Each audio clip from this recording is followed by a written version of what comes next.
Hello, thrill seekers. Welcome to Real Crime Stories, the channel that plunges you into the heart of spine-chilling mysteries, true crime cases, and unsolved enigmas that defy explanation. Today, we're unraveling a gripping collection of stories that will haunt your thoughts. If you're hooked on suspense and can't get enough of these eerie tales, smash that subscribe button and ring the notification bell to never miss a video. Now, brace yourself, let's dive into the first bone-chilling story. Murder on the Appalachian Trail. Holy shit. I'm still trying to process this. Forgive any typos. I'm shaking like a leaf right now. I found this site and thought maybe writing it down, vocalizing it somehow, might help make sense of what happened over the past 2 days. But maybe I should be calling the police? I honestly don't know. Okay, deep breaths. I'm an avid backpacker. Living close to the Appalachian Trail, where it snakes through the Blue Ridge Mountains, means I'm up there often, usually solo. I've been doing it for years, never once feeling the need for company. After this trip though, I don't know if I can ever backpack again. I reached my favorite spot just before sunset Monday night. Built a fire, pitched my tent, laid out my food. Routine. I was heading down to a spring to filter water when I swore I heard it, a high-pitched scream. Now, it's not totally unusual to hear coyotes, bobcats, animals that can mimic a human scream. So, I initially dismissed it. But something felt different this time, unnerving. As I filtered my water and started back, I saw him, a man coming from the east along the AT. Our paths would inevitably cross as I needed to traverse the trail to reach my camp. He slowed his pace, clearly having noticed me. Encountering other backpackers is usually no big deal. People on the trail are generally friendly, especially solo hikers looking for a bit of conversation. So, when we met, I offered a smile. Good evening. He introduced himself as Bradley. I told him my name. He looked like he'd been on the trail for a long stretch. Black military-style cargo pants, gray t-shirt, black combat boots, and a serious-looking backpack that seemed equipped for long-term survival. His reddish-brown hair was shaggy, unkempt, merging into a nearly full beard. Despite the rugged appearance, he greeted me with a wide, friendly grin. Bradley seemed like one of those guys you instantly click with, like old buddies. We chatted briefly. How long on the trail? The usual stuff. As I suspected, he'd been hiking for almost a month. Taking time off from life, he said, before heading back to reality. He seemed so genuine, so charismatic. Honestly, I felt like we'd known each other for ages. When he asked if he could camp near me, I saw no reason to refuse. Watching him unpack, I was struck by his efficiency. It was almost military in its precision, everything organized, movements economical, as if performed hundreds of times. After setting up, which took mere moments, he made coffee over my fire, and we talked about typical hiker things. As the night deepened, I noticed him growing quieter, staring into the flames or gazing up at the stars, sipping his coffee. Eventually, I decided to turn in. He said he'd do the same soon. Around 3 a.m., I heard his tent unzip. It was cold, and I distinctly remember the sound of his bootlaces being tightened. But then, silence. No footsteps crunching on leaves. I figured he needed to relieve himself after all that coffee. But all I could hear was the night breeze sweeping across the highlands. Thinking about it now makes me physically sick. Fuck. Okay. So, I'm lying there, drifting back towards sleep when I hear it again, far in the distance, but unmistakable this time. A man screaming. Pure, absolute horror. The sound echoed through the forest. One solid, desperate cry, then abruptly silenced. In that moment, half asleep, with the wind rustling the trees, I still wasn't entirely sure. An animal? But I sat bolt upright, fumbling for my flashlight. Silence again. Just the wind, the trees, and the feeling of every hair on my body standing on end. It took a long time, but I eventually drifted back to sleep, reasoning it away. The next morning, Bradley was already up, coffee brewing over a fresh fire. After rousing myself and starting my own breakfast, I asked if he'd heard anything during the night. He asked what I meant, and I described the scream. "Oh yeah, I did hear that, he said casually. Loud, wasn't it? We speculated about what animal could make such a sound, neither of us having a plausible answer. He even commented, "To be honest, it sounded like a man screaming for his life." He asked if he could hike with me for a while. At that moment, frankly, I was glad for the company. Honest to God, he was such a nice guy. I never felt unsafe around him. Later that day, we passed another group. 3 women and 2 men, all with packs, heading the same direction but slower. They asked about a nearby water source. We both started to answer simultaneously, so I let Bradley finish. I've hiked this section countless times, practically grew up on it, but listening to him, you'd think he had too. His description of the trail ahead was flawless. I'd already noticed his impeccable memory and sense of direction. For the rest of the hike, he asked a lot about me. By the time we found a spot to camp for the night, I felt like I'd spilled my entire life story. He seemed so genuinely interested, though. At the time, I felt like I was making a real friend. That night, I noticed it for the first time. The large Bowie knife strapped to the side of his pack. He pulled it out and expertly sliced an apple, leaving almost nothing but the core and seeds. I briefly wondered where the apple came from, considering he'd mentioned the previous night being low on rations and planning to hit a store soon. But he tossed me a piece, and I didn't ask. He talked a bit about his family, specifically a younger brother he said I reminded him of.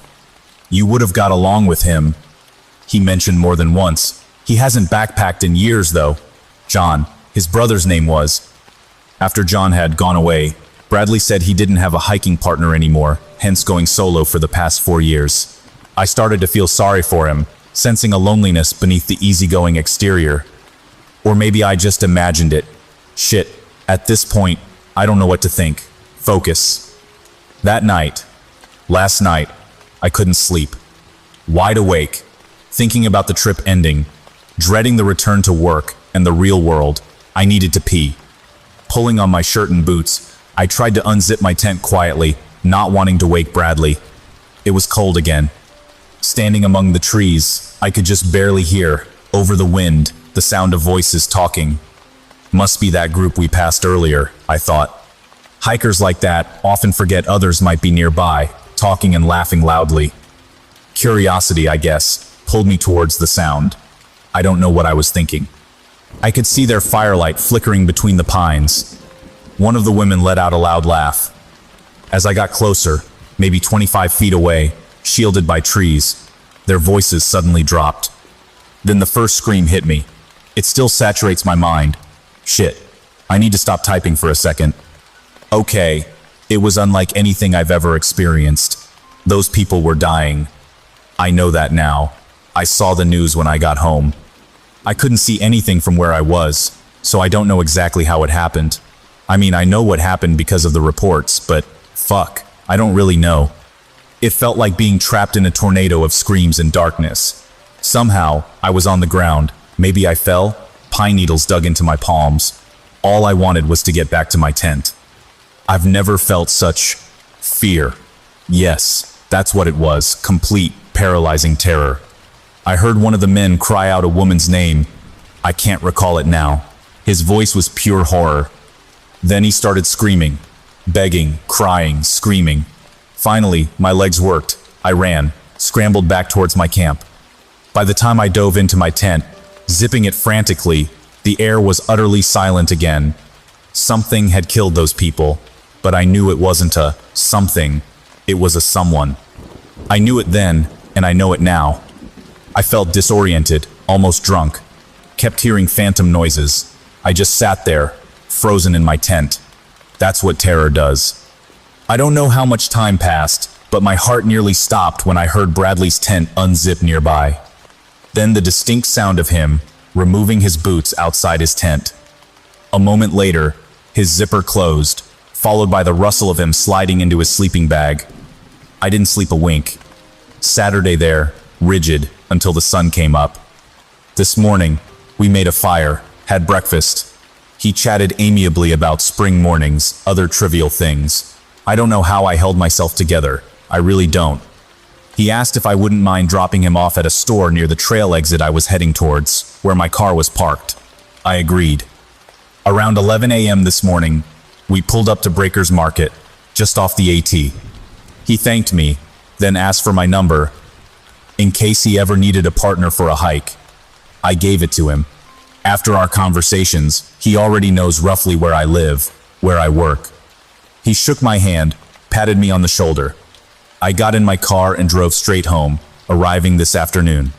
Collapsed, maybe slept for an hour. The local news just reported people missing on the trail, right where I was. Then an update. 5 people confirmed dead, in what appears to be an animal attack. What do? I know why those people are missing. They're dead, probably gutted, butchered, screaming for their lives until the end.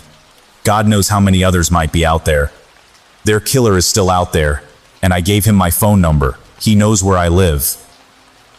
Story: The Killer's Journal, a new entry.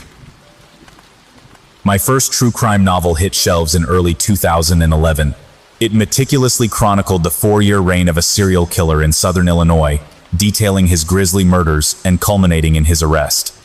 I believed it was absolutely perfect. Hundreds of hours poured into research, interviews, and writing had convinced me this was my surefire ticket to becoming a renowned author. My publisher, however, had other plans. They cited tight budgets and unceremoniously canceled my marketing campaign, a coincidence, they claimed, just as they funneled hundreds of thousands of dollars in resources toward another author. So, naturally, my novel tanked. No one bought it. And if there's one thing publishers avoid more than unpublished amateurs, it's authors with a single, spectacular failure under their belt. I've spent the subsequent years desperately trying to craft a new project, something to convince them I deserved another chance. When I heard about a string of fresh murders in my own town, it felt like fate, the perfect opportunity for a comeback. By the dim glow of my computer monitor, I poured another whiskey. The ice had vanished 3 glasses ago, but it hardly mattered. My research was paramount. The killer's background, his victims, his modus operandi, every gruesome detail. I took a sip, rereading a police report. He'd used a fire axe. Gory. Good. Gory sells far better than mundane firearm-related crimes. Better still, he targeted families, not individuals, another exploitable angle. I clicked on a news clip from the night of his arrest. The real kicker? The lunatic had turned himself in. I drained my glass, already outlining the narrative. Family serial killer with a conscience? I jotted down a list of contacts for the next day. The police raid on the killer's apartment had been heavily publicized. I knew exactly where he'd lived. I found the landlord of the complex and scribbled his number in the small notebook I always carry. A few well-placed lies, I figured, might grant me a tour of the killer's private quarters. The next morning, I woke to a splitting headache and a wave of nausea, but I wouldn't let it impede me. I dragged myself out of bed, showered, and headed out to meet the landlord. He was a tall, portly man in his late 40s, seemingly friendly, and, I suspected, more than a little gullible. He unlocked the apartment, guiding me through a few rooms. It had been almost entirely cleared out, likely first by the police, then by movers. I feigned interest as he continued the tour, showing me the kitchen, then the master bedroom. From my research, I knew this particular killer favored crawl spaces for hiding. Well, anything. My eyes scanned for possibilities and landed on a vent in the corner of the master bedroom, seemingly pressure fit into the wall. Seems like a great place, just what I'm looking for, I said, wiping a film of post-drinking sweat beading on my forehead. Mind if I use the bathroom before we head out? The landlord gestured to the master bathroom. Be my guest. I deliberately lingered, hoping he'd leave the bedroom. My patience was rewarded when he called out, I'll be by my car downstairs when you're finished. I slipped out of the bathroom and crept to the vent. A firm tug, and the metal grate slid smoothly from the wall. Inside was a cavity, perhaps 2 feet wide and a foot high, extending several feet back into the darkness. And there, lying in the dust on the metal floor, was a leather-bound notebook. My heart hammered. I snatched it, disbelieving my luck. It was thick, well used. I stuffed it under my shirt. Replacing the grate proved trickier than removing it, but I managed without much noise. Outside, I rejoined the landlord, turning for a final look at the small apartment. "I'm going to be honest with you," I said. "How's that?" he asked, confused. "I'm Jim Sullivan, a true crime novelist," I confessed. "I'm here to see if there's anything interesting left regarding your most recently departed tenant." His face clouded with anger. "So this was a complete waste of my time? I was wondering if you had any information about—" "Not for liars. Get off my property. I don't want to see you here again." I mumbled a thank you and retreated to my car, my mind consumed by the thick, leather-bound journal inside my shirt. I rushed home, guarding the notebook like a sacred relic. I set up my desk, a spiral notebook and a blue pen at the ready. Then, with trembling hands, I opened it. It was far better and far worse than I could have ever imagined. The killer had documented his murderous plans in excruciating detail. How he watched the houses, observed whether husbands loved their wives, if children were disobedient, what they ate for dinner, and when. He must have stalked them for days. But the planning was nothing compared to the graphic descriptions of the murders themselves. I had to pause midway through one account, where he obsessively described the look on a father's face as his wife died. I poured a tall drink, drained it, and poured another. The killer reveled in detailing their cries, their final, desperate moments, their pitiful pleas for mercy. I finished the bottle before I finished the notebook. After his account of the fourth family murder, the pages, mercifully, went blank.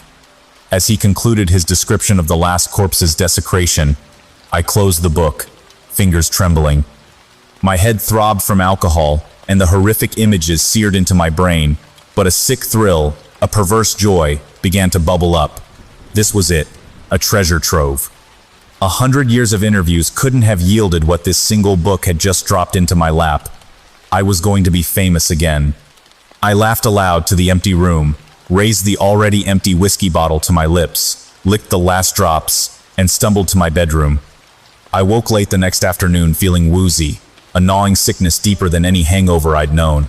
I must have drunk more than I'd planned, but who could blame me, after reading those horrors? No one.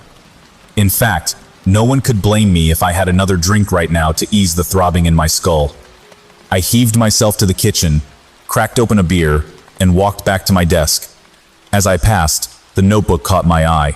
It looked different somehow, thicker. I picked it up. My blue pen was lodged inside. I opened it. A brand new entry, one that hadn't been there last night. I sank into my chair, trying to comprehend the script distinct from the killer's original hand, yet chillingly familiar. My blood ran cold as I deciphered the words. I read, in the same meticulous detail as the killer's, how I had supposedly gone to a mountain cabin and murdered a young couple on their honeymoon. How I'd killed the husband and taken the wife's body. I leaped up, scrambling to my computer, furiously Googling the address. Had I penned this in some alcohol-fueled homicidal fugue state? The address was real, a house just a half hour away. But there were no news reports of any murders in the area. My breathing hitched as I stared at the online pictures of the house. The descriptions from the notebook matched perfectly. The handwriting wasn't precisely mine, yet it was undeniably distinct from the killer's original script, and it had been written with my pen. I Googled the nearest payphone, noted its location, and drove there. With a gloved hand, I dialed 911. 911, what's your emergency? A calm voice asked. Can you send someone to a house for me? I'm concerned something bad may have happened. Sir? What do you... I cut her off, rattling off the address. Did you get that? I repeated the address and hung up. Driving back, my mind raced. God, I needed a drink. The garage door rumbled open, and I pulled inside. Only then did I see the axe on the floor. I closed the garage door and circled my car. An Axioni I didn't recognize lay on the concrete beside the door to my house. I knelt, picking it up. Its metal head was crusted with dried blood and matted hair.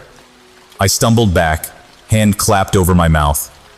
When no monster leaped from the darkness, I dropped the axe and lurched inside to open another bottle. The next hour was a blur of constantly refreshing news sites, praying for the first time in years. Please, let this be some huge misunderstanding. Please.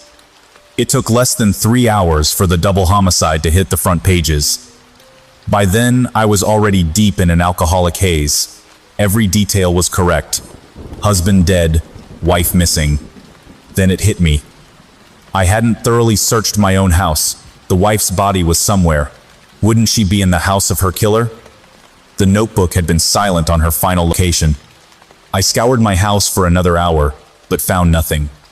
A bizarre revulsion for the notebook washed over me. It had caused this. I wasn't sure how, but I knew.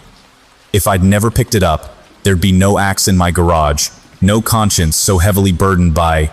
No, that wasn't possible. I had to get rid of it. Burning it crossed my mind, but I dismissed the idea. An instinct, a compulsion, told me the notebook belonged back in the apartment where I found it. I downed a shot of espresso to clear my head, then started walking. The apartment was only a few blocks away. I figured I'd already killed enough people for one day. The night air was cold, but I barely felt it through the fog of guilt, confusion, and terror. 20 minutes later, I reached the killer's apartment. A ground floor window was unlocked. I slid it open and climbed inside. Closing it behind me, I surveyed the dim space. The other killer had turned himself in, hadn't he? He'd had a conscience. My mouth twisted into a snarl. It wasn't my fault, even if I did it. It was this damned notebook. I pulled it out and threw it to the floor. After a moment's hesitation, I scooped it back up and ascended the dark stairs to the master bedroom. It was as I'd left it, though the vent looked disturbed. Maybe the landlord had noticed my tampering. No matter. I knelt, yanked hard on the vent, slicing my thumb as the metal slid free. I reached for the notebook, then extended my arm into the dark recess, where my hand brushed against something soft and disturbingly wet. I fumbled for my phone's light. The beam illuminated the body of a woman, her form slick with enough blood to hang the metallic scent of iron heavy in the air. I recoiled, mind reeling. Surely I hadn't killed this woman then driven her here? My earlier thought resurfaced. The woman's body was almost certainly on the killer's property. The front door of the apartment below crashed open. I spun, scrambling backward on hands and knees, as slow, steady footsteps ascended the stairs. The bedroom door creaked open, the light flicked on. The landlord I'd met stood in the doorway, holding an axe covered in fresh, wet blood. "Well, I'm sad to say you weren't at home this time," he said, his beefy fist gripping the axe head. "You're probably wondering what the hell's going on, am I right?" He jabbed the handle towards me. "Am I right?" I nodded slowly, mind racing for an escape. He hefted the axe. "There's just something about convincing other people that they're killers. Not even the light leaving someone's eyes gives me the rush I felt when that poor sap turned himself in.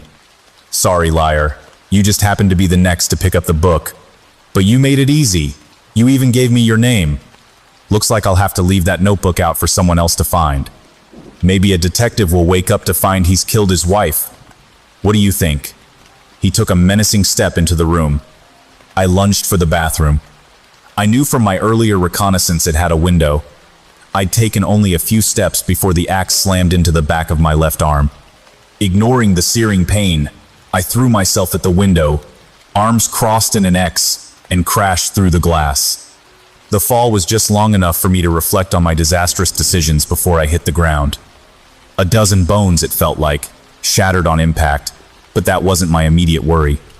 My worry was hearing those heavy footsteps again. Instead, I heard a cry of surprise. A young couple ran towards me. "Are you okay?" the man shouted.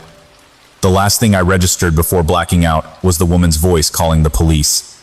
"I'll spare you the details of my hospital stay, the police's ongoing fruitless search for the landlord, and my recurring panic attacks.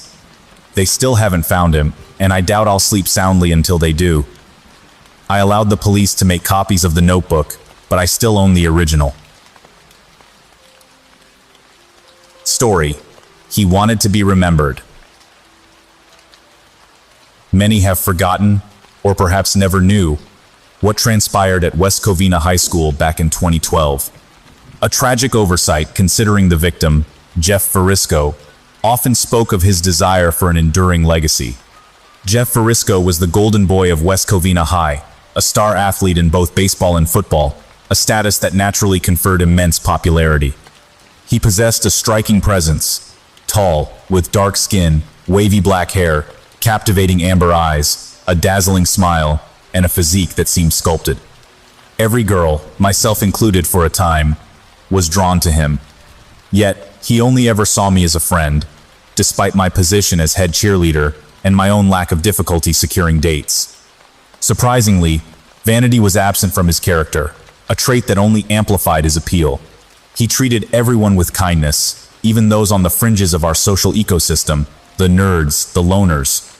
His family was affluent, known for their generous donations to charities and cancer centers. His father a university professor, his mother a corporate executive. Jeff was, quite literally, the epitome of the boy next door, albeit an exceptionally charismatic one. One peculiarity many noted, however, was his preoccupation, almost an obsession, with being remembered and missed after his death. He'd voiced this desire frequently, to almost anyone he encountered, multiple times a day. Most dismissed it as an odd quirk. Imagine then the collective shock and horror when news spread. Jeff had been found.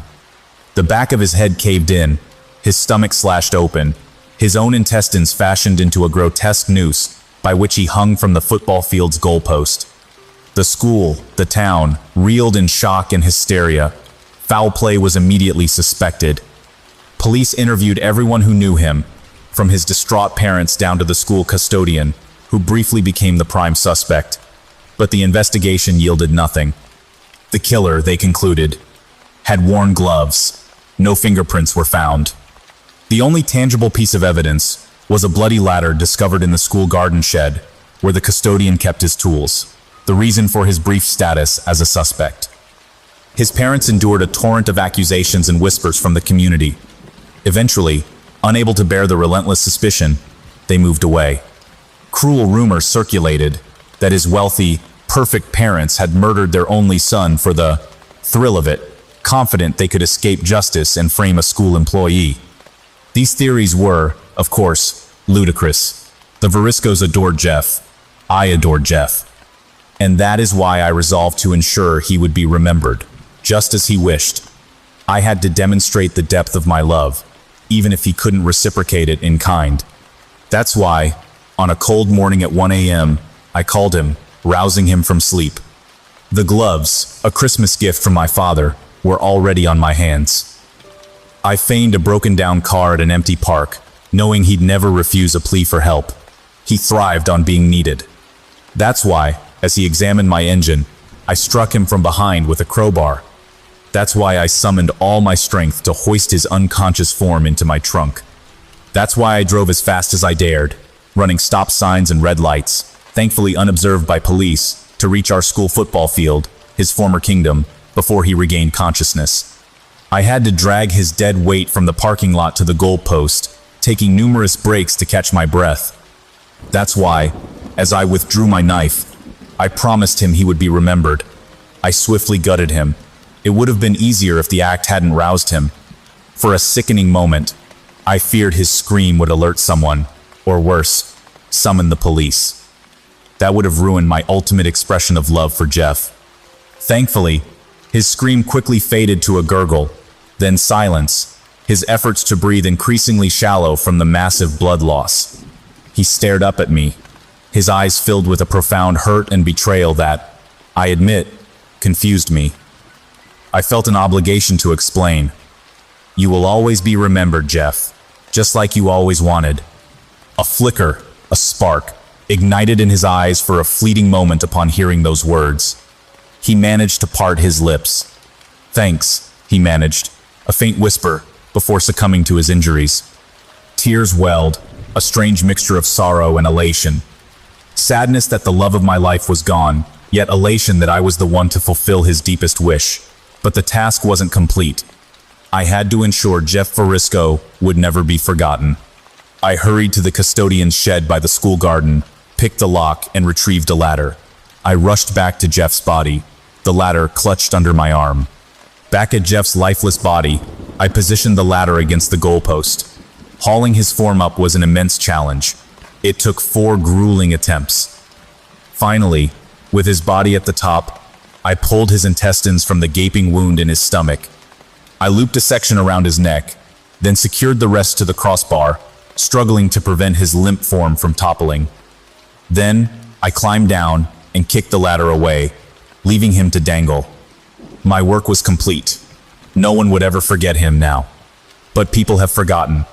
They moved on with their lives. Years have passed without a whisper of the mysterious murder. I failed Jeff. He would be so disappointed in me. I need to rectify this. I need people to remember the amazing Jeff Verisco. That is why I am posting my confession here. Please, remember him. Tell people about Jeff Verisco, the charismatic high school student whose promising future was so brutally extinguished, who met such a grisly end. He never wanted to be forgotten. Story: my parents' search history. My first brush with the dark web, courtesy of my friend Alex, was a revelation. It was astounding that such a hidden corner of the internet could host a veritable bazaar of illicit activities. Until today, my explorations had been limited to coding tutorials and dabbling in petty digital misdemeanors. But after the horrifying videos I just unearthed, I doubt I'll ever venture there again. I met Alex shortly after starting high school. My parents had uprooted us to a new town, leaving me friendless. The initial loneliness was palpable, but I adapted. Their reason for the move, a string of unsolved murders in our old town, struck me as an overreaction, a paranoid flight across the country, but I let it go. Alex and I bonded quickly over a shared fascination with the internet and its boundless offerings. I was a devoted gamer, a proud Tier 3 Pokimane subscriber. He was the coder, the developer, drawn to the web's architecture. 2 years solidified our friendship. We were older now, sharper. And Alex had discovered the dark web, an obsession that consumed him. He spent nearly every waking hour plumbing its depths, sifting through unimaginable content. It seemed harmless enough, a digital curiosity, until one particular search became the gravest mistake of his life. I remember waking one morning to a barrage of texts from him, dozens. This was uncharacteristic. Alex was a man of few words, an introvert by nature. I unlocked my phone, a sense of unease settling in. "Dude, Jack, you have to come over. Right now. This is important. Jack, please wake up. This is urgent. Where are you?" The messages continued in this frantic vein, each imploring me to come to his house immediately. My parents were still at work, so I hurried over. 4 police cruisers were parked haphazardly in front of Alex's house. A throng of onlookers and news vans crowded the lawn. I pushed through, and Alex's mother, tears streaming down her face, instructed an officer to let me in. "What's going on, Mrs. Gonzalez?" I asked, my voice barely a whisper. "Alex, he's missing," she choked out, dissolving into fresh sobs. My heart plummeted.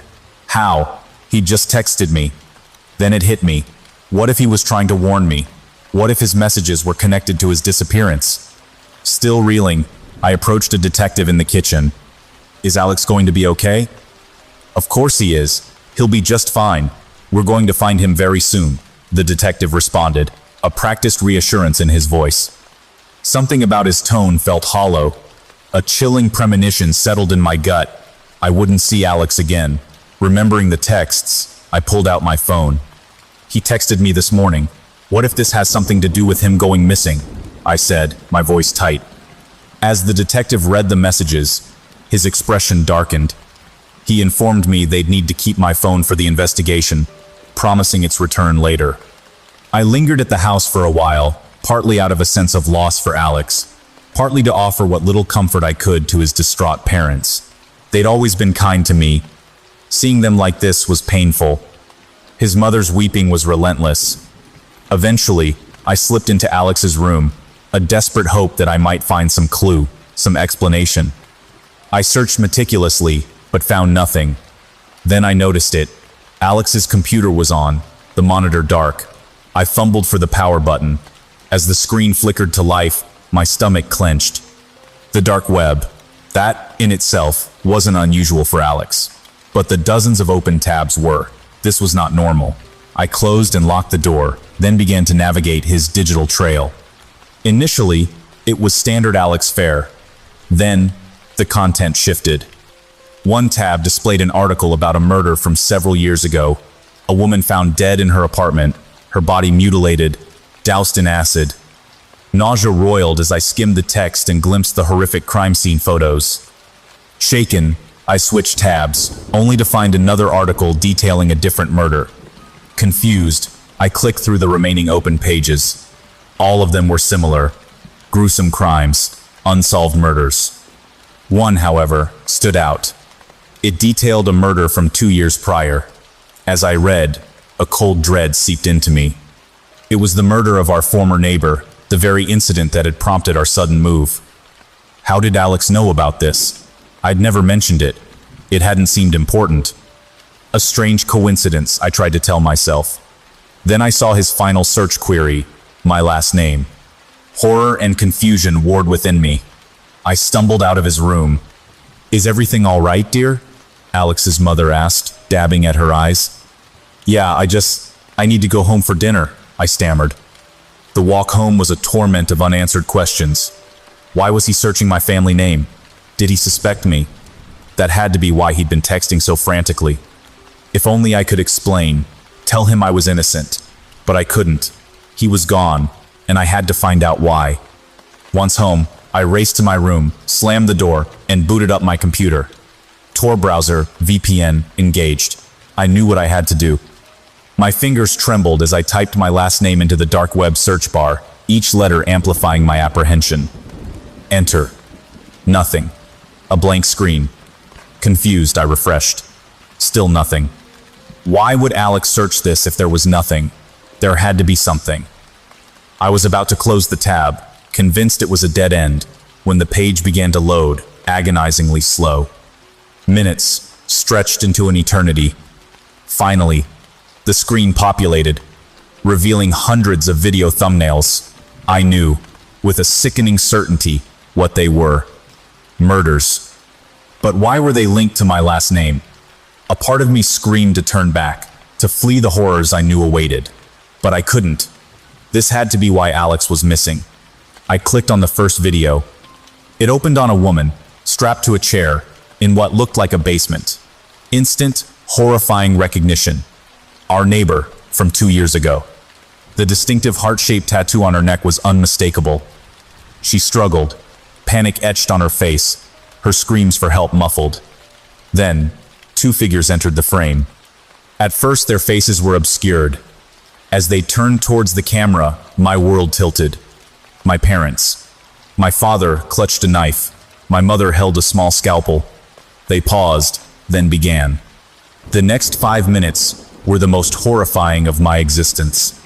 I watched them dismember her, listened to her beg for mercy, her screams echoing in the suffocating space until her last breath filled the room with the coppery scent of blood. The video ended, seamlessly transitioning to another. The same room, the same chair. I was traumatized, physically ill. I couldn't watch anymore. My parents were murderers. The real reason for our move, the secret they'd so carefully guarded, was now hideously clear. All this time, I'd thought Alex was accusing me.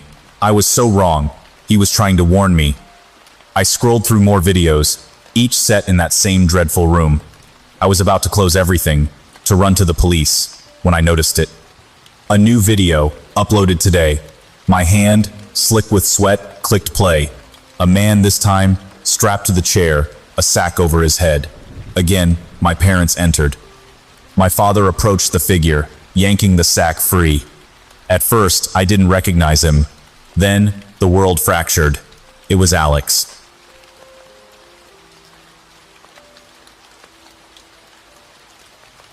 Story: My Unsolved Cases. Imaginary Friend. Hey, so I'm glad you all liked reading about my last case. It really helps me pass the time nowadays. Well, like I said, I'll stay in chronological order. So this next case came up about 1.5 years after the last one. At this point, I've been on the force for about 5 years. So this case is unique for 2 reasons. This is the only case I will write a but that has legally been solved, but I'm not so sure. And this was my first case that I could actually respond to in real time, because it was called into my local department. Anyways, I guess I'll just hop right into it. So I'm just drinking coffee, passing the time. It was around 9:30 p.m. by this point when we get this call. Our department actually plays any local emergency calls they get over an intercom in the detectives department. They do this so that we can form an opinion in real time. It helps us out a lot when we arrive on the scene. Any detectives will know what I'm talking about. Anyways, I was the only detective on duty. There were 3 of us currently employed with the department, and this call came in over the speaker. It started off as most do, some panicked person barely able to get out a coherent sentence. Then the operator asks the person to calm down so that she can better understand. It took this man about 2 minutes, longer than usual, to calm down enough to be able to speak audibly. Like I did on the last story, I'll just give you the transcript, but I'll skip to the part where you can actually understand what he's saying. Operator: Okay, sir, so again, tell me your emergency. Victim, name blurred out. Okay, I can do this. He breathes out heavily. Okay, so I was just making sure all of the doors in my house were locked before I went to bed. But when I got to my back door, I saw a shadowed silhouette of a man. I was in disbelief.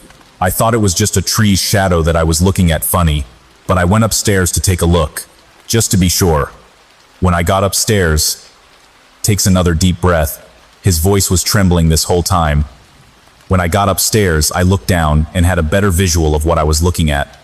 It was definitely a man, and he was staring straight at me. All I could see were his eyes, and he was looking straight at mine. Operator: Is he still there, sir? Victim: I don't know. I ran into the closet out of fear. Should I go check? Operator: No, sir. Stay where you are. I am sending a squad car now. Victim: Okay. I'm just going to take a quick peek outside. Operator: Sir, please stay where you are. Help is on their way. This is where I ran to one of the 2 squad cars that we departing the station to answer the call. Luckily, I didn't miss any dialogue because the man just agreed and stayed put in his closet. A couple more minutes passed, we were nearing the scene, and the victim started talking again. Victim: I just heard something. I think he's on my porch. I'm going to check. Operator: Sir, please stay where you, Victim: He's still here. Leave. He screamed this in desperation from his window. The man was really beginning to lose his mind during all of this. Operator: Sir, get back in the closet. Victim: Okay, I'm back. He was still in the same spot. He hasn't even moved. Why hasn't he moved? This is when we arrived. The only reason I was allowed to answer this call is because the department recently allowed it after we pressed our chief because of the value of real-time evidence. We walked upstairs and found the man trembling in his closet, clutching his cell phone for dear life. He began screaming, "Did you find him? Did you find him?" We had 1 cop searching the perimeter, and he radioed in saying he found nothing. We asked this man to show us where he had seen the intruder. He hesitantly took us out to the backyard where we proceeded to find nothing. This was typical of an intruder call. We could never find the criminal on the initial call, but this was different. It was different because the man who made the call started screaming bloody murder. He began yelling, "Do you not see him? He's looking right at me. Arrest him, please." We looked at him baffled and asked him what he was talking about. He responded louder than before, "Do you not see him? He's looking right at me. You're right next to him." This proceeded for another 5 minutes, and it eventually led to us taking him into the station to be evaluated. This was the first time I was able to witness a psychiatric evaluation. The interview was eerie. You could tell this man had been shaken to his core. The unusual thing about this guy was that, unlike every other mentally insane person brought in for questioning, this guy had no past to make us suspect he was insane. Like I said, this was my first time witnessing this with the force, so I didn't know the difference. Anyways, I'll just paraphrase how their conversation went. Psychiatrist: So tell me, name blurred, what exactly did you see? Victim: Well, sir, he takes a deep breath. I saw a man. He was just looking at me. His eyes were much bigger than a normal human's. Psychiatrist: Normal humans? Victim: Yes, unless he was wearing a mask or something. I don't think this man was human. He didn't have a nose or mouth, just eyes, and they would come off of me. Psychiatrist. Okay, son, what else can you tell me? Victim. Well, when the police came to help, they walked all around this man, and the man didn't even acknowledge that they were there. He just kept eye contact with me. The interview continues like this for a little while longer, and after it was over, the psychiatrist came into the room where the two other detectives and I were sitting. The other detectives had been called in by this point. So, he tells us that, even after hearing what the victim said, he doesn't believe he is lying. He told us that this man genuinely believed what he told us was true, and judging by what he told us, the psychiatrist determined the man must have been psychotic. We talked to the man the next morning and told him that he was going to be sent to a psych ward for the next 2 months for rehabilitation. We sent him off, and I didn't hear, nor did I even think about the case for the next 2 months. I just wrote him off as crazy. 2 months pass, and we are told in our morning briefing that the man was released and was supposedly no longer mentally unstable. It didn't take the man more than 12 hours to call us. Literally that night, he called in complaining about the same thing. I wasn't working during this time, but the detective who was filled me in, and from what I heard, it was basically the same thing that happened with me. The detective told me that they warned the man that if he made one more false call, then they were going to have to arrest him. I guess this scared the man off for a day, but just 3 nights after being released, he called again. Luckily, I was working during this call. While I was in the car heading towards the man's house, I was listening in on his call with our operator. I have since lost this call's transcript, but I do remember one thing about this call. In fact, I'll never forget it. This man had been calling from the same closet that he did when we first responded, and he had that same panicked voice, describing that same ominous figure. Only this time, instead of claiming the man was outside, he began yelling bloody murder. Just like in the Dancing Man case, when the victim yelled so loud that the phone call became muffled, the same thing happened here. The man was all calm in his closet, just waiting for the police to arrive, when he says something like, "Wait, what was that?" The operator pressed him to stay in the closet, and he just ignored it. I heard him open his closet door and take what might have been 2 steps before silence fell over the call. The silence was broken when the operator started questioning the man and asking him what he was looking at. The man just responded ever so softly, He's right in front of me." Silence once again came over the call, and was once again broken by the operator. She was begging the man to respond to her. He never did, and we arrived on the scene 3 minutes later. We walked upstairs to his closet. As we were walking, I noticed that every access point, including the back door, was closed and locked. We got up to the scene and saw just the victim, dead, after drowning in his own blood. His throat was cut, and after 3 days of investigating the crime scene, the department declared it a suicide. I pleaded with them not to close the case so quickly, but it was no use. It looks bad when a department reports an unsolved homicide. I doubt that this was a suicide for 2 reasons. 1, and probably the more obvious reason, a suicide weapon was never found. And 2, I got a good look at the victim and his dead body. His throat was cut open all right, but not by a knife. The cut was rough. It looked almost forced, almost like someone cut his neck with their fingernail. Other detectives did too. The vibe in the office was just eerie for the next couple of days. The creepiest part was when we asked the psych ward that we sent him to for their evaluation reports on him.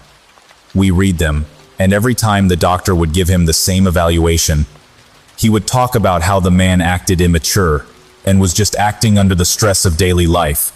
But at the end of every report, all 10 of them, he would put the same sentence. Seems completely stable, just can't get over his imaginary friend.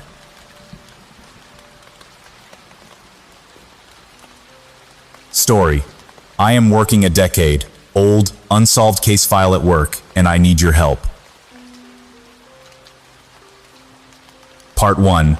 The case. Following the family line, I'm the lead detective here in Jellensburg. My father held the post before me, his father before him. It's a rural town, and being the detective isn't nearly as glamorous as it sounds. Mostly paperwork, honestly. My office reflects it. Dark, cramped, old wood paneling, permeated by the scent of musk, old leather, and maybe a hint of mold. Crime is practically non-existent. Everyone knows everyone. Doors stay unlocked, kids roam freely. News travels fast, rarely taking more than a day or two to make the rounds. We're a close-knit community. My days are fairly standard, so I won't bore you with minutia. Wake up, coffee, morning constitutional, head to work, more coffee, paperwork, maybe joke with the deputies about some harebrained excuse for a parking ticket. Today, however, I woke feeling strangely productive and decided it was as good a day as any to tackle the mountain of old files, clear some space. Nobody in the department enjoys cleaning, so those food-stained, yellowing documents have festered for years. I'm no better. I see them daily and avoid them like the plague. Hell, I figured if I worked slowly enough, I could stretch the task across my entire shift. As tedious as it was, time passed quicker than usual while filing old, closed cases.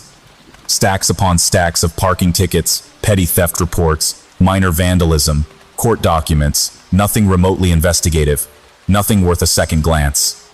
Until I found a particular manila folder. It wasn't marked green, our designation for closed and completed files. That was odd. In a town this small, an unsolved case is highly unusual. Even stranger, I'd never heard of this specific case. I've worked here for years, lived here my entire life, and not once did I recall anyone mentioning it.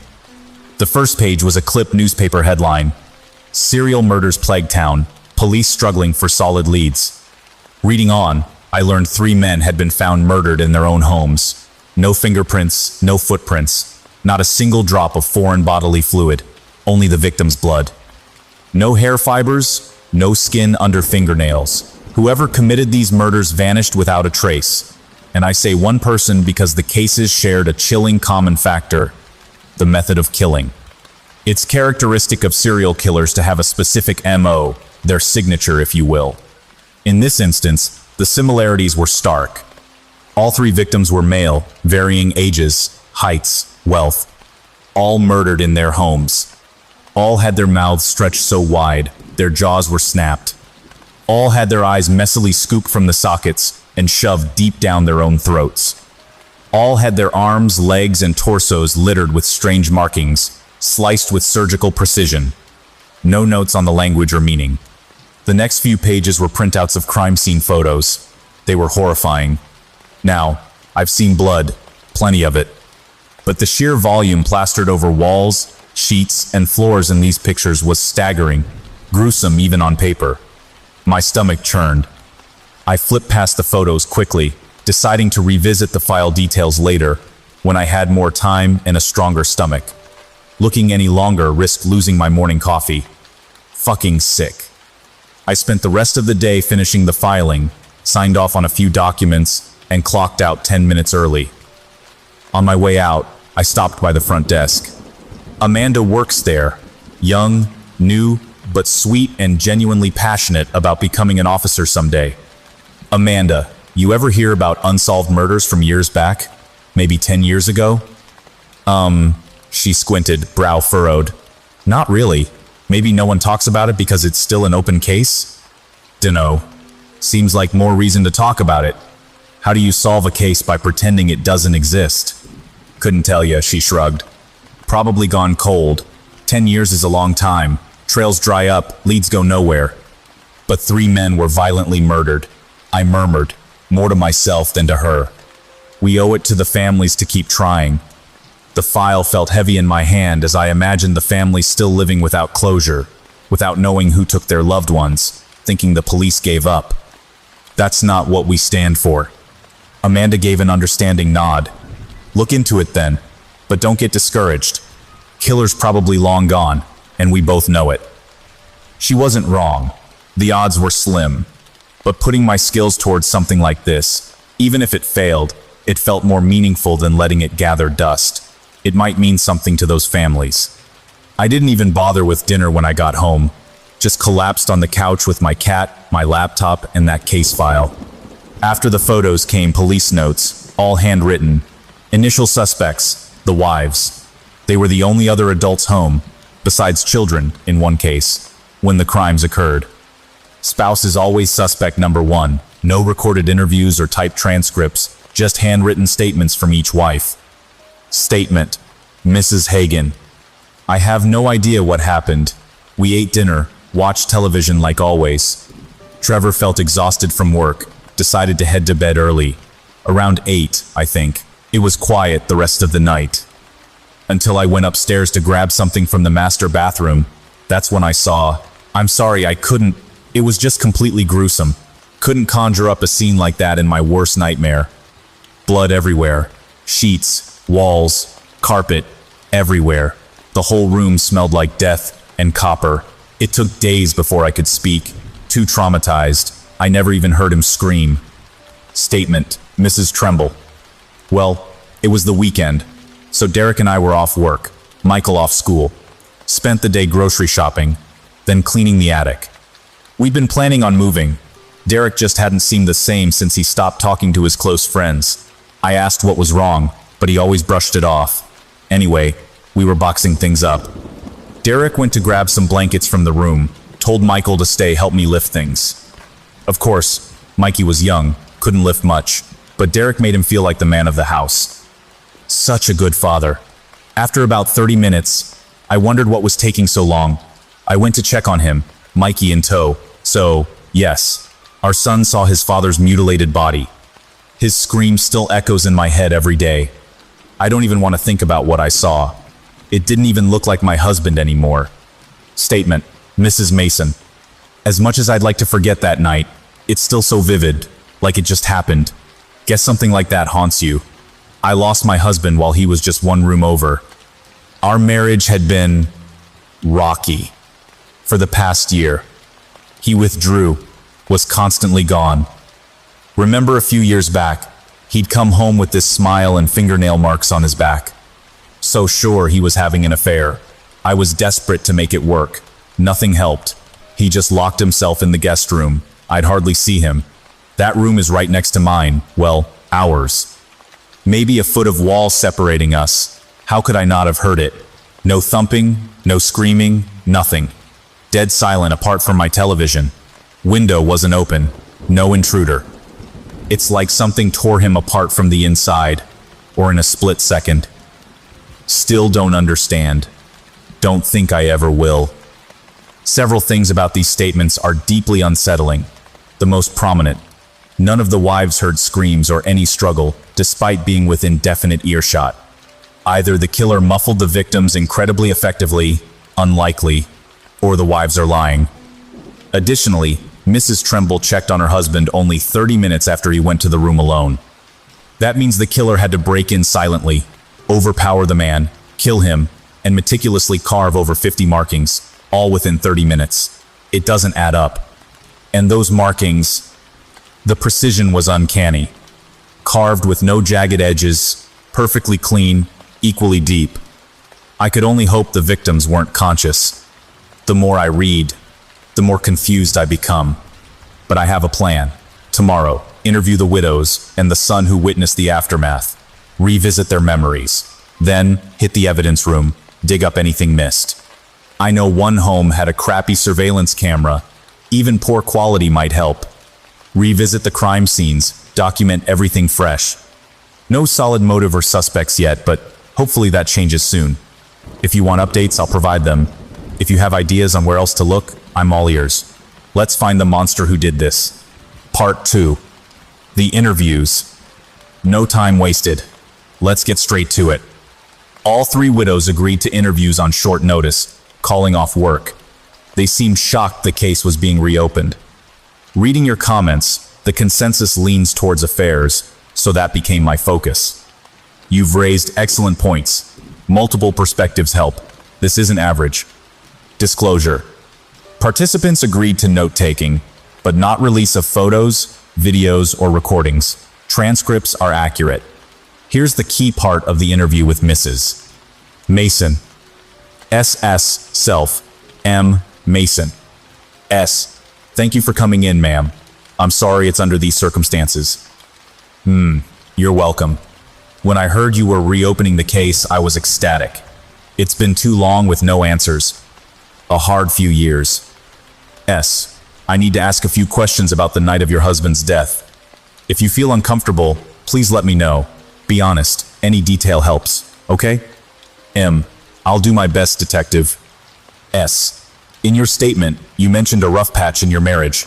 Can you elaborate? M. Yeah. Howard and I were married about 6 years when things started, questioning his loyalty. We were fine, sex life fine, rarely fought. Then he started coming home with this mischievous look, scratch marks, couldn't understand why he'd see another woman. Went on for weeks every night, defensive when I asked where he'd been. Said he was with buddies, having drinks, never smelled of alcohol. S. So, you were confident he was having an affair? M. I could just tell, and, never mind. S. No, please, anything could be a lead. M. When, on the few occasions after the supposed affair, that we were intimate, Howard looked at me with disgust, like my body wasn't good enough, hurt my feelings. He'd never been like that, always made me feel beautiful. S. Strange. Disapproval withdrew as time went on. M. Yes. S. The night he passed, he was in the guest room. M. Yeah. Always stayed there then. S. Right next to the master bedroom, where you were? May. Right. Thin wall separates them. Know that because my sister stayed over once, heard her snoring through it. S. But you heard nothing while your husband was murdered? Nothing at all? M. Not one thing. Not shuffling. He was always quiet, usually music or videos on his computer, headphones in. Just as quiet as usual. S. Something isn't adding up. Seems impossible to kill someone silently. Even muffled, you'd hear a struggle. M. Exactly. These last few years, I've told myself he was killed instantly when whoever broke in, and the mutilation happened after he was dead. I knew she couldn't be right. This killer craved horrific suffering, scooped out eyes, for fuck's sake. The rest of the interview yielded no new details. Suspicion turned to the other woman. Maybe she didn't know he was married, found out, sent someone, or did it herself. It's all conjecture. But frankly, I'm starting to wonder if this killer was even human. Continued with Mrs. Hagen. Self H. Hagen. Skipped intros, focused on infidelity. S. Ma'am, odd question, but any possibility of an affair in your marriage? H. No way. My husband was religious. Refused sex until marriage. No way he slept with anyone else. S. Not to be harsh, but people keep secrets. Maybe he wasn't fully honest? H. Really don't think so. Not like him. S. Just entertain the idea. Anything signaling someone else? Staying out late? Guarding his phone? Vague about his day? Anything? H. Number. When not home or working, sometimes went to the bar with guys, watched the game, liked basketball, very honest, trustworthy, never doubted him. Home exactly when he said.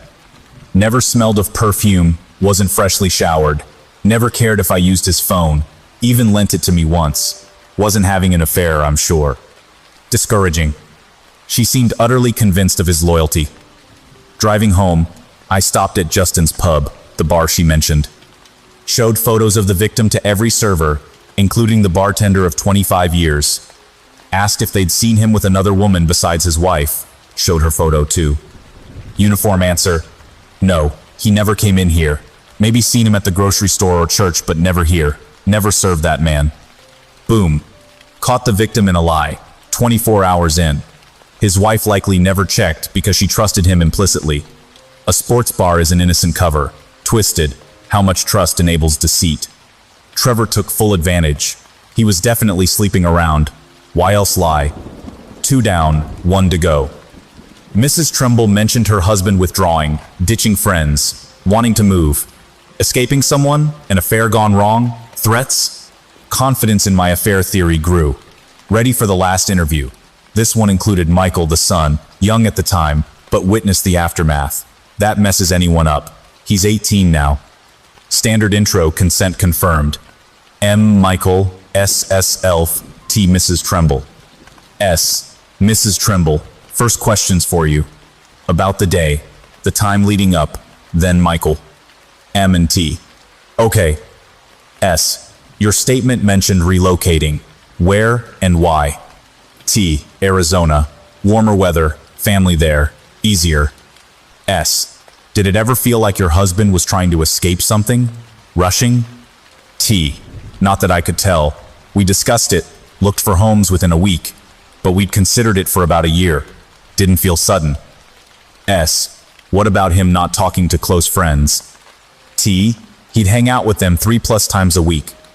I stayed home, helped Mikey with homework, never minded him being out. They never came over, figured he wanted time away. Thinking back, it seems odd. Suddenly, over a week or so, never spoke of them, ignored calls, changed his number, like he was pissed at them. S. Did you ever meet these friends? T. Met all his buddies. Most had kids at Mikey's school. Some asked how he was when I was shopping. S. And you're sure the other 2 victims weren't in his friend group? T. Sure. Mentioned their names maybe. Nothing memorable. Knew of each other. Small town. You know how it is. Hardly knew them myself. My assessment. Wife never met the real close friends because he wasn't with friends. Another affair. Seems a stretch. All 3 cheating, but it's the only link I see. They didn't even hang out together. Turned attention to Michael. Awkward, silent, staring off. Doubt he heard much. Don't blame him. Seeing your father carved like a turkey never recovers. S. Michael or Mikey. Which do you prefer? M. Don't care. Either. S. Understand you were young. Recalling details will be hard, painful. Just a few questions, okay? M. Yeah, fine. S. Before your mother checked the room, did you hear anything? Footsteps, movement from your father's direction? M. Nothing I remember. Helping move boxes, heard cardboard on plywood, mom humming. Rest of house quiet. Think dishwasher was running. S. Time between your father leaving for blankets and you checking on him? M. Maybe 20 minutes? 25? Honestly, don't think it even took that long for this thing to kill my dad. S. Why say thing? M. Because whatever killed my dad wasn't human. Not normal. Nothing could have carved that shit into him so fast. My dad was strong, couldn't name one guy who could overpower him. Whatever this was, I don't know. No sign of struggle, that's all I'm saying. That stuck with me. His belief something inhuman did this? Chills. What kind of demonic fuck does this, and why? What could these men have done to warrant that kind of death from something not human? Stomach churning.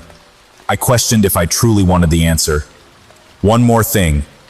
The security tape from the Tremble house got permission. Hopes weren't high. Police reviewed it before, found nothing. Worth a try. Start was boring. Laundry, cleaning, television, eating. Didn't fast forward. When the husband went to the bedroom, I leaned in. Odd. He shut the door behind him. Just grabbing something? Hiding something from the camera? Under the door crack, his shadow moved.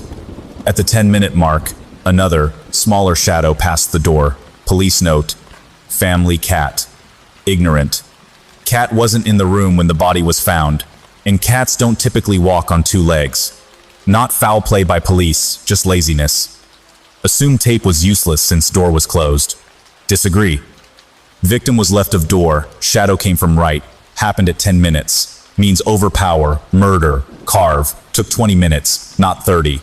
Michael might be right. This thing can't be human. Oh, one more detail. After police cleared the room, moved the body, I spotted something fall off the victim on tape. Grainy, but looked like a small strand of rope. No rope burns, noted. Thoughts? Next steps. Evidence room revisit. Autopsy report deep dive. Emailed original medical examiner for interview. Waiting reply. Any questions for him? Let me know. Going through Dad's old files. And having a chat with the old sheriff. No reason lead detective was kept off a triple homicide, especially keeping him on a suicide case. Smells like bullshit, wanting glory. Looks like it bit him in the ass. Part 3. The official reports. Autopsy and toxicology reports are in. Quick update with the findings. Report of investigation by county medical examiner. Decedent, Trevor redacted. Hagen, Caucasian, male, 38. Home address, redacted. Type of death, violent, suspicious, unusual or unnatural, found dead. Comment, found dead by wife. Amount of blood prevented immediate cause determination. Body description, partially clothed. Eyes, removed. Facial hair, number weight, 203 pounds. Height, 5'10". Marks and wounds, body mutilated. Arms, legs, torso covered in strange markings. Analysis suggests markings cut from inside the victim based on skin displacement direction. Markings unlike any previously seen. Photos documented for origin, meaning analysis. 3 distinct markings noted, possibly words, phrases, repeated across body. Eardrum shattered, presumed victim unable to hear during TOD. Skull intact, except snapped jaw. No brain damage. Eyes removed, found lodged in throat. Lungs clear, suffocation, not COD. Internal organs, bones intact, except healed wrist fracture, age 12, per medical history.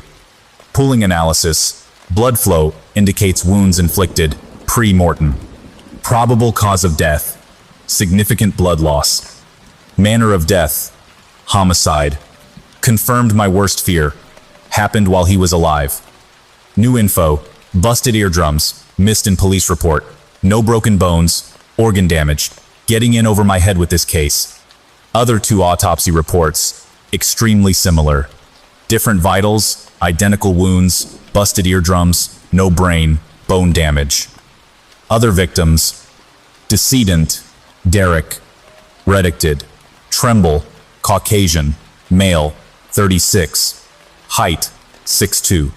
Weight, 279 pounds. Decedent, Howard redacted Mason, Caucasian male, 42.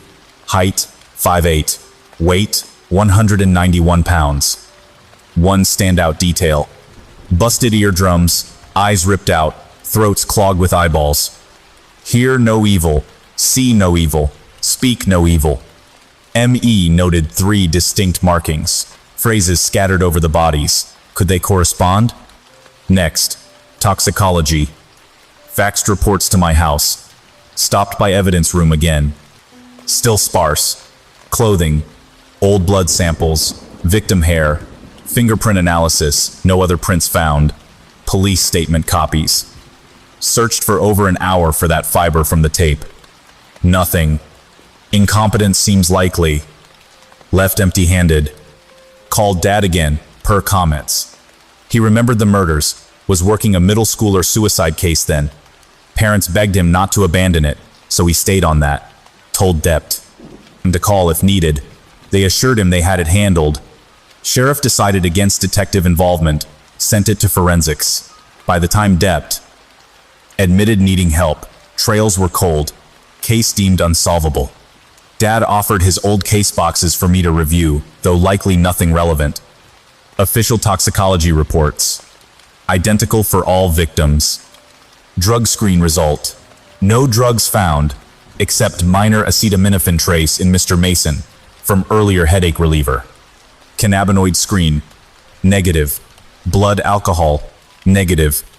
Specimen received. The 8th of May 2006. Type 4. Blood vials. Test performed. The 8th of May 2006. Submitted by coroner. No sedative strong enough to incapacitate victims without detection. Officially, no drugs involved. More confused than ever. Nothing adds up. Only generates more questions. Exhausting. Good news, me replied, willing to meet. Also perplexed, wants to help.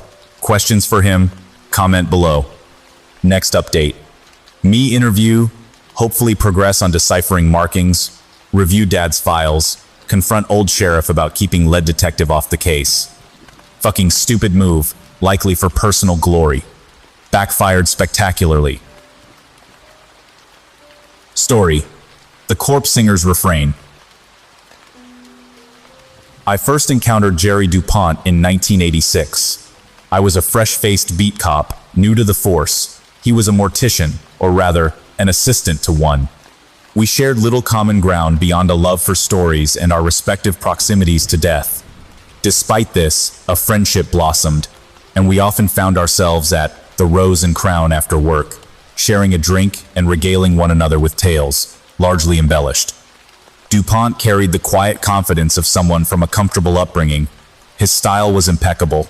He always favored dressing up for an occasion, never down. No matter how rigid his posture, Jerry always looked more at ease in a suit jacket and tie than I ever felt in a t-shirt and jeans. One of the first stories Jerry shared with me at the Rose and Crown was the narrative of his life. I was captivated by his family history. Parents lost young, leaving him with a trust fund and a gold ring with a black onyx face worn on his left pinky, the perfect, poignant detail to punctuate the tragedy of his youth. It wasn't until his teenage years, as he recounted them, that the narrative threads he'd laid before me began to intertwine and fray. I started to see the nature of his game, the unspoken rules he'd established between us. Suddenly, I was less certain about the precise circumstances of his parents' deaths and the true origin of the ring. Yet, this light deceit wasn't off-putting. Instead, I found it liberating. Jerry and I could express ourselves with far more candor when the truth was loosely tethered to hyperbole. His willingness to sit and share his mind was a balm to the machismo of my daily grind.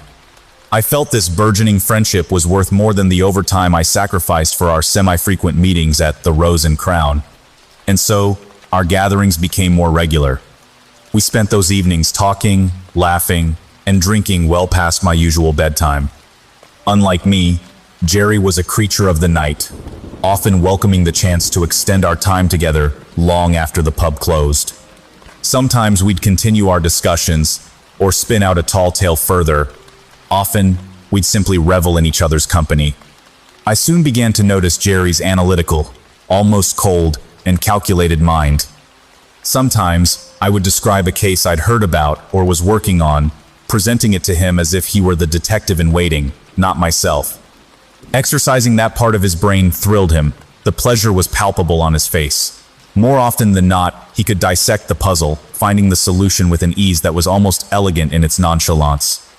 During one of our late-night walks, after the pub had shuttered, I asked him how he managed such eerie accuracy in his deductions. He stated plainly, "You look for the why above all.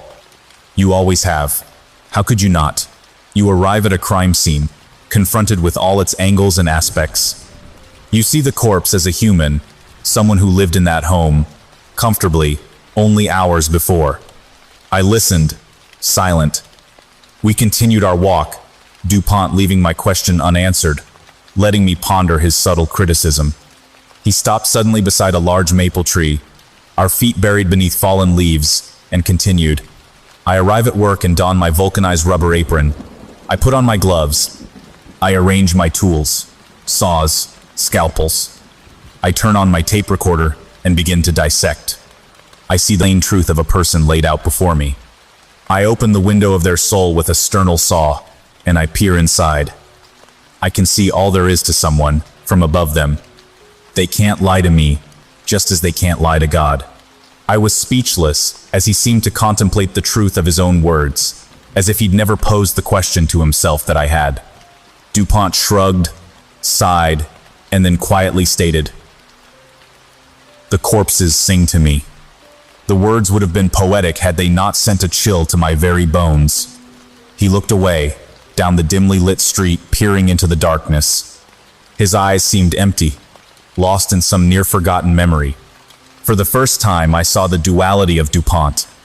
A person who could coldly piece things together, and another who, just as coldly, took them apart. I grabbed his shoulder, shaking him from his reverie, and we resumed walking. It took a moment for him to follow, and the rest of the night drifted from one topic to another, astronomy yielding to galaxies, to the texture of the universe, wherein we found morality defined by evolving philosophy, until weariness claimed me. I bid DuPont good night and caught a taxi home. By 1991, I had become a detective. No help from DuPont, I might add, though I surely could have achieved it sooner, had I relied on him more. I wanted the rank on my own merits. DuPont had taught me much about the impartiality of deduction, and I was grateful, though sometimes I envied the inhuman ease with which his mind navigated murder. I wonder now if I became a detective because of Jerry DuPont, or in spite of him. One morning, in the early October dew, DuPont approached me, a newspaper rolled tightly under his arm. He had an uncharacteristic skip in his step as he met me for coffee. As he sat, without preamble, he spread the newspaper between us and jabbed a finger at the headline. It read, Vancouver, British Columbia, seek the 8th of October, 1992. A cloud of fear and uncertainty has descended upon Rue du Chagrin, a rundown social housing apartment building, as a shocking and unsolved murder case continues to baffle residents and local law enforcement. The incident, which occurred last week, has left investigators grasping for clues in the aftermath of a brutal, possibly premeditated crime.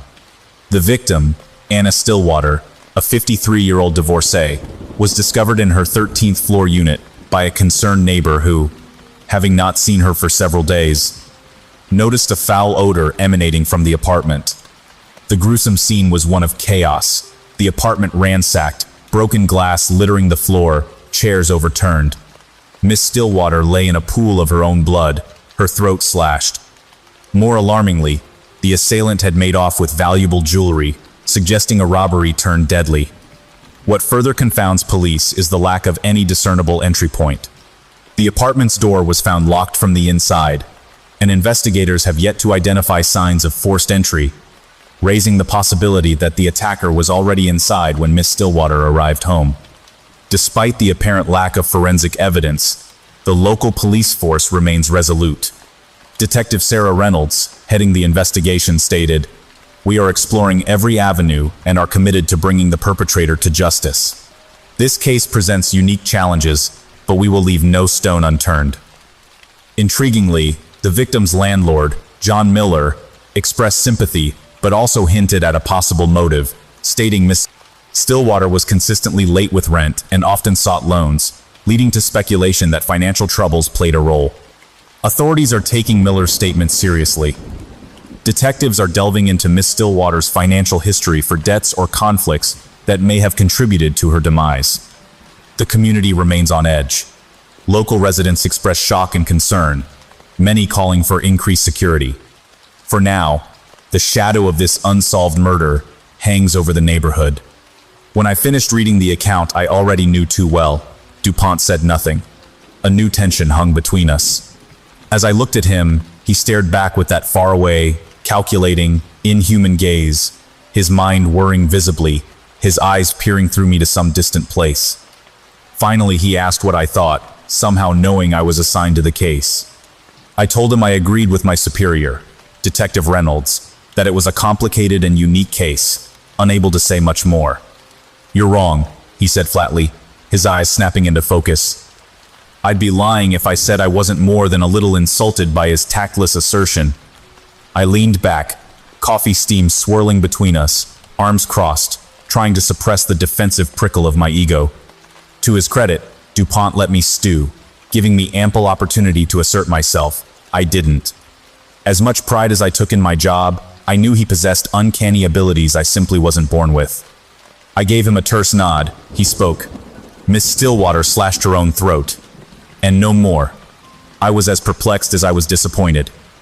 I had come to know DuPont as a man with a mind like a razor, yet here he was, dashing all my illusions. "No," I said.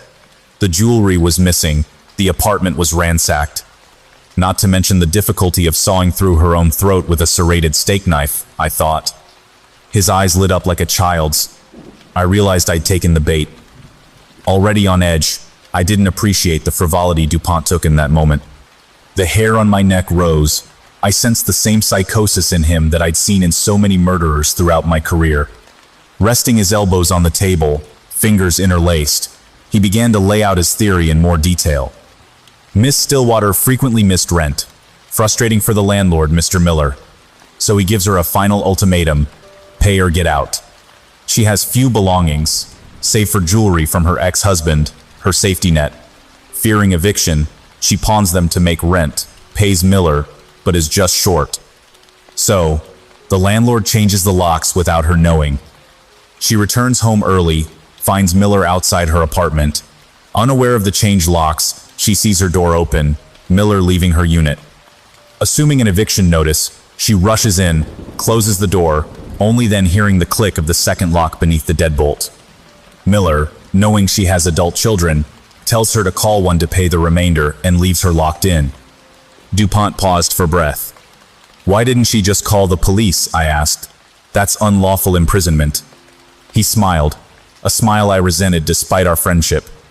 It felt like gloating as he continued his wild assertions. She refrained, fearing removal from the apartment. Irrational, perhaps, but she feared homelessness. She also refused to call her children due to pride. It was her job to care for them. No, she stays, waging a silent war of attrition, knowing she has enough food to outlast Miller's cruelty. The only problem is the building itself. Derelict, slumlords. There's a CO2 leak. She becomes short of breath. Drowsiness overcomes her, heart rate increases. No matter how deeply she tries to breathe, she feels she's suffocating. She rushes to the door, locked. Dizzy, she crashes about, thrashing, tossing chairs, smashing pictures.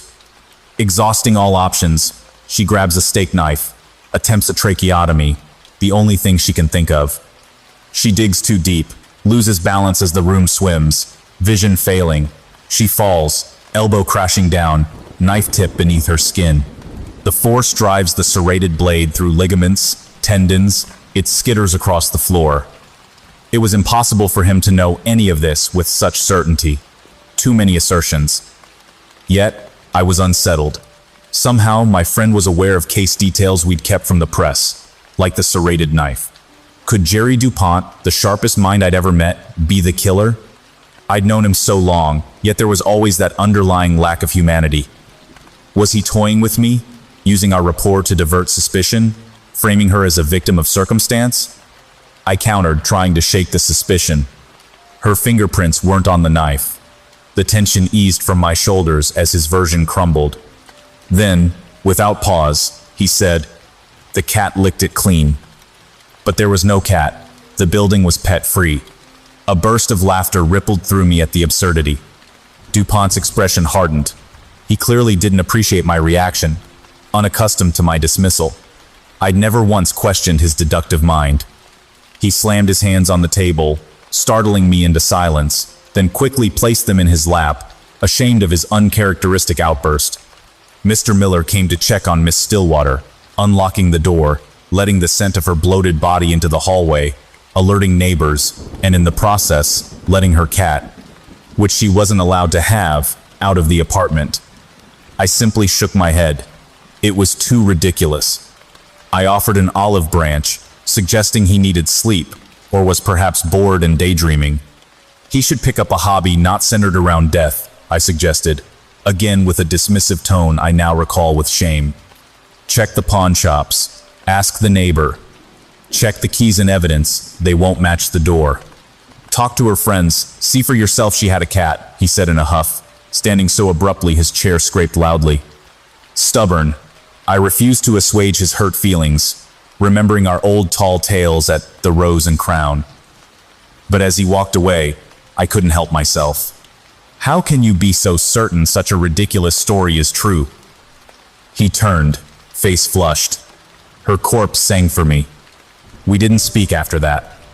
I visited his workplace once or twice, intending to apologize and smooth things over, but he refused to see me, instructing his secretary to turn me away on sight.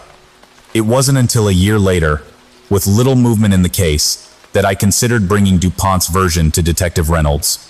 We were at our wits' end. The case was largely forgotten by the media, but we still worked it in our spare time.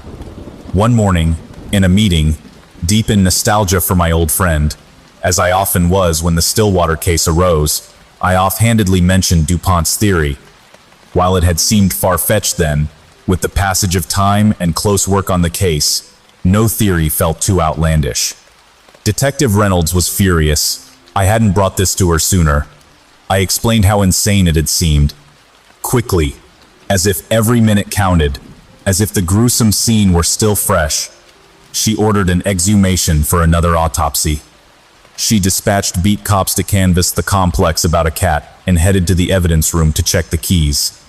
As she walked away, Reynolds called back, ordering me to bring Jerry DuPont in for questioning. Cold sweat pricked my skin. I saw it in her changed demeanor. Reynolds could already see the headlines. Star Detective solves Stillwater death. But Star Detective catches mastermind murderer was far more attractive to the ambitious lead detective. I knew she meant to twist it for a grander, newsworthy narrative. What could I do? She was my superior. It was early evening. I parked behind the funeral home, where the adjoined morgue was connected by a covered walkway. I saw Jerry, buttoned up in a dress shirt and tie beneath his rubber apron, returning from the morgue. He squinted in the fading light, less than pleased to see me. As he started walking briskly away, I called after him, ordering him to stop, or I'd charge him with impeding an investigation. The words hurt him as much as they hurt me. I'm sick thinking back on it. It was a bluff, but all men fear authority. Despite his intellect, he was too shocked to see through my deceit. The drive to the station was quiet, uncomfortable.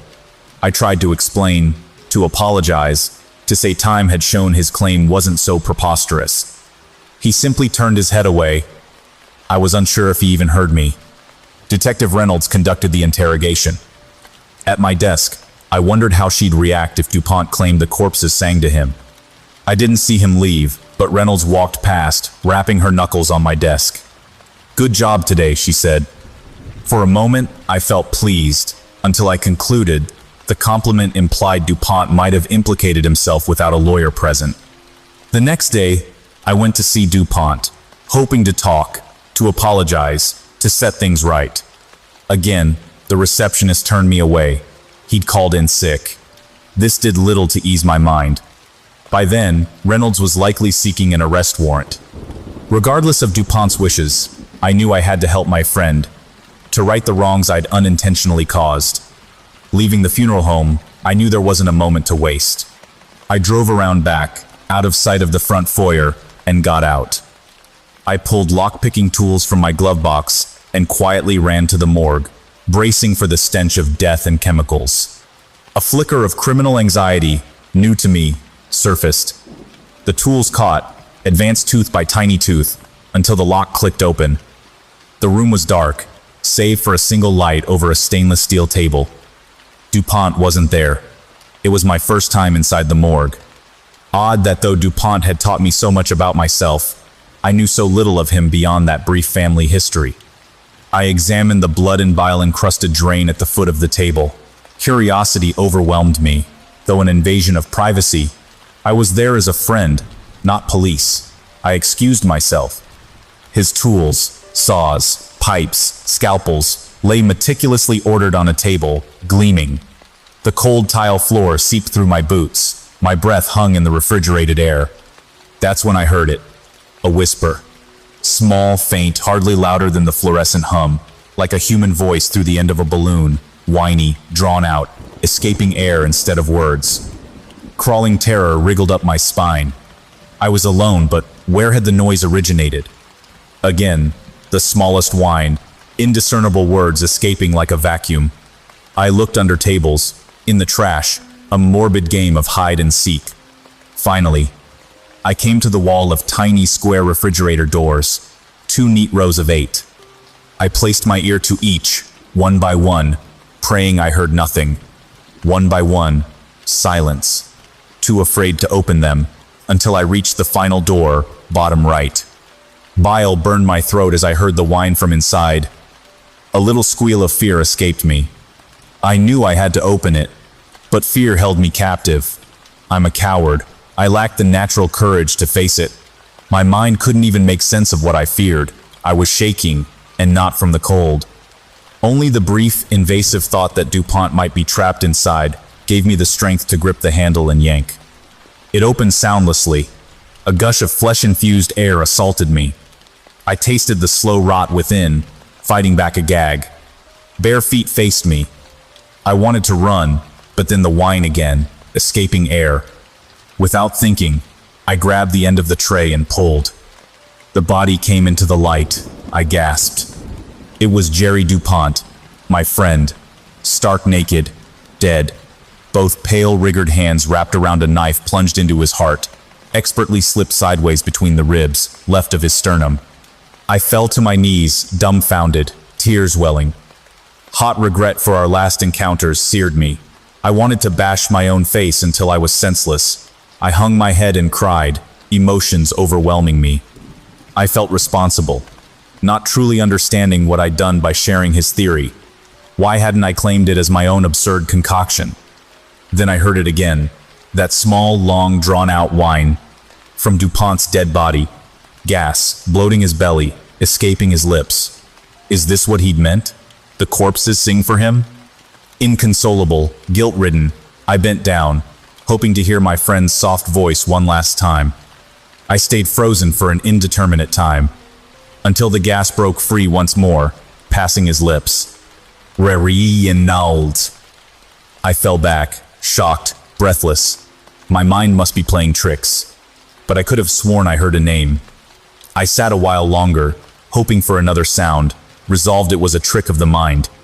His body lay quiet, deflated. DuPont was simply dead. I walked slowly to my car, radioed the station about DuPont's death. I didn't wait. I returned home in a daze. I called in sick the next day, unable to face reality, grief-stricken. But I turned on the television to see Reynolds' press conference on the Stillwater case. It played out as I'd suspected. Reynolds held nothing back. With DuPont dead, she was free to fit any claims to her narrative. He was the murderer, confessed to a friend on the force a year earlier, according to Reynolds. The case's absurdity made it unsolvable by rational minds. The culprit, Jerry DuPont, was as insane and twisted as he was brilliant. At least he got that. Knowing the cops were closing in, he'd taken his own life as dramatically as his murder of Miss Stillwater to escape justice. Disgusted, I was glad for the 2 weeks paid trauma leave. I couldn't have stomached the fresh lies. I'm ashamed I tolerated them at all. A coward. I feared losing my job, a job I'd worked hard for, but I let my friend's good name be tarnished. Upon returning to work, Reynolds called me into her office one last time before her promotion and transfer to a national RCMP position. I think she was congratulating me, or telling me to keep my mouth shut. I couldn't tell. My eyes were transfixed on a small gold ring with a black onyx face, sitting innocently among the stacks of papers on her desk. Detective Reynolds was as capable as she was ambitious. I needed no convincing to know what she had done. Story. I'm a retired major crimes detective, and I've seen true evil 3 times in my career. All 3 were in the last decade of my career. I spent 12 years walking the beat before I had the opportunity to step in and assist a detective and a CSI on a double homicide. Through my numerous connections from years on the streets, we managed to get several leads that led to the arrests of the guilty. I moved out of patrol and spent a decade investigating sex crimes, arsons, and armed robberies. I took advanced training seminars and workshops, studying past cases and offender modalities. I worked with the drug squads on serious assaults and the occasional murder before finding myself stepping in for a retiring detective. I was familiar with his partner, Connolly, and we became a good team. I bring this all up to emphasize that I've seen horrific shit in my 33 years on the force. Images I'll never shake, people who still haunt my dreams. I can honestly say that most of the criminals I've put away haven't been evil. They've all been motivated by something, however benign, to commit their acts. Then there are some that are on the fence, the ones that take violent crimes further than would typically be the case. And then there are those that dream up horrific atrocities to be inflicted on the world around them. Because why not? Patty Wilson fell somewhere beyond the shades of your typical serial killer. She was the first person I encountered on the job who I could reliably say had true evil in her. Patty was an RN that had moved into an OBGYN and birthing clinic in one of the city's lower-class neighborhoods. This particular clinic had a terrible miscarriage and stillbirth rate, but the numbers were fudged and kept hidden. Eventually, people in the neighborhood started talking, and word got out of how many deaths there were. Our station was contacted, and normally that type of thing would land on another desk, but we were short-staffed, so Connolly and I were brought in. Our investigation led us to Patty, and we found that in her 23 years at the clinic, there'd been over 2,000 miscarriages. She'd been giving a chemical cocktail to the expectant mothers, claiming it would help with sleep. Instead, it gradually killed the fetus as it grew. We'd also discovered that after several dozen healthy births, Patty would take the baby away to be cleaned up, but would return with the horrible news that the baby had died shortly after being delivered. Our investigations into that didn't lead anywhere concrete, but one of the threads we were pulling on led us to believe Patty had been lying to the mothers, telling them their baby had died, when in fact the baby was healthy but was shipped off to the highest bidder. A live baby on the black market could fetch a tidy sum, whether for organ harvesting, stem cells, or something more deviant and horrific. We believed it was racially motivated, as almost all the miscarriages and stillbirths occurred exclusively with black parents. But Patty denied it all. I remember watching Patty in our first interview with her. Her face was normal and moved expressively as she spoke and answered our questions, but her eyes didn't. They were empty, black holes, and the longer you stared into them, the more uncomfortable you became. Even after the trial, which had her served with multiple life sentences, Patty denied any wrongdoing. The next case where I witnessed true evil, it fractured into an investigation involving multiple events. Connolly and I were called in to investigate an attack on a beach volleyball tournament. On the city's largest beach, there was a national tournament with over 300 teams playing on 50 courts over the course of the weekend. The ages were from 12 to 65, and were both men and women. During morning warm-ups before the first game on the first day, one scream turned into 2 screams, turned into 100 screams. Over 1/3 of the players needed immediate medical attention.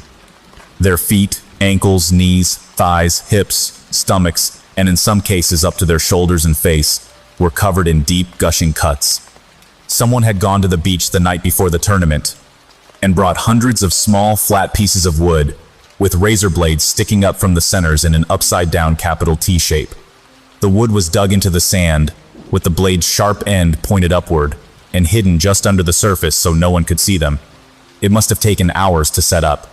There were no deaths, but the damage that was caused resulted in hundreds of injuries and several dozen athletic, young adults with sliced Achilles tendons and a dwindling future in sports.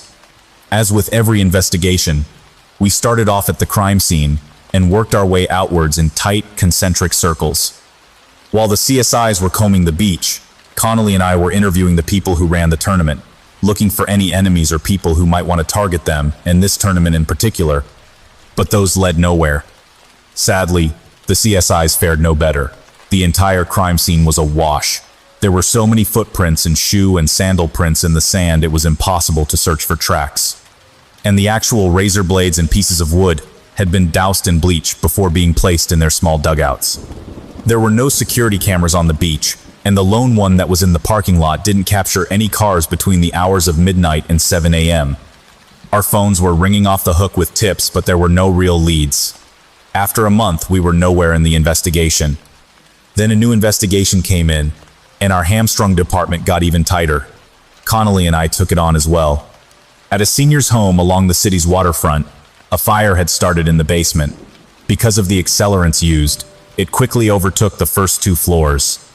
From there, the rest of the 8-story building went up. 22 residents and 9 staff died in the fire, all from smoke inhalation. We scoured the undamaged security footage, but again found no suspects around the parking lots or front entrances. The footage from the rear of the building was destroyed, so we couldn't check it. Then a third investigation dropped onto our desks. This time, there was a mass poisoning in a junior high school cafeteria. There were 23 deaths, 15 of which were students, and over 100 severe injuries. Our investigation showed that someone had stealthily broken into the school overnight and poisoned every piece of food in the cafeteria stockroom, fridge and freezer with arsenic. It was a miracle more people didn't die. All the school's exterior cameras were working, and after scouring them for clues, we finally found one at the back doors. The footage captured someone dressed in all black, with a hood and ski mask over his face. He'd used a small set of lock-picking tools to enter the back door which led to the kitchen. He used the same door to exit and ran off across the soccer field towards the water. And everything made sense. The beach volleyball courts, the seniors' home, and now this junior high, they all backed out onto the water. The school itself had taken advantage of that fact by introducing students to rowing, kayaking, sailing, swimming, and other sports and activities on the open sea. And the seniors' home was partially marketed based on its incredible view of the water. We hypothesized the 3 mass crimes were committed by the same individual. We marked all 3 locations on a map and scanned down the coast for all the marinas and harbors. Then we went back through all the routes and picked out various waterfront hotspots we knew would have footage of their exteriors. Using the dates of the 3 incidents, we cross-checked the footage to try to find any repeat boats on the nights in question. We watched a lot of footage. There was only one boat that stood out, a large, older black speedboat being driven by a lone individual we couldn't make out details of. A red light glowed from inside the cabin. Connolly and I got pictures of the boat printed and went back to check the marinas and harbors. None of the docks we went to had seen the particular boat or had records of it, which made us think it was docking at a private residence. I spoke to one of my friends in narcotics named Waco, and he brought up the drug boats that had been populating the cove near the last dock we visited. It turned out that the many drug users in our city had been moving away from alleyways and SROs and onto small dinghies and drug boats, turning them into floating pill houses. The boats were harder for cops to break up or investigate, and you could float in the cove or out in the nearby channel for up to 6 months before having to vacate. Of course, the 6-month rule was never enforced, so the cove kept getting busier with more and more drug boats. Waco offered to help. He went in one night and made his way around the 30 or so boats, which were loosely tied together. Waco found our black boat. He learned the owner was a guy people called Red. He was a dealer and let people use and pass out on board his boat afterwards. The next night, Waco went back, and we followed from a distance with the Coast Guard. We had Waco wired so we could hear everything on board. His plan was to get on with a few others to buy and use some heroin, then pass out. He would fake the shooting up part and pretend to fall asleep. Connolly and I listened in, hearing the details of the casual conversations going on from the other users as they bought and started prep. Soon enough, all the voices went quiet, including Waco's. Crescents. A rough, agitated voice called out, asking if anyone was awake. There was no response. The voice, belonging to Red, laughed and said, "Good." We heard some shuffling, then the engine on the boat rev into gear. The boat peeled out, leaving the cove behind. Waco had a GPS tracker in his shoe, so Connolly and I watched the boat on a monitor as it headed out to sea. We followed from a distance. The Coast Guard's lights all turned off and went completely stealth. Connolly and I continued listening in. After several minutes, the engine died down. There were sounds of chains rustling, then clanking together. Waco's voice came over the mic in a hushed and frantic whisper. "He's chaining us together. There's an anvil on one end." Our captain flipped the lights and sirens on, and the boat gunned it towards the blip on our radar. Over the mic, we heard Red notice the sirens. He started to panic and, from what Waco told us, was about to toss the anvil over the side. But Waco was up and ready to fight. He surprised Red from behind and got him in a chokehold. When we arrived, Red was unconscious on the floor of the boat, and Waco was sitting on his back. There were 5 users laying on the floor. They were all dead. Red had given them all spiked batches, and they died minutes before. When we got back to land, interrogating Red was useless and terrifying. Useless because he said nothing, and terrifying because of how he said nothing. He'd bitten off his tongue moments before we got him in the room. He was in a hospital for the next day and a half before we sat him down with a pencil and paper. We didn't really need Red to talk, though. There was more than enough evidence to put him away for the deaths of the 5 users on the boat. And then divers found more bodies along the same stretch Red boated on. Altogether, it appeared Red was responsible for the deaths of over 50 people. And that didn't include the beach volleyball tournament, the seniors' home, or the junior high school. The thing I remembered most about my brief time sitting across from Red during the interviews were his eyes. Just like Patty. I watched his face move and twitch and wrinkle, but his eyes were always the same empty black, holding my gaze. We never got a reason or motive for any of it. We found out he'd been in and out of foster homes up until his 16th birthday. Coincidentally enough, There was a house fire which killed both his foster parents and 2 other kids living there. After that, Red disappeared for a few years, then got nabbed for an assault in a movie theater and spent his 20s in and out of prison. Who knew how much destruction Red had caused over the course of his life? My third experience with true evil was just as Connolly was nearing his retirement. Poetically enough, it was our last case together. We'd been investigating the individual abductions of 6 Caucasian women between 18 and 22. It was a little old for grooming gangs, and we ruled out human trafficking. We'd done a ton of legwork and repeat interviews with friends and family. No one went back on previous statements. Everyone was solid. We didn't have a single person of interest. We did have one connection between the girls. They all traveled in similar underground heavy metal and punk rock circles. They also appeared to have a similar fascination with Satanism. Connolly and I went back over the details of each disappearance and found they all coincided with a certain opening band that occasionally played at a weekly death metal show. They were called Helvete and were a Norwegian black metal band. They were known for covering themselves in what looked like blood and performing in masks. Each mask was different, but followed the typical design of a face with eyes, nose, and mouth. But the texture looked like dried skin. Dark wicker twigs stuck out at the back of the head, resembling a porcupine. The more we read of them, the more they became our suspects. Connolly and I got an address and decided to go introduce ourselves. The place was on the outskirts of town, surrounded by a large plot of land and forest. We parked up the driveway, and I'll admit, the walk up to the house, I was feeling nervous. It was dusk, and the sky was a darkening gradient of orange to dark blue.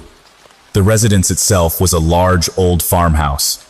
Death metal blared from somewhere inside, thudding out through the shuttered windows. There was a large, black van parked out back, and 2 sedans in the front. A scream erupted from the house, louder than the death metal rock. I pulled my 9mm, and Connolly pulled his .38. We called for backup, and went in through the front door, which was unlocked. The interior had a staircase to the right that led upstairs, and a hallway to the left that led to a living room, dining room, and kitchen. More screams erupted, along with the pounding music. We could tell the screams were coming from below us, and found a door leading to a staircase to the basement. The screams and music got louder, and were joined by chanting. Connolly led, trigger-fingered, creeping his way down the stairs. As he got to the bottom, Connolly swung out to clear the room, but someone was there. A tall mountain of a man in a dark mechanic suit, wearing one of the group's eerie masks, swung down at Connolly. Connolly saw it coming, firing his .38 into the guy. My right ear blew out, and my left was filled with ringing, chanting and screaming. As I got my head back on, I saw that the man had swung down at Connolly with a hatchet, and it lodged in Connolly's neck. He fell back, but continued firing into the far end of the basement. I let my 9mm lead me around the corner. There were old bed sheets hanging from the ceiling, obscuring my vision of the basement. The heavy metal kept pumping, and the chanting grew, but the screaming had stopped. I wanted to check Connolly, but I needed to clear the room. I stepped over the body Connolly had shot and followed the chanting. It led me through the sheets and into a large opening. Dozens of red candles were lit. There was a circle drawn on the floor, and inside it was an inverted pentagram painted in what looked like blood. In the far corner, the ground was dirt, and I could see several graves protruding from the earth. At the center of the pentagram, a young woman wearing barely rags was chained to pegs in the ground and had just given birth. On each point of the pentagram around her were what appeared to be the remains of 5 recently delivered and now dead babies. Kneeling in front of the exhausted and crying woman was another band member, dressed similar to the previous Hulk, but smaller and with a slightly different mask. He held the newest, just delivered baby in his hands as it cried. There were 2 other figures in the room, one over each of the kneeling guy's shoulders. The one to the right was holding a large traditional 2-handed sledgehammer.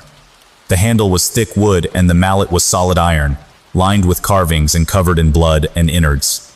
The guy on the left was holding an open book and had been guiding the others in the chanting. We all stared at each other in some strange, horrific standoff. The guy with the sledgehammer pulled first, lifting it to swing at me. I leveled up on him and walked 2 rounds into his chest before turning to the other 2. The guy with the book threw it at me and lunged. I managed to get 2 more rounds off into him, but his momentum carried him through me and we hit the floor heavily. My head cracked the ground hard, and I saw the familiar stars rushing the edges of my vision. Everything sounded like it was underwater, but was moving really fast. I managed to turn my head and saw the one remaining band member, the one holding the baby. He'd placed it on the ground at the center of the pentagram. He grabbed the sledgehammer from his dead friend and lifted it to slam down on the remaining baby. I didn't even realize it, but I still had my 9mm in my hand. Reflexively, I pulled the trigger repeatedly until it clicked empty. The final shot connected with the guy's head as he was about to swing down. He toppled back, and the sledgehammer fell safely to the side. I don't remember much else after that. I woke up in the hospital and was informed Connolly had died, as had all the band members. The baby and the young woman had survived though, so there was that. The investigation was taken over by 2 other detectives, and revealed that the band had been taking women from shows, bringing them back to the farmhouse, and trying to impregnate them. Once they had gotten 6 pregnant, they planned a mass ritual sacrifice to be conducted after the final birth, as an offering to the devil in some Faustian bargain. The other women had been killed after their deliveries, and were buried in the far end of the basement. I never saw any of the band members' eyes when they were alive because of the masks, though I'm sure if I did, they'd carry the same darkness as Patty's and Red's. I said I'd seen true evil 3 times in my career, and that's true. But that last time, there was more to what happened than what I put in my reports. It's the reason I retired immediately after the case. It's the thing that made me realize there was an evil I couldn't even begin to comprehend. I'd seen it right when I got into the basement and leveled off my 9mm at the 3 men. There was something else down there with us. It was floating in the middle of the circle, kind of like black smoke, but it stayed in place, wafting together before separating and reconnecting. Bolts of red electricity shot through it. The smoke got larger as the chanting grew. It pulsed and expanded and reached out, forming into the shape of a body. What gives me nightmares now is thinking about if that last baby had been killed and the smoke finished solidifying. I'm terrified that whatever it would have manifested into would have shown me another realm of evil. Hello, thrill seekers. Welcome to Real Crime Stories, the channel that plunges you into the heart of spine-chilling mysteries, true crime cases, and unsolved enigmas that defy explanation. Today, we're unraveling a gripping collection of stories that will haunt your thoughts. If you're hooked on suspense and can't get enough of these eerie tales, smash that subscribe button and ring the notification bell to never miss a video. Now, brace yourself, let's dive into the first bone-chilling story. I'm an FBI agent. This case will haunt me. The woman who answered the door when I knocked had tears in her eyes. She clutched her housecoat tighter around herself and took me in, looking me up and down. Mrs. Burton? I'm Agent Barnes. May I come in, please? She regarded me through the glass, staring coldly at my face. They said you'd be coming. You're from the FBI. Some sort of special unit? That's right, ma'am, I said, pulling out my ID badge and showing it to her. After examining it for a while, she turned the handle, pausing to take a quick, hopeful look around the neighborhood, before finally holding the creaking screen door open for me. I stepped up the wooden staircase and entered the house. The home was well kept. Old but comfortable furnishings, walls covered in framed photos showing barbecues and family gatherings, weddings and birthday parties. It looked like a peaceful place. Not an abusive household or a neglected one, I thought to myself. I took out my notepad and scribbled something illegible. I'm here to follow up on the case involving your son, Brian. Do you mind if we sit down to talk for a few minutes? She showed me into the living room, and I took a seat on the couch. Can I get you anything, Agent Barnes? And no, I'm fine. Thank you, though. Instead of sitting down opposite me, she chose to remain standing, making me feel oddly nervous. I tried to ignore that sensation, but it did throw me off slightly. Most people sit down when you do, especially when they're the host. What can I do for you exactly? Well, I was hoping to ask you a few questions about your son's disappearance. I understand he went missing from his bedroom late one night, and there was no sign of forced entry. The doors were still locked in the morning when you woke up, is that right? She nodded slowly. And all this despite the fact that he didn't have a key, and none were missing from the home. She stood with her arms crossed, not saying anything. Was there a question in there somewhere, Agent Barnes? I waited for a beat. This wasn't how I had expected it to go. Already I felt like my entire preconception of the case was wrong. My theories were immediately forgotten, and I began to examine the whole situation with fresh eyes as I sat there looking into the woman's unreadable face. I suppose my question is, how did he go missing? It seems impossible. Unless there's something you aren't telling us. A door left open, or a window. A neighbor with a copy of your key. Something. You have to try to remember. You're singing the same old song that the detective was singing. Nobody else had a key. None of the windows or doors were unlocked. I'm sure about that. And you're sure he didn't sneak out after dinner to play with friends? No one would blame you if that were the case. Kids that age like to go out in the forests, run around, get into trouble. Are you sure he was in his room that night when you went to bed? I'm sure. I tucked him in myself. I'm not a drunk or a druggie, Agent Barnes. I'm not a neglectful mother either. I didn't forget seeing my son in bed that night. Just like I didn't forget to lock up. This was going nowhere, I could already tell. We were off to a bad start, and I had a feeling she could sense my newfound hesitancy and uncertainty. I put my notepad away and thought for a few seconds what direction to take. I had to improvise. Can you show me his room? I'd like to see it if I could. Her face showed no change of expression at the request. She just held her hand out, inviting me towards the back of the house. I followed her as she led me down a hallway with creaking wooden floorboards. Do you have children, Agent Barnes? Yes, a son. How old is he, if you don't mind me asking? 11, actually. Same as your Brian. Good.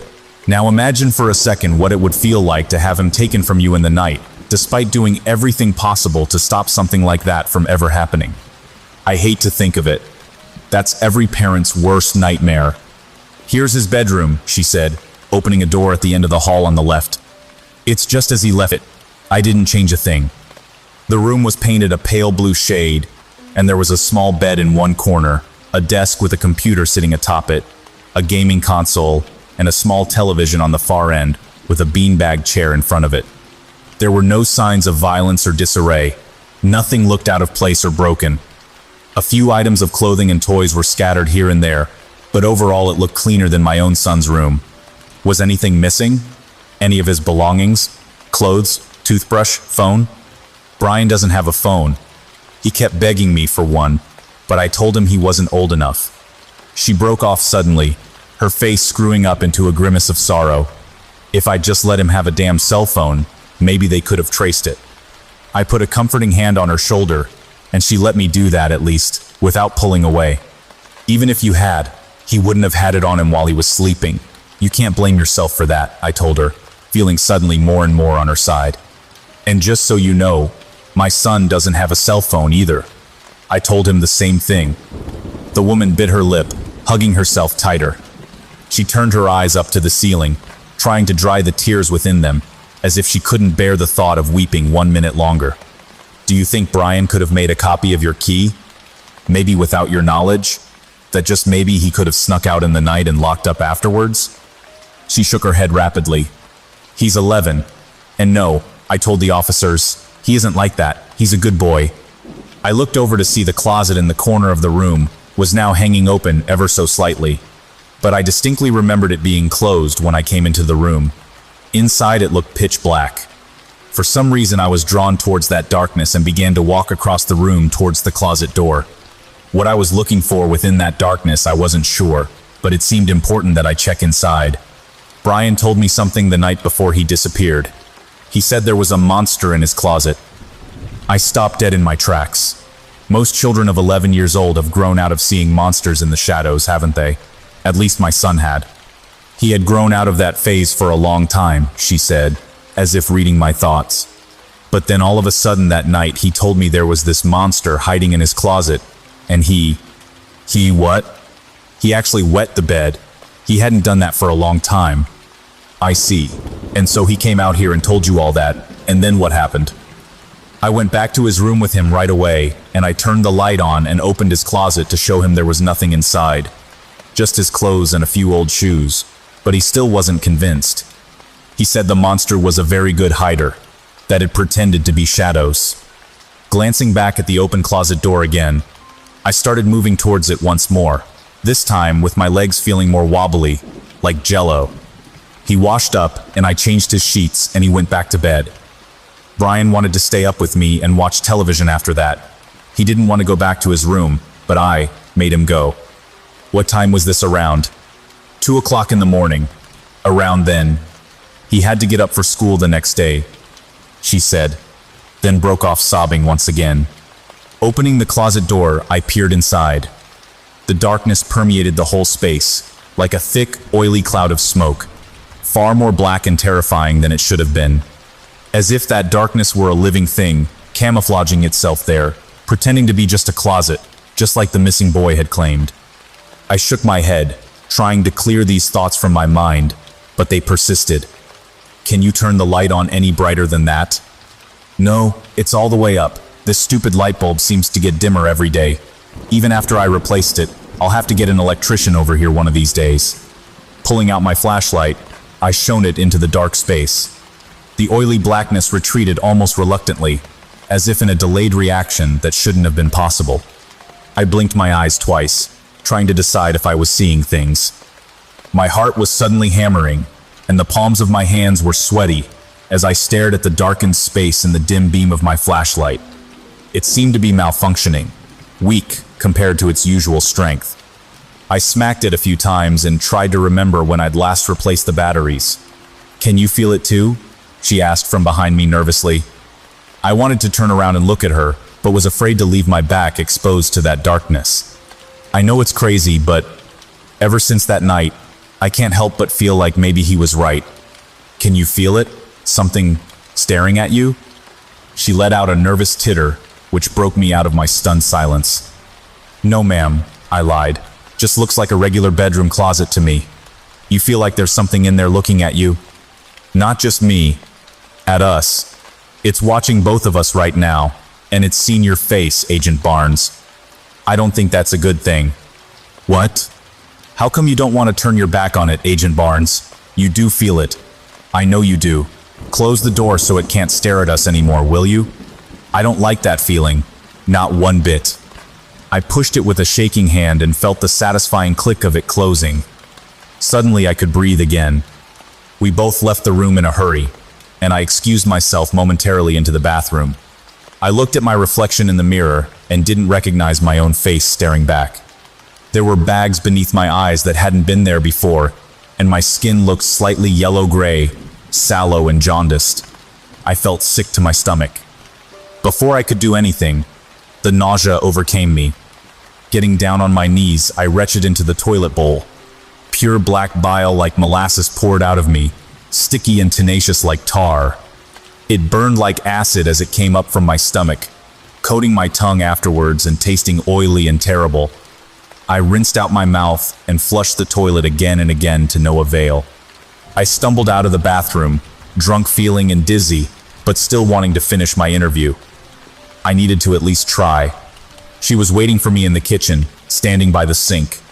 I stumbled into the room and felt it spinning all around me.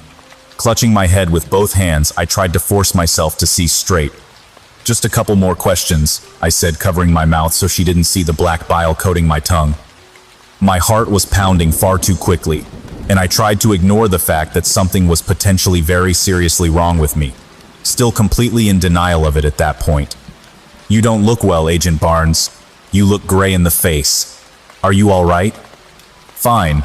I'm fine. Now, can you tell me about Brian's father? I understand he passed away several years ago. Did he have any family? Close friends? She shook her head at me, as if none of these questions mattered. And she was right, in a way. They didn't. The interview didn't lead anywhere, and I couldn't focus on anything she said. Soon I was back out on the street again, the memory of the end of the interview gone entirely from my mind. It was like I'd been on autopilot without realizing it, and I didn't like that feeling, as if someone else had been driving the car and I had been asleep behind the wheel. I had a very strong suspicion that whatever had happened to Brian would not be a solvable crime. And if it was solved, those findings would not be suitable for an official report. This had redacted written all over it, assuming it ever made it up the chain of command.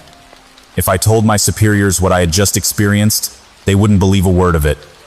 The case had gone cold months before, so it wasn't expected for me to solve it, only to try to lend a hand if I could. Most of my cases ended up remaining unsolved, so it wouldn't require much explanation if I wasn't able to do anything useful. And I really didn't feel like I would be able to do anything useful. I had terrible brain fog for the rest of the trip, getting contemptuous looks from the local police detectives whenever I suggested anything I thought might be useful. Everything had been tried before, by the sounds of it, and I began to feel as if I had overstayed my welcome. The flight back home was a red-eye, and I tried to sleep through it, but found my dreams were plagued by nightmares. I kept dreaming I was a kid again, back in my childhood bedroom. Not only that, but my closet door kept squealing open in the night, creaking loudly, the wood swinging back and forth as if blown by an impossible wind. I stood up on my child legs to go over to it, but found myself frozen with fear, staring at the blackness within the closet. That deep, penetrating darkness which seemed to spread like flooding, overflowing water towards me. And then, as I reached out my trembling hand for the door handle to close it, something else reached out and grabbed my wrist. An ice-cold, gnarled hand, rotten and macerated.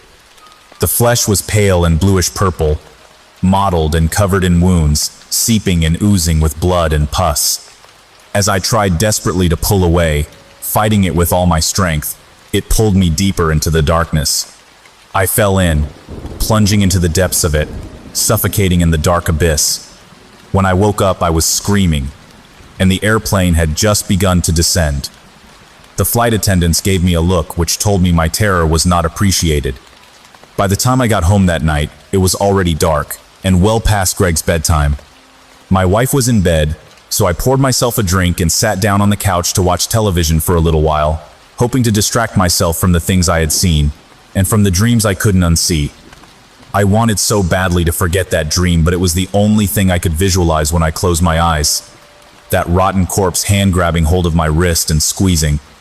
I felt as if I could feel that pain even after I had awoken. That feeling of something tightening around my forearm like a freezing vice. I looked down at my arm to see a handprint there, slightly purple like an old bruise. It was faded like it was old, and yet I hadn't seen it earlier. What the hell? What's happening to me? I asked myself, standing up and pacing. There was cold beer in the fridge. Despite the time, I went in there and grabbed a bottle, popping it open and chugging its contents.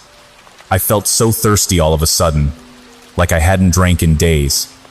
But I didn't want water. The thought of it disgusted me. The bottle was empty, and so I grabbed another, and another, draining them both.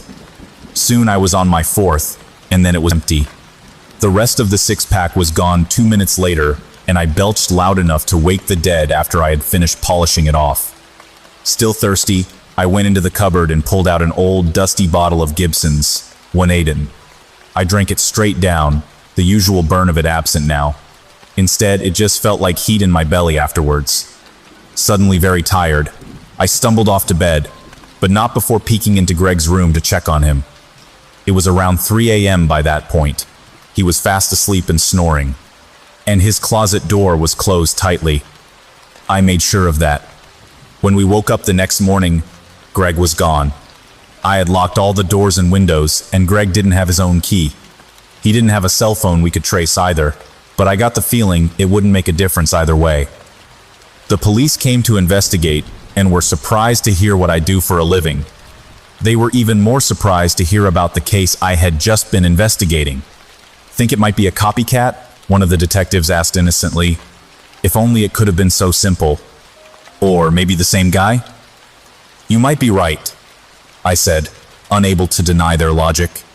But I knew that wasn't what had happened. Not really. Let's take a look around his room, they said, and I led them down the hallway towards Greg's room, showing them inside. I left it exactly how it was. We didn't touch a thing. The closet door swung open an inch, then stopped. It opened an inch wider, and stopped again. Does the closet door always do that? The taller detective asked. Why don't you go and take a look?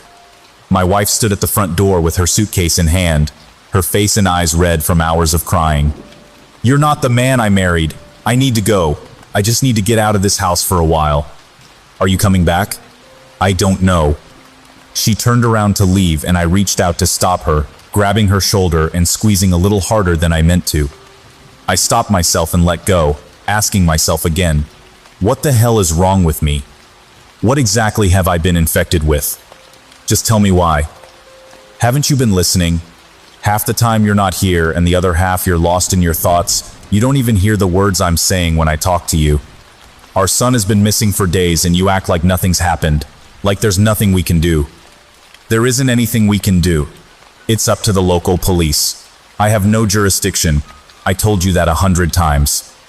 And even if I did, it's a conflict of interest. I can't investigate my own son's disappearance, at least not officially. I'd believe that, I really would, if not for the smell of booze on your breath every day. You aren't even trying to help unofficially. It's like you've given up. All you do is drink, and when you're not drinking, you're missing for hours at a time. I'm going out looking for him. Just stay, please. She rolled her eyes, not believing my lie. When you get your shit together, you call me. Until then, I'll be staying with my sister. Goodbye, Ted. She opened the glass door and let it slam shut behind her as she marched towards the curb. Her sister pulled up a moment later in her little blue economy car and stared daggers at me as she waited for Lisa to get in. They drove off, and just like that, I was alone. I stood at the door for a long time before turning around and surveying the empty house. It didn't feel empty, though. Not since that last case. In my son's bedroom closet, a shadow thing had taken up residence, not to mention it was now living inside of me. I couldn't help but wonder if I was serving as an incubator for some malicious creature growing larger by the day. My sadness suddenly turned to anger as I thought about it. Whatever the thing was, it had taken not just my child, but at least one other, maybe more. Not only that, but it was working on taking my life as well, erasing it in bits and pieces. I would lose chunks of time an hour long or more, and the periods of mental absence were growing longer and more frequent by the day. I marched towards my son's room and threw open the door. Turning on the light, it did little to illuminate the small space. It was as if the light bulbs needed to be replaced in the ceiling fan, but I had done that several times already. Just as the mother of the missing child on my investigation had said about her son's light, I too would need to call an electrician. Although I doubted that would help, I had to try. The darkness was already spreading out into the hallway, like a malicious plague made of shadows. "What do you want from me?" I asked the empty room, my eyes fixed on the closet door. I had put a deadbolt on it to keep it closed, but it began to slide across to the other side, as if being pulled by sideways gravity, or by an invisible hand. I rushed across the room to pull it closed, but it was too late. The lock was undone. The door began to swing open, revealing a crack of pure darkness, and I stopped in my tracks, not wanting to get any closer. My heart was pounding, and I had forgotten all about my anger. Now I was only afraid, like a child staring into the shadows of my bedroom closet late at night, hearing sounds from within it, rustling movement, papery like old snakeskin being shed, a poisonous midnight reptile growing larger by the day. "What did you do with my son?" I asked the empty closet. My voice was just above a whisper. I was backing up, now trying to get away. Whatever the thing was, it was getting stronger. "Daddy?" A voice sounding almost like my son said from within that darkness. I almost ran in that direction to save him, purely out of instinct. But then I stopped myself. Something about the voice was different, a slight distortion like it had been played through a guitar pedal. "No, it's not. It can't be." No response came back, only silence, and that feeling of something staring at me from the shadows. Not my son, but something else mimicking his voice. I stepped out of the room quickly and closed the door behind me. The hallway was noticeably darker now, as if that plague had spread insidiously further outwards into the rest of the house. There was no stopping it. I could only try to slow it down. I went into the dining room and grabbed a chair. Tipping it over onto its back legs, I jammed it against the doorknob, making an impromptu lock for the bedroom. I would need to get something stronger, though, and fast. A padlock, I decided. Maybe 2 or 3. first, I wanted to make a couple phone calls, while I was still the one steering my own body. Who knew when whatever entity was inside of me would take over and I would go into autopilot again? My first call was to my boss. I asked for a bit more time off to look for my son. He didn't question it for a second, and told me to call if I needed anything. After hanging up with him, I dialed another number. I hoped to contact the woman I had visited a few days prior in my capacity as an FBI agent while investigating her missing son. She had acted quite strangely, and had known about the shadow entity, whatever it was. It was also the place where this had all started. "Hello, Agent Barnes," she answered, knowing it would be me despite the fact that my FBI-issued cell phone blocked my caller ID. "Mrs. Burke, I called to ask you a few follow-up questions." She waited silently for me to continue. Several moments passed and I wondered if she'd hung up. "Mrs. Burke?" "Ask away, Agent Barnes. I'm curious though, how are you feeling? You didn't look well last time I saw you." "Fine. I'm fine. I'm sure you are. Mrs. Burke, can I ask you about your husband again? We skipped past that last time. You said you were married. Where was he when I came by? At work?" "My husband passed away very recently, Agent Barnes. He caught some sort of illness. The doctors couldn't figure it out. It consumed him from within, like a flesh-eating bacteria." Goosebumps suddenly broke out across the flesh of my arms, and I realized I was holding my breath and let it out. Is that what it was? Necrotizing fasciitis? No, not that. Like I said, they couldn't figure it out. They'd never seen anything like it before. All I remember is by the end they wanted him out of the hospital. They were trying to convince us to take him home to die. Whatever was wrong with him, it was scaring the nurses. The doctors too. But they wouldn't say that, of course. I found my voice was suddenly caught in my throat, and I was unable to speak. "It's the same thing that's infected you, Agent Barnes. Don't ask me why it didn't take me. Maybe it doesn't like women for some reason. Maybe it is a bit like a serial killer. It takes only certain types of victims." Again, I couldn't speak. "Stay out of the hospital. They won't be able to help you, and you'll only spread it further. Goodbye, Agent Barnes. Don't call here again. I can't help you. No one can." As the phone disconnected, so did I. That was the last thing I remembered. When I regained consciousness, I was back in my son's bedroom, the closet door hanging wide open in front of me. I stumbled out of the room and looked for a chair to put back beneath the door handle, but they were all gone, missing from the house completely. All the lights were off, and I went around trying to turn them back on, only to find the bulbs smashed and the light switches torn from the walls. My phone cast a dim glow revealing that several hours had passed, but no GPS data had been recorded. That was when I noticed the red stains on my hands. In the dim light cast by my phone, I stood in the bathroom, looking at myself in the mirror. I saw that my hands were covered in dried blood up to the elbows. It was splattered on my face and clothing too. As far as I could tell, it was not my own. A voice called from my son's room again, this time sounding a little bit more like him. And then, to my horror, the sound of a child's footsteps came towards me, and he called out again, closer this time. "Daddy? What happened? Why are you hiding? And where's Mommy?" He started to laugh, sounding utterly inhuman once again, then appeared before me in the hallway outside the bathroom door. His eyes looked black as polished coal, and his smile was full of malice. I had a strong suspicion. Whatever this thing was, it was not my child. Story. I am a serial killer. One of my victims wasn't human. Red River Ripper strikes again. 10 more bodies wash ashore. It was a curious headline to read since I was quite sure I hadn't killed anyone that week, let alone 10 people. The nerve of some people, acting as though I'm some sort of inhuman monster. Number. I am nothing if not careful, and killing 10 people all at once was which begged the question, who or what had killed them? Thankfully, I was in the position to find out. Linnell was a frightfully small town, tucked away into a forgotten corner of the American outback. It was a timid little place that was maybe 5 years away from total collapse. Already the cracks could be seen, starting with its absolutely pathetic police force.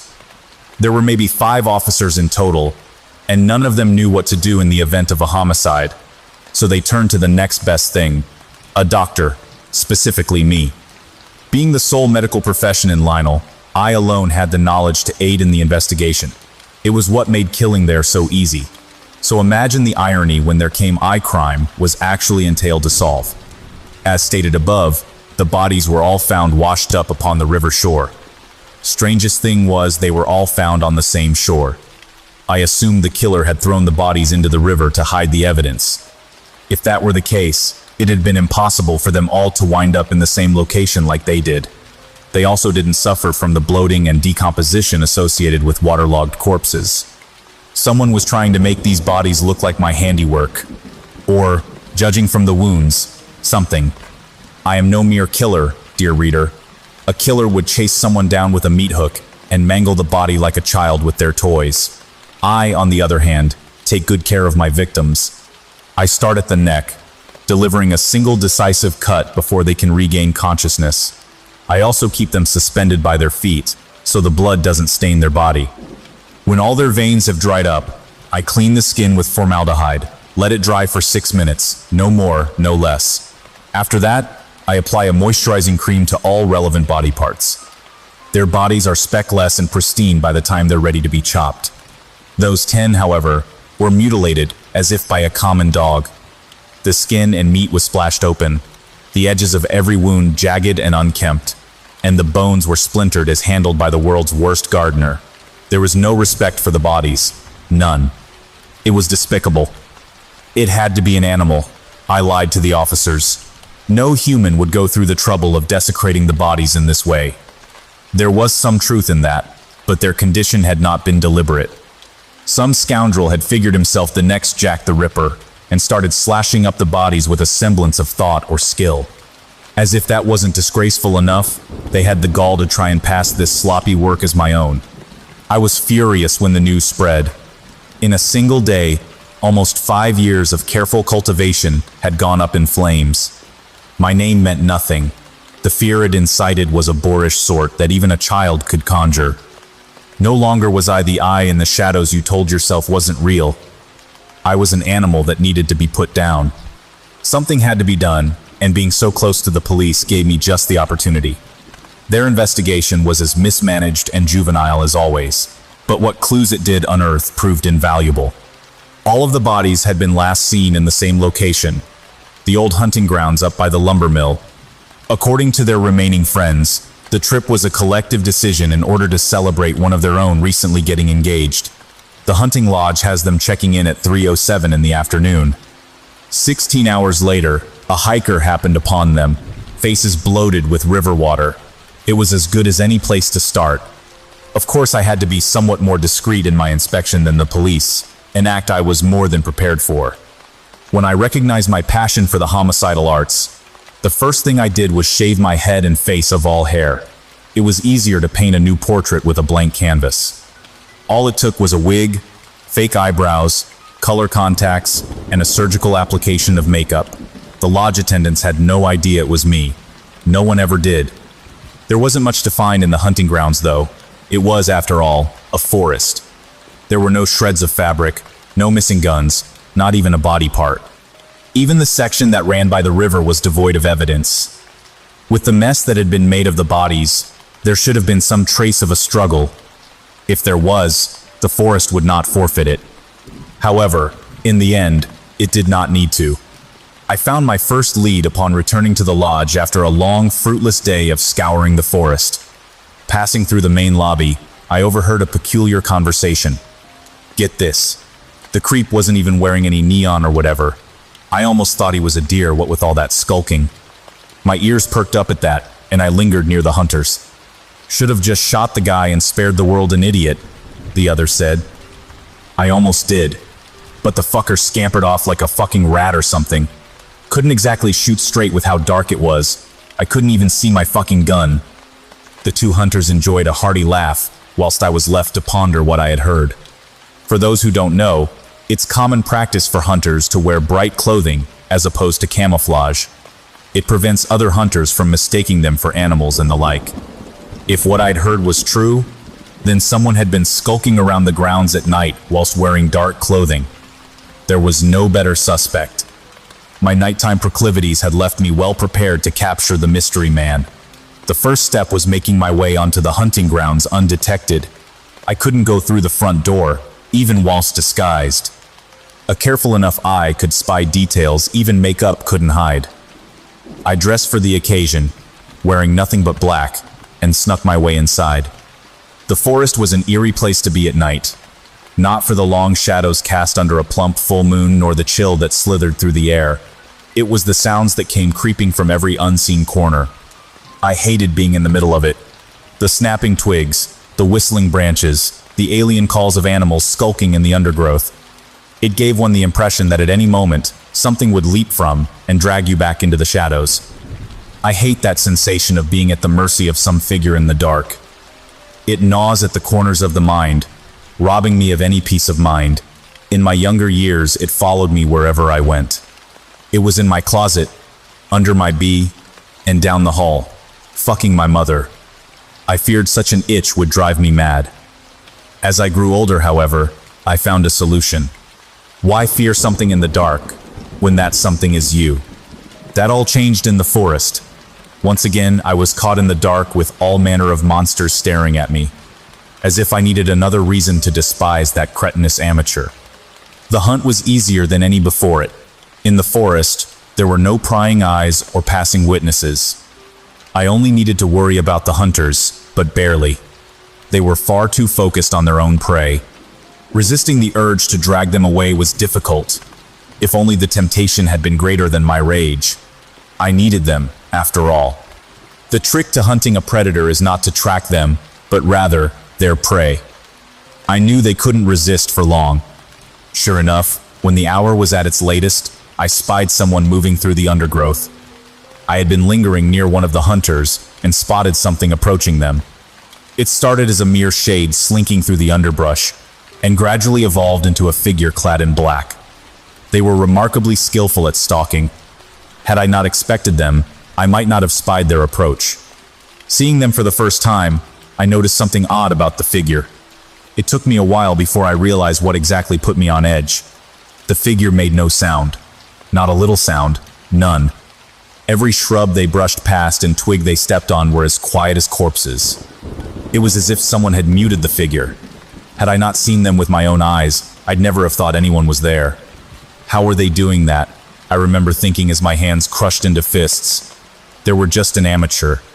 I'd ought to rip open their throat and hang them by their veins. And just when they were about to croak out their last pathetic breath, I'd cut them down and calm down, be professional. As talented as the figure was, they seemed to have trouble watching their back. I crept towards them with unrivaled skill and drew a syringe from my coat. In the past, I had strangled or even taken to knocking my prey unconscious. When such methods proved too messy or slow, I turned to chemical alternatives. I crept through the undergrowth until I was right behind the figure and then, in one swift motion, stabbed the needle into their back. It was a routine I'd practiced many times over, and like then, it did not fail me. The figure started to wobble before they could give any sign of alarm and collapse without even a whimper. I caught them before they could fall and slung them over my shoulder. We were far enough away from the hunter that my actions, subtle as they were, remained undetected. The amateur was mine.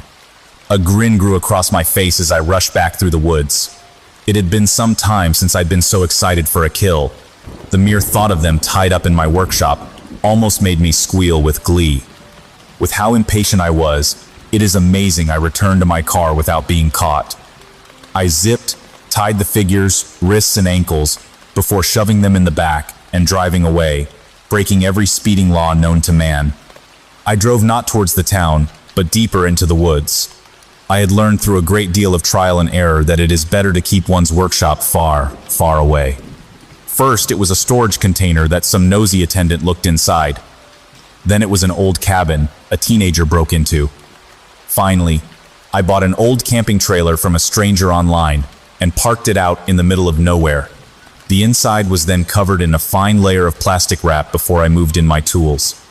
They hung from every wall, rows and rows of blades from delicate scalpels to meat cleavers. They were laid flat against the wrapping, the cold metal complementing the lifeless plastic.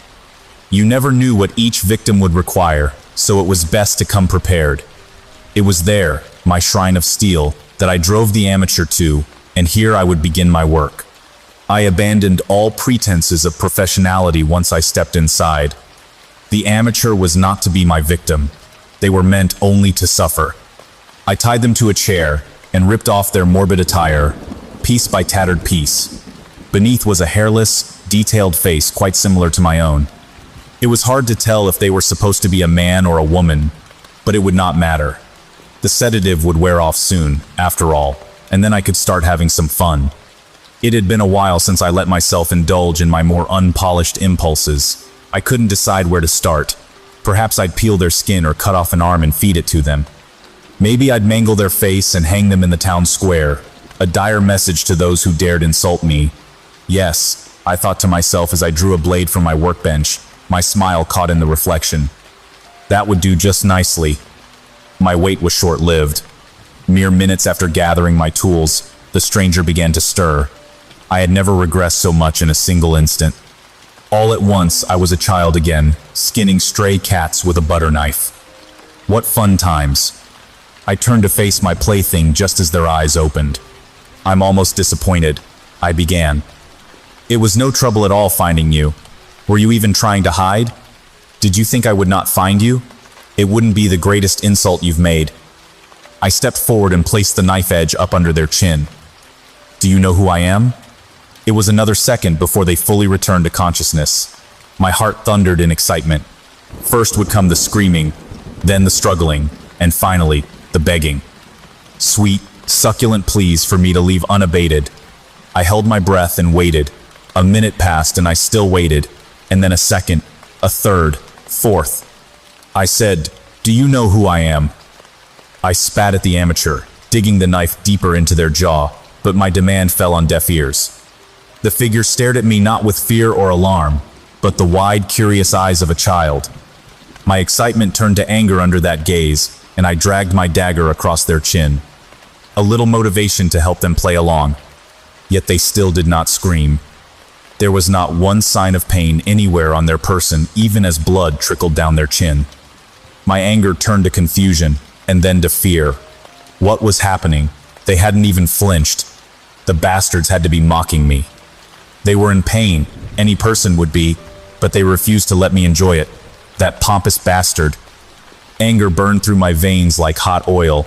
I gripped the knife so hard my hand trembled and clenched my teeth until they felt as though they would shatter. I raised my dagger high over my head and brought it straight down on the amateur's hand. It was only then that the figure reacted. They opened their mouth as if to scream, but what emerged was far worse. Their lips peeled back and didn't stop at their cheeks. Their mouth stretched further than should have been possible, cutting up into the rest of their head until it looked as though it would be cut in two. What was under that hellish grin wasn't flesh or bone left naked as the skin peeled away, but a face, my face, to be specific. I stumbled back at the sight of me. I touched my own face as if to check it was still there. The one I stared into was more just a replica, however. It was a copy more perfect than my own, and behind it, those barren eyes staring out. The sight overloaded my mind in a single instant. All at once, I was a child again, waiting for the thing in the dark to come find me. Give it back, I remember saying. That's mine, my face. Give it back. I raised my danger once again, only for the figure to open their mouth again. Their head peeled back, and this time, revealed my face from before my alterations. The bright hair, the chaotic arrangement freckles, even that mole I'd cut off were all present. Every detail I hated stared back at me while the eyes remained as simple as ever. I wanted to bring the knife down. I thought with all my might, trying to command my hand to rise, but I couldn't. It was my face. Before it, I was just the frail man who'd been trapped behind it. It was the figure itself that finally freed me. He opened his maw again, and this time, revealed a face I did not recognize. This was followed by another, and another, and another. Faster and faster the mouths opened, until not even faces were revealed anymore. There were only rows upon rows of teeth stacked atop each other and perpetually pulling back. By the time I noticed one pulling back, 15 others had emerged from the maws and raced away. There wasn't even a mouth anymore, but mouths, within mouths, like a twisted nesting doll. It was maddening to witness. My eyes tried and failed to follow the pattern, only to sting from the effort. My civility melted away in the face of such impossibility, and was replaced with a single-minded drive: survive. Without thought, I ripped the dagger out of that redundant beast's hand, with the intent of stabbing something more vital. However, the entire arm divided in two, so whilst there was indeed a limb tied to the chair, another was caught on the blade and dragged out of the first. Another arm divided from the side of the one my blade was embedded in, and then lashed back to said knife. The hand wrapped around my wrist and began splitting, hands sliding out from each like cards from a deck until a net of fingers had spread over my arm. I was trapped with that thing mere inches away, folding and unfolding. I could not comprehend what I was seeing. Arms unfolded from arms in a swirling cascade of fractal limbs. Body parts split only to rejoin, twisting themselves into impossible shapes. 3 arms sprung from the shoulder only to fuse at the wrist, leaving a single hand to be shared between them. 5 other limbs wrapped around each, in a helix that ended in a flower of hands and fingers. It was a redundant monstrosity, with too many limbs and not enough space. An impossible nightmare that would no longer stay in the dark. It pulled me close, its endless grip wrapped tight around my arm, but I refused to be this demon's victim. My free hand fished through air until my fingers grazed one of many blades still hanging from the walls. Whichever knife it was, I quickly brought it down on the arms, holding me, and cleaved through meat and bone in one swift chop. Newly freed, I leapt away from the living paradox. Already its endlessly unwinding figure had filled the space in my RV, blocking the door with a tangle of body parts. There was still, however, one way out. In the back of the trailer, where the creature had trapped me, there was a larger window that was easy enough to break. Using the knives, I shattered the glass and scurried out into the forest. I planned to rush to my car, but the creature had the exact same though. Limbs exploded out of the side of the trailer and stabbed into the vehicle like arrows. They took deep swipes, ripping the car apart piece by piece until it was no more than a pile or scrap. The hands retracted and pulled the rest of the monstrosity out into the open, letting it unfurl to its true shape. It never seemed to settle. There was always something more to unpack, always a new limb to unveil. It rose to tower over the trees with a forest or shadows cast from it. Atop the web of limbs rested a head made of mouth, and upon each tooth rested an eye. Eyes that, one by one, turned to look at me. I'd never felt so small in my adult life. With the knife in my hand, I thought of cutting the creature apart, but this insanity was short-lived. I couldn't deny what that creature was, nor how powerless I was in the face of it. There was only one course of action left. I ran back into the woods like a fucking mongrel with its tail tucked between its legs. Pathetic. The creature had no intention of letting me flee so easily. It surged forth in a cascade of hands and feet, weaving through the trees like a swarm of insects. Despite its unorthodox physique, the creature was quite nimble. Its body was liquid, I believe, in that it seemed to morph to fit between the trees. The sight was quite entrancing, if I do say so, whenever I had the time to sneak a peek, but it was impossible to forget the danger it posed. I saw it was nimble, but not enough to catch me. Its body battered against the trees with every step and broke off a number of branches. If I could be so bold as to speculate on such an alien creature, I do not believe it was comfortable with changing its shape. Compacting such a mass must have been more difficult than unpacking it.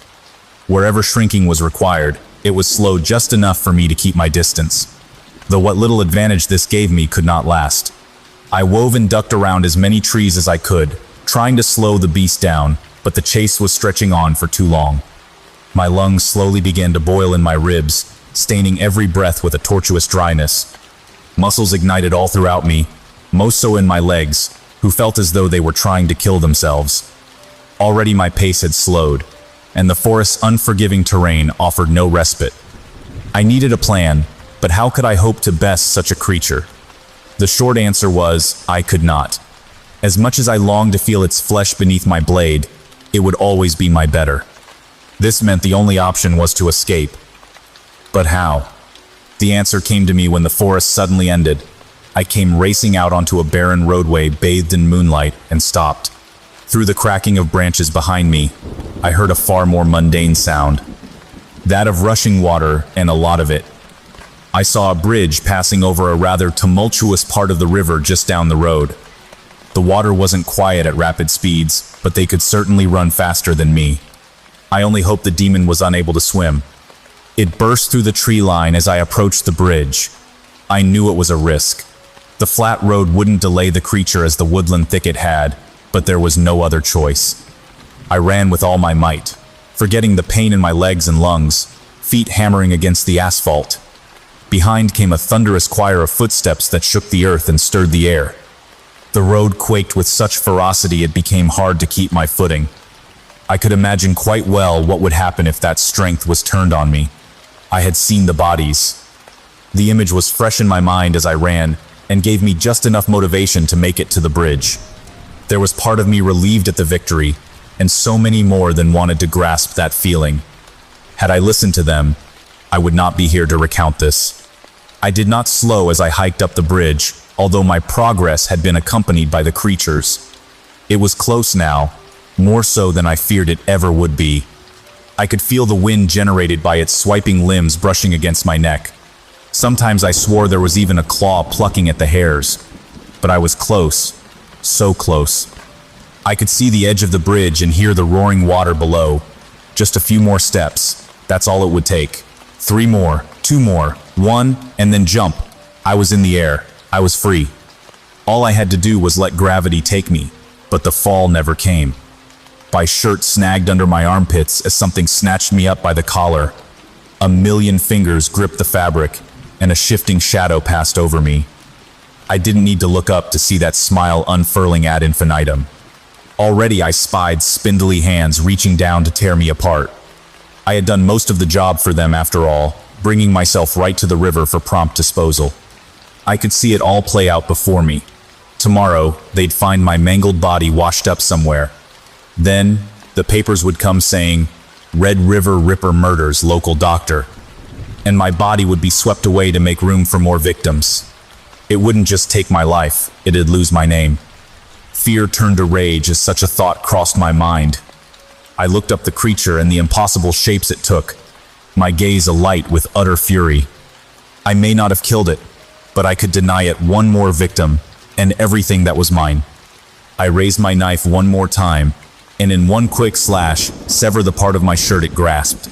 The other arm shot out to grab me, but the shock of my escape delayed them long enough for the river to take me. The cold of the water struck me like lightning, and after the initial shock, caused my focus to lapse. I had just enough strength to break the surface. Not to breathe, of course, but to see what may be following me. I spied the bridge, already a mere speck in the distance, and atop it stood the creature. It never moved to follow, even from the shoreline. It simply stood there, holding the only piece of me it would ever get. "Fuck you!" I remember shouting, overcome by my feeling of triumph. I win. I win. It was a moment I savor even to this day. Rare is it that I find such ecstasy even from my victims. It was the greatest victory I've ever known, but it was not yet complete. I floated on the river for hours, letting it carry me far away from the creature, until the sun finally rose. Only then, when I felt the monster could not find me, I drifted to the river's edge and crawled ashore. I had been swept miles away to a town just south of my starting point. It was a tiny place as insignificant as the dirt blowing through its streets, but thankfully had a police station in town. I remember marching through the door, dragging river water with every step, finding the nearest officer and saying, "Greetings, I am the Red River Ripper. Would you be so kind as to arrest me?" They didn't believe me, of course, but it was easy to convince them. I outlined my crimes in exquisite detail and took them out to see my trailer. Despite the damage, there was enough evidence within to finally arrest me. I plead guilty at the trial and was, to the shock of no one, sentenced to death. News spread fast of my crimes and the chilling efficiency with which they were undertaken. It was undeniable who I was and what I had done. I couldn't have asked for more. But that was not the best part. The 10 men whom the creature had killed were all attributed to me, and I was more than happy to accept such an honor. I hope that creature, whatever it was, knows what I did, and I hope it hates me for it. Maybe it will come for me. I see no reason why it could not. Perhaps it will disguise itself as one of the guards, or even the inmates. Perhaps no. Why be subtle when such a tremendous insult has been delivered? After all, I'm a dead man already. I would at least want to die knowing how great of a wound I delivered. It has not come, however.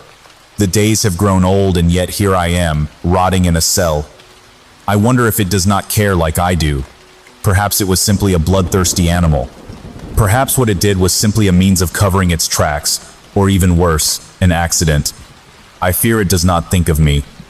It is now 6 months since my conviction. The media attention my crimes assumed has died down. Now, I doubt any of you know who the Red River Ripper even is. This is why I write this now. I have made friends with a group of smugglers in my prison. If they are true to their word, they will find some way to make this message public. I do not know if I will leave to see it published, though the hope that someone may yet see this gives me a drive like nothing I have ever known. To whomever finds this, I leave you with this. I have killed a great many people. For their sakes, do not forget me or what I did. And if any you are to run across a beast with bodies upon bodies coalescing within, kill it, and in its last moments, remind it of me. Let the last thought on that monster's mind be me. Story. I'm a psychiatrist. I think one of my patients accidentally confessed to murder. As a psychiatrist of over 20 years, I've seen my patients come in many different types, all of them with their own personal flaws, some worse than others. There have been some instances in which I've met people with problems so bizarre that I've dwelled on them for days. These are the ones who'd come in, tell me their story, then right away I'd know they were screwed. Obviously, as a mental health professional, I'm not supposed to spill the beans on their situation so quickly. My job is to stretch out the treatments for as long as possible until the inevitable occurs. One patient in particular stood out. His name was Adam, and he was one of the unfortunate ones. It was hard for me to tell at first, as his life story wasn't exactly unusual or bizarre. However, he did have a condition that was rare, narcolepsy, a sleep disorder that would cause him to randomly fall asleep at inappropriate times throughout the day. This disorder tormented him his whole life. It caused problems throughout his childhood, and he had trouble holding down a job later on. Despite this, he managed to find a wife that would stick by his side and assist him. She had a well-paying job as a nurse, while he collected disability checks due to his ailment and inability to work. Other than being his lover, she was also a great caretaker. His wife was the best thing to happen to him. Before she came along, he had spent many years alone, confined to the dark and silent shadows of his home. Unfortunately, Adam had to return to the shadows, as his wife went missing 10 years ago. Apparently, it took a great toll on him. As if dealing with his narcolepsy wasn't bad enough, he soon fell into a deep depression and went days without eating. His sleep habits grew even worse, and he developed insomnia. Months after his wife went missing, Adam made his first appointment with me. When meeting him, I got a strong impression of a shy and timid middle-aged man. He failed to make eye contact with me. He wouldn't stop looking at the ground and staring off into the space beside him during every pause in our conversation. From then on, Adam has been seeing me on the regular, and over time we both kind of formed a bond. Compared to my other patients, I was invested in Adam's life and progressed the most, and really looked forward to seeing him every week. I'll admit, after a few years I started to consider Adam as a part of my life, an acquaintance. But we had to meet later in the day, sometimes at night. Technically, my office closed at 6, but I didn't mind making an exception for Adam and allowing him to come in an hour later past closing time. His narcolepsy wouldn't allow the appointments to be worth it if they started too early. So we used his insomnia as leverage for our sessions, although he'd still randomly fall out on me from time to time. But for the most part, it would work out. The first time the strangest thing happened was when Adam was in my office as usual during one of our sessions. "You've still been using your journal?" I asked him. Adam sat across from me on the other side of the coffee table that separated us. He slouched forward and rested his head on both his hands, staring at the carpet below him. He didn't seem to be all the way there at the moment. Adam? He snapped out of it, then looked me in the eye. Yes, I actually have, he replied. About 2 years ago, I gave Adam the task of jotting down his thoughts and feelings in his own personal journal. He told me it was a great way of venting, expressions of himself that only he could see. Have you met any new friends or acquaintances to occupy your time? Adam shook his head. No surprise here. I would ask him this question every month or so. As expected, I'd always get the same answer. During the past 10 years, Adam hadn't put much effort into meeting new people, as he rarely left the house for social gatherings. Outside of other personal occasions, the only time he stepped foot out of his house was for our sessions. I've been going to some bars and late-night comedy shows, he said. I paused, then raised an eyebrow before grinning. That's great. You go by yourself? He nodded. But I don't meet anyone when I go. At the bar, I usually just sit and drink alone, just to get out. And I find the comedy shows to be so enjoyable I often forget that I'm alone, Adam explained. It's all good. You're finally starting to progress in this area. We're just taking one step at a time. I wrote down some things in my own journal and was about to ask him another question. But when I glanced up, I was met with Adam staring off into space. He was just staring at me, or so it appeared. I smiled, then leaned forward, waving my hands in front of his eyes. Adam? No response. I did that a few more times, but nothing changed, even after standing out of my chair and walking around him to get a reaction. Every now and then, Adam's narcoleptic behavior would surface, but he'd fall asleep for seconds, then be right back with me in no time. This is the first time he just zoned out like this. Hey Adam, what's going on? I said. His blank expression scrunched up into a face of sadness. Then, his eyes began to water. I'm sorry, Sasha, he cried, as tears streamed down his cheeks. His wife. I don't think I can do this with you gone, he continued, speaking to no one in particular. The tear streams on his face grew heavier. Now I just need you to do one thing. Forgive me, Adam sobbed. Adam, I exclaimed. Saying his name did no good. It was obvious he wasn't even present. Forgive me. Come on, Adam, get back with me now, I begged. Forgive me. Adam, forgive me.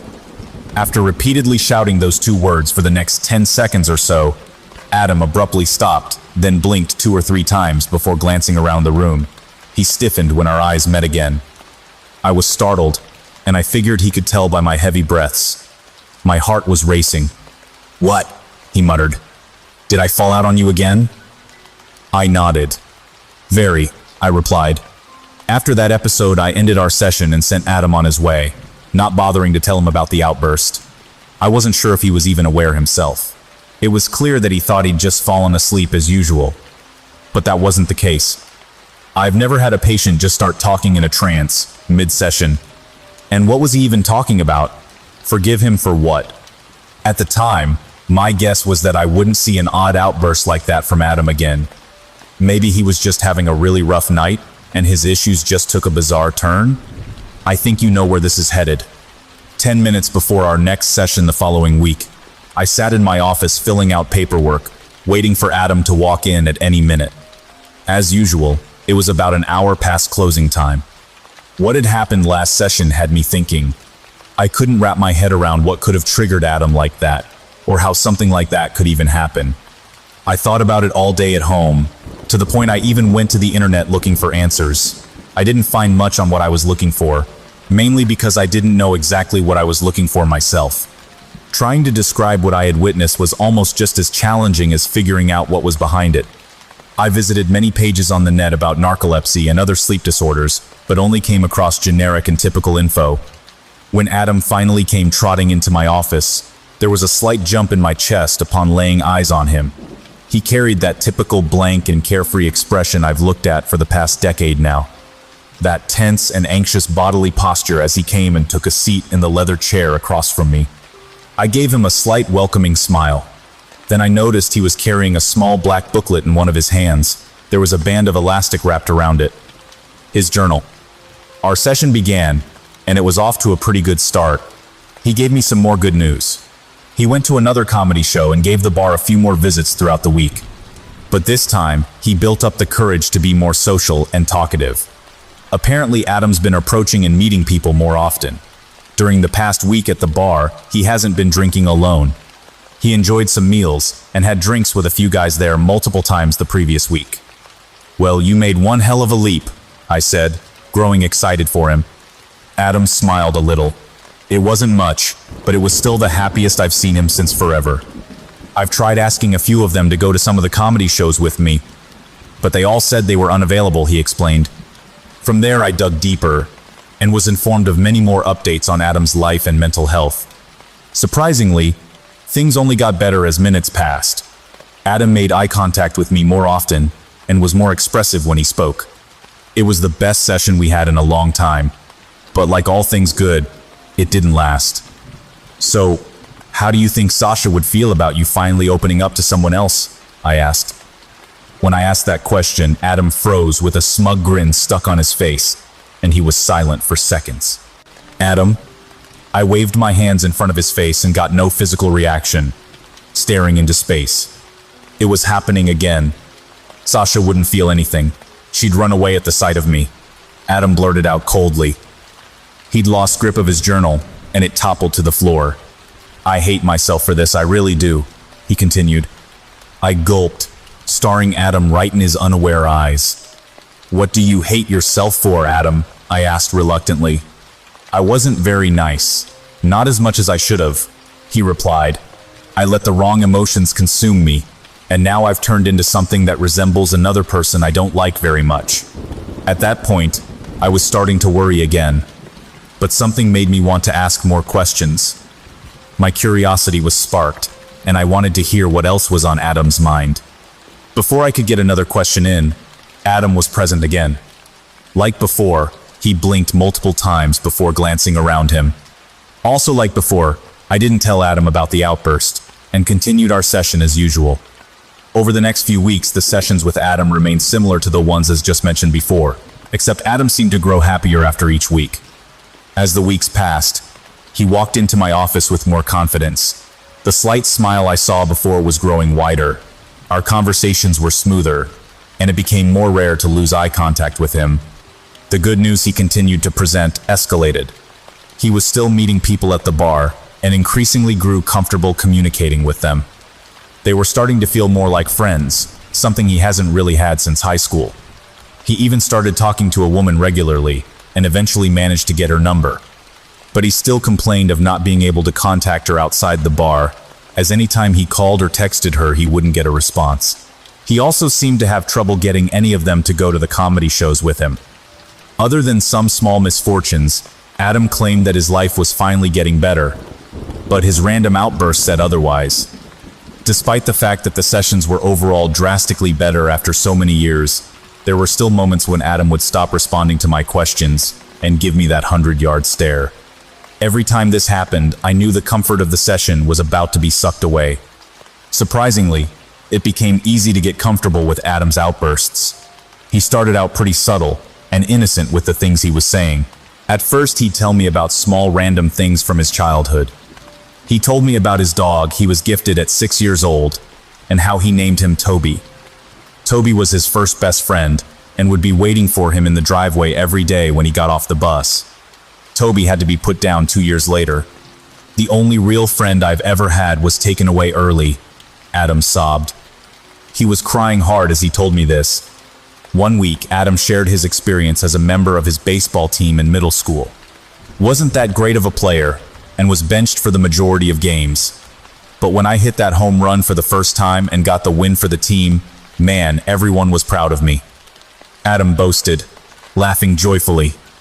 I heard more random things about his childhood, even the small and insignificant moments. Like when he was caught staring out the window several times in the middle of class, and the other students laughed at him when the teacher called him out. At other times, he'd mention a name, someone by the name of Kettlecucker. I heard a joke from old Kettlecucker, and it was funny as hell, Adam would say. He'd suddenly just mention this person randomly, but never tell me exactly who it was. If I tried to ask about this person, he always changed the subject. I'd try to ask Adam questions while he was in his trance. Sometimes I'd get good responses, as if he was actually fully aware, but most of the time anything I said wouldn't reach him, and he'd continue rambling. As more weeks passed, I still hadn't told Adam about what he was doing. I wasn't sure if he'd still want to keep coming if he found out he was spewing out facts about his life on a subconscious level. The more curious part of me wanted to see how far things would go. If only I wasn't so nosy. Adam's subconscious path down memory lane took a dark turn. The decent memories of Adam's childhood, that was once a breeze to sit back and listen to, soon sent chills throughout me. Adam informed me that the first signs of his narcolepsy occurred in 6th grade, and he frequently fell asleep in class. His father was very impatient and aggressive, and having to deal with Adam's ailment made him no happier. His father would shout and yell at him in frustration anytime he randomly fell asleep at home, and beat him down if his teacher called and said he dozed off in class. The bastard knew I had a sleep disorder, but he'd still beat my ass anyway, Adam once shouted in a rage. Apparently, that's when he started to hate his dad, and he's felt that way about him all throughout childhood. This suppressed rage led him to getting into a couple fist fights with his father as a teenager. Adam told me he'd come home drunk when he was 15, and his father shoved him outside on the porch, where he later fell asleep. He woke up in the same spot the following morning.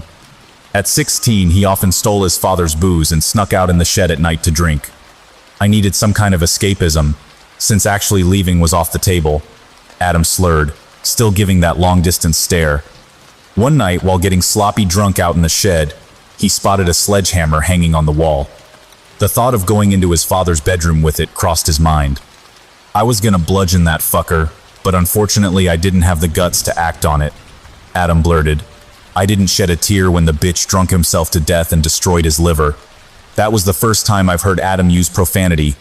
It caught me so off guard that my eyes widened. I bet if I had old Kettle Cucker around back then, he'd cheer me up in a heartbeat. Man, does he say some funny shit. He mentioned him again. Kettle Cucker. Who was it? His thoughts would get even worse whenever I mentioned his missing wife. Have you ever told Sasha about the relationship you had with your dad? I asked him one week. This was one week in particular when I got lots of good responses from him in his trance. Adam took a deep breath, then to my surprise, he started crying. Number, I've never mentioned a word to her about it, Adam sobbed. But it doesn't matter anyways. Sasha hated my guts. I stared back at his emotionless face in confusion. What? I said. I used to be a total brute towards her. I yelled and cursed at her a lot, and the slightest of mishaps would cause me to punch or slap her until she cried. He started bawling uncontrollably. But I took it too far one morning, he continued. Sasha fixed me a hot breakfast on a tray. When she brought it to the table, she dropped the entire thing, spilling everything on the tray in my lap, including some scolding hot coffee. In a rage, I repeatedly bashed her in the head with my fists and killed her. My eyes widened again. Then I swallowed in fear, still staring at him up and down. He was grasping his journal tightly by his side. I buried her in my backyard. Then after some time I called the police, pretending that I hadn't seen her in a few weeks. He whimpered. The only person that ever gave a shit about me is gone, and it's all my fault. Now all I have is Kettle Cucker to keep me company. He always makes me laugh, or at least puts a smile on my face to distract me from my piss-poor life. Kettle Cucker.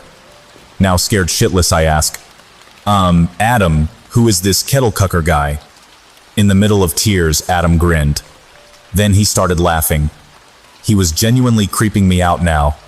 Kettle Cucker? Only the funniest old fart alive, Adam blurted. Obviously his answer brought me no closer to figuring out anything. So at the moment, I left the mystery alone. Days after that specific session, I sat at home ruminating once again. This is the most concerned Adam has made me in a while. Did he confess to murder? I mean, he's been saying some pretty wild stuff, but I wasn't even sure how much of it was true. If any of it was true, I didn't know what action to take next. Contacting the police would have been questionable, as Adam wasn't even in a fully aware state of mind when he made these confessions. The thought of seeing Adam again the next week now seemed more terrifying. What possibly true event would he reveal next? I wouldn't get the chance to find out. Adam didn't show up anymore after that. In the following week, it was a half hour past our starting time. I sat in the office waiting, but there was still no sign of Adam. This was odd because he's never skipped a session without calling me ahead of time. I called his phone a few times but couldn't get an answer. The same happened over the next few weeks. Now I was considering calling the police. Taking into account the fact that Adam has never ghosted me once, let alone 3 times without notice, combined with his confessions, made me decide to eventually pick up the phone. I turned the television on one day and found that the authorities had already beaten me to it. The 5 o'clock news was on. I was shivering from head to toe when I saw Adam's picture appear on the screen. In the background, there were many paramedics carrying zipped-up bodies on stretchers. After listening to the reporter go on in the background for a few seconds, my heart began racing again. Adam was being charged with multiple counts of murder. I could see other people standing out in front of his house, crying and staring at the scene in disbelief. A few officers stood by to make sure they didn't get too close. I felt sick when I saw Sasha's picture appear on screen shortly after. There was a caption, "Missing woman found," beneath in large red text. Unfortunately, that woman wasn't alive. Then another picture appeared on screen, of an older man with some gray hair. Strangely, this person was found alive, tied up and bound in Adam's basement. The name at the bottom of the picture caused my eyes to widen. John Kettlecucker. It was at that moment I realized Adam was spewing at least some truth in his trance-like states. I started looking back at the other confessions that he made, and the more I ruminated over our more recent sessions, the more I struck myself with abundant terror. The thought of Adam sitting in jail made me feel relatively depressed. During the first few weeks after I saw the horrid news, I could do nothing but think about the fact that my time with Adam was now history. The bond we formed. It had lasted so long that regularly seeing and communicating with Adam was something my brain craved and expected. I'll admit, I was starting to miss him, despite what he's done. It took a minute for me to face the fact that, yeah, he really did kill his wife, and committed deeds much worse. After seeing the news, I did more research on the incident. As more time passed, more details and info made its way out to the public. Turns out Adam's life wasn't improving like he tried to make it out to be. Adam actually was opening up and talking to people more, just as he claimed. However, his interactions were very awkward and reeked with timidness, according to the many interviews I saw with people who regularly visited the same bar Adam did. They had meals with Adam, and often did hold conversations with him. But many of the interviewees admitted that it was all out of pity and sympathy, as Adam's lack of confidence was obvious. Adam's failure at creating a social life was internally making his feelings of loneliness worse, while also building up frustration and rage. Some recorded interviews with Adam himself revealed that his new way of dealing with this loneliness and frustration was to kidnap and hold some of the people he met at the bar captive. Adam made some real confessions during his interview, explaining how he lured his victims out to his car before using chloroform to knock them unconscious. Then he'd take them to his house and tie them up in his basement. Oddly enough, the reason he gave for doing this was to simply find someone to keep him company. He kept them in his basement and pretty much forced them to be his buddy. He'd hold conversations with them for hours, spending most of his days in the basement communicating with total strangers. His victims were forced to watch TV with him, and he even cooked meals and brought them food. If Adam found his victim to be boring, or in Adam's words, bad company, he got rid of them right away. This was done by bludgeoning them to death with a sledgehammer, before burying them right next to his dead wife in the backyard. "The same hammer I almost killed my father with," Adam said in an interview. Some of the bodies were discovered with terribly fractured skulls, or large pieces of their cranium totally missing. He kept each person for about a week before killing them off and moving on to the next one. Adam did this until he came across the older gentleman I saw on the television earlier, John Kettlecucker. He was the comedian that performed at the comedy shows Adam often attended. After one of the shows, Adam wanted to personally speak to John. Adam met with John out by his car. After some friendly verbal exchange, John was of course chloroformed. Unlike Adam's other victims, Kettlecucker was held captive for weeks. His talent at making people laugh is what ultimately saved his life.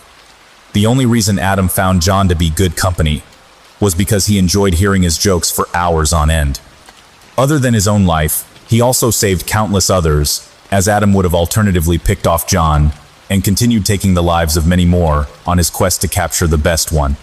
For months going on, I got a taste of what Adam has felt his whole life. Soon I was depressed and couldn't help but to constantly think about Adam, how he's doing in prison.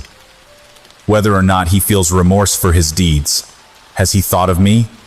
The idea of visiting Adam in prison even crossed my mind, but I knew that would be pushing it. I had to remind myself that he's my ex-patient, not family or a friend. I had to move on and stop spending the end of every day in my office looking back at the version of Adam who was wearing a mask of someone he wasn't. While slouched up in the chair of my office one evening, I just so happened to see something stuck between the pillows of the sofa in front of me. Adam's journal. I realized that it's been there for some time now, ever since Adam last came in. I didn't plan on cracking it open and wandering into Adam's mind anytime soon. Not that I wasn't curious. It's just the fact that only God knows what madness lies inside. Story. I've worked as a crime scene investigator for 25 years. This is my weirdest case. On the 25th of November, 2018, the victim pulled into a budget motel in the early hours of the morning. He booked room 12 for a 3-day stay, and on the 4th day the owner of the establishment sent his son to check on the victim. What he found was something that someone his age should never have witnessed. Or anyone for that matter. By the time I arrived at the scene, it had already been cordoned off. Members of the county police department had swarmed the area, and in the absence of the sun, it was the blue and red flashing lights that cast their glow over the building. I made my way past the tenants who were half asleep, doing their best at giving witness testimonial. I stepped by a particularly shaken forensic pathologist who was trying to call his mother and entered room 12. Now, I've been working as a crime scene investigator for more than 20 years. I have dealt with some truly confounding scenes before. In 2006, a body of a missing hiker was found in the woods just on the county line. It had been burnt to a crisp, but only the upper half. Below the waist was completely untouched, as was the surrounding area. More recently, a farmer reported a break-in just after New Year's Eve. Presumably, someone had broken into his warehouse, which housed an industrial animal carcass shredder. It had been used in the night, and a pile of jellied flesh was found clumped at its mouth. Horrifically, it was eventually proven to be human, although couldn't be identified beyond that. Only one other thing was found at the scene. Within the remains was a small steel plaque, about the size of a business card, with the number 0002916 engraved in it. I say all this for simple context. I am no stranger to the unexplainable, but what I saw in room 12, it still keeps me up at night. The following are excerpts from the crime scene report I filed that day. Incident number 24-0711, date of incident, the 29th of November, 2018, time of arrival, 11:54 p.m. location, room 12, Sir Sleep-A-Lot Motel, redacted county reporting officer, detective. Victim name, John Doe, name yet to be confirmed through fingerprint or DNA. Gender, male, age, estimated to be mid-40s. Occupation, unknown. Suspects, none at present. The victim checked into the Sir Sleep-A-Lot Motel on the morning of the 25th of November, 2018. He informed the motel owner, Mr. John K., that he would be staying for 3 days. No known associates or visitors during the stay. Victim was found laying on bed in supine position. Victim had skin removed crudely. Patches of flesh hang loosely, revealing bone in some areas. Teeth indents on right part of pelvic bone will be examined. The victim's head is absent from the scene. Notably, the body had been dressed in what appeared to be women's undergarments, specifically a pair of lace stockings and a torn satin slip. Neither items of clothing belonged to the victim. The body was likely dressed post-mortem. Addendum. Marks on right part of pelvic bone were positively identified as being from a human juvenile, estimated as between the ages of 3 and 6. No dental record have been traced. Blood covers every inch of the room's 4 walls and carpet. The blood spray appears to be inconsistent with splatter from traumatic injury, possible use of pressurized device. The amount of blood was determined to be approximately 2 gallons, or 135% of the victim's total volume. Teeth were found on the room's desk, 33 in total, arranged into a circular pattern 10 inches in diameter. The careful arrangement appears to be ritualistic. The teeth are currently assumed to have been belonging to the victim. The location of the victim's head has not been identified. Addendum. The findings of the forensic odontologist have determined that 32 of the 33 teeth belong to a person matching the victim's description, a Caucasian male in his 40s. One of the teeth matches a younger Caucasian female. It was eventually connected through dental records to be from 24-year-old Hadland, reported missing in 1997. The Hadland case was archived in 1999 due to absence of evidence. The victim's tongue was discovered in the bathroom sink, exhibiting a complete severance at the base. The incision appeared clean and precise, suggesting the use of a surgical grade or extremely sharp cutting instrument. Notably, the tongue was found in isolation within the sink, devoid of any other biological material, indicating that it may have been intentionally relocated post-excision. First responders noted signs of tampering on the coin-operated television in the room, which intermittently activated to static approximately once an hour. The television will be deconstructed for forensic examination to recover latent fingerprints and other trace evidence related to its manipulation. Addendum. Both of the victim's eyes were recovered from the interior of the room's coin-operated television. The television screen had been removed, and the eyes were placed within the cavity where the cathode ray tube was situated. This positioning suggests deliberate placement, indicating a possible symbolic motive. The only item of clothing found at the scene belonging to the victim was one pair of denim jeans, which witness John K. recalls being worn by the victim the morning he checked in. The jeans were contaminated with the victim's blood. In the pockets were found a one-way bus ticket, 1 packet of apple-flavored gum, and a button. No other possessions of the victim were found. A pair of small leather lace-up shoes were found at the foot of the bed. From the lack of blood stains, we can assume the shoes were placed there after the homicide. Addendum A. A shirt likely belonging to the victim was found 3 weeks later, partially buried in a field and redacted. A small town 240 miles south of the crime scene. The shirt matched the description given by John K. of the victim. Blood samples taken from the shirt were a strong match to those taken from the crime scene, although without the identity of the victim, a definitive link is challenging to corroborate. Addendum B. The small shoes found at the crime scene were dated to 1909 and determined to have some value among antique dealers. Due to their small size, they can be assumed to be children's shoes.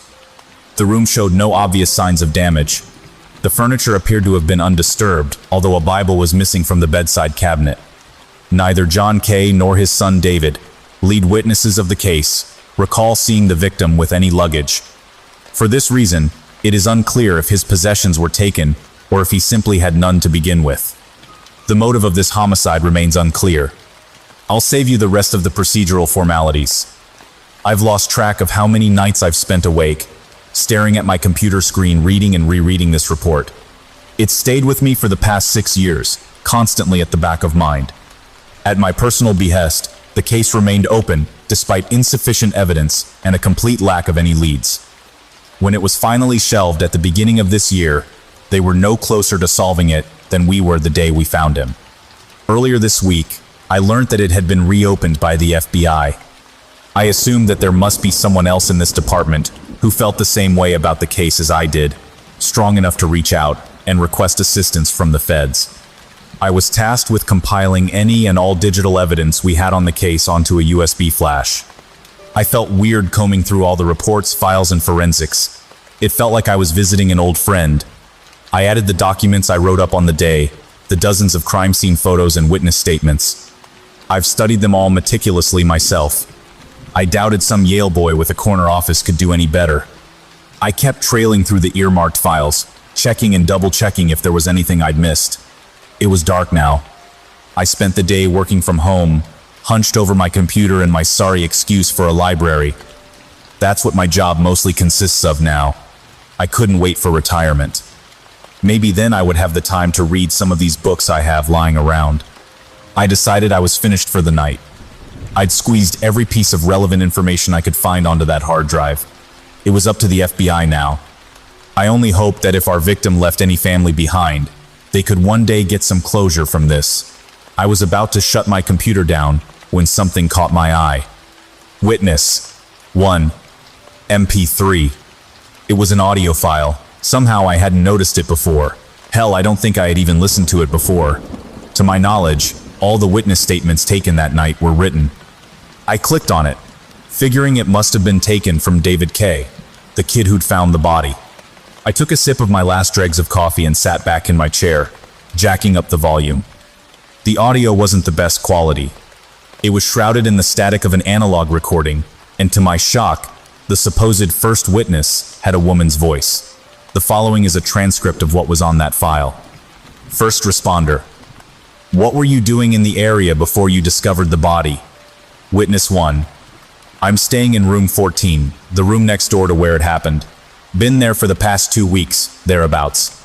I've come on hard times recently, you know how it is. I was living out of a van until this, but it wasn't exactly reliable. First responder.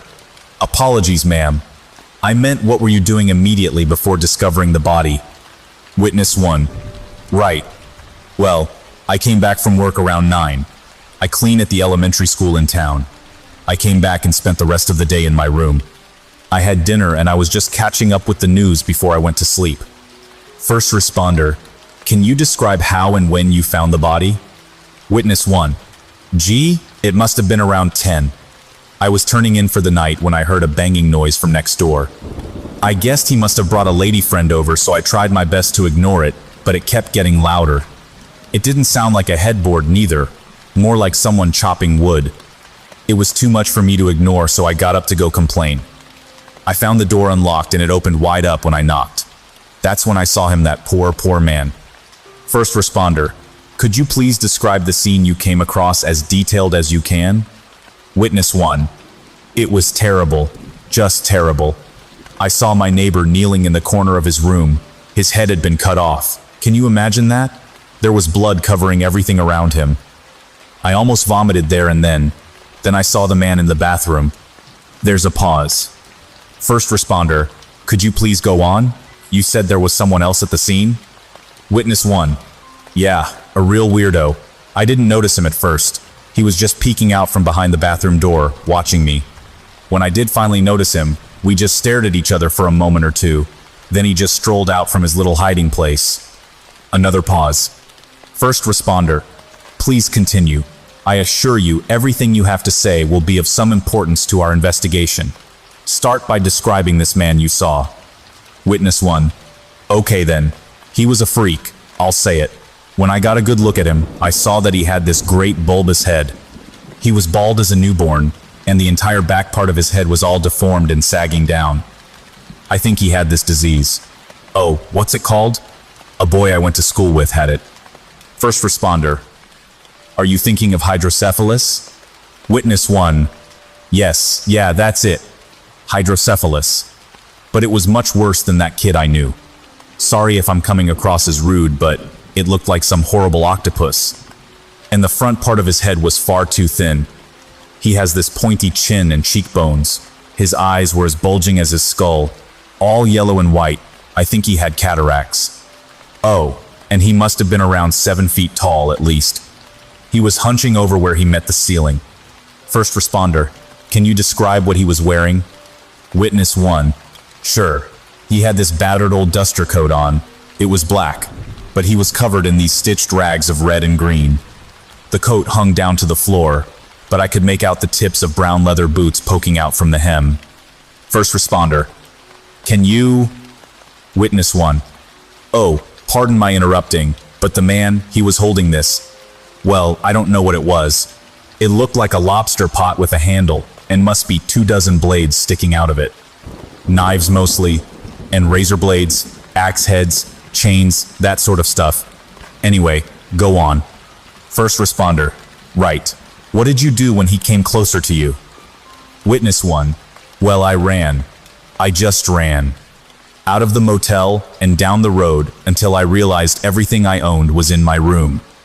I didn't fancy having to start over from nothing for a third time, so I came back, and that's when you bumped into me. First responder. All right, and how long was it from discovering the body until you called 911? Witness 1. Oh, I didn't call 911, honey. First responder. You didn't? Witness 1. Oh no, by the time I came back from my little jog, the place was already crawling with police. I still haven't been allowed back in my room. First responder. Are you aware that... End. His speech became muffled after that until the recording was nothing but static hum that had been in the background since the beginning. After hearing this for the first time, I didn't know what to think. I just sat in my old oak chair until my wife came in to tell me that she was going to bed. I kissed her goodnight and went back to aimlessly staring at the computer screen. Eventually, I closed it and stood up. I took the USB stick and left it on my desk. I left the room and locked the door behind me. I changed, washed, and climbed into bed with my wife. I kissed her on the back of her neck and tried to fall asleep. That thing that did this was still out there, but that wasn't my problem anymore. Story. I'm the chef that cooks death row inmates their last meal. My secret ingredient came back to bite me. The botched execution of Norton Carraway, the most prolific serial killer you've never heard of, should have made national headlines for weeks. But Carraway was so much more than your average garden variety killer, and the factors that made his case so special also made it embarrassing for powerful people with means to make unsightly stories go away. That meant in the hours that followed, I had very little information to go on, just the details I'd seen firsthand in the witness gallery, and the gnawing feeling it was all my fault. I paced until I thought I'd wear a hole in my apartment floor, replaying the events in the hopes that some logical explanation would let me off the hook. Guards led Carraway into the chamber, scalp shaved bald. They restrained him in the electric chair, the method he had fought in court to have over lethal injection. When the executioner threw the lever, Carraway convulsed. I kept waiting for the shaking to stop. Instead, it worsened. I don't think I'll ever forget the screaming and the smell of burning skin. Prison staff shut the curtains to the witness gallery and rushed us out. I left knowing he was still alive and silently prayed with each passing moment that I would get the call confirming his death. When my cell phone finally did ring, it was Warden Paul Perkins calling from his personal number. I answered. Hello? We need to talk about Carraway's last meal. My blood felt cold. What did he know? How could he know? I don't. In person. I've never driven so fast. It's a miracle I didn't get pulled over. I reached the penitentiary before dawn. Place looks like an old high school, wrapped up in barbed wire. An uneasy silence filled the long, sterile corridors. The guards I passed looked twitchy and unnerved. The whole prison seemed to be on its feet, waiting for something. The warden greeted me in his modest office, all bookshelves and filing cabinets, with a small window overlooking the plains. It's been a long night. He gestured toward 2 steaming mugs of coffee on his desk. Sit, drink. I obeyed. I didn't think you stayed for executions, Paul said. Usually don't. The warden lowered himself into his chair with a huff. Why was last night different? I studied his pudgy face, normally bright, kind, and clean-shaven. This morning, his eyes were bloodshot. A victim approached me. I said, give him a grain of truth, something he may know anyway. It made this case feel more personal. Who? Rebecca, I said. She tracked me down and knocked on my door. The poor woman had looked so thin, like she'd forgotten to eat. Mismatched, wrinkled clothes. Paul just looked at me, expectant. I continued. I felt awful for her, so I invited her in, made her dinner, then let her talk about her daughter. Among other things. Oh, if only she had just gone home. I know you were doing a nice thing, but I'd be careful around her, Paul said. He took a sip of coffee and smacked his lips. When Rebecca's daughter went missing, did you know that she was the prime suspect? No, I didn't. A lot of people up in that tiny town still believe Rebecca is the strangler. Seems none of them are eager to open those old wounds. Paul set the coffee down. In the early days, Back when it was only a disappearance, a canine officer paid her a visit. He wanted one of Daniela's favorite stuffed animals, something to let the dogs catch her scent. Know what they found? I shook my head. Weird stuff, Kathy. Runes, weird little dolls, and animal bones. She told the cops she'd been doing a ritual to bring her baby back, Paul said. She couldn't tell them where she was when Daniela went missing, so they booked her. Caraway was well-trained, disciplined, waited as long as he could, I expect. But that urge, he trailed off. He couldn't help himself, I expect. Had I given too much away in mentioning Rebecca? Point is, Rebecca might not have done anything to her daughter, but she's not safe or sane, Paul said. I'm getting sidetracked, though. The execution. You stayed out of sympathy then? Sure, you could call it that. Okay. Paul nodded. Well, things got a bit hectic after you left. Shall I fill you in? I nodded. Executioner cut off the power at the 20-minute mark. Way longer than it's supposed to take. Paul took a deep breath. By that point, Caraway looked like a half-spent candle. Bastard wasn't just alive, he was coherent, begging for death. How is that possible, I asked. I knew exactly how. The question was, did the warden? Problem with the chair, maybe. The warden shrugged. I made the call to override his wishes. He got the lethal injection and stopped breathing at 3:45. Caraway was dead. I relaxed a little in my chair, but tried not to show a change in my posture. Why did you get into this job, Kathy? Paul asked. The shift in questioning caught me off guard. Where was he going with this? Honestly? I asked. I hate when you say that, he said. Implies you've been dishonest about everything else. I picked a terrible time to be a chef. Restaurants going under right and left. What was it, 25% in the whole country that year? Something like that, Paul agreed. Any halfway decent owner wanted a chef with serious culinary experience. Sleazy ones wanted to get me on server staff, so they could see my ass in one of those tiny uniform skirts, I said. You were my only option. Cooking last meals for death row inmates has its perks, Paul said. No bad reviews to worry about. No repeat customers either. The ideal learning environment. He curled his lips into a smile. But that was years ago. You've got your degree now. More than enough talent and experience. Anyone would have hired you. The challenge, I said. I mean, you're cooking someone's last meal. You only get one of those. Unless you're Norton Caraway. No other reason? The warden asked. I answered honestly. Number. He leaned in. You didn't ever like to mess with them? Who? The prisoners. You ever mess with their food?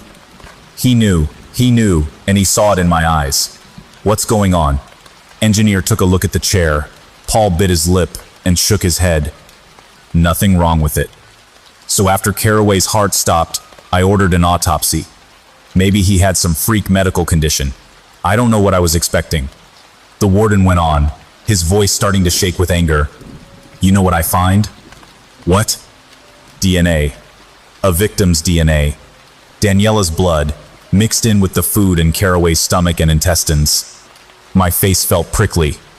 Stressed sweat tricked down my forehead, stinging my eyes. Her what?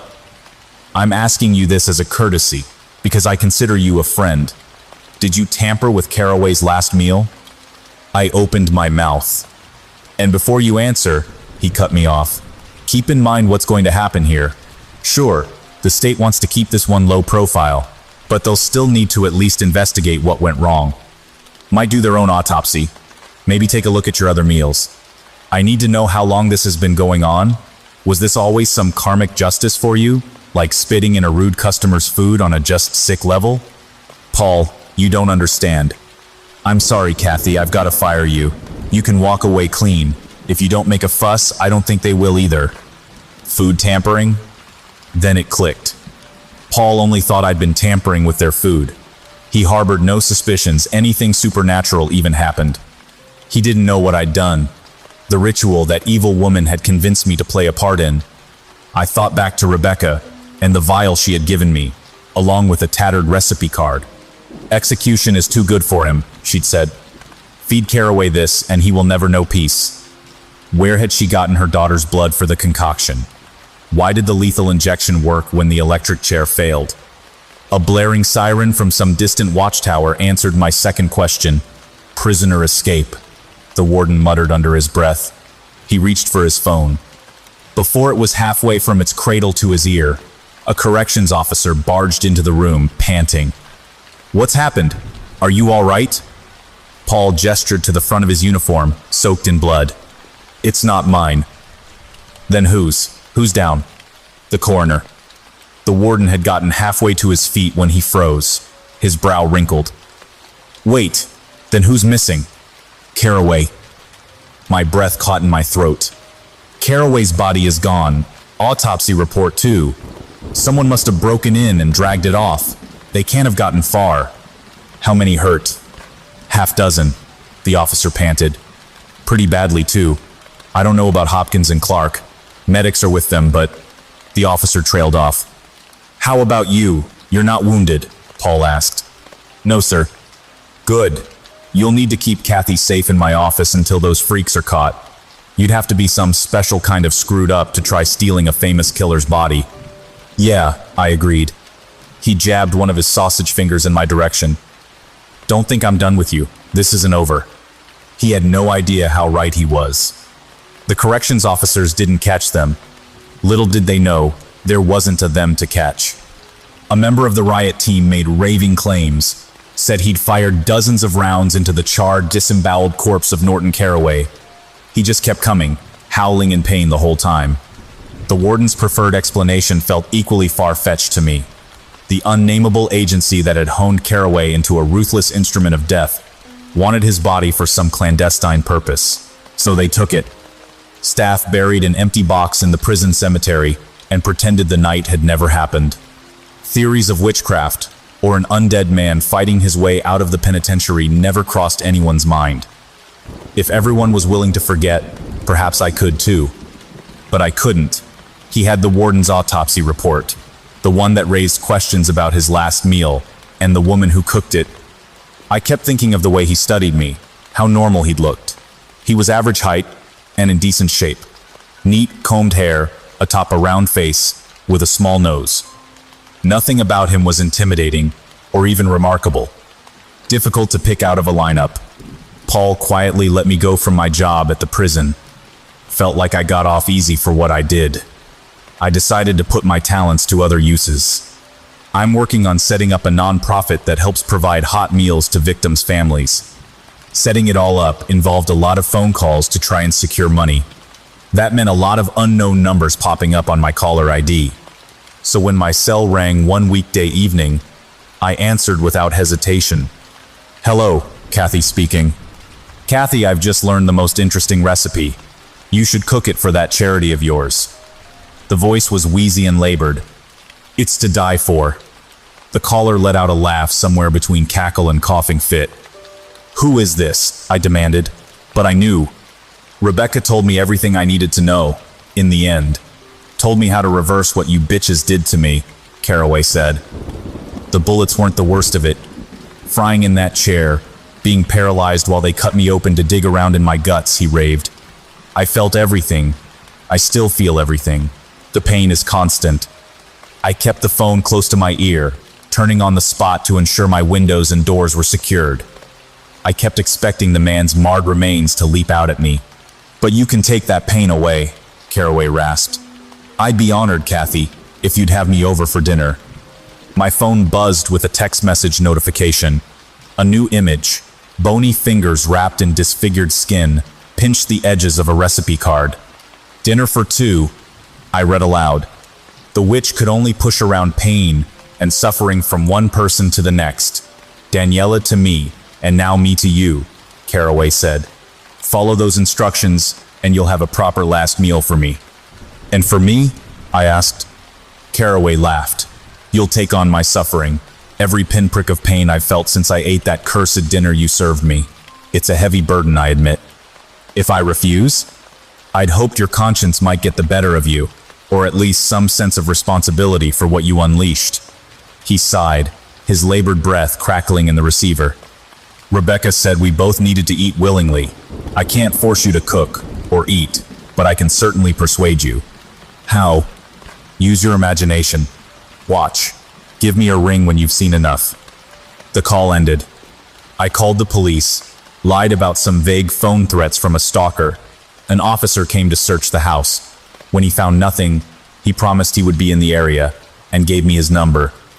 I was so worried about my physical safety that I never quite wrapped my head around what the madman actually threatened me with. He's careful, but I can see his pattern in the disappearances and killings that go unsolved. I've unleashed a quiet terror on the world, a man who craves death, who cannot be killed, and whom no one is looking for. And he wants to make me pay. I know what I have to do to stop him. I know I'm the only one who can, but I'm scared of what it means to take on that pain myself. Every time I think I'm strong enough, I think back to those screams of agony from the witness gallery and the smell of burning flesh. Maybe justice can wait a little longer? The silent call. I'm David, and I have been a call handler for Cambridgeshire Police for 5 years, mostly working on emergency 999 calls. In that time, I must have taken hundreds of silent nines calls. A silent call isn't always silent. It's just how we refer to a call where the caller isn't responsive and no request for the police has been made.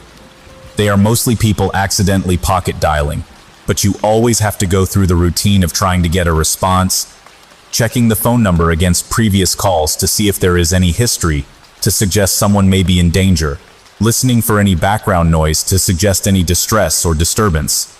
If there is a reason for concern, we will dispatch someone to check. Usually there isn't any concern and the incident log is closed off without any further action. This call wasn't that unusual. An operator transfers the call though and states the basic facts. No request made for police. Possible breathing was heard down the line, but that wasn't very clear due to the background noise, which was, quite irritatingly, the theme tune to Peppa Pig. So many silent calls are from children playing with phones while sitting in front of the television. So again, this wasn't too unusual. The line was still open, so I tried to engage with the caller. You're through to the police, is anyone there? No response. If you can hear me, can you press a button on the keypad or make a noise? Still no response. I did some system checks. There was a history of calls from this number from 7 years ago, but these were all marked restricted, so I couldn't see any details. After a while, satisfied there was no apparent emergency, I stopped trying and announced that I would be ending the call. Just as I pressed the button on my phone to hang up, I heard a voice. Hello, it said just as I cut it off. I instantly called back. The line answered, but again there was no response. Peppa Pig still played in the background, but not a full episode, just the theme tune on repeat. Once again, it got to the point of ending the call, and just as I pressed the button to hang up, hell, for fuck's sake. Before calling back again, I slid off my headset and walked over to the supervisor, advising him I had a silent call with restricted history to see if he could check the details for any reason for ongoing concern. I sat back at my desk ready to call back, and the supervisor came over to me, quicker than I expected. Don't worry about that history, he said nonchalantly. They're old incidents and it won't be the same caller. Might not even be the right number, could just be a glitch on the line. If there's nothing new on the call, get rid of it. I know it sounds harsh, but it wasn't unusual for us to be that blunt about a 999 call. We deal with so many. If there is no sign of distress or disturbance, we can't waste any more time on it. A real emergency call could be waiting.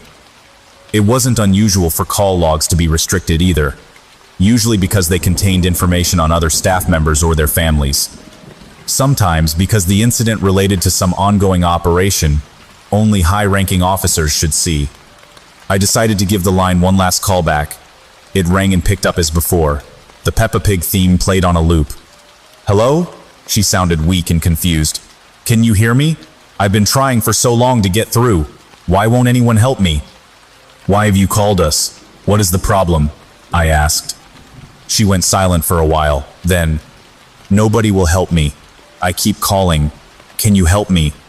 What is your name? I asked. Nicole. She paused. I think. Please help me. David, help me. Then the line went dead. I hadn't told her my name. Maybe someone else called David was there. I called her back. Stop calling me. Just come and help me, please. My daughter is here. We need help. Where are you? I ask, trying to get the key information to send someone out. 37 Butterfield Road. She sounded panicked, breathing heavily. Please help. While she was talking, I was already updating my incident, entering the address and sending it for dispatch. I'm going to get someone right out to you. What's happening? The line cleared. I transferred the incident to the dispatchers on an immediate grade, the highest priority grade for attendance.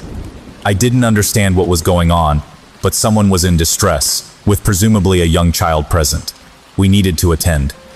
While I was updating the notes on the incident log, the system kicked me out. The incident became restricted, and the details on the incident list replaced with restricted. It wasn't unusual for this to happen, so only the dispatcher and the control room inspector, known as Oscar 1, could see the incident, while still sending someone out to the address. I couldn't understand why this was restricted, but that is above my pay grade. Nicole kept calling throughout my shift.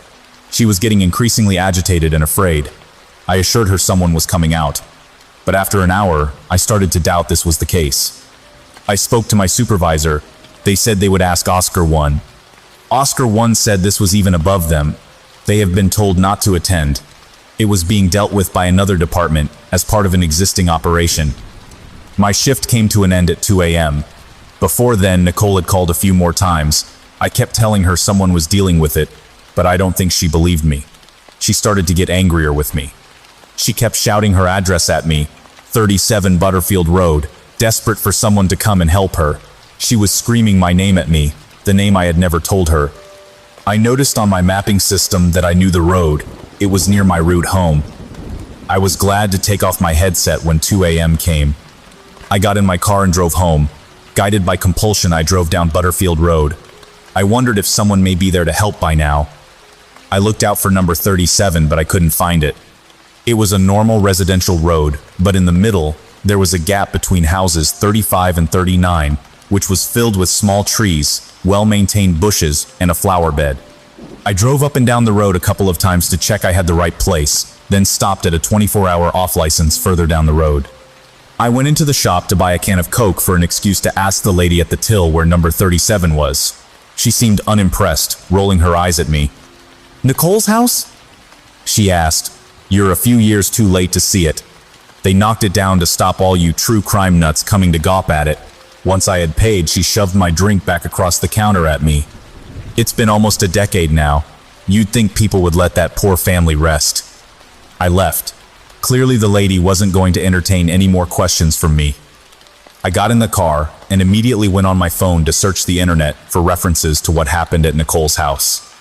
I found an old local news story headline from 7 years ago referencing the murder of her and her children, and another more recent article suggesting the murder remained unsolved. But my search was interrupted by a phone call from an unknown number. I had to answer. "David," Nicole shouted. "David, where are they? You promised me help was coming." I didn't know what to say, largely because I didn't know what was happening. What was I really talking to? I can't help you." The line cleared. Then straight away, another call, Nicole screaming. A child cried out in fear in the background. The line cleared again. The phone rang. I didn't answer. It rang again, and again, and again. I couldn't answer again. Would these calls continue? I couldn't take it. I got out of the car and walked to the memorial garden where 37 Butterfield Road once stood. The flower bed occasionally glittered with gold in the streetlight. I went over and knelt down for a closer look, and the ground littered with other SIM cards. Even whole phones had been discarded there. Some were old and partially submerged in the dirt, but others were fresh. Some were clean enough they could have been scattered here within days. I looked at my phone and considered adding my SIM card to the garden. "You too?" a man said from behind me with a drunken slur. The surprise made my heart stop. I turned to see a haggard man looking at the memorial garden. He stunk of vodka and smiled at me sadly. "It won't stop her. It never does." He was right. Nicole still calls me, on any phone, at any time. No amount of call-blocking efforts can stop her. Sometimes I accidentally answer. She still screams for help, facing a danger that has long since passed. I was pulled aside at the start of my first shift back at work to talk about the calls with an officer who had come up from London. I assumed she was from the Home Office. She was very official and very guarded. I told her I had got calls on my personal phone, and she didn't seem surprised. She told me it was officially a hoax caller, but we both knew that wasn't true. I was instructed to keep a log of the calls and email them to her weekly. I have been off work for 2 weeks now. The woman who visited told me to take as much time off as I needed, on full pay. Her department would authorize it as long as I kept them updated. After all, I wouldn't be much use going to work just to talk to a woman who doesn't know she is dead. Some things happen without explanation. Some experiences haunt people for a lifetime. This is where I tell those mysteries. And remember, not everything can be explained. Story. My name is Lily Madwhip, and I see things before they happen. Part 2. I have to do it in my head or privately because they'll take him away again if I start acting like he speaks to me, even though he does. Pashkar gives in and tells me her address, but insists that I not go there. I say it to myself several times. If you say something a bunch, it's easier to remember. Especially if you didn't write it down anywhere. I guess I could write it down, but I see Nurse Whitmore come out of the school and start talking to my dad in the car. She sees me over here by the swings and waves for me to come over while my dad fills out some sign-out sheet for me. I walk over to the car. Nurse Whitmore is leaning in the window, talking to my dad about my fainting and how I should be okay to come back to school tomorrow, but it might be best to take me to see a doctor. Dad is just nodding quietly, not looking at me. I can't even really see his face to tell if he's angry or worried. Nurse Whitmore takes my backpack with Pashkar and passes it through the window to my dad as I climb in the back. Lily, wait, Pashkar says. I'm not listening though, because I'm trying to buckle up, but my vision is beginning to act wonky. I think I'm starting to see something before it happens again. I try to focus so I can tell what it is. It's looking through the front windshield of the car as we drive down a road I'm not familiar with. Well, that's useful. All right, Lily, says Nurse Whitmore. You be well. We'll see you bright and early tomorrow. Thank you, I hear my dad say. He sounds weird, like he's coming down with a head cold. In my vision, we pull up alongside a small green house. I'm looking at the mailbox, and it has the number 86 on it. It's the same number as Meredith's address. We must be going to her house. That must mean I convince my dad to go there so I can warn Meredith. Good. I know Pashkar doesn't want me to go, but maybe my dad can help. We pull out of the school parking lot. Something smells funny. The car smells unfamiliar, like when you take it to get cleaned and get it back, and it smells like someone else. Dad? I start to say, but it's not my dad's eyes looking back at me in the rearview mirror. They're too small, too beady, like a weasel's eyes. I'm afraid not, Lily, says Felix. I get goosebumps all over my arms and legs. Why is Felix weasel face in my dad's car? Where's my dad? I yell. I unbuckle myself, but Felix shakes the steering wheel and the whole car weaves back and forth. It's real dangerous to be unbuckled when someone's driving reckless like that, so I buckle back in. I don't know what I was going to do anyway. Jump out of the car? I think I've seen enough roadside deaths recently. I don't want to be one. What did you do to my dad? I scream at Felix. Is he dead? Felix looks back and grins. No, don't look back. That's how people get T-boned by giant trucks. Keep looking forward, you crazy weasel man. I wave at him to keep his eyes on the road, but I don't think he understands the universal signal for face forward, dummy. Your father is fine for now.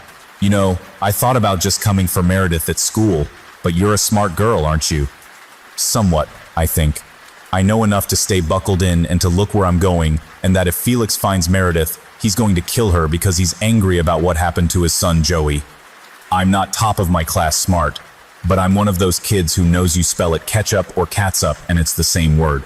I figured the best bet was to wait for you to get home and just have you take me to her. After all, I knew where you lived, but not her.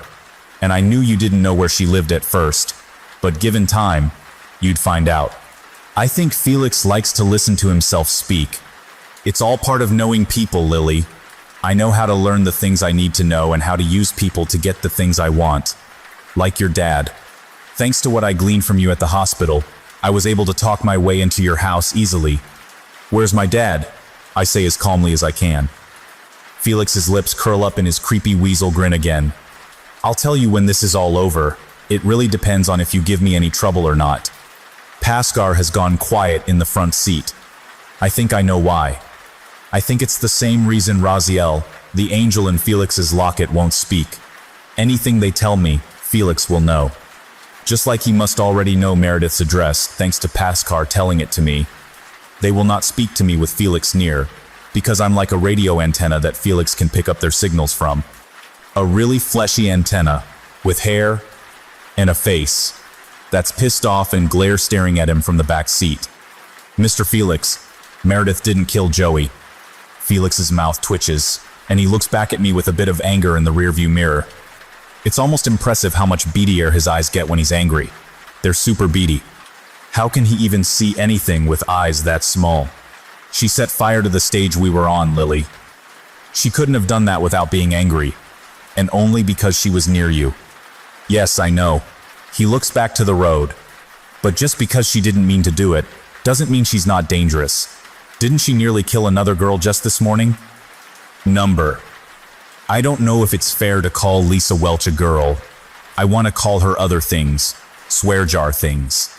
I want to go to the bank and get one of those big rolls of quarters and pop it open and pour it into the swear jar and then talk about Lisa Welch until all the vegetables in the house turn brown from the rotten words I use. You're a terrible liar, Lily. We turn onto Rosemont Drive. That's the street Pastor told me is where Meredith lives. We're going to be there in a matter of minutes. I can't convince Felix not to hurt her, and I don't think I can stop him once we're there. I've got to do something drastic. Dad, I'm really sorry. Mr. Felix, I say, looking him dead in his beady weasel eyes. He looks back at me. Yes? You're going to crash. I can see the glimmer of understanding cross his face, but it's too late. I dig my hands into the grips of my car seat and tuck my head down between my knees. At the same time, the steering wheel spins out of Felix's hands, as if guided by invisible hands. Angels' hands, maybe. Do angels even have hands? Maybe they have hundreds of hands. Maybe angels are like centipedes. Ew. The car veers off the side of the road going somewhere around 45 miles per hour. If my dad were driving, we'd probably be going even faster. He doesn't care about speed limits. I'm surprised he hasn't already killed everyone in the family. I wonder if he's alive. I hope so. Up over the curb and through a large hedge we go, where we smash into a tree in the middle of someone's yard. I was in a car accident 3 months ago. It took my brother Roger's life. I know the terrible feeling of having the vehicle you're sitting in come to sudden stop. All your body parts want to go one way, while your seat and belt and everything between them want to stay put and stop with the rest of the car. It's like the world's worst roller coaster. One nobody pays to get on, but people find themselves riding when they least expect it. For a moment, everything goes black. I wake up and I'm still buckled into my car seat. Felix is laying across the front, groaning and covered in glass from the windshield. The airbag deployed out of the steering wheel.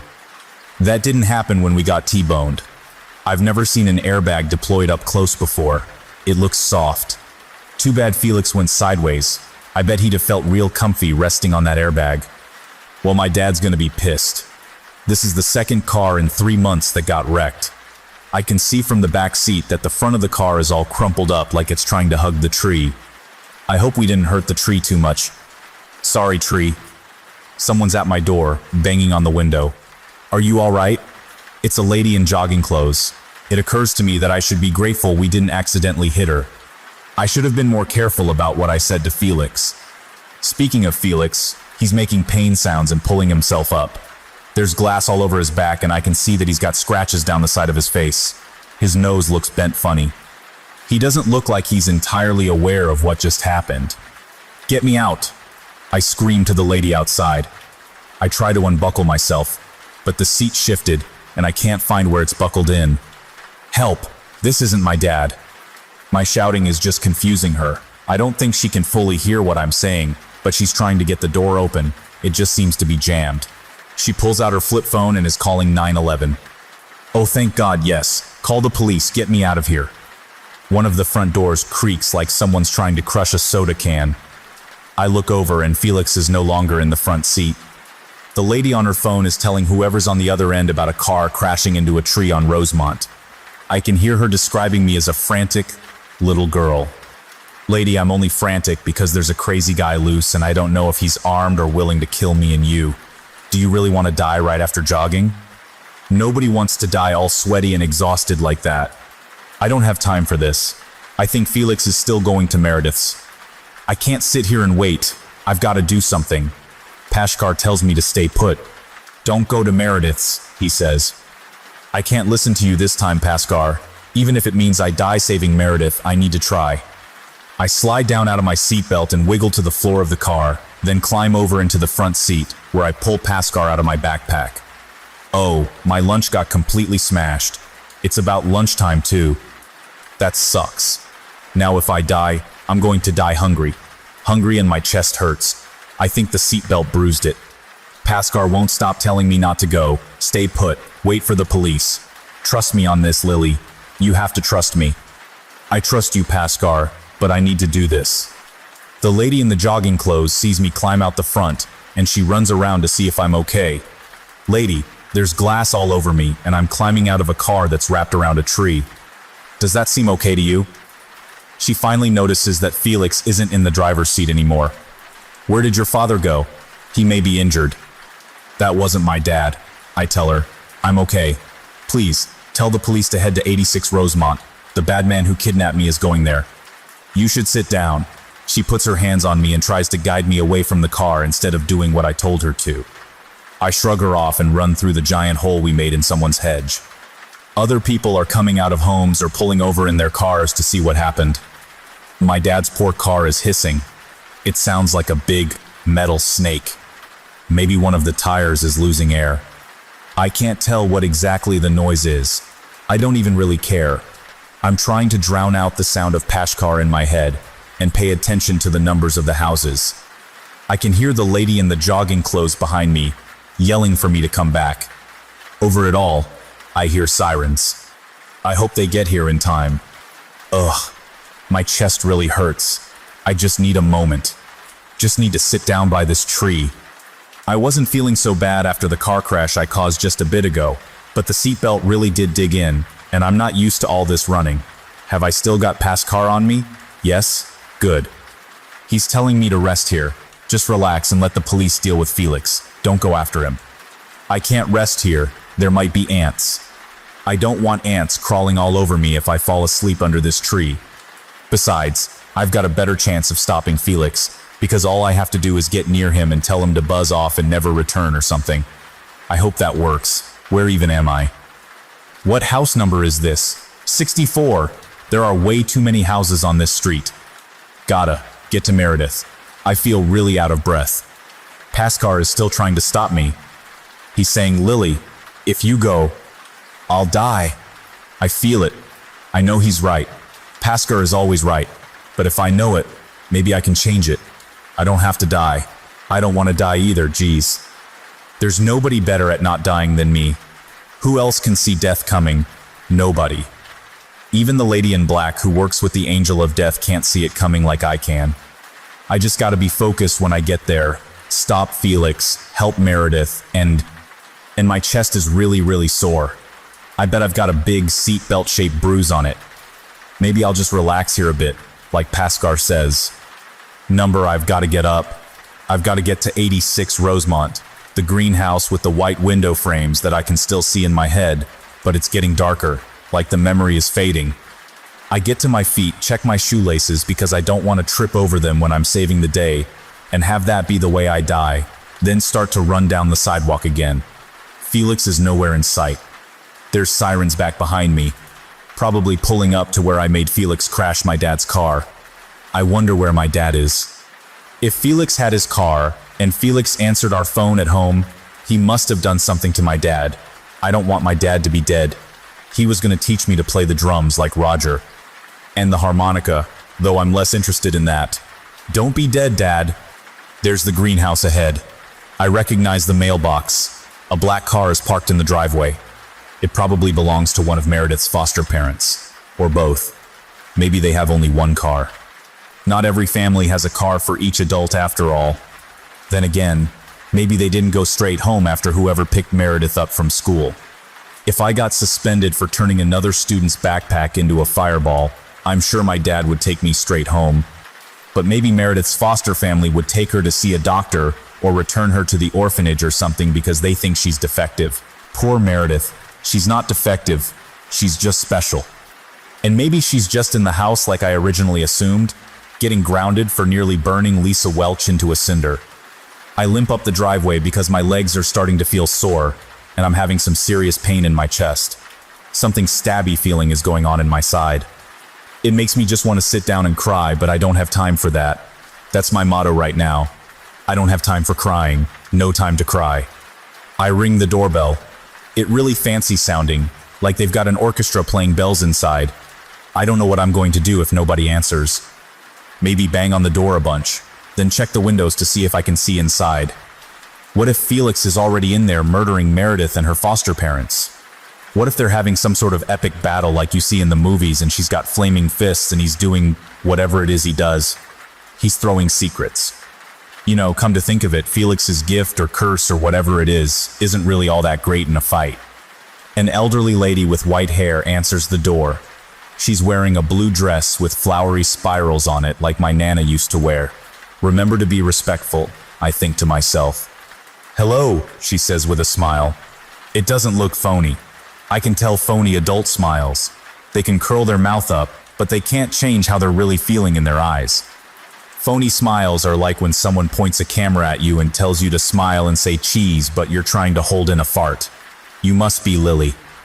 How did you know? I forget what I was going to say. Why does everybody know who I am? Mary's told us about you, she says. She's described you to a T. It's very sweet of you to come check on her. I know that the whole incident at school was some sort of mistake. She's up in her room if you've come to see her. Would you please call the police, ma'am? I ask as politely and calmly as I can. I'm about ready to double over in pain. She sees me clutching my side and trying to stay upright in the doorway. Oh dear, are you all right? There's a weasel-faced man coming to hurt Meredith. Please. She steps aside and gestures to a set of stairs. This house is really nice inside. They've got carpeting all over, and unlike the carpeting in my house, it looks like they vacuum it regularly. Ours looks like someone regularly spills coffee on it, probably because someone regularly spills coffee on it. You go see Mary and sit down. I'll get on the phone, okay? Would you like something to drink? No, thank you. Actually, I could use some lemonade, but it might hurt to swallow. I hobble past her and hold the banister as I drag myself up the stairs. Even the banister is nice. It's all polished and smooth with no splinters sticking out of it. Meredith's lucky her foster parents keep their house really clean. There's 5 rooms on the 2nd floor. Meredith's is probably the one that's on fire, only none of them are on fire. I don't smell smoke either. That's good. I gotta be careful though, because when I'm this close, if she's angry, she might burn the whole house down, not realizing I'm in it with her. Meredith. I call. I really just want to sit down. She pokes her head out of the room at the end of the hall. Lily? I walk slowly down the hall to her. My back and neck are starting to throb as well. Are you okay? I ask. Her bedroom has wood paneling. At least I hope it's just paneling. Maybe there's brick underneath. That'd be safe. Bricks don't catch fire, do they? I hope it isn't something shoddy underneath, or super flammable. Pascar says it's plaster underneath the fake paneling. He's such a help. I don't see myself getting burned to death, so I'm trusting my ability to see things before they happen to warn me. I've got to be very careful. I still have that feeling I'm gonna die, and I need to be ready to react if the moment comes. Meredith sits down at a desk with a lamp and a glass cage that's got a turtle in it. Oh my god, so lucky. I want a turtle. I've had 2, Donatello and Raphael, but I was looking at one just the other day that would make a good Leonardo. It died though, along with every other animal in the pet store. And a couple people in the food court apparently. I can't believe anyone trusted Meredith with a pet. I guess turtles aren't too easy to burn. They just gotta hop in the water to put themselves out. I'm alright. Meredith looks at her feet. I think she does that to keep her hair hanging in her face over the scars from the fire that killed her parents. Okay, look. I lean in the doorway and watch the turtle try to climb the glass of its tank. That's a nice turtle. Also, there's a man, Weasel. I was in a car accident. I need to sit down. I might be dying. Meredith's bed looks really comfy. She's got 3 big pillows to lay her head on. I could probably fall asleep on them, but my brain is racing. And it hurts lying down. Worse than standing up, actually. Let's not lie down. No, sitting isn't any good either. It's so soft that I feel like I'm putting pressure on my chest all hunched over. I'm going to kneel here beside the bed. Okay, that works. Gah. Meredith watches me flop on the bed, then roll around on it a bit, sit up, then slide off and crouch on the floor beside it. You told me about the car accident, and the weasel. There aren't any weasels around here, though. No, it's a man, with a weasel face. His name is Felix, and this was a different car accident. I just made him crash, down the street. He's coming for you. And I think I'm dying. What? Why? Is it getting hot in here? The room feels like it's starting to heat up. I can almost smell it. Maybe it's just me. I'm in a lot of pain. I think I'm sweating. I really hope the police get here soon. Maybe an ambulance too. Why, which part? I can't catch my breath. Why is he coming for me? Because you killed my boy. And we both turn and look. Felix is standing in the door to the hallway. His face looks kind of swollen on one side, and there's blood running down his forehead and neck. He looks almost like a zombie. I don't like zombie movies because they always show the people getting torn apart and then their insides get eaten. I saw one once on a Halloween movie marathon. My dad thought it would be okay because it was in black and white, and those usually aren't too scary, but this one was super scary. Felix is only half as scary as that movie. Where's Mrs. Lake? Meredith asks, standing up and moving toward me. I'm having trouble breathing, but I managed to pull myself up somewhat to face him. Pascal is saying something. It's hard to hear him, though. Lily, you need to do something. Your foster mother? She's fine. She's taking a nap. I'm not here for her. He steps into the room, dragging one of his feet. There's blood coming off him from somewhere, and he's leaving a trail on the floor.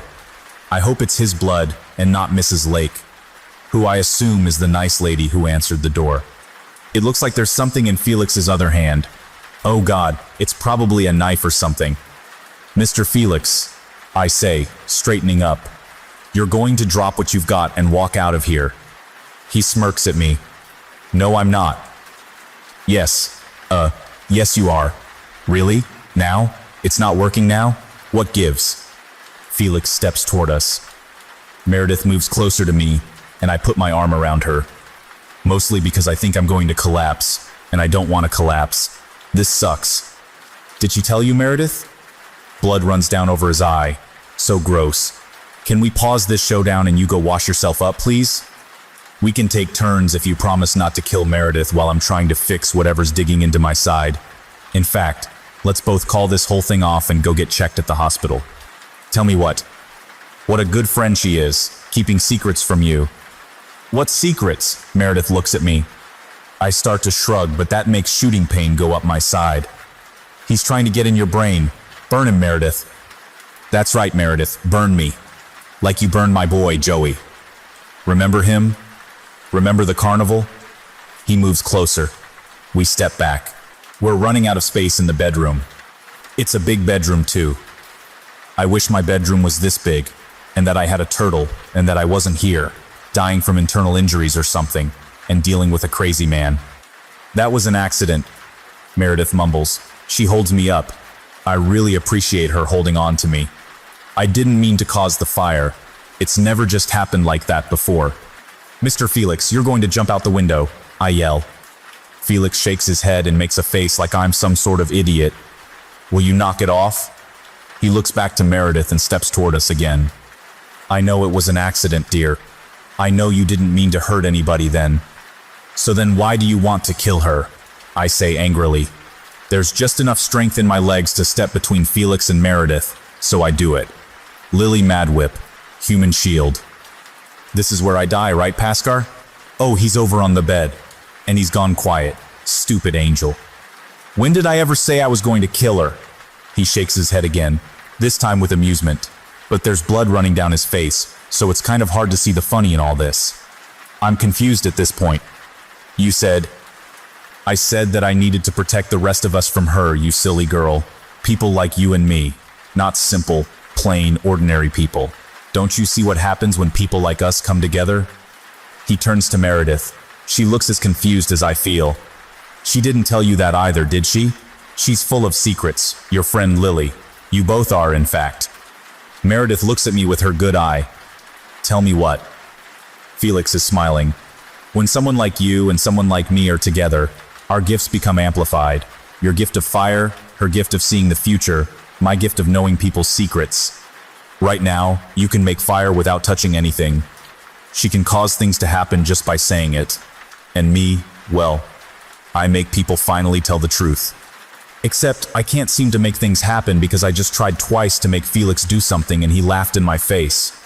Maybe I've lost my ability because of this pain I'm feeling.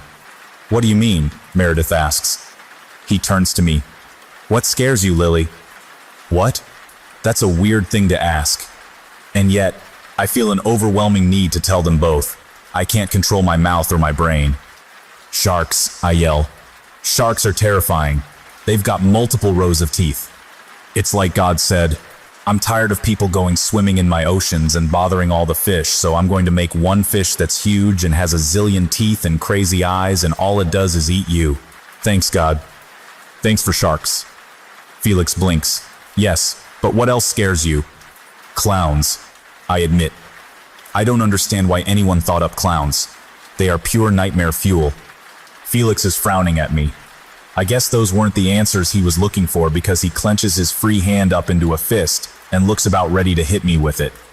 No, you're afraid that your parents think you're some sort of freak and that they don't love you. Oh yeah. Yeah, that's pretty true. After all, if I didn't exist, they'd probably still have Roger. And Dad loved Roger. Mom did too, but not like Dad did.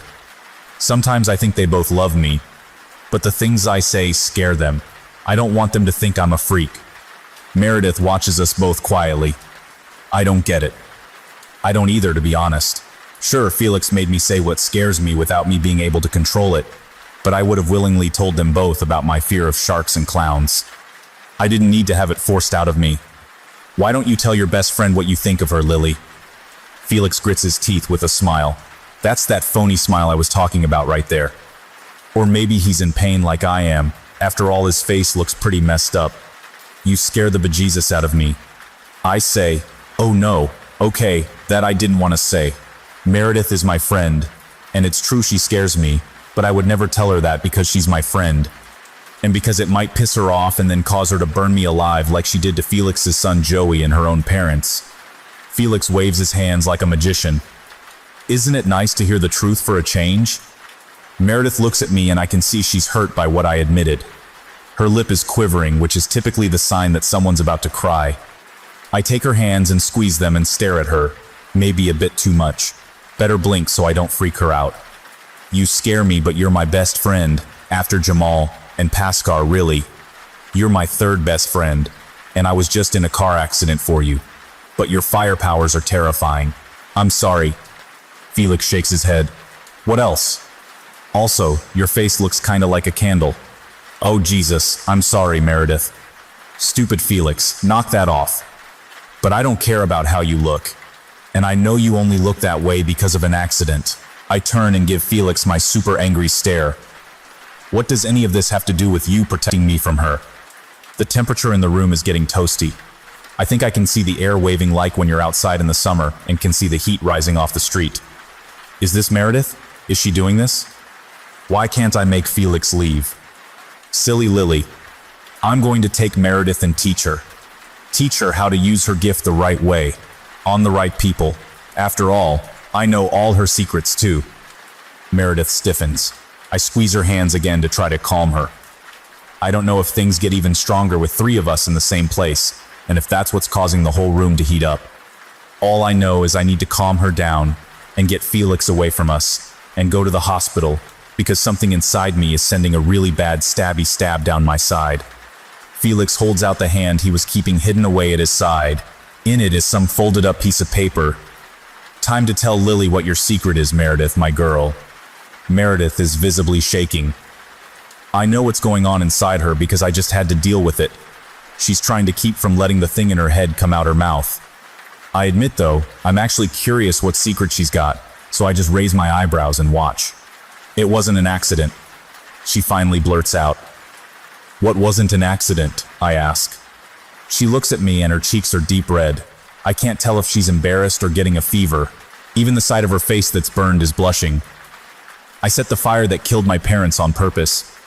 Okay, well, I'm horrified. I also can't stand up anymore, so I slumped down in the chair by her desk. It wasn't really because of what she told me, but it probably looks that way to her. It's not what you think.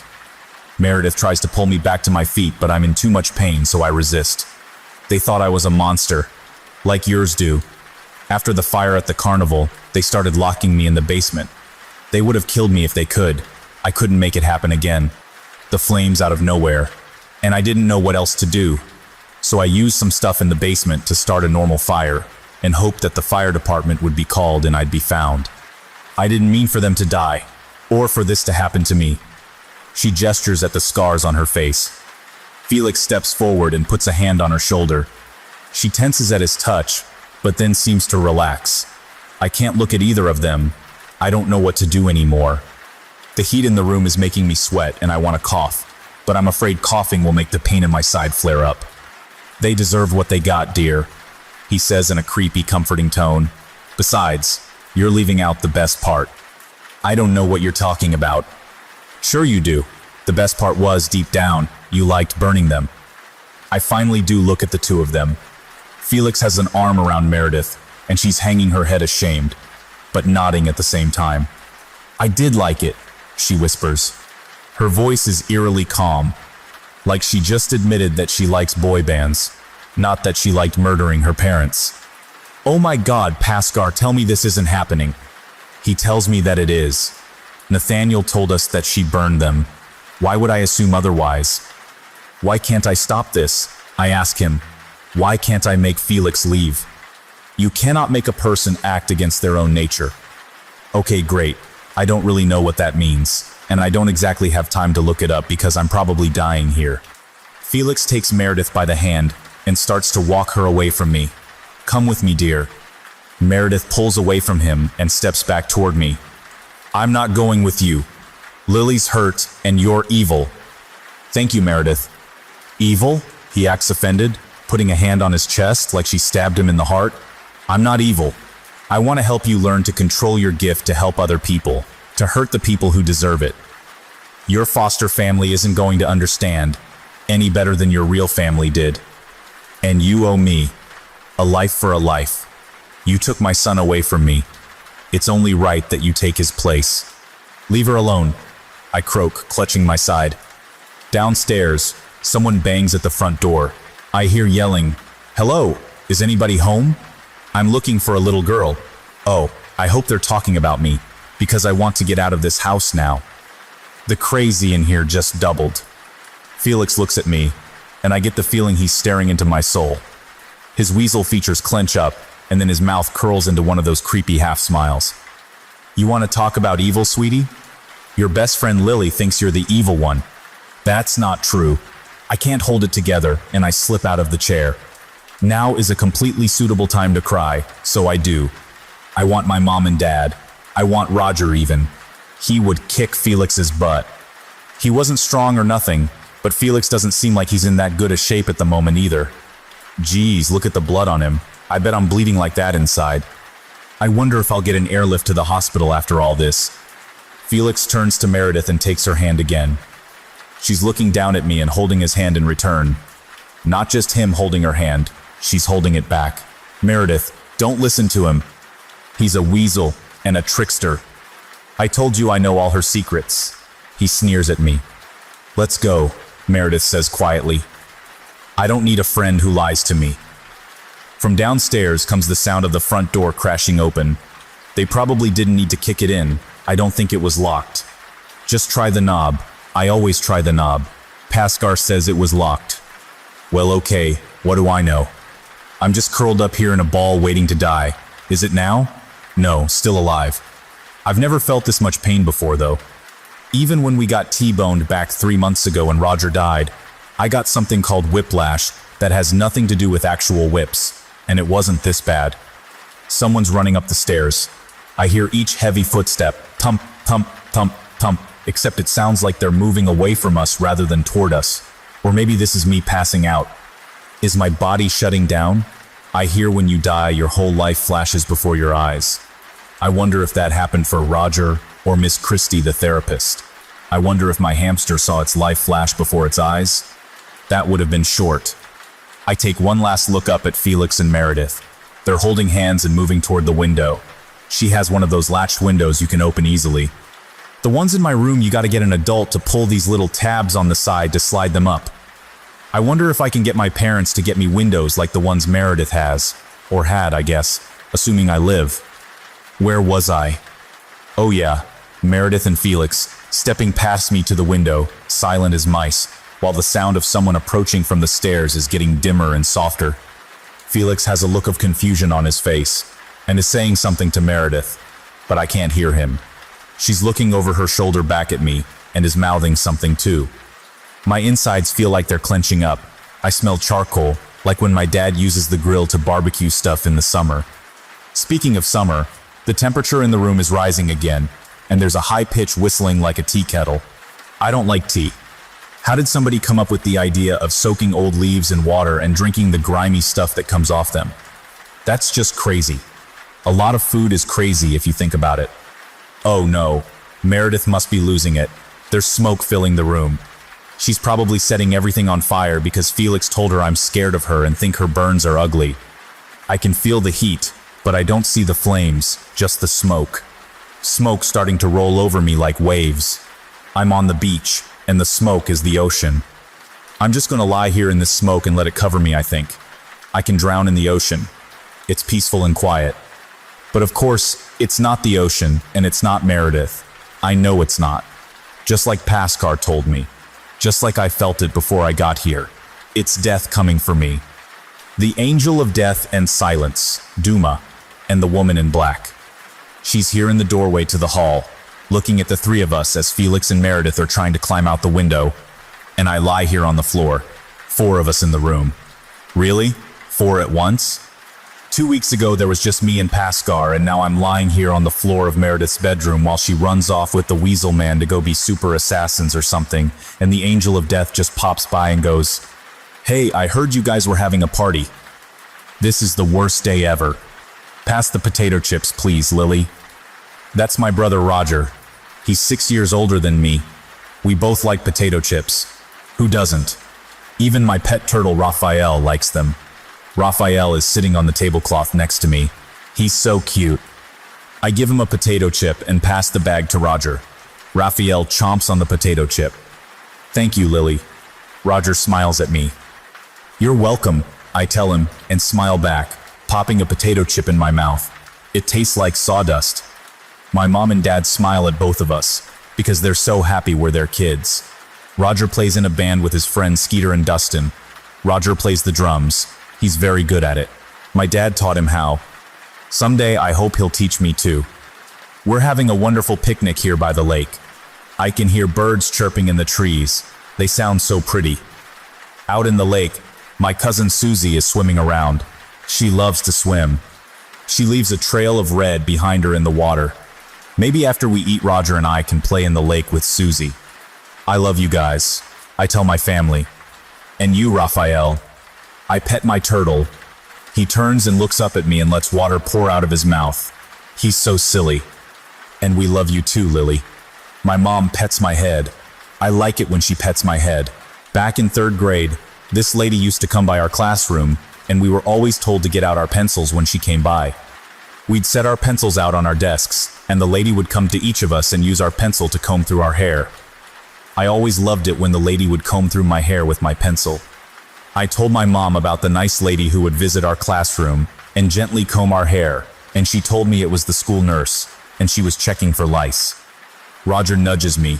He's got on his favorite shirt with no sleeves, and his hair is brushed all neat and tidy. He grins at me. Look what I found. He hands me my foil Charizard. Hey, that's mine, Susie calls from down in the lake. She waves at us, but she's got no hand. We all laugh and wave back. Dad stands up and brushes himself off. He's wearing a nice black suit and tie. It must be pretty hot for this sunny summer day. Roger, he says, let's play some music for the ladies. Sounds good, Roger says. He hops to his feet. His belly sloshes because everything inside is mashed potatoes. There's a drum set out on the grass under a big willow tree, and Roger sits down and pulls out his drumsticks. He pours out the snare drum and gives it a tap. My dad pulls out a harmonica and polishes it on his sleeve. Pardon me, may I join you? Mom and I turn to see a dapper-looking man in a white shirt with a painted-on tie. He's got on black pants and a black vest. He looks very happy, and he bows to us both. My jaw drops. Paskar, is that you? He winks at me. It's time to wake up, Lily. No. Dad and Roger start playing a song, but it doesn't sound like music. Dad blows into the harmonica, and it makes a sound like a siren. Roger strikes the drums, and it sounds like crashing and things breaking. It's not a very good song, but it sounds typical for what Roger used to play when Skeeter and Dootin were over. Out in the lake, Susie is screaming and headbanging to the bad music. Her head kind of bends further back than normal, so she really whips her hair around. I imagine if she had hands, she'd be doing devil horns or something. That's where you put your index and pinky fingers up and hold your middle and ring fingers down with your thumb. Roger used to love to do devil horns while rocking out. Oh dear, Mom says and stands up, walking over to the barbecue grill. Something's burning. Black smoke is coming off the grill and forming dark clouds in the sky. I can smell the hot dogs and hamburgers burning, and it's upsetting because I really wanted a hamburger, but not if they're burned. Get them out of there, I yell to Mom. She turns and looks at me, and her face is all waxy looking and melting. I can still see her mouth and her teeth, but her eyes and her nose are sliding right off her face. It's too late, Lily, she says. Everything's burned. Paskar puts his hand on my shoulder.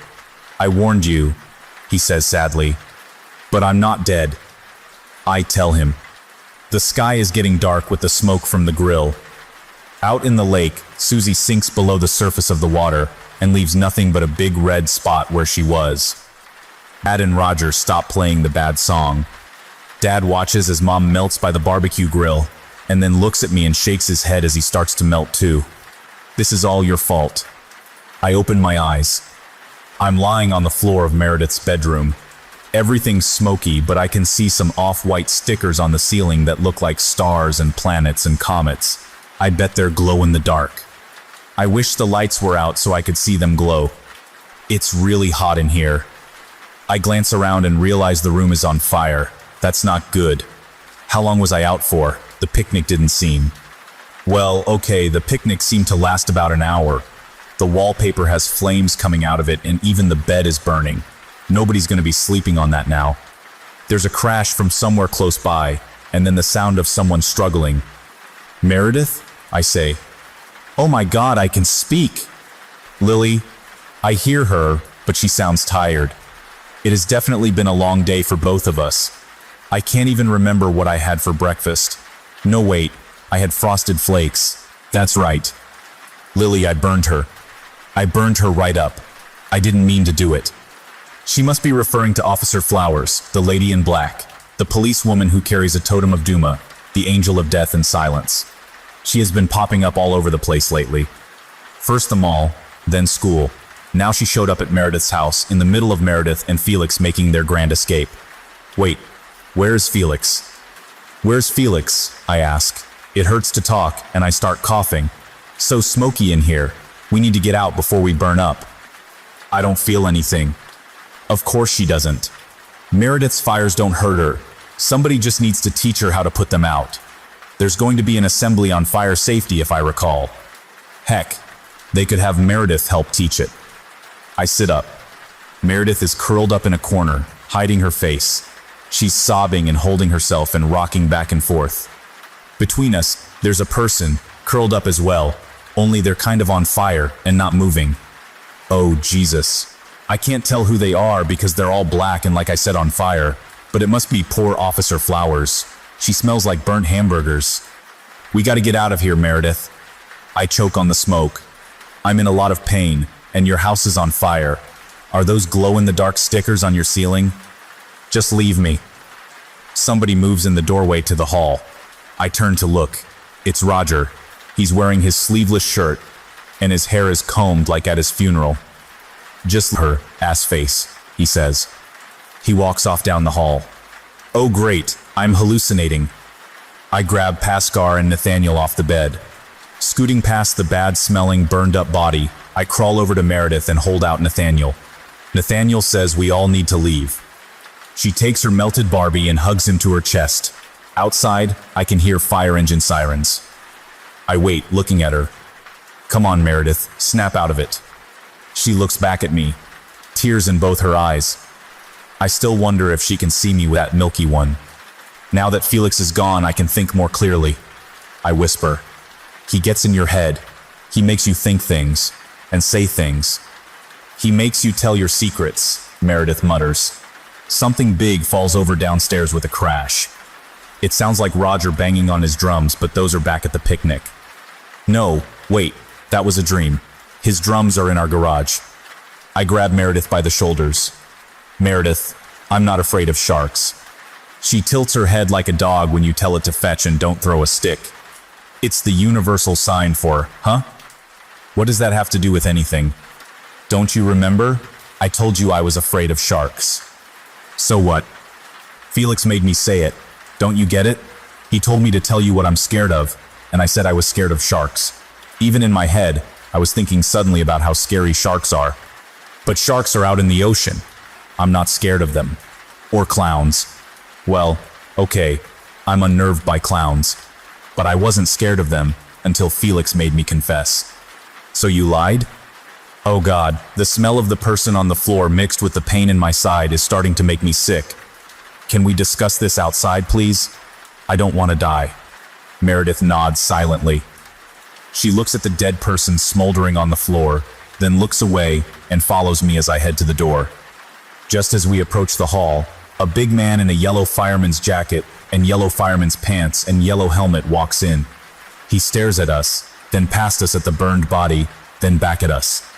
Girls, stay low. I'll get you out of here. Just give me a second. Are you real? I ask him. Yes, I'm real, he says. Okay then. He goes down the hall and comes back with a sopping wet blanket, which he makes Meredith and I wrap around us. Less than a minute later, we're breathing fresh air out on the front lawn, being given oxygen through some cool-looking rubber mask, while each wearing a less wet blanket. The firemen managed to put out the fire without too much more of the house getting damaged, but there's still the matter of the dead body inside. Meredith and I get to ride in an ambulance to the hospital, so they can take care of whatever's going on that's hurting so much in my side after the car crash. I wish it was a helicopter, but there's no room for one to land. Meredith, I say to her while the ambulance bumps along, I don't think you're ugly and you don't scare me. She looks at me doubtfully. You're one of my best friends. One of them? She asks. Like third best. Out of how many? Look, the point is, you don't scare me. And I don't think you're ugly. She blinks away some more tears. I hate having to talk about her appearance because I know how self-conscious she is of her burns. I've got to just stop beating around the bush and get to the point. I think the weasel burned your parents. The EMT sitting in the back with us raises his eyebrow. I shake my head at him because it's too much to explain. I think the weasel can get into people's brains. He almost made me believe the things I was saying about you, but he made one mistake. He told me my big fear was that my parents don't love me, and I know they do. I know they do. My parents love me. My dad just gave me a harmonica and is going to teach me how to play the drums. Lily? Meredith whispers. Yeah? She leans in close, so the EMT can't hear her. It didn't make me happy when my parents died. I know I said I liked it, but I didn't. That wasn't me. I wish they were still alive. Even though they locked you in the basement? They never did. She covers her mouth to stifle a sob. I don't know why I said that. They didn't do that to me. They loved me. Maybe those are the weasel's secrets, I suggest. Maybe when he's around us, He can make other people believe his secrets are theirs. That would mean he did it, right? Do you think Felix killed my parents? Yeah, I do. You know what else that means. What? The weasel is scared of clowns. At the hospital, I'm taken to get an x-ray, while Meredith's foster dad meets her and gets her checked out. Apparently her foster mom, Mrs. Lake, is all right and just suffered a minor concussion from Felix banging her head against a wall, the jerk. I'm glad she's okay. Before we part, Meredith gives me a strong hug. I hug her back and whisper, "Watch out for weasels." After all, Felix is still out there. I hope he ran away to hide in a weasel den and leave Meredith and me alone for good. But someone like that, they're obsessed. I'm afraid he'll be back, and we'll have to deal with him again. The x-ray shows 2 broken ribs. To me, it feels like my whole insides were run through a blender. They put some sticky bandages on me and tell me to just rest and don't do any acrobatics. Also, avoid any more car crashes. That last part seems sadly harder to avoid than the first part. I've been in 2 serious ones in just 3 months after all. On the other hand, you see, Pashkar, you were telling me that things were going to end badly. I mean, I guess they did for Officer Flowers. I feel bad for her.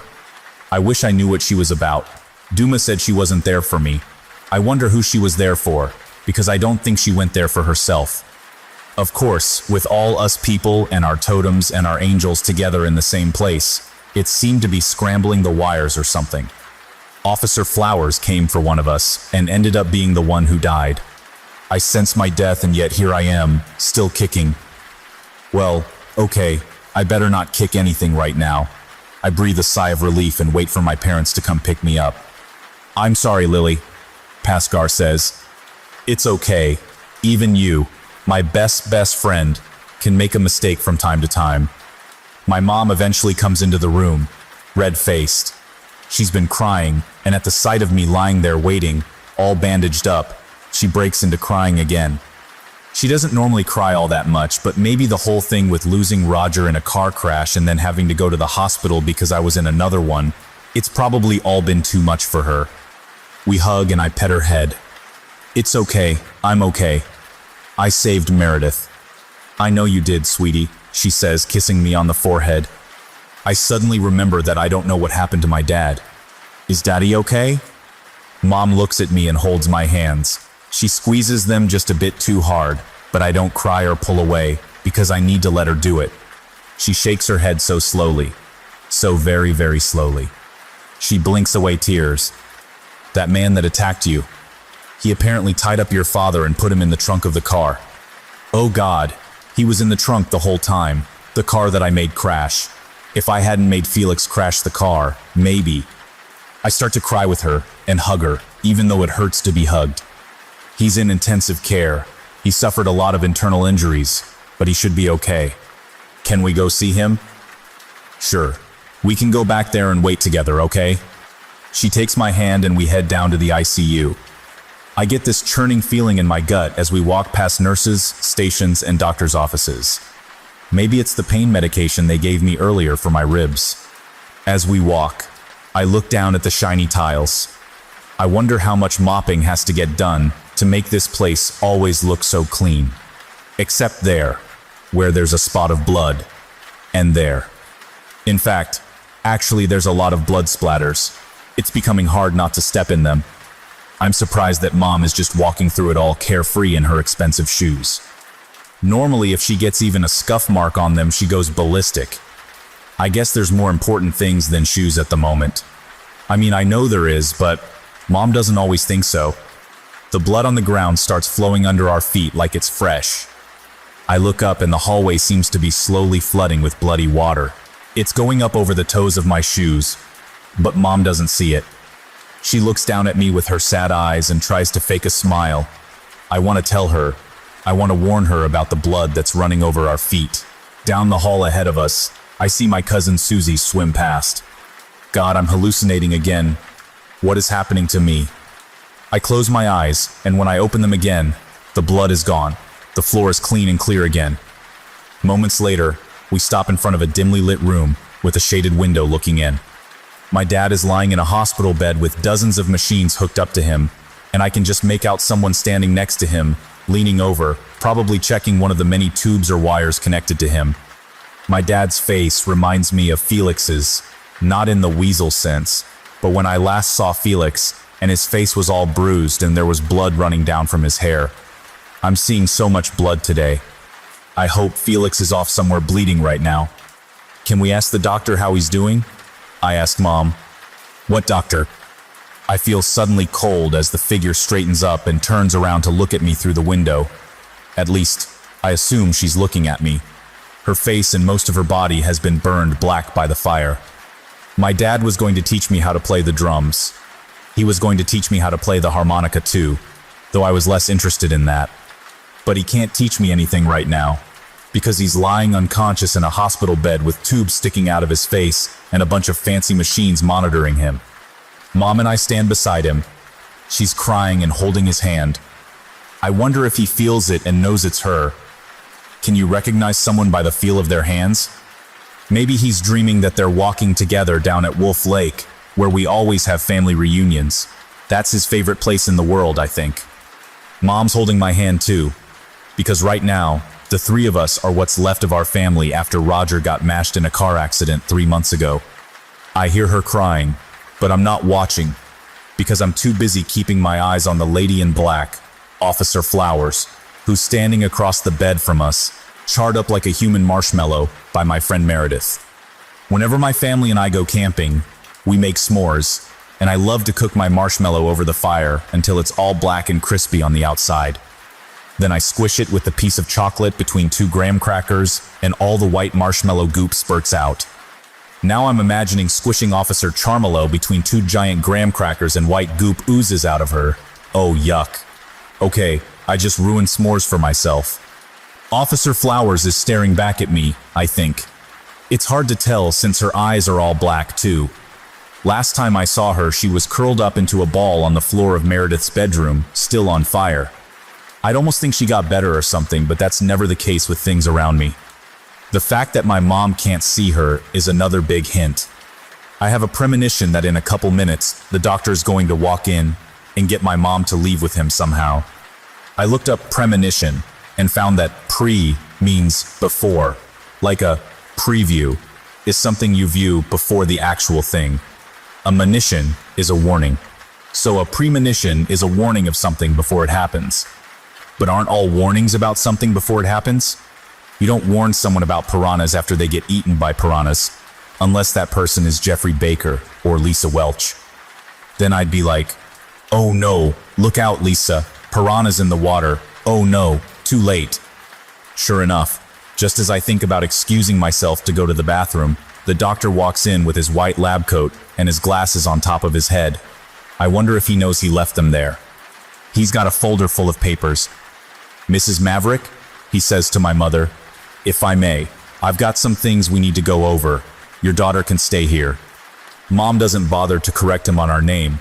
She just nods quietly through her tears, then takes my hand, puts it on Dad's hand, and she and the doctor walk out of the room together, where they start talking about my dad's condition right outside the window, like I can't even hear them. But I can. He's saying something about a medically induced coma and brain trauma. Trauma is never a good word in the hospital. They have a whole ward dedicated to it. Officer Flowers just keeps staring at me, so I stare at her back. I'm really good at staring. Roger used to always tell me to stop staring at him, so I made a habit of remembering to blink from time to time. I wish Paskar was here with me, but I left him in the room with my stuff while they bandaged me for my broken ribs. Are broken ribs cool? This kid at my school, Tyler O'Neill, once broke his arm in a skateboarding accident, and everybody at school kept coming up to him and going, "Whoa," and asking to sign his cast. I wonder if people will think I'm cool now since I got broken ribs. Also the whole escaping a burning building thing. Then again, Meredith escaped the burning building too. It seems like things become less cool the more people do it. If everybody escapes burning buildings, nobody's gonna care if you do it too. I wonder how Meredith is doing. I don't belong here. It's Officer Flowers. The inside of her mouth is bright red, so I can see it when she talks. Otherwise, it'd be like looking at just this crumpled up ball of paper that got tossed in the fireplace. Well, maybe you should go where you belong. I don't like her being here. Things die when she's around, like an entire pet shop. She reaches up to the front of her burnt uniform, and I notice that her police badge is still shiny and undamaged. She touches it and says, Duma. Duma says I was not meant to die. You can hear Duma? Officer Flowers nods, which makes a crackling sound like wax paper. Oh God, that's the crunchy sound of her Charmelo body, isn't it? I gag at the thought. Now that I've passed the veil, I can hear him. He's had a lot to tell me. I hear the voice of Duma in my head. As he talks, her badge seems to shine just the slightest bit brighter. There was a plan, he says, an order to things, but one mistake in the design of the path caused everything to go bad and get steadily worse. I don't understand. I tell them both. Outside in the hall, my mom is nodding. As the doctor continues to tell her things I can't hear now, she looks in at me and holds up her hand. Officer Flowers takes over. It's important for you to know this, because you are the knife that cuts the veil. Each of us was given a purpose and a plan we followed, in most cases unknowingly. Then, by chance or poor planning, the paths of two intersected. Do you understand? I'm 9, not stupid. I have no idea what she means about me being a knife. You're talking about Meredith and Mr. Felix. The Charmelo nods again. I wish she wouldn't. It sounds awful when her burnt skin crunches and little bits of her crumble off. I shouldn't call her a Charmelo. I'm sorry, Officer Flowers. The incident between the two caused a disruption in the plan. This was exacerbated by the fact that Felix Clay carries the totem of the holder of secrets, Raziel. His awareness of the situation and the collapse of his mental state from the loss of his son changed things. Instead of our paths never crossing, we are becoming like a tangle of strings. This is making my head hurt. What does acerbated mean? She stands there silently for a moment. Exacerbated. It means to make things worse. I probably should have guessed that. Okay, so. I lean to look around her and make sure my mom and Dr. Labcoat are still talking. Geez, I could probably wander off and find the cafeteria and get a snack and be back before they even noticed I was gone. You're saying I was never meant to meet Meredith, or Felix, or you. In fact, none of us were meant to meet ever? Ever. How did you get tangled in this? Duma responds.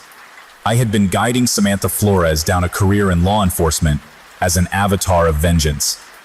Though we couldn't communicate, I was able to enhance her senses, making her a better detective and hunter. She worked for the Ryland Falls police force at the time that Joseph Clay died on stage after a fire broke out during a magic show being performed by his father. Jeez, this Duma really likes to talk. I can almost hear him sticking his nose in the air and holding a wine glass between two fingers while adjusting his monocle as he describes how he single-handedly made Officer Flowers into some sort of super cop. It's like everything he says gets run through a computer and translated into snob. I could sense that something was off. Officer Flowers folds her arms. The sound of her crunching sleeves makes me shudder. While I did not come into contact with Felix Clay, there was this residual aura left behind by him. I'd never seen anything like it before. I found that I could track his movements by following the trail, though I didn't know at the time that it was him I was following. I need to interrupt. I have to use the bathroom. She stands there looking at me silently, arms crossed. Seriously? I shrug. I'm 9 years old. I got a little bladder. Fine. I step past her, smelling the burnt hamburgers from my picnic dream as I do. Mom and the doctor stop their conversation to look at me. I tell her I'm just going to use the bathroom, and then wander off down the hall, where they got these funny bathrooms with stalls for people who might need help getting back up. There's even a cord you can pull to have a nurse or someone come and help lift you off the toilet. I wonder if they ever get people who pull it, even though they're fine. Just as I'm sitting there about to go, the lights flicker, and Officer Flowers seems to step into existence like she's made out of smoke.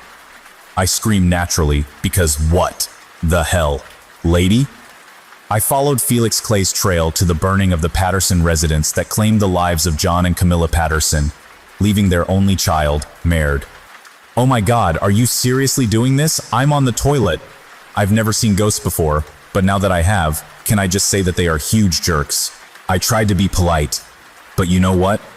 You are Officer Charmelo now, leaving their only child, Meredith. I did not know of Meredith's involvement in the fire that killed Joseph Clay, but my job became clear: to track down and enact vengeance upon Felix Clay for the deaths of John and Camilla Patterson. Okay, well, as you can see, he's not here in the bathroom. No Felix hiding in the trash bin or toilet bowl. You should go. I can't go anywhere. I'm bound to the hospital now. My body is down in the morgue. I feel ready to burst. Why are you telling me all this? What do you want from me? Like me, you and your father's destinies have been altered by the course of events. Although I've crossed the veil, I do have some limited influence before my totem becomes another's Beichin. ATEWW. If you will perform one last act and avenge me, I can help your father. Doing this will also fix the tangle of strings that are our paths and put things right again. There are others at risk from this. We need to fix it before too many others become affected by it. Let me get this straight. I can't even keep a hamster alive, but the angels are expecting me to fix their mess up that has killed at least 4 people that I know of, put a pet store out of business, burned down 2 homes, and put my dad in a coma. Can you give me 2 minutes to think about this?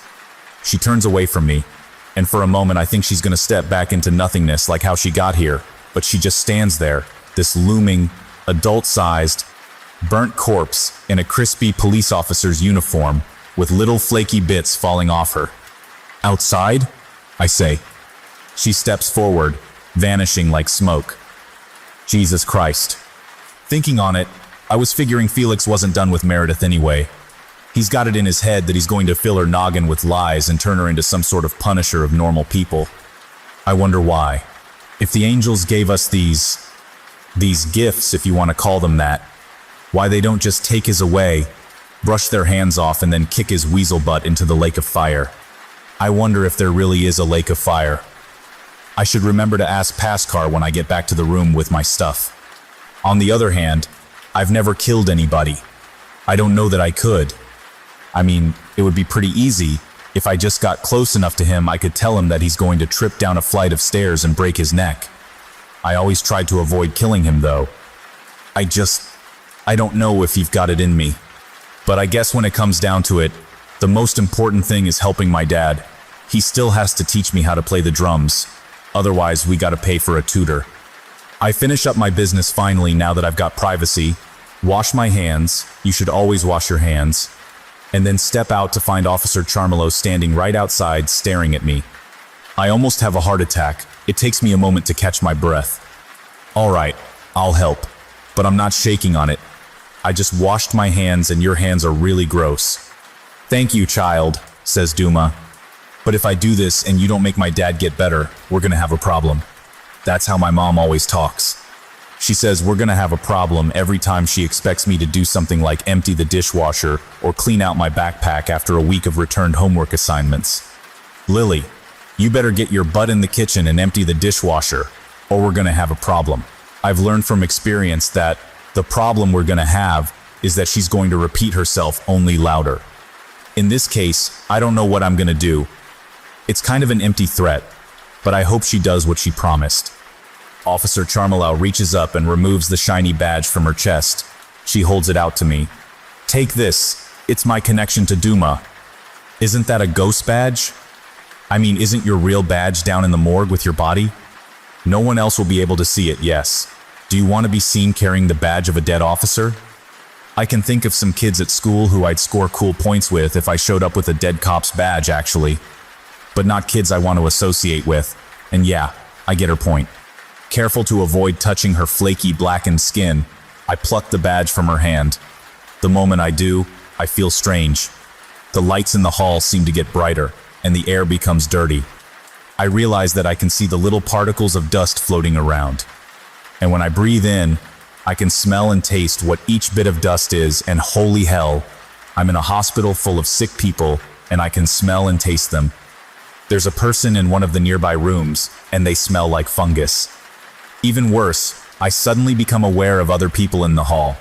There's an old lady in a wheelchair leaning against the wall just down a ways from us. She stares at the floor and doesn't move, but I can tell she's not really there because she sort of fades in and out of my vision. Another one, a little boy whose face looks swollen and purplish, is sitting on one of those rolling hospital bed things.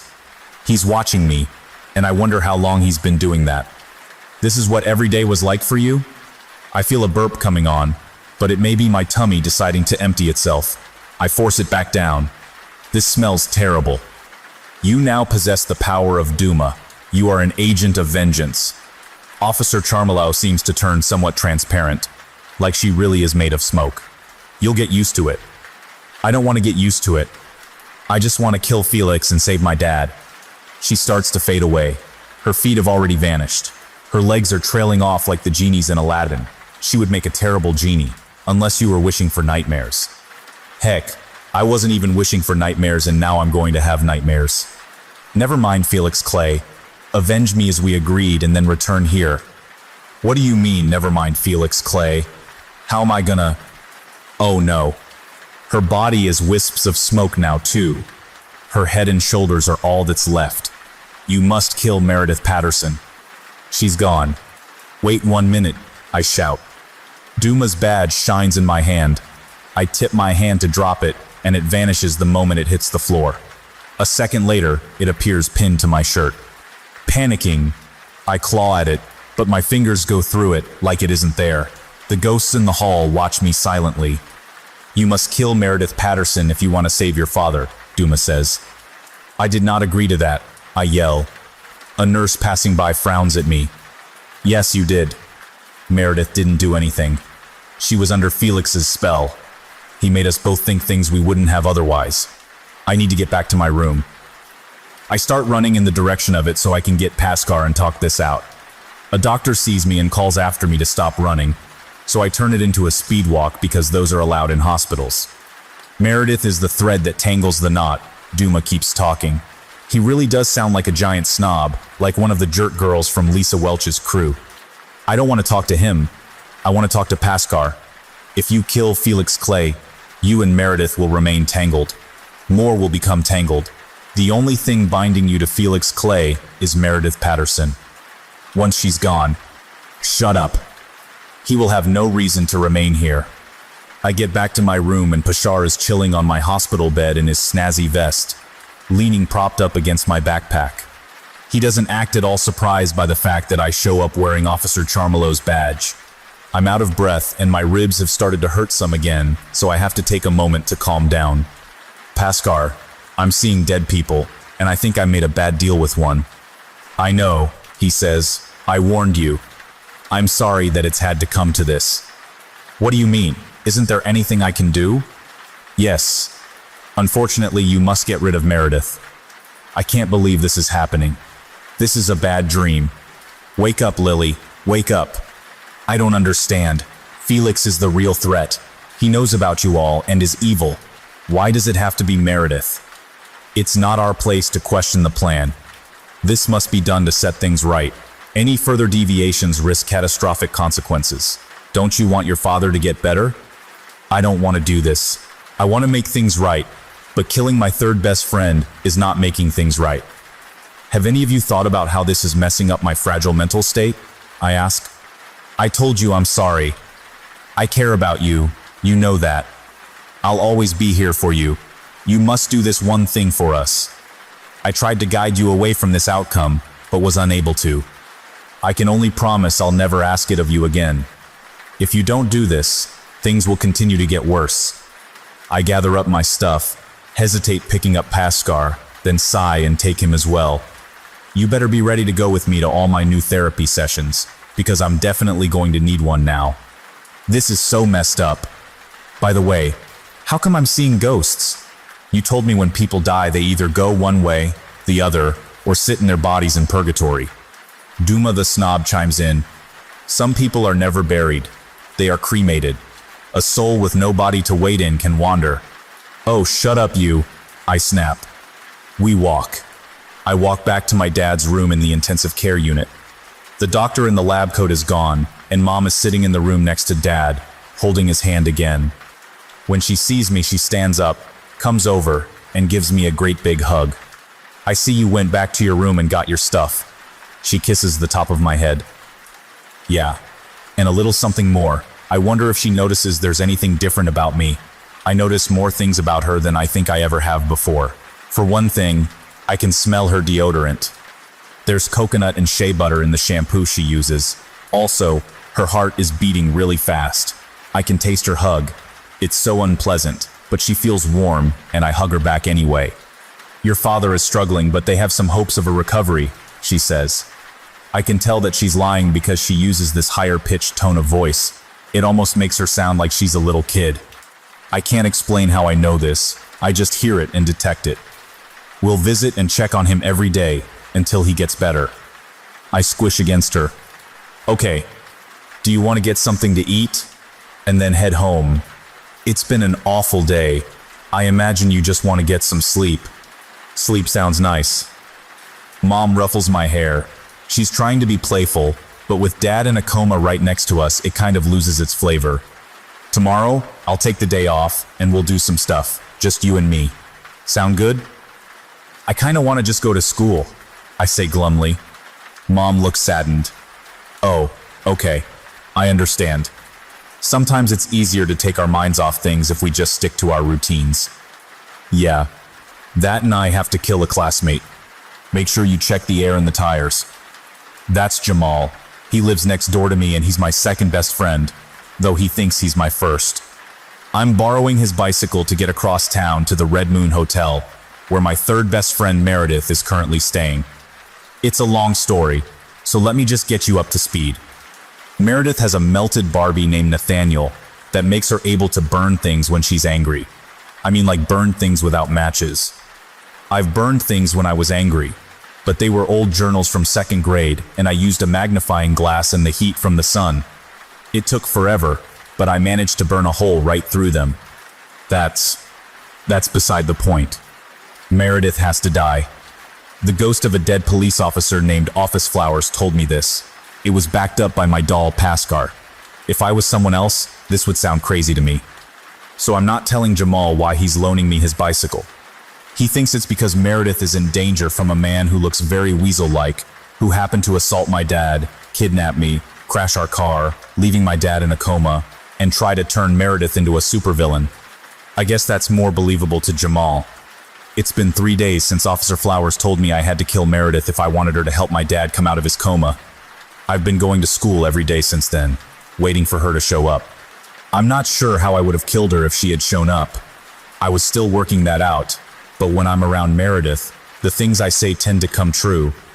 So I could just tell her that she was going to accidentally stab herself with her pencil and boom. Except that would be awful. Ugh. Just thinking about it makes my tummy hurt. I don't want her to die.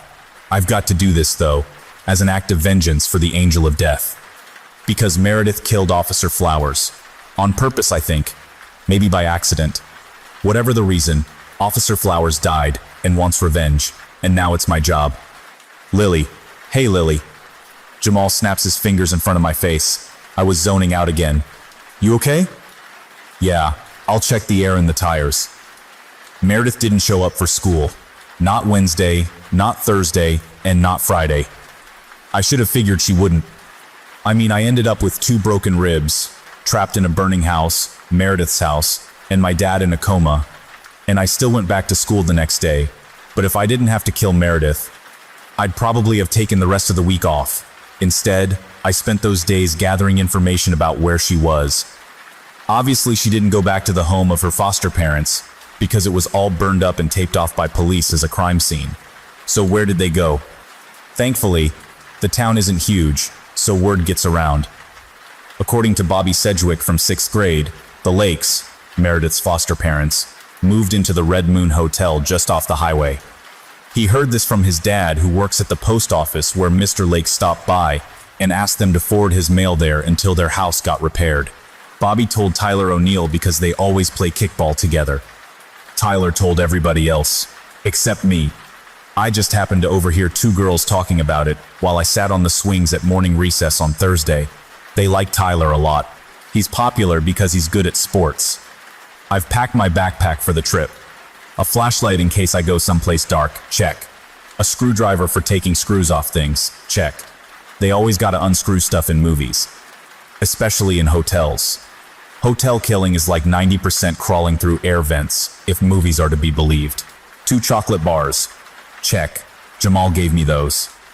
He said, "Take these." And I said, "Why?" And he said, "In case you get hungry." He's so nice. A knife, in case things get desperate. Check. Mom didn't see me stuff it in my sweatshirt sleeve at breakfast. It's kind of gross because it had butter on it, and now my arm's all greasy. Extra socks. Check. You never know when you need extra socks. And of course, there's Pascal, poking his head out the top of the backpack. Check. I've also got a $20 bill I borrowed from Mom's purse this morning. She might not notice it's missing because she usually carries a bunch of money for taking clients out to lunch. My mom is an executive. I asked her once what an executive does, and she said they execute people. Then she and Dad laughed. I wonder if they'd be laughing now, knowing that I'm following in her footsteps. "Hey Jamal," I say as I zip up my backpack and throw it over my shoulder. "Yeah?" "Be careful going up your front steps or you're going to trip and scrape your knee." I climb on his bike, but it's too high up, so I straddle the top tube. "And thanks for the bike and the chocolate." He grins at me. "I'll go around back and just avoid the stairs altogether." Jamal always listens to me. Thursday night, I looked at a map to find the quickest way to get to the Red Moon Hotel, and then used the little scale thing on the map to figure out how far away it was. Because it would take about half an hour, I figured the best time to go would be Saturday morning while my mom was at her Pilates class. She's there right now, thinking I'm at home watching cartoons or up in my room painting a still life, not pedaling my way out of the neighborhood with only a vague sense of where I'm going and a backpack full of murder tools. She'd flip out if she knew I left the house, because the weasel-like guy Felix knows where I live and is still out there. She wouldn't have gone to Pilates class at all if I hadn't promised to keep all the doors locked and the cordless phone within reach. The ride across town is uneventful. I keep an eye out for cars following me. Felix is a nasty customer, as they say. He gets in your head, knows your secrets, and when me or Meredith are nearby, he somehow makes you think and act in ways that you wouldn't normally. I don't really understand it all. Neither does Pascal. He admitted to me that the whole boost we get when we're around each other is an unexpected side effect. That's why it was decided by whoever makes decisions that those of us with totems should be kept away from each other. Pascal is my totem. Meredith's is her melted Barbie Nathaniel. Felix has a locket with a photo of his son in it. Supposedly that's his totem for Raziel, the angel of secrets, but I haven't exactly gotten to talk to Raziel, so I can't be sure. A half-hour pedaling, with 5 minutes break to eat chocolate, is kind of boring, so I distract myself by singing. Going down to Cowtown, Cow's a friend to me, lives beneath the ocean, that's where I will be. I can only ever remember the chorus of that song. At least I know all the lyrics to Take on Me and Don't Stop Believing, so I switch to those tunes every now and then. The journey is made slightly more interesting by the fact that having Duma with me makes me sense things differently. I can hear birds flapping their wings and see trails of what I guess are auras or something that people leave whenever they walk around. Things are a lot noisier with Duma. Beneath the waves, that's where I will be. I wonder what Meredith is doing at the hotel. Maybe she's spending all her time in the pool. Would that cancel out her fire? Probably not. I'll bet she can keep the water nice and warm though. Pools at hotels are always chilly. Hell, she could probably even stew people in it. Yikes. Note to self, stay out of the pool. Duma asks if he can teach me a new song. I tell him no, because I don't really like Duma. He seems really snobby, and isn't even really there. The badge attached to my shirt with the name of Officer Flowerstown is a ghost badge, and I can't get rid of it. When I take my shirt off, it appears pinned to my skin, which really freaks me out. I can hear the cars on the highway well before I get close to it. Up ahead is the Red Moon Hotel. Whoever designed the sign for it was lazy, because there's nothing indicating the big red circle is the moon, except that the name of the hotel is the Red Moon Hotel. It could just as easily be the Red Circle Hotel or the Red O Hotel. Red Pizza Pie Hotel. Now I want a piece of pizza. We're gonna see the cow beneath the sea. I park Jamal's bike behind a dumpster and lock it to a railing. He told me his lock combination so the bike wouldn't get stolen. I think at this point my mission should be one of stealth. The fewer people that know I was ever here, the better. There's an old man with a big white beard in the little office building where people check in.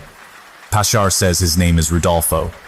That sounds too much like the name of Santa's reindeer. Apparently he's from Italy, and it's best I don't know what type of magazine he's reading, but he is reading it and got his feet up on the desk, so he's not paying any attention to a little 9-year-old girl with her backpack creeping past his door. However, he's going to flip the page and check the clock in less than a minute, so I scoot by just before he does. It really helps to see things before they happen when you're trying to not be seen. Geez, there's like 100 rooms here. Or 40.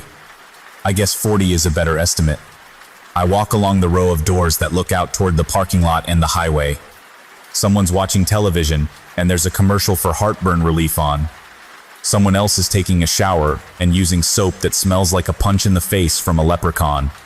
All the sounds and smells are making me want to plug my ears and nose.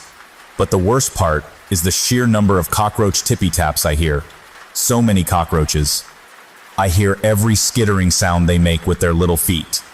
I feel like if I got any more sensitive, I'd be reading their tiny brain thoughts. Do cockroaches even have thoughts? I imagine if I was a cockroach, all I'd think about was how gross I was. I pass room 34 and suddenly the air gets darker. There's smoke. Oh my God, the hotel is on fire. No, wait, that's just me. Oh my God, I'm on fire. Except there's no heat. Or flames. Oh, this is that black smoke that came off Officer Flowers. This is a sign. Meredith, I'm getting closer to her. I wonder if she'll be able to see this black smoke. Shoot, this is not stealthy at all. Just as I reach the next hotel room, the door to room 36 opens, and Mrs. Lake, Meredith's foster mom, walks out.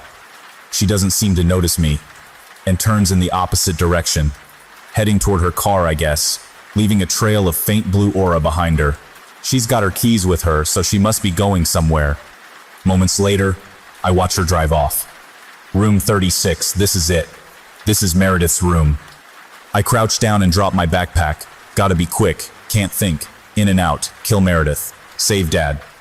I test the doorknob gently. Locked. Nobody's coming. The black smoke that's covering me is seeping under the door. I really hope she doesn't see it. I can hear her inside watching a cartoon. Pull out the screwdriver. Gotta take the doorknob off. I don't even know if that works. You know what? It doesn't matter, because I brought one of those screwdrivers with the cross thingy tip, and these screws use the flat kind. Oh great. I put the stupid screwdriver back and pull out the knife.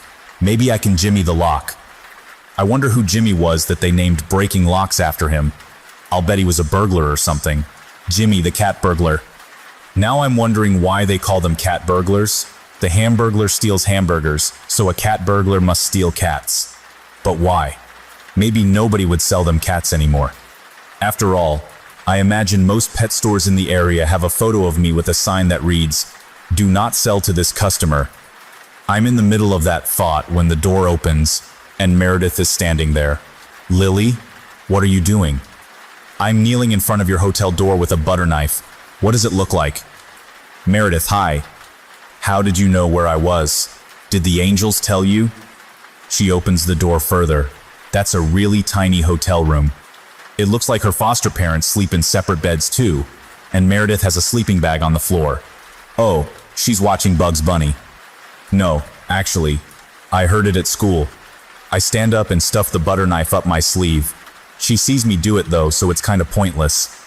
You haven't been coming to class, so I came to find you. I came to say sorry about your house burning down and your turtle dying. Are you watching Bugs Bunny?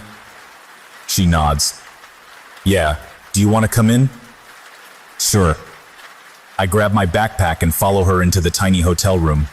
There's clothes all over the beds. I can tell the difference between the clean clothes and the dirty clothes from the smells. It's really distracting. Duma takes this moment to start singing. It startles me, but fortunately Meredith can't hear it and she looks away just as I jump. Shall my soul ascend with rapture when the day of life is past? While my house of clay shall slumber, shall I then with Jesus rest? Oh my God, shut it. I snap at him. Meredith looks back at me. What? I clench up.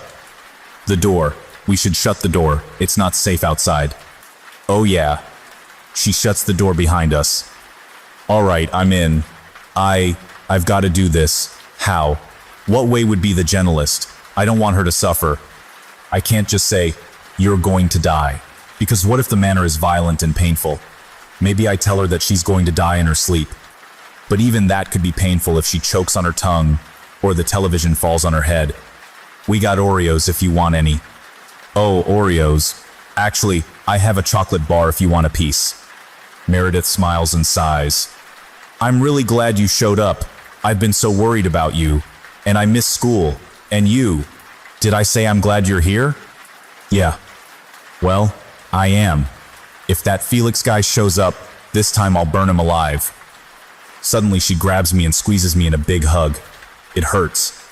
Ow, ow, ribs, my ribs. I moan. Oh, sorry. She lets go. I rub my achy side. It's okay. I missed you too. How am I supposed to kill this girl? I can't do this. I shouldn't have come here. There's black smoke everywhere too. And that's real annoying. I can feel it on my legs, this cold, oily feeling, and I want it to stop, but it's not going to until either Meredith is dead or I'm gone. Duma starts bossing me around. Tell her that she's going to die. Just be done with this. Shut up, Duma. Actually, Meredith. My brain is going haywire with all the sounds and smells, and I'm trying to see how she dies in my head, but all I see is this stupid black smoke. I would love some Oreos. Okay, me too. Mrs. Lake, my mom, went out to the store just like a minute ago. She'll be back, but if you want, we can watch cartoons and just hang out. Sounds good. The badge on my shirt flashes angrily. If you won't get this done, I'll handle things, Duma says, and then the badge fades from my shirt. What does that mean? The cold oiliness leaves my legs, and I watch as the smoke that's all around my feet starts to move like water, gathering up beside me. In a moment, it seems to take on the form of a person, like I'm standing in front of a bright light, and my shadow is projected on the air beside me. I stare at it. It looks back at me. It is me. What the? I start to say. The shadow steps past me, toward Meredith, who's hunched over going through a grocery bag by the little fridge that comes with the room. I don't know how this works, but if she dies there, she's going to crush all the Oreos. The shadow's legs look like they're connected to mine, so I step back, dragging Duma away from Meredith as he reaches for her. He turns. Stop it, he tells me. Just let me do this so we can be done. What the what? Meredith stands up and walks right through Duma's shadow. I tense up, thinking she's going to turn to dust or drop straight dead or something. But instead she hands me Oreos like a good friend, smiles, and then goes to sit on the far bed. I can't take it anymore. I stick the Oreos in my pocket. Meredith, I have to be honest. Okay? She brushes her hair out of her milky eye and looks at me. Duma's shadow drifts toward her. I feel like Peter Pan if Peter Pan's shadow was trying to murder all the Lost Boys. I take a deep breath. I have to tell you this fast because there's an angel who's seriously trying to kill you right now. But the lady in black who you killed in your home was after Felix, not you. And now her angry ghost has told me that if I kill you, she'll help my dad who's in a coma. And the real reason I came here was to, I can't say it outright. I'm such a terrible friend, to get my dad out of the coma. I try to grab the smokiness that I'm projecting and pull Duma's shadow back like he's on a rope, but it does no good. My hands just go right through it. Instead, I step back, dragging him with me. He looks at me again, and I can tell he's glaring at me, even if I can't see his face, or her face, because it's my shadow. He looks just like my silhouette. What I just said is still sinking in with Meredith. Wait, you came here to kill me? I didn't want to. You're my best friend. Third best, really. I don't need to say that, though. Is the room getting hotter? I can see Meredith clenching her fists slightly. No, that's not a good sign. No fire, Meredith. But I hold up my hands like maybe I can ward off her burning me alive. But I got a better idea, because friends don't kill friends, right? Friends don't kill friends. Meredith nods. She unclenches her fists. What are you doing, Lily? Paskar asks. Paskar says that if you give me your Barbie, the one I told you has an angel in it, I can use her to stop Felix. No, don't do that. I never said that.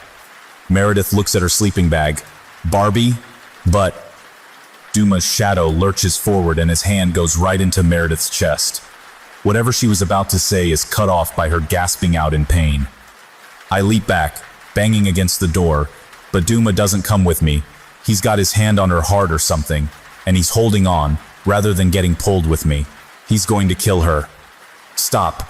Duma, stop, I yell. He ignores me. Meredith makes a choking sound and falls back on the bed, her arms flailing at her sides. I can't watch this happen. I need to do something. She looked at her sleeping bag. Nathaniel and the melted Barbie must be in there. I run over to it. It's actually a really soft sleeping bag and got one of those built-in pillows. Fancy. The one we use in my family is like an heirloom, I think, passed down from my dad's great-great-great-great-grandfather. Also, I think someone peed in it centuries ago and it didn't get washed for a long time after. There's always this smell. Never mind that. Nathaniel is right there in the bag. I grab him and he urgently declares, "Run," so I do just that. I'm hoping if I get far enough away. Out the hotel room door, into the parking lot, past several parked cars, and after a few more feet, the black smoke that was trailing off me like a waterfall vanishes. From the open hotel door, I hear Meredith suddenly scream, followed by a loud crash. Other people poke their heads out of their rooms and start asking each other where it came from. I hear a couple different people dialing on their phones and calling for emergency services. Man, I can't go 10 minutes around Meredith without emergency services being called. It's ridiculous. Officer Flower's ghost badge reappears, pinned to my shirt. "Do you have any idea what you've done?" I hear Duma shouting. The badge isn't just shining with his words, it's glowing. It's like an oven burner when you set it to the highest temperature. I think that if it weren't a ghost badge, it would be burning me. I ignore him and run without looking back. Rudolfo, the Italian hotel manager, comes hurrying out of his office and past me. Me? I finally snap at Duma. What kind of angel tries to kill a little kid? I cut around the corner and back to Jamal's bicycle, locked behind the dumpster. The angel of death. "You need to go back and finish this," Pascar says grimly. "Carrying 3 totems is dangerous. You're attracting the wrong sort of attention." Smile. "I'm not going to kill Meredith." I hiss at all the voices. They're distracting me too much and making it hard to remember Jamal's bike lock combination. I'm going to kill Felix. Felix Clay is only in town because of Meredith. Without her totem, he will have no reason to not take out his revenge on her for what he perceives as the murder of his son. With her totem, she will continue to pose a threat by being near you. You're talking too much. I can't think. You are making things worse. I pound my fists on the bike seat. I didn't ask for any of this. I can see heat building through my fingers. They all go quiet. Thank God. I'm able to think and focus on the combination. Once it's off, I hop back on Jamal's bike and start pedaling toward home. Along the way, an ambulance drives by, its lights not flashing, which I hope is a good sign that I managed to keep Duma from killing Meredith. "I'm sorry, Meredith. I'm so angry, Ma." I scream at the top of my lungs. Some kids playing in their front yard look at me like I'm crazy. Maybe I am crazy. "Lily," Pascar says, "what do you want?" I don't want to talk to Sacker. I don't want to talk to Nathaniel either. I especially don't want to talk to Duma. You need to go back to the motel. I told you, I'm not going back. I'm not killing one of the only 2 people in this world who is really my friend. You angels are screw-ups. You made a mistake, and now you're putting all this on me to fix your screw-up. Well, that's not very grown up. You need to turn around. Right now. I'm not killing Meredith. Dumas speaks next. I grit my teeth, because his snobby voice just boils my blood, and the padding on the handlebars of Jamal's bike is starting to smolder. I can sense the heat building up in my hands, even though it doesn't hurt. It's red hot like the rage in my head.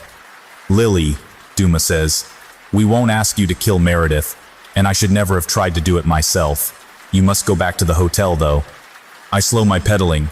"What for?" I snarl. "Look behind you." I pull the bicycle over and look back. The 2 kids who watched me scream as I rode past are jumping up and down, shouting and pointing. Who wouldn't?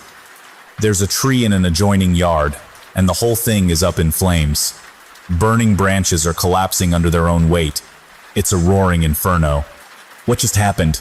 I whisper. Pashar answers. Felix Clay just drove by in a stolen ambulance. Shit. Tired of all this. I want to go home and not look back and curl up in bed. Maybe pedal over to the cemetery and see Roger and ask him if he wants to trade places for a bit. Maybe he'd like to get up, stretch his legs, and play with 3 crazy angels for a while. I think Felix would have a hard time dealing with Roger. Not because he's dead, but because he always liked to argue. Pashkar's talking to me. You cannot continue to carry 3 totems. Even just having 2 was a risk. Just stop. I've had Pashkar for years and he always told me stuff. Ever since Meredith showed up though, he's been telling me stuff I feel like I should have been told sooner. There are others with angels for one, and some of them are crazy. And if we get close to each other, bad things can happen. Like one of us can wipe out an entire pet store. That seems like a pretty big important thing to let someone know. You need to know this. I sit on Jamal's bike and watch a tree burn. I accidentally set it on fire when I got angry earlier, and just happened to be passed by an ambulance that apparently had Felix in it. There's people running around yelling, and some lady in a white shirt and grandma pants keeps running out of her house with a pitcher and throwing water on it. Grandma pants are what I call pants that billow out like a genie's pants and are covered with flowery designs. They're what my Nana always wore. Fine, what is it? There is an angel named Samael, also called the seducer and the one who accuses. He is drawn to power and answers to none but himself. Normally, Pashkar drones on almost like a computer. Now he sounds afraid.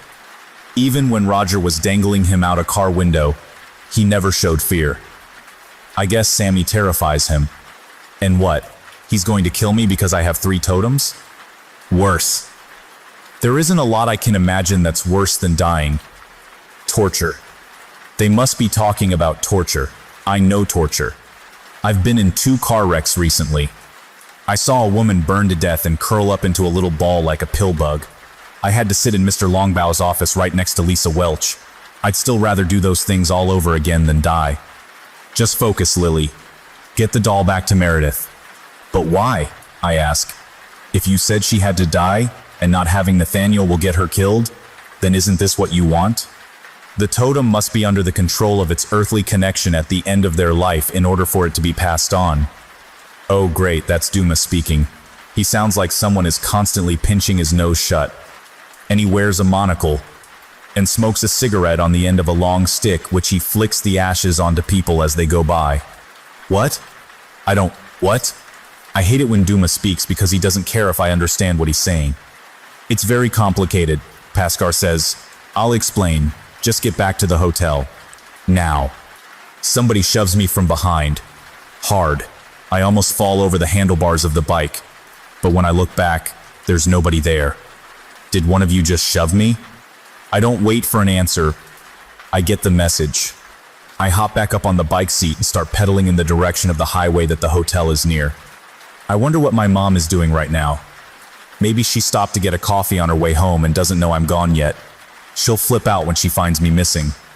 I wouldn't blame her either. I hope she understands I'm doing this. All this, to save my dad.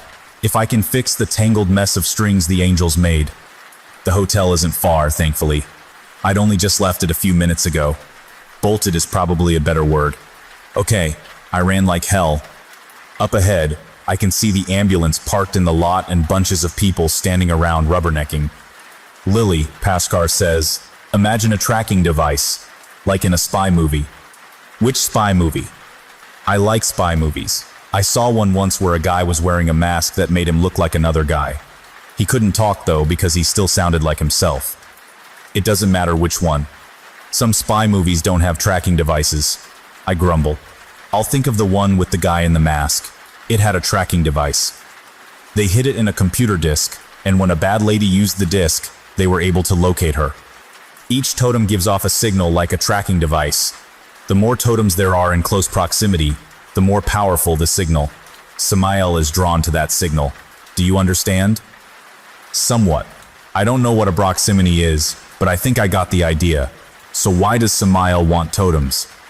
The crowd up ahead is moving out of the way, and I see Meredith. She's being carried out of her family's hotel room by a person wearing an EMT uniform. He's got a surgical mask over his mouth, but I recognize those weasel features even from across the parking lot.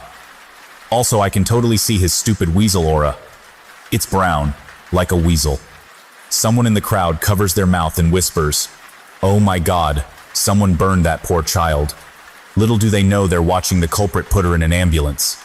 "Meredith!" I yell, hopping down off the bike and letting it clatter to the ground. Meredith doesn't look up. She seems limp and unconscious. Felix looks up, though, and squints his weasel eyes at me. I squint back.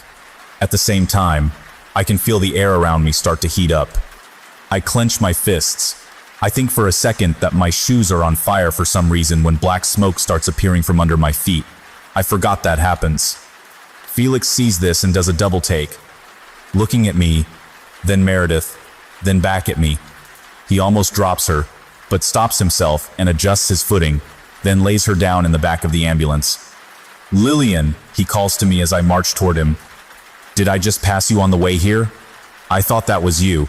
That means you did this to Meredith? Goodness, how violent you've become." The crowd turns to look at little, old me.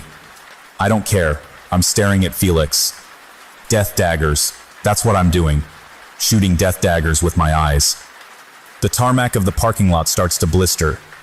A nearby telephone pole starts hissing and then splits up the middle, and a pillar of flame runs up both halves.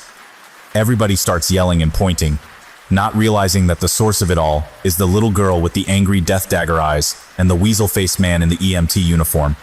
I guess it's mostly me. Felix watches all this, and I can see his eyes get big, but he grins beneath his surgical mask. "Is that you doing that, Lillian?" "It is." "Oh, you have Meredith's toy. That means I could have this power, doesn't it? If I take it from you? Amazing." He brushes off his hands, even though I don't think they were dirty. "Lillian, you know you want this to all be over. You want to be rid of those annoying angels. Just give them to me and I'll take care of them." "I don't think so. Mr. Felix, Mr. Weaselman, I'm gonna deal with you, and then..." He suddenly turns to a man standing near him. "Excuse me, Mr. Jensen. Mr. Lawrence Jensen?" The man is big, real big. He towers over Felix. He's got a big, bushy brown beard and a leather jacket with a skull on it that looks like it's made of metal. I want to guess that he's a motorcyclist, maybe rides with a bunch of other big bearded men through the desert, and hangs out in seedy bars by the side of a barren highway. But it would be wrong to judge people based on how they're dressed. He turns at the name Jensen and looks confused. "Do I know you?"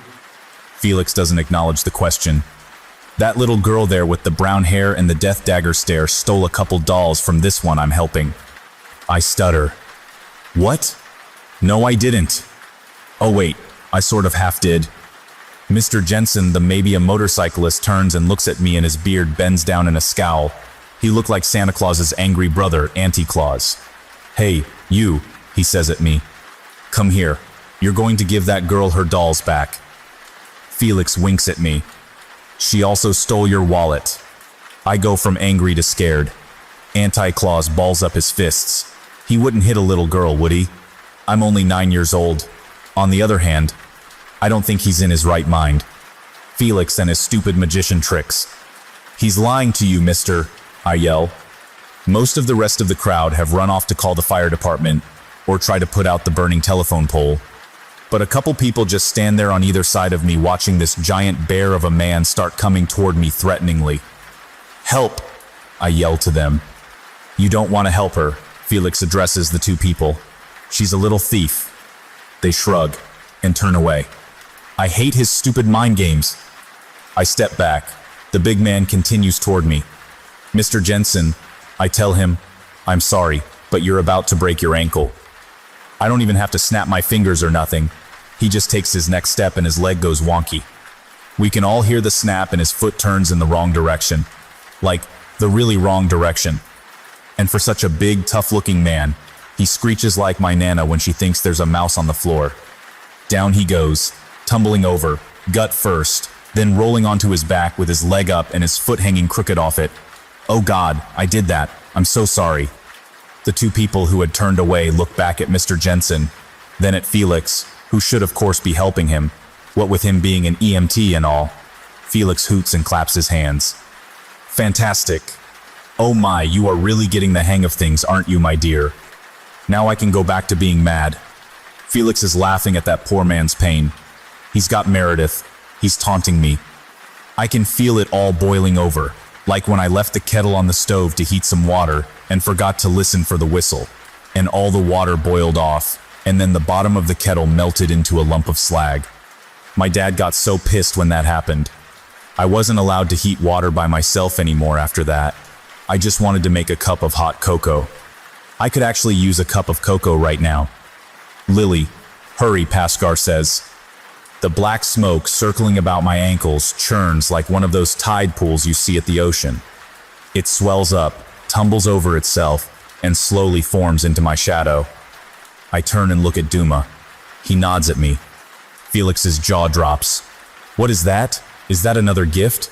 Oh my, that's one of them. Duma, of course, from the police officer back at the house. How did you, I see? Will you shut up? I yell at him. As if in response, he immediately goes quiet. His mouth keeps moving, but nothing comes out of it. At first, I think I lost my sense of hearing, except of course I can hear a fire truck's siren in the distance and people shouting still. And Auntie Claus lying on the ground howling about his ankle and how he's going to get me. So it's not me. Felix has lost his ability to talk. Ha ha ha, perfect. Felix Clay, you have the right to remain silent. I tell him. Duma steps forward and cracks his knuckles. Except he's made of smoke, so it doesn't really do anything. It doesn't even make a sound. Maybe he wasn't cracking his knuckles. Maybe he was just balling up his hands together for some reason. I don't know. I say he cracks his knuckles. For the first time since I've met him, Felix looks scared. He's clutching his throat, as if he can squeeze the words out of himself like a tube of toothpaste. Roger once stuck a tube of toothpaste under my bedroom door and stomped on the other end, so it squirted all into my room. He said it made my whole room smell minty. It was true, but he still got in trouble for it because he wasted toothpaste and Dad had to scrub the toothpaste out of the carpeting. My room smelled like toothpaste for months. In a panic, Felix reaches into his pocket. I think for a moment that he secretly had a knife or a gun on him this whole time in case of emergencies. Wouldn't that just be like him, the weasel? I'm winning, and he's gonna shoot me? I don't think so. He pulls something out and throws it at me. It's small, and I don't really see what it is, but I cover my face and just happen to catch it in my hand. It's his locket with the photo of his son in it. I look back up and Felix has vanished. Duma is standing there alone in his shadow me form, looking back at what I'm holding. Pascar is shouting something, but it sounds like he's shouting from out the door, down the hall, in the bathroom, like my dad does when he showers and someone flushes the toilet downstairs. I don't know what he's saying. Nathaniel is yelling too. Why do they all have to yell? I need to focus. Duma and I were just about to tear Felix apart. Someone puts their hand on my shoulder from behind. Did Felix get behind me somehow? I feel my fists burning, and I turn ready to punch him with them. But it's not Felix. It's a man dressed all in white. He's got a fancy jacket and tie and pants, and even his shoes are white. His teeth are really white, and he's smiling down at me. His hair is all neat and combed like Roger's was at his funeral. Nobody could really recognize him. Even this man's hair is white, although he doesn't look old or anything. Who are you? I ask, holding my red-hot hands up to show I mean business. I wonder if I would leave black scorch marks on his fancy suit. I'm Raziel, he says. His voice is really soft and gentle, almost like a whisper, except not. Like when you tell someone to whisper, but they don't know how, so they just talk like they're trying to coax a cat out of a tree. I look down at the locket in my hands. Raziel was Felix's angel. This locket is Raziel's totem. Why would Felix give me his one means of defending himself? Maybe without it, I can't track him. Maybe he realized that he had no hope of fighting me with 3 angels helping, so he ditched his and ran scurrying like a weasel into some cave to hide. After all, the totems are like tracking devices, Pascar said. Speaking of Pascar, he's gone quiet. They all have. I look up and we're not even standing in the parking lot of the Red Moon Hotel. We're standing in some sort of white room. How did I get here? Am I imagining this? Is this one of my visions? It doesn't feel like it. It feels real. But Pasha and Nathaniel are silent, and my shadow Duma is missing. Or maybe he's there. It's just that everything is so bright white, I can't really see him. I don't know. You have a lot of questions, I know, Raziel says. I don't, I say. I just need to get back to where I was and stop your owner from getting away. Can we talk later? I got priorities. You don't need to worry about him. He's not going anywhere. Nobody is. Time isn't flowing as it normally does while we talk. So if I go back to the hotel right now, everybody will be frozen in time? No, we're outside of time. So if I go back? He holds his hands up to my face. You can't go back. Not right now. Once you do, things will be just like you left them. Unless you don't want them to be? What do you mean? I can change things? He smiles at me. He must brush his teeth like all the time. All the time. He's really got nice teeth is what I'm saying. I don't normally notice people's teeth, but his are intensely white. If you want to change things, we can change things. Is that what you want, Lily? Kinda. Of course I would change things. Let's see. First I would go back and not get in the car with Felix so I don't make him crash and put my father in a medically induced coma. I also wouldn't cause Officer Flowers' death by being at Meredith's house, I think. Maybe she'd still die. Or maybe Meredith and Felix would be off together killing normal people. Okay, so maybe I still needed to get in the car. Unless I could call my dad and warn him not to let Felix into the house. Or just not meet Meredith at all. Dang, so many options. Lily, hello. Raziel calls my name in a sing-songy fashion. Earth to Lily. Sorry, I was thinking. I know, but I also know what you really want to change. I cock my head. What's that? He claps his hands once. It's really loud, and seems to echo even though this white room is so white that I can't tell where it begins or ends. It sounds like he clapped in an auditorium. My name is Lily Madwhip, and I see things before they happen. Don't stare at me, his face. That's my brother Roger. He doesn't see things before they happen. I know this because... Wait a second. No, this isn't right. Roger is dead. I'm staring at him, it's true, but I wasn't just a moment ago. I was with someone else. A man in white, with white hair, and white shoes, and a white room. What was his name? Raisin, or something. Roger's not dead. I'm back in the car with him and Mom and Dad. Razine, no. Raziel. Raziel said I could change things. This is what I need to change. I need to stop Roger from dying. I need to stop my dad from getting us T-boned by a truck. But how do I do that? Do I simply not do anything? Because warning Roger kind of is what got him killed, isn't it? I killed him. Me. But I can change that now. Rest area coming up, Dad says. Does anybody need to go? I do. But should I tell him? Roger will tell him I need to anyway. I need to pee. Me too, Roger declares. I guess he really did need to go. Just don't tell him he's gonna die. That's all. Speaking of that, I haven't heard anything from Paskar. I look down at him buckled up with me, but he's silent. Then I realize that I've got a melted Barbie sitting beside me. Nathaniel, how did you get here? He says nothing.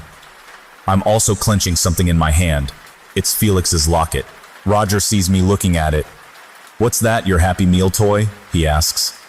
We're pulling off the highway. There's 2 lanes on the off-ramp. One for the big trucks and one for little cars. Our station wagon takes the second lane and wraps back around to go up a hill to the parking lot for the rest area. There's some sort of big rock on a pedestal with a commemorative plaque at the base with lots of names of people who are dead. Other families are going in and coming out of the glass-wrapped building. Raziel, I whisper to the locket. What did you call me, twerp? Roger frowns. Don't trust him, I hear a voice. What? Don't trust who? I whisper. Roger? Roger looks over at me. I keep my head down to avoid staring. Everybody out, Dad declares. Lily, hurry. Mom looks back at me and smiles. Her teeth are incredibly white. I don't remember her having such a flashy smile. She unbuckles her seatbelt and opens her door. We all get out. Mom holds my hand as we cross the parking lot, even though I'm not a baby. Is this really happening? Can I really save Roger from dying simply by not telling him about it? I realize that despite knowing he's going to die, I didn't actually have a sense of it this time. Have I changed things simply by going back? Have I gone back? Was all the stuff I experienced the past 3 months just the longest vision I've ever had? Is that possible? But then what about Nathaniel and Raziel's totem still being with me? I look down and don't see Duma's ghost badge pinned to my chest. So there's that. I can fix everything. The quiet voice comes again just as I get inside the swinging glass doors. You're being lied to. I don't know what it means. Roger must not be saved. Why is that? I just don't tell him he's going to die, and it won't lead to him doing something that gets my dad's attention and distracts him during a crucial moment. Easy peasy. Who is that talking? It can't be Pascar or Nathaniel. I left them out in the car. It's certainly not Duma, because it doesn't sound the least bit snobby, and I don't even know where Duma is. I look at the locket again. There's a clasp on the side that opens it, so I do. There's Joey, Felix's son. He looked happy the one time Felix showed the locket to me, but he has since changed. His expression is like the photographer was covered in spiders or something. Joey looks terrified. I sit down in a different stall from the last time I went through this. I hope that doesn't matter to the timeline. Minutes later, we're all piling back into the car. I buckle in and look at Pascar. Why aren't you talking to me? He doesn't respond. Something's not right. None of this feels right. But I can save Roger. I can fix things. I can make my dad smile again. Make him stop writing dirges. We'll be a whole family again. I want that so much. You must follow things as they were. Suddenly, Pascar is snatched from my arms. I'm not surprised. I'm just sad. I turn to see Roger dangling Pascar out the open car window. Hey, assface, wanna see if your dolly can fly? I sigh. I'm sorry, Roger. You're going to die, I tell him, and wipe away a tear. I don't scream when he glares at me and then drops Pascar out the window. I don't really care about losing the doll because I know he'll find his way back to me. It's being forced to relive this moment that hurts the most. Now I understand what Pascar meant when he said there were things worse than death. I'm back in the white room.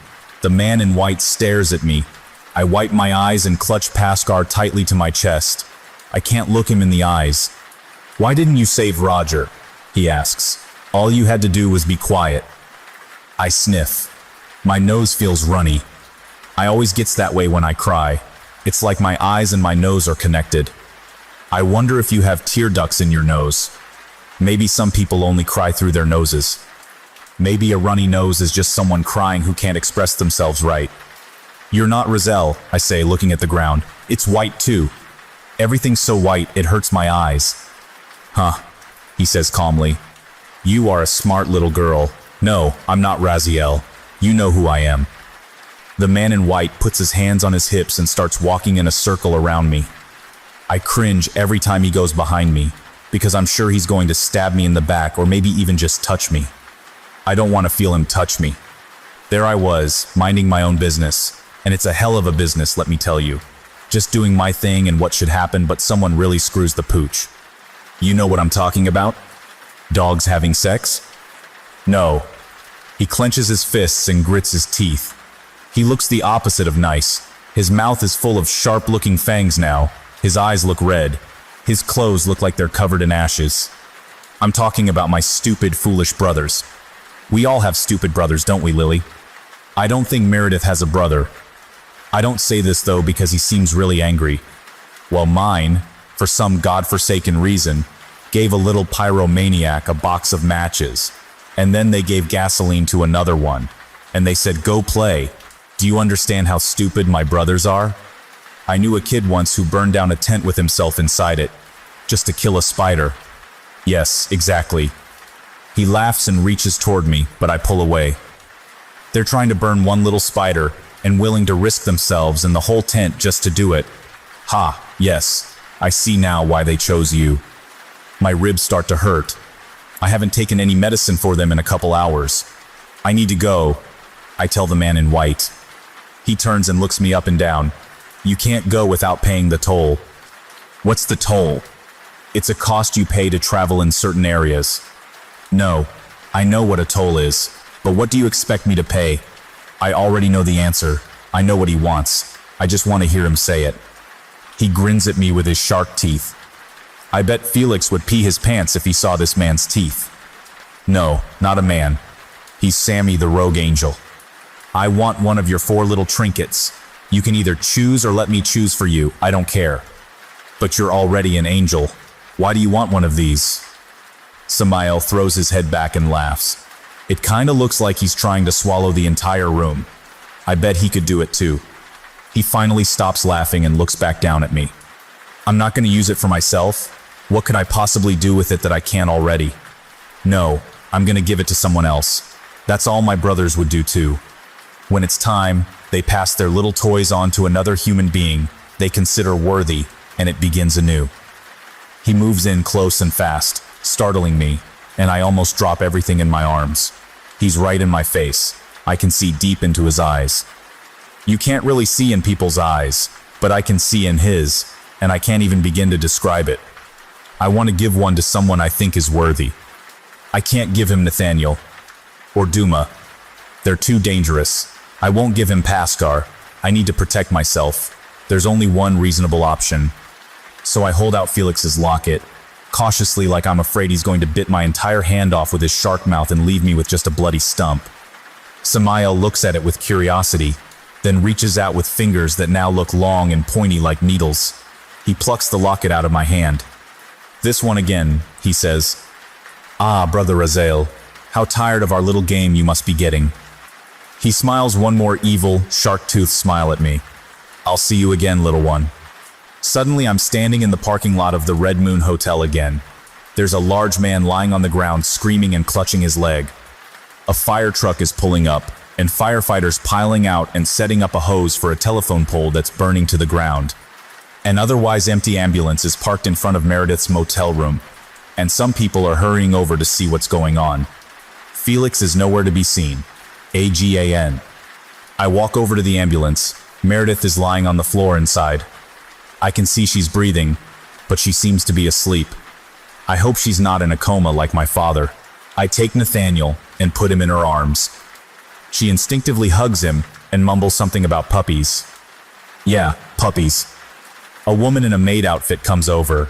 I guess she was cleaning the rooms, or going to a costume party. She looks in the ambulance at Meredith, then looks around for the EMT. She's not going to find them. Are you okay, sweetie? She asks me. What's your name? My name is Lily Madwhip.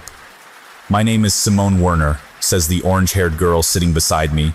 She pulls out a binder with a picture of a cat on it. The poor kitty is hanging from a tree and is being told to just hang in there. Someone should just get the kitten down from the tree. The branch does not look safe. Paskar is sitting on my desk. This is Paskar, I say. I make Paskar salute. He says hello, but she can't hear him. Hello, Paskar, says Simone. Simone is a new student in Mrs. Carter, Dogbill's class. She transferred here from Ohio.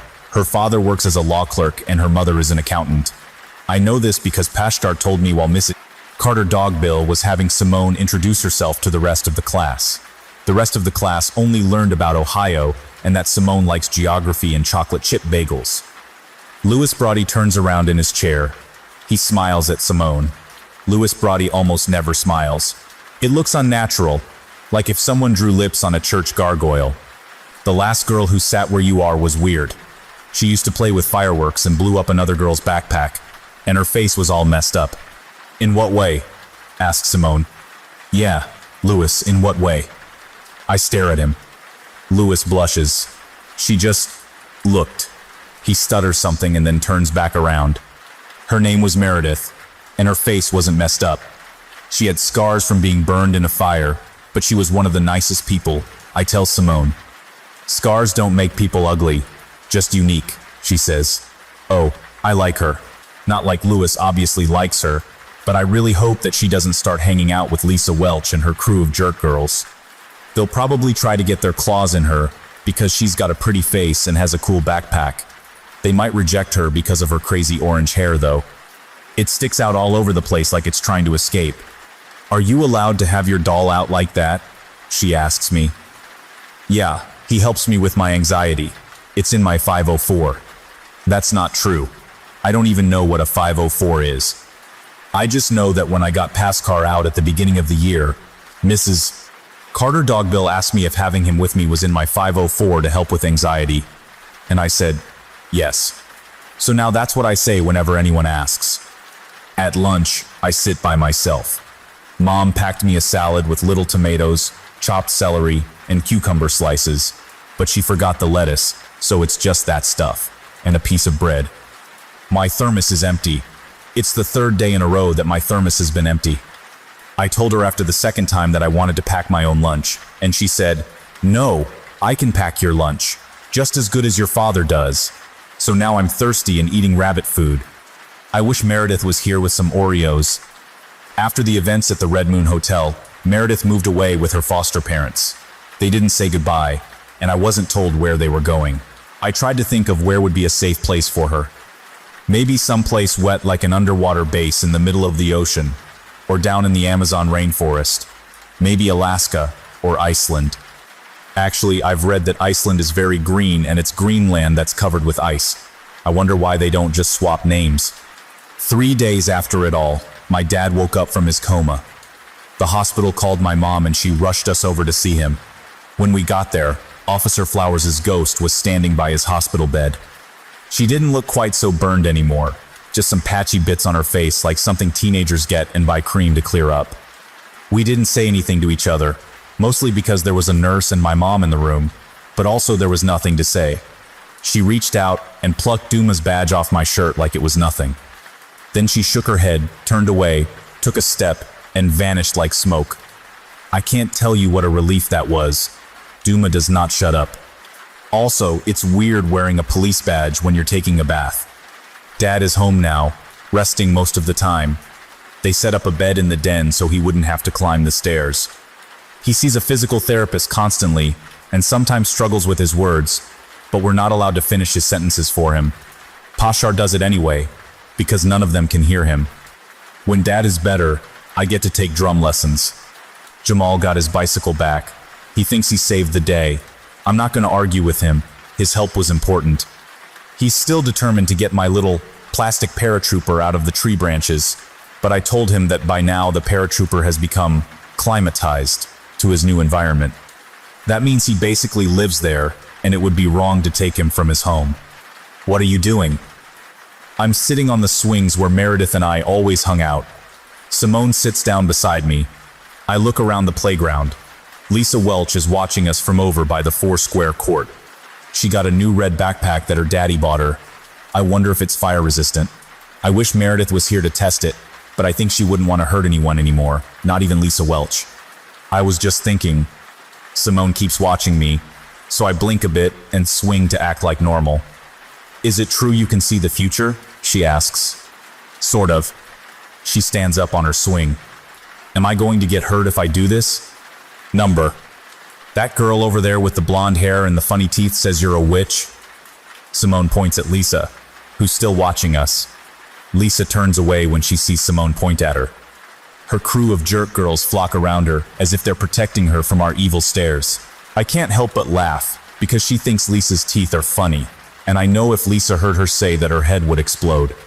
I shrug. Yeah, I know. I wouldn't listen to Lisa Welch. She's dumb as they come. Dumber, maybe. Simone sits back down on the swing. Have you ever read Greek mythology? Those are my favorite. I like the one about Medusa.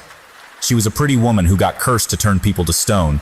Her hair was made of snakes. Not just the heads, but the whole snakes except for the tails. I guess there's no telling where a snake's head really ends. Snakes are all neck. I think about hopping off the swing, but there's a grasshopper on the ground. I better not jump off the swing, or I might crush it. Grasshoppers are cute. I used to catch them just to hold them and feel them hop around in my hands. Simone jumps off her swing and lands on the grasshopper. I think she saw it. Poor grasshopper. Have you ever read about Cassandra? She asks. She could see the future too. I watch to see if the grasshopper's going to come wiggling its way out from under her sneaker like in a cartoon, but it doesn't. As if she knows what I'm thinking, Simone swivels around on her heel to look at me, really grinding the grasshopper into the dirt. You're like Cassandra, she says. Cassandra Madrid. Madwhip. I correct her. Except nobody ever believed Cassandra. At least Jamal believes me. And Meredith believed me. I'm sure if I told him something, Felix would believe me. But the only thing I want to tell Felix is to go burn in hell. That was what I was going to say to him that day at the Red Moon Hotel. Felix Clay, you're going to burn in hell.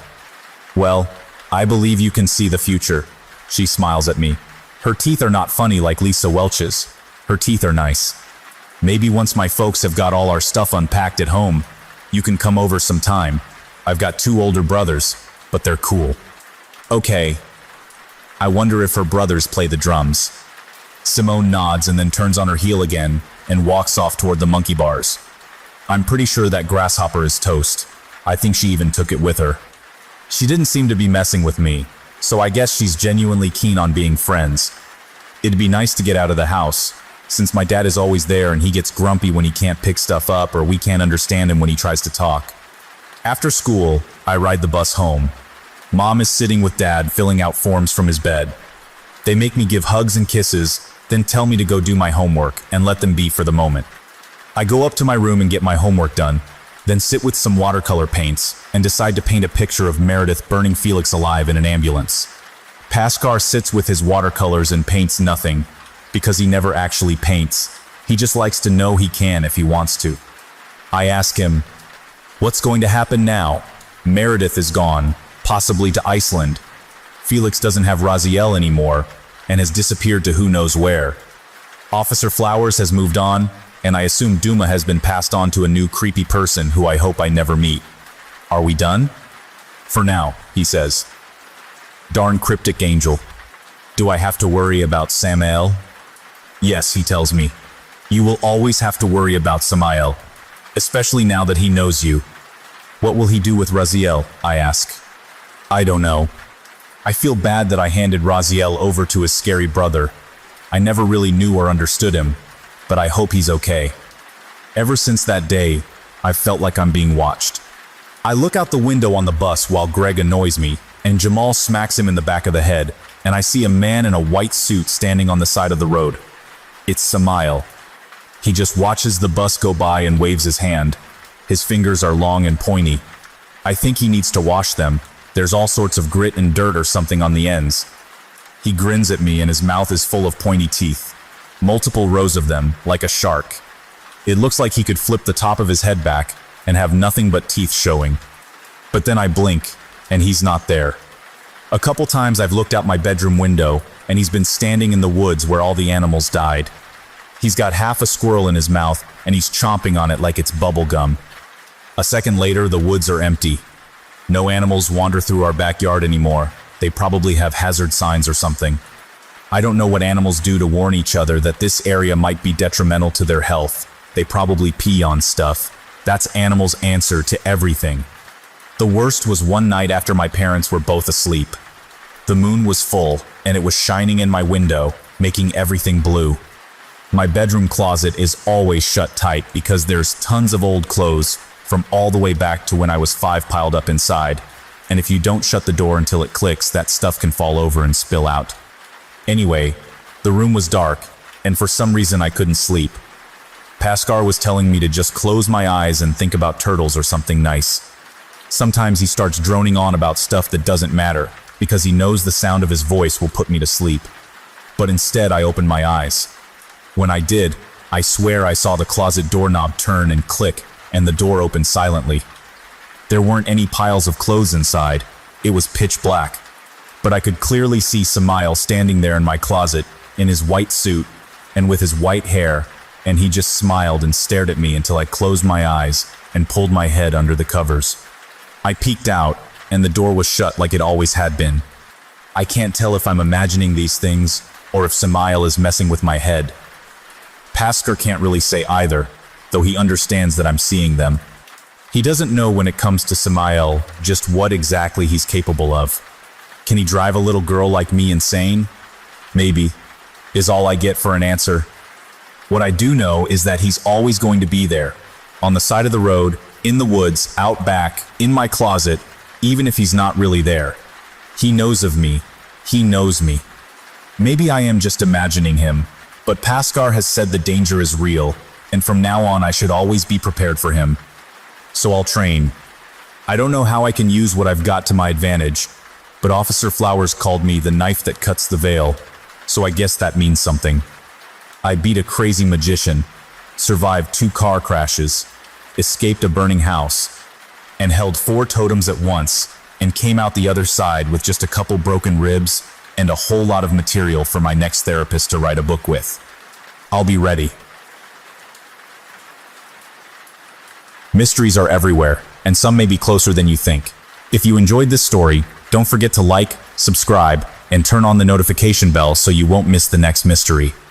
See you in the next story. Some things happen without explanation. Some experiences haunt people for a lifetime. This is where I tell those mysteries. And remember, not everything can be explained. Story. My name is Lily Madwhip, and I see things before they happen. Don't stare at me, his face. That's my brother Roger. He doesn't see things before they happen. I know this because if he did, he would see what's about to happen to him. Then again, maybe he does, but people like us can't see things that are about to happen to ourselves. I don't know, truthfully. All I know is that in about 3 minutes, Roger is going to die. You're going to die, I tell him. Did you just threaten me? He snarls. Roger is 6 years older than me. He goes to high school and has 2 best friends named Skeeter and Dustin. They like to wear shirts without sleeves that have the names of heavy metal bands on them. Sometimes they hang out in the garage and try to play music like those bands, until my dad goes out and yells at them to stop. At his funeral, they're going to wear jackets and ties, and their hair is going to be combed for once. I'll never see them after that, which is nice. I love Roger because he's my brother, but when he's gone, things will be just a little bit nicer. Sorry, Roger. No, I tell him truthfully. I'm just trying to warn you. I love you, Roger. Shut up, weirdo. He punches me in the shoulder and I cry like I'm supposed to, but it doesn't really hurt. Mom's head swivels around on her neck from the front of the car and gives us both that look that says she regrets having us. I know she doesn't, but all parents think that from time to time. I wonder where I'd be right now if I'd never had kids. No, I'm not a mind reader too. I just know these things. Will you two knock it off back there? Mom asks. It's not really a question though, it's an order. Adults can give orders in the form of questions. If you're a kid and you try to do this, it doesn't work. I once tried to order Roger to give me back my doll Pascar by asking him, and he laughed at me and twisted Pascar's head off. Mom had to put it back on, but she's never been one for toy repair, so it's kind of crooked now. I told her I didn't mind, that it gives him personality. Mom and Dad think it's weird that I named my doll Pascar. I don't know why. Pascar was an angel after all. People don't think it's weird if you name your doll Gabriel or Michael or Layla, but give it the name Uriel or Gavriel or Pascar, and everybody gives you funny looks. I hug Pascar in my arms and look out the front of the car. There's a sign that says, Restoria 1 mile, and beneath it a smaller sign that says, Next Restoria 46 miles. At the speed my dad drives, that should take us about half an hour, I think. Rest area coming up, Dad says. Does anybody need to go? We stopped hours back at a McDonald's, and I had a cheeseburger with some fries and a small Sprite. I couldn't finish the burger or the fries, but the Sprite made my tummy happy because sometimes I get a little car sick, so I drank the entire thing. Now I need to go, but this is where Roger dies, so I lie. I don't. Thinking about having to go makes it worse. I cross my legs. Roger notices. Lily has to go. She's squirming around back here. I don't want her pissing on me. He makes a grossed out face, and I can appreciate the genuine disgust of being peed on by someone else. But Roger, I'm trying to save your life here. Mom looks back again and I shake my head at her. Lily, if you have to go, I don't.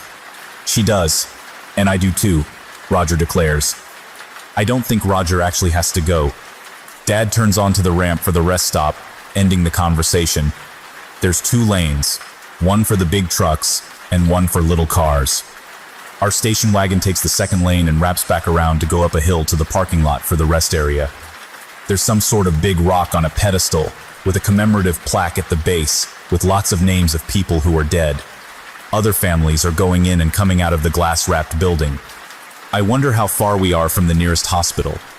Everybody out, Dad declares. Lily, hurry, Mom says as she unbuckles her seatbelt and opens her door. I look over at Roger one last time and try to smile. He looks back at me. For a moment, there's the faintest glimmer of recognition in his eyes. I think maybe he's going to shut the door and stay in the car. Then he sneers at me and the moment is lost. Stop staring at me, his face. Language, Roger. Dad says in his tone that means he doesn't actually care, but he has to act like he does so Mom won't get mad. We all get out. Mom holds my hand as we cross the parking lot, even though I'm not a baby. I keep looking back at Roger and Dad and waiting for it to happen. Roger's going to die. I know it. I just don't know how. Maybe that big rock is going to come loose from its base and fall right on top of Roger like a boot on an ant. I've stepped on ants before. I always say sorry afterward, but it's kinda pointless by then.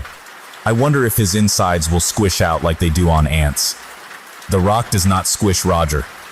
My mom takes me into the women's restroom where we do our business. The toilets are those ones that flush automatically.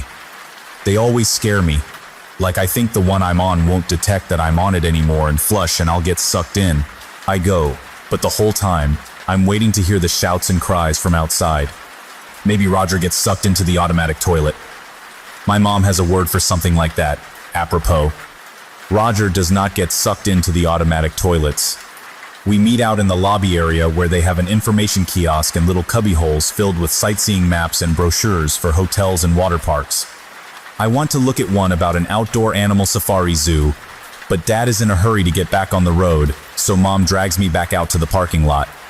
We pile into the station wagon with empty bladders.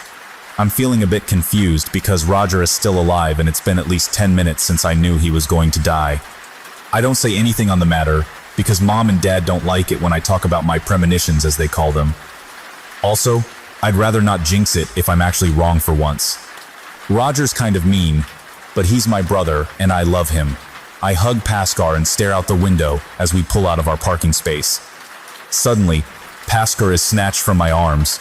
I turn, startled, to see Roger holding the doll out his window, waving it in his hand. He grins at me. Hey, face, wanna see if your dolly can fly? I realize this is the moment. I can't help but say something. This is when you die, I tell him solemnly. Roger's smirk is replaced by one of anger. He lets go of Paskar, who disappears beneath the wheels of our car. In my distress, I cry out, lurching against my seatbelt as if I can whisk out the window and snatch Pashar up before he's lost forever. Mom turns and starts asking loudly what just happened. Dad turns to yell at us to stop it. Lily, stop screaming. Roger, what did you do? Roger, what did you do? My father is looking in the rearview mirror at what he considers his two biggest mistakes. My mother is passing her glare back and forth between me and Roger. Roger is looking at Mom and Dad and trying to put on an innocent expression as he lies and tells them that I started it. Only one of us is looking at the lane for the big trucks that we're currently merging with at Dad's typical high rate of speed, and that's me. What do I see out Roger's window but a giant truck with lots of big tires and a large trailer on back barreling down at us with a driver in the cab who looks as shocked and confused as I am. I'm not screaming for Paskar anymore. I'm screaming for Dad to brake or steer or anything, but he can't tell the difference between one type of screaming and the next, and anyway, it's too late. Do you know what a T-bone is? I always thought it was a type of steak. My Uncle George ordered a T-bone once at a restaurant, and he got this mammoth piece of meat with the bone still in it. That's why they call it a T-bone, because the bone is there, and it looks like the letter T. Apparently, T-bone is also a type of collision where one vehicle strikes another in the side, because the two vehicles make a T-shape, just like the bone in the steak my uncle ordered. That's what the big truck does to us. It T-bones us right before the on-ramp to the interstate. The nearest hospital is 23 minutes away. I would never have guessed that number. They take Roger and my dad there in an ambulance. Dad has a dislocated shoulder and a lot of cuts and bruising. Roger is airlifted to Boston Memorial. He gets to fly in a helicopter, although he isn't conscious for it, so he kinda misses out. He dies from internal injuries before he gets there. Mom and I are treated for lots of little cuts from glass and stuff. The driver of the truck is fine but shook up by the whole thing. I hope he doesn't blame himself for Roger's death. That was nobody's fault but Roger. One of the emergency medical people who treats us on the scene finds Paskar and gives him back to me. He always finds his way back to me. The EMT asks me what my doll's name is and gives me a funny look when I tell him. I don't tell him that he's about to get a call for an old lady who suffered a stroke in some place called Middlebury. That kind of trivial information is lost on most people. Kind of like I know my mom and dad are going to cry and hug each other and worry about Roger until they find out he's dead. After that, Dad will get more distant because he secretly blames me. It's not a secret, Dad, I know, and Mom will hug me a little tighter each night at bedtime. I see it, but they don't need to know I do. I hope Roger is in a better place, but Pascal tells me he's not. Pascal is always right. Do you think Roger is with God, Lily? That's my therapist. Her name is Miss Christie. She's about my mom's age, but uses less makeup. Probably because she doesn't have any kids of her own. Miss Christie wears a little chain around her neck with a cross on it. She also wears a jacket with too many buttons and not enough holes. I wonder what all those extra buttons are for. She always wears the same jacket. Does she only have the one? Or does she have lots of jackets that all look the same? I'm never going to know the answer to these urgent mysteries. Ever since Roger died, I have to sit in this room twice a week with shelves full of books about child psychology and drawings by other kids on the walls and talk to Miss Christie. I guess Mom and Dad thought I wasn't handling Roger's death appropriately. Well, Mom didn't anyway. Dad doesn't really talk to either of us much anymore. Mom is out in the waiting area with Pascal. I'm not allowed to bring Pascal in with me when I talk to Miss Christie. Other kids get to bring things in. There's this girl with black hair who always shows up with a teddy bear that chuckles when she squeezes it. One kid even brings a toy fire engine with flashing lights. Flashing lights can cause seizures. I don't think Miss Christie likes Pascal. Sure, I shrug. Roger's in heaven. Roger isn't in heaven. He's not in hell either. Roger's not in some underground cave filled with red demons carrying pitchforks that stab him as flames shoot out of rocks. He's not sitting on a cloud with a harp either. I think he'd be pretty annoyed if someone handed him a harp. He'd probably throw it at them and call them an ass-face. Roger's on the other side of town in a place called Holy Oak Cemetery, where Mom and Dad paid for a plot in the back by a willow tree and a creepy stone crypt with an angel on top that looks nothing like a real angel. They got a little polished stone marker to put on his grave that just says, Roger T. Madwip, in all caps, and beloved son in cursive underneath. And that's where Roger is. There in his dead body. In a suit he'd probably make a face at if you told him he had to wear it. In a coffin with white padding. I suppose in case he gets uncomfortable, laying in the dark. 6 feet underground with dirt and worms on top of it all. Pascal says Roger is in purgatory, which I guess means laying in your dead body until they decide what to do with you. Did you know there's over 200 bones in most people? When one gets broken, like if a man in a mask strikes you on the arm with a crowbar, the body knows how to repair it over time. Unless the body is dead, then they just stay broken forever, I guess. Roger ended up with lots of broken bones. Some of them were broken more than once, too. It was like a dozen guys in masks with crowbars just pounded on him for an hour. Now he's stuck in his coffin with that suit he hates, and a whole bunch of broken bones that are never going to heal. I wonder, when they decide where he's going, if he's going to pop out all floppy like a jellyfish. The idea of Roger like a squishy sack makes me laugh. Miss Christie jots this down. I go stand by the window overlooking the parking lot. It's cold and wet outside today. There's a slick spot on the sidewalk into the building where Miss Christie works that I can see from her office. A lady and her son are walking in from their car. The boy is probably a couple years younger than me and wearing a pair of brown corduroy pants. He's going to slip on the slick spot, get those pants wet, and end up crying, but there's nothing I can do about it, so I look away. I hear the commotion from outside a moment later. It didn't rain when we buried Roger. I thought it was always supposed to rain when there's a funeral. I even dreamed that it rained, but the rain was lots of little bits of glass, and it was cutting everybody. Roger's friends Skeeter and Dustin were there in their suits and their hair combed, and they were crying because the glass was cutting them. Everybody was covered in blood. Mom said if it rained every time there was a funeral, it would never stop raining. That sounds like there are a lot of funerals going on. Do you miss him? Miss Christie asks. Yeah. Roger hid my foil Charizard before he died, and now I don't know where it is. Uncle George gave it to me for my birthday when I turned 5 because he was getting rid of my cousin Susie's old collection, and he said if I hung on to it, I could probably use it to pay for college someday. Susie was a year younger than Roger. She died in a boating accident one summer during a family reunion. When people hear boating accident, they think you were in a boat and there was an accident. Like maybe you hit another boat or ended up out of the water. But Susie was in the water and the boat ran her over. So I think it was more of a swimming accident that happened to involve a boat. I was there when it happened, but that's a whole nother story. Ever since, I don't like going in the water, not as long as there's still boats, and sharks, and piranhas. Do you ever feel like crying? Miss Christie asks. She dyes her hair. She doesn't think anyone knows, but I know. I suppose if I really wanted to blow her mind, I could ask Paskar where she gets it done, and what the person's name is who does it for her. Maybe then people will stop treating me like I'm making things up.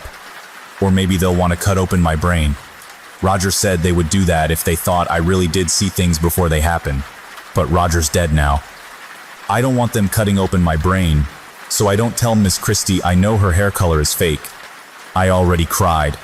I say instead, I did cry, but only because people expected it of me, especially at a funeral. I just want to get back to school and see my friends. I don't have any friends at school. I used to have a friend named Rachel, but I warned her that her dog Ruffy was going to have seizures and die, and she stopped being my friend. Other kids think I'm weird. Jeffrey Baker calls me Mad Lily. That's okay because Paskar says puberty isn't going to be kind to Jeffrey. If I really wanted to be mean, I could tell everybody that he still wets the bed sometimes, but Paskar tells me not to be mean. Being mean lands you in purgatory. Miss Christie writes something in her notebook about me. I think it says that I'm uncooperative and repressing my emotions. I'm trying to be cooperative, but adults don't want to hear the truth. They want to hear you say what they think is right. If you say anything else, they think it's wrong, and then you have to start all over again. Sometimes they put you on drugs so they can tweak the chemicals in your brain until you think things you wouldn't otherwise. Like how much you miss your brother who used to give you wedgies and hid your foil Charizard before he died, and now you'll never go to college. Miss Christie? Please, call me Christie. Miss Christie, can I please bring Paskar in next session? I ask. She gives me that face adults make where they know you know the answer and are hoping you'll take the question back before they have to give it. I think Paskar should stay in the waiting room. Why? Because I want to hear from you, not Paskar.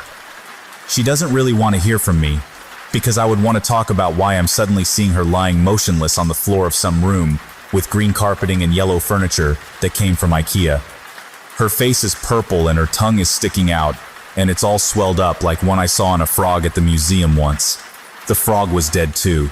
The world is decorated with dead things. I want to ask her if she feels dizzy or lightheaded, and if she had enough to eat at lunch. I wonder if IKEA is an acronym, kind of like the one I see on the wristband they'll give her at the hospital, DNR.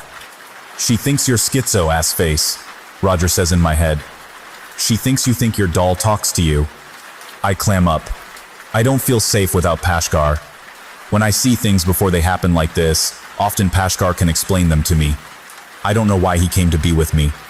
Maybe because in all the world I'm the only person that bothered to name their doll Paskar. Maybe he knew I could see things before they happen and came to keep me company, and by a crazy coincidence I gave the doll the same name as him. All I know is he says he's an angel and not to be afraid, and that always makes me feel better. The time for my session finally runs out, and Miss Christie escorts me to the waiting room where Mom and Paskar are sitting with other parents and their kids. My mom is talking to the mother of the boy who fell on the slick spot outside. He's sitting beside her with teary eyes and a long snot coming out of his nose. Gross. Miss Christie takes Mom aside, and they have a conversation in whispers. So I take Paskar aside, and also have a conversation in whispers. Two can play at that game. I know Miss Christie is telling my mother about emotional repression, and my mother is asking Miss Christie about pharmaceutical solutions. My mother likes pharmaceutical solutions. I ask Paskar what DNR stands for. Then I have to ask him what resuscitate means. Sounds like I'm not going to be seeing Miss Christie anymore. I want to warn her, but I don't know what to warn her about. Is it a bad fall? Does she have a heart attack? She looks healthy enough. I wish I got a fuller picture when I see things before they happen. But then, does it even matter? Nobody ever listens to me. Mom wants me to stop making things up to explain the bad stuff that seems to always happen around me. Dad already thinks I'm cursed and causing these things to happen.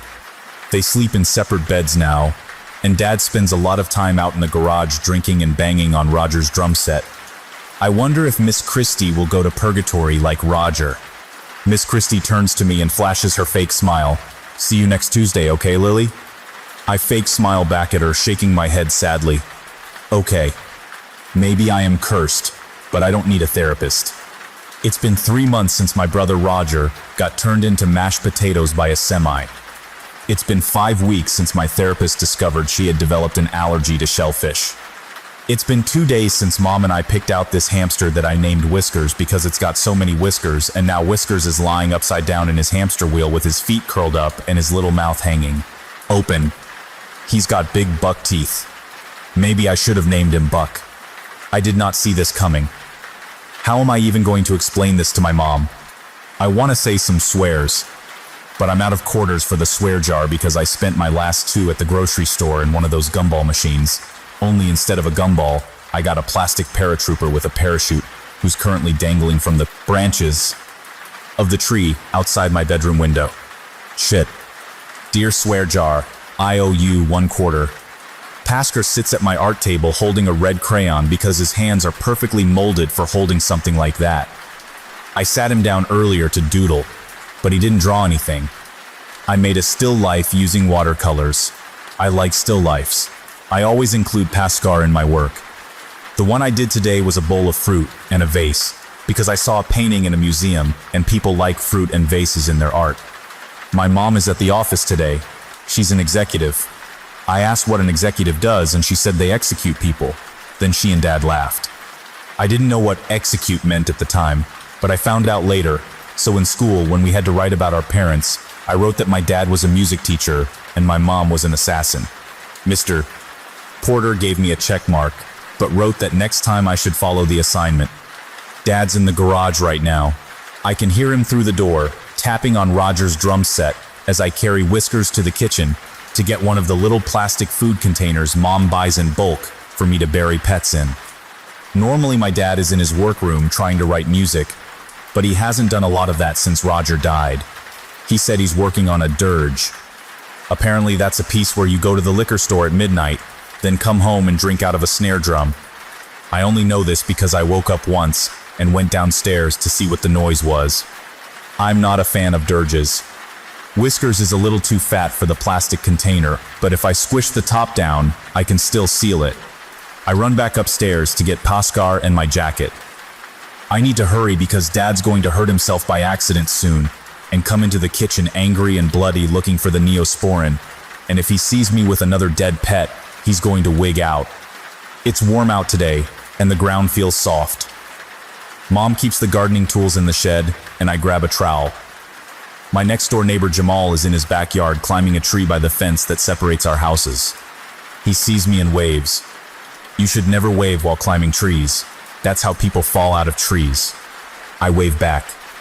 What are you doing? I call to him. There's a thing in the branches near your house. He points at my bedroom window.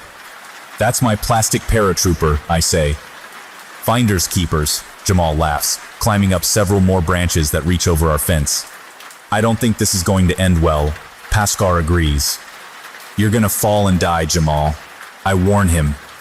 Jamal freezes on the branch. He looks at me, and for a second I see the branch. He's on snap, and he lands on the fence, and the wood slats are impale him, and then he lays there, flopped halfway across the fence and stares at me, at which point Dad's going to come out and say, "What did you do now, Lily?" And then I'm gonna go to adult jail and, maybe I'll get a trial first. But the branch doesn't snap, and Jamal slowly, carefully, shimmies back down to his side. A moment later, he peers at me through one of the holes in the fence. Was I really gonna die? He asks. Yes, I don't actually know. You wanna help me bury my hamster? Okay. Jamal goes around to the front yard and comes up our driveway. I like Jamal because he listens to me. He's a year older than I am and goes to a different school because his parents are Catholic. He always has to wear a tie to school. Roger's head would have exploded if he'd had to wear a tie every day. What happened to Whiskers? Jamal asks, looking at my hamster mushed into the container. He ran himself to death. I don't actually know if that's true, but it seems plausible. Can you do that? Absolutely. Mom marked out a section of the backyard by the woods for me to bury pets. It's behind her garden where she apparently grows dandelions and those weeds with the pointy leaves. If you go into the woods, it eventually comes out at the highway. Roger used to go into the woods with his air rifle and shoot soda cans with his friends Skeeter and Dustin. They tried to take Pascar once and were going to use him for target practice, but I grabbed him back and hid under the front porch until they gave up. There's a lot of spiders under the front porch. I don't like going under the front porch anymore. Jamal holds Pascar and Whisker's plastic coffin while I start digging a hole between Raphael, my ninja turtle, and the goldfish I never named. Raphael got stuck on his back with his head underwater and drowned. I didn't even think turtles could drown. The goldfish I never named got some sort of disease called ick and fell apart, and then the parts got sucked up into the filter, so all that we buried was its head.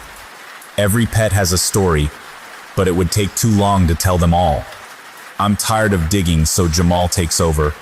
He's much better at digging than me, but that's because he helps his dad shovel snow in the winter. My dad uses a snowblower. He always offers to use it on Jamal's family's driveway, but Jamal's dad always says the shoveling is good for them.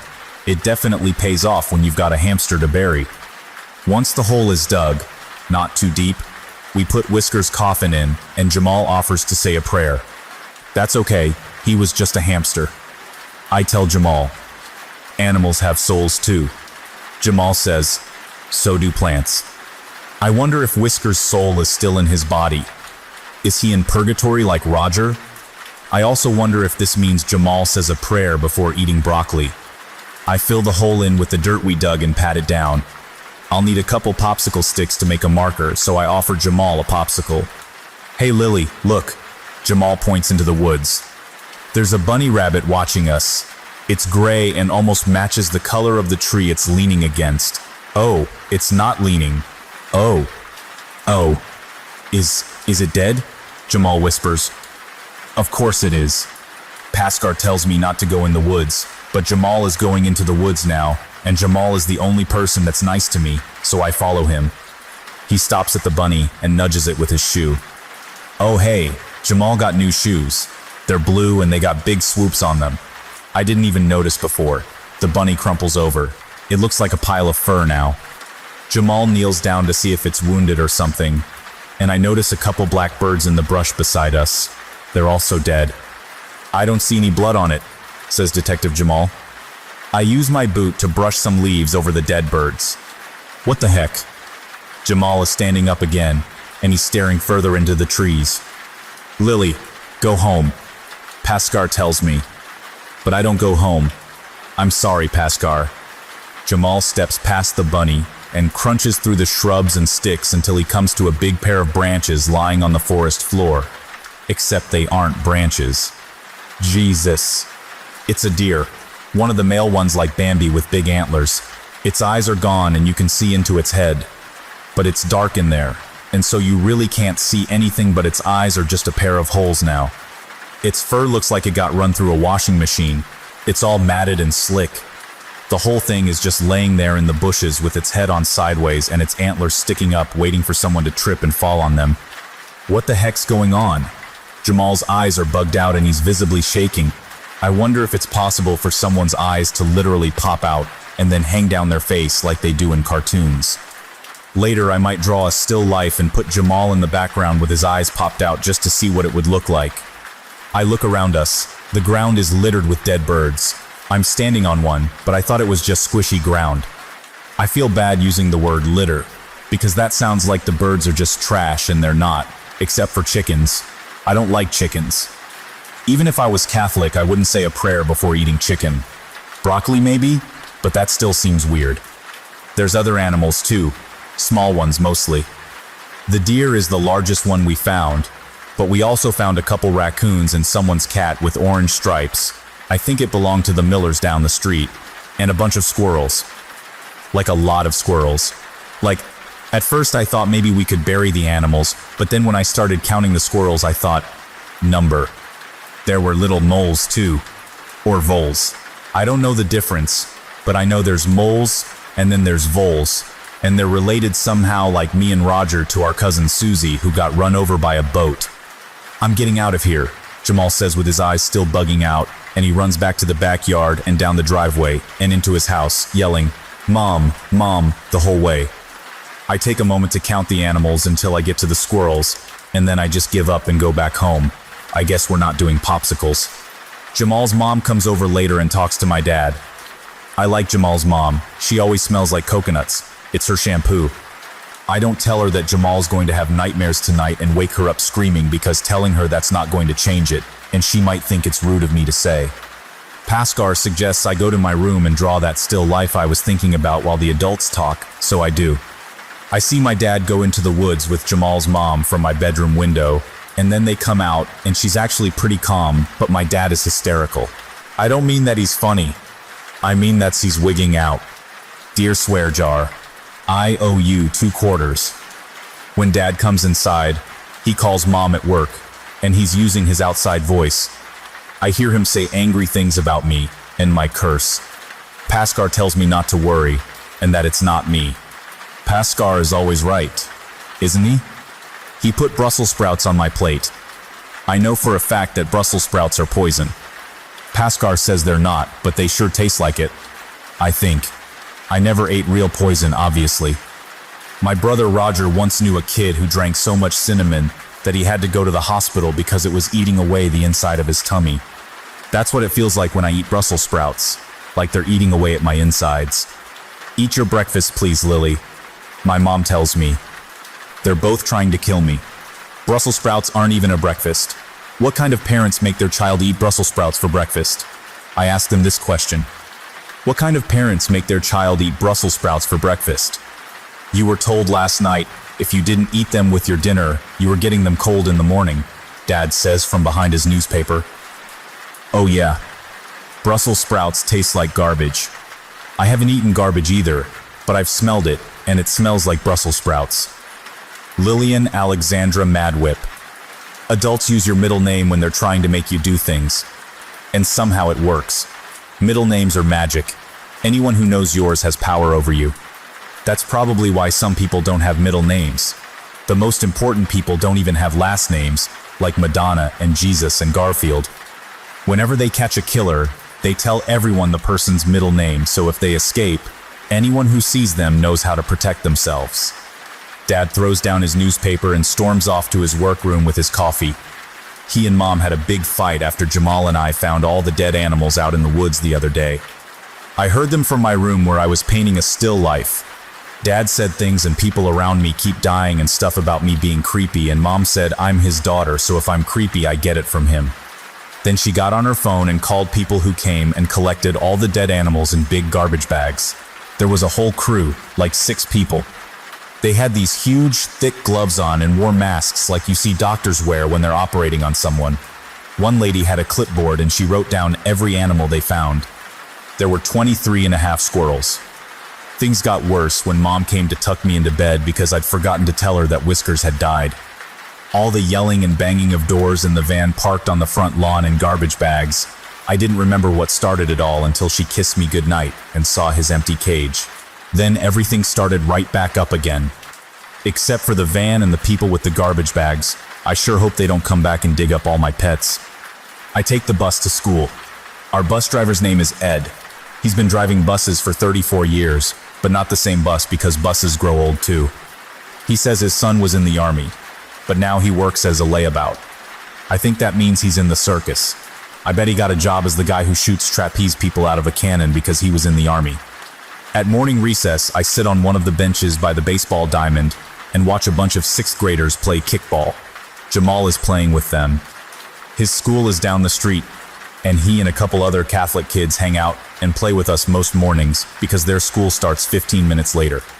He looks happy for someone who still has nightmares about dead deer and birds banging and screaming at his bedroom window. He's going to kick the ball straight at Tyler O'Neill, and it's going to hit Tyler right in the crotch. I'm amused because I get to see it happen twice. Paskar is in my backpack. He tells me I shouldn't laugh at other people's pain, but when Tyler gets hit in the crotch, Paskar agrees that it's a little funny.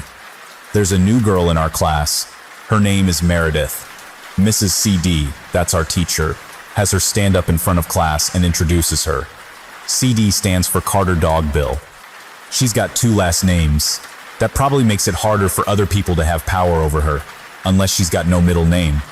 Mrs. CD used to just be Miss Carter, and then she married someone with the last name Dogbill and just nailed his last name onto the end of hers. Meredith just moved to town. She's real shy because she's got these marks on half her face. She covers them with her hair, but it's easy to see. Jeffrey Baker asks her what happened to her face and gets in trouble. Trouble in our class is these demerit slips you get for doing something wrong. 3 demerit slips in a week, and you get to go talk to the principal, Mr. Longbow. He yells a lot, and his face is always red from yelling. Meredith's face is red too. Pashkar says she got burned. I wonder if she's a pyromaniac. That's somebody who's crazy about fire. I mean, literally crazy.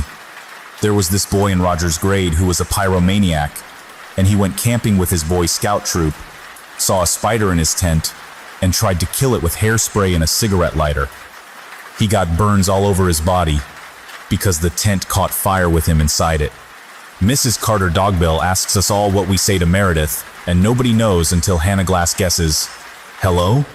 And then we're all like, "Oh yeah." It was pretty funny. Nobody knew what Mrs. CD was talking about. I was going to guess, "Sorry you got burned," but I'm not supposed to know that, I think. Mrs. CD makes Meredith sit next to me in the back of the room. Paskar tells me to be very nice because new kids are scared. I was going to be nice anyway. I make sure to blink a lot because I don't want her to think I'm staring at her burns.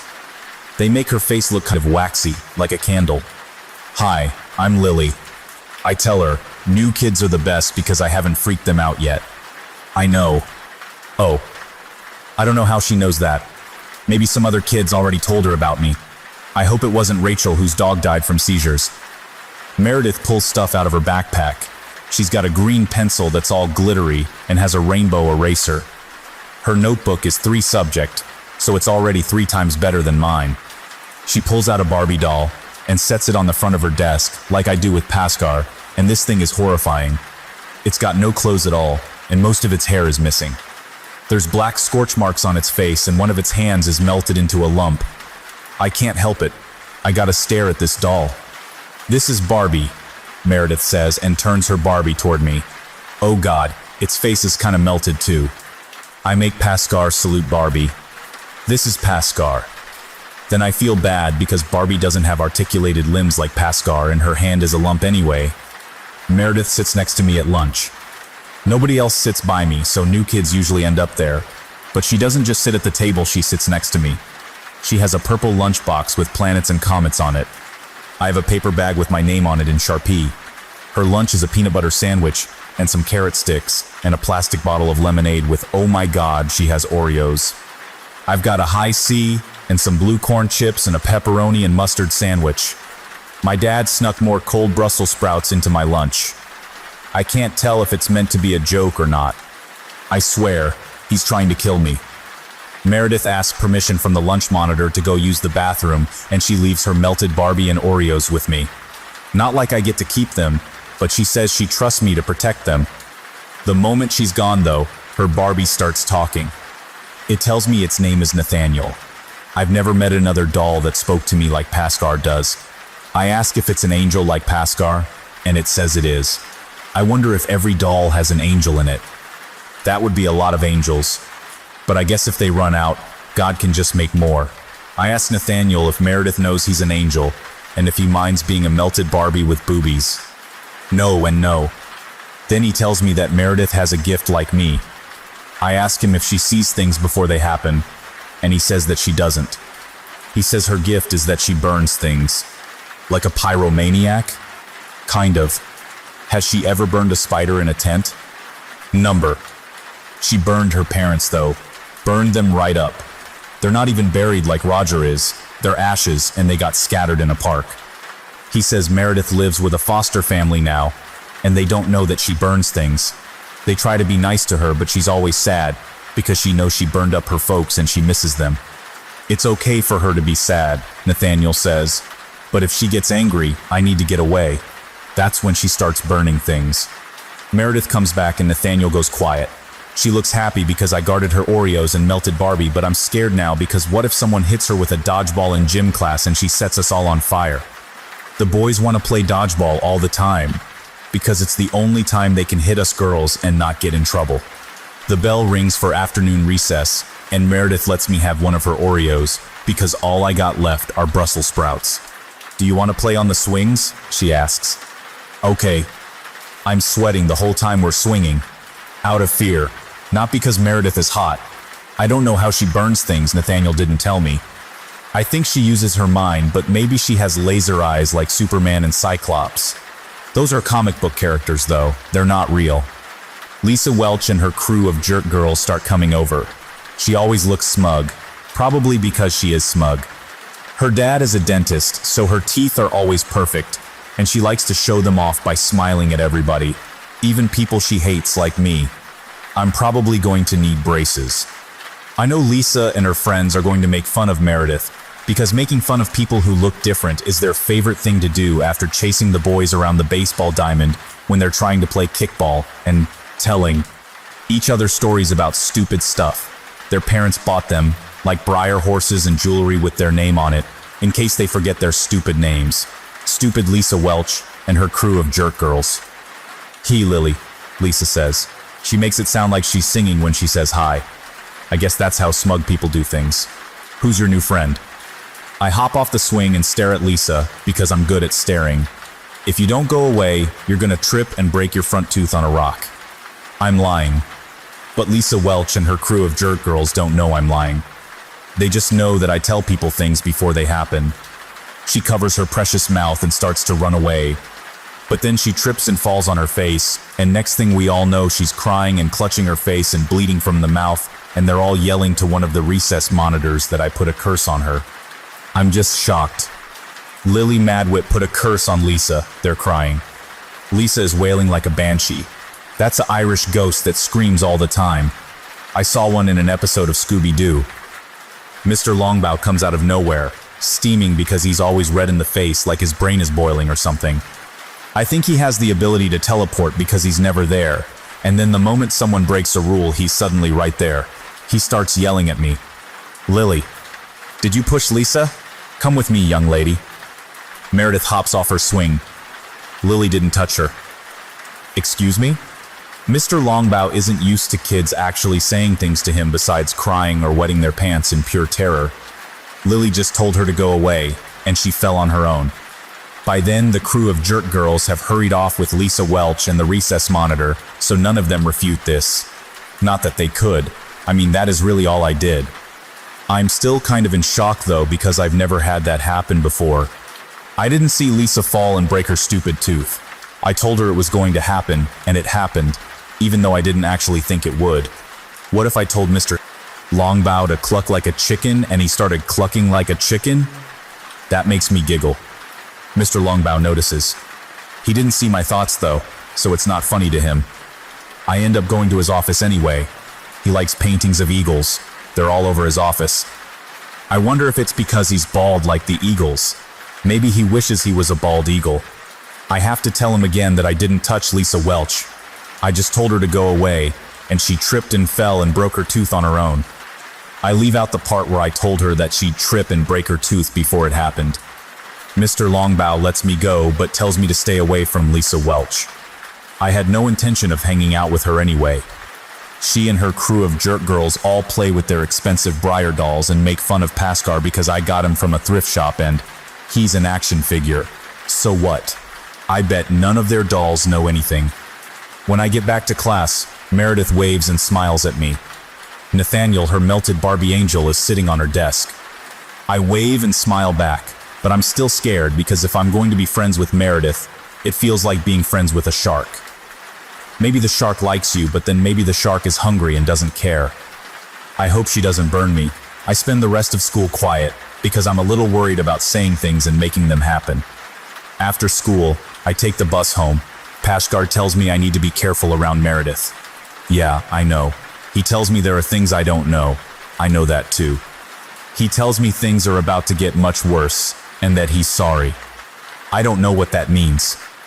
I get home and Dad is in the backyard. He's dug up most of my pets, and he's been filling garbage bags with their remains. He says it's unsanitary to have so many dead things buried in the backyard, and that they probably poisoned the grass, which killed the deer and the rabbit and the 23 and a half squirrels and all the voles and moles. But I point out that squirrels eat nuts, not grass, and there were raccoons too. And besides, what about that half a squirrel? What about the half a squirrel, Dad? You're going to put my pets back, I tell him. He doesn't. I don't know why it worked on Lisa Welch and not my dad. Instead, he tells me to go do my homework, and that we're having pork chops and asparagus for dinner tonight. Asparagus? I'm telling you, he's trying to kill me. Did you take a bath last night, Lily? That is not the angel of death. That's my mother. Maybe sometimes she acts like the angel of death, though. More often, she acts like Anubis. He's a god from Egyptian mythology. I read a big book on Egyptian mythology last year during library. It was huge and had full-color illustrations. I love full-color illustrations.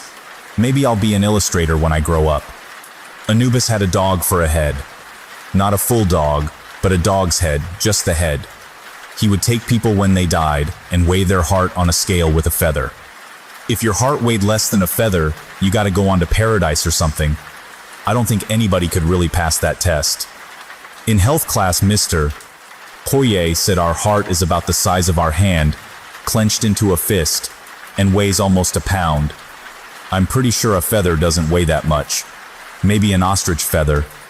Maybe that's why ostriches can't fly, because their feathers are so heavy. I wonder if they had ostriches in ancient Egypt. Yes, I took a bath last night. You brushed my hair, remember? Mom does that thing where she touches her chin like it activates her brain. Oh, now I remember. Well, you don't smell like you took a bath. I sniff myself. That's my clothes. They didn't take a bath. Oh, Lily. Go change into clean clothes. I don't want you smelling like this. We're going to the mall today. Yes, I love the mall. There's a carousel at the food court and you can ride it for like 5 minutes for just $1. Of course, when you're on the carousel, it feels like just a minute.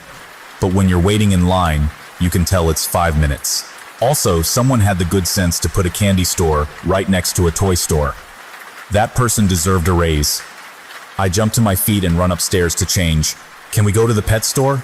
I call down to my mom. Ever since Roger got turned into mincemeat, my mom has been letting me get away with things she didn't used to. I know if I beg enough, she'll probably get me a new hamster. Or maybe a turtle. I still have 2 Ninja Turtle names left to use. No snakes, though. She says if I ever bring home a snake, she's kicking me out to go live with it outside. Mom sighs. Just to look. You're not getting a new pet. Your last one barely lasted a week. That wasn't my fault. It never is, I hear her say to herself. I wonder if she believes it. Sometimes I wonder if I believe it. I come back down in clean clothes.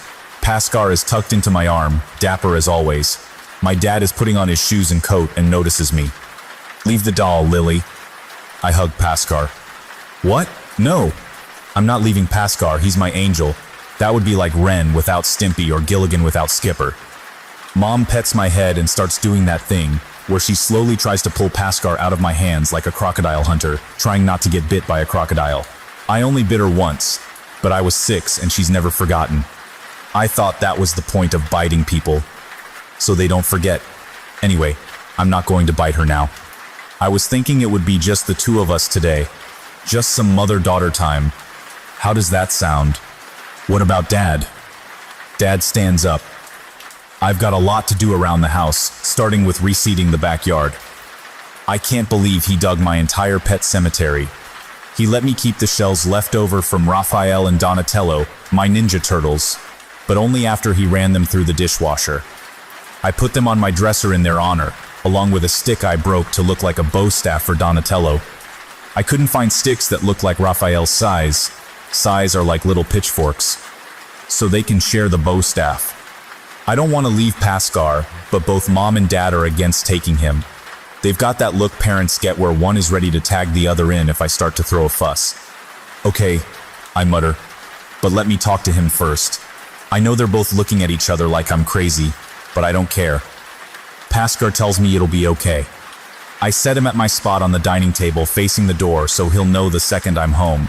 Of course, he always knows anyway. That's what Pashkar does. He knows everything.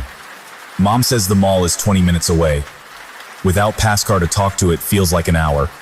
I try talking to my hand, but I see Mom giving me looks in the mirror, and I don't want to add to her thinking I'm crazy. Instead, I look out the window. There's a guy walking a dog. I want a dog. But then I see that the dog is going to poop, and the guy is going to pick it up with his hand inside a baggie, and I decide maybe I don't want a dog. Cats are cleaner. Dad's allergic to cats though. They lick themselves and then their saliva dries up and it turns into dandruff.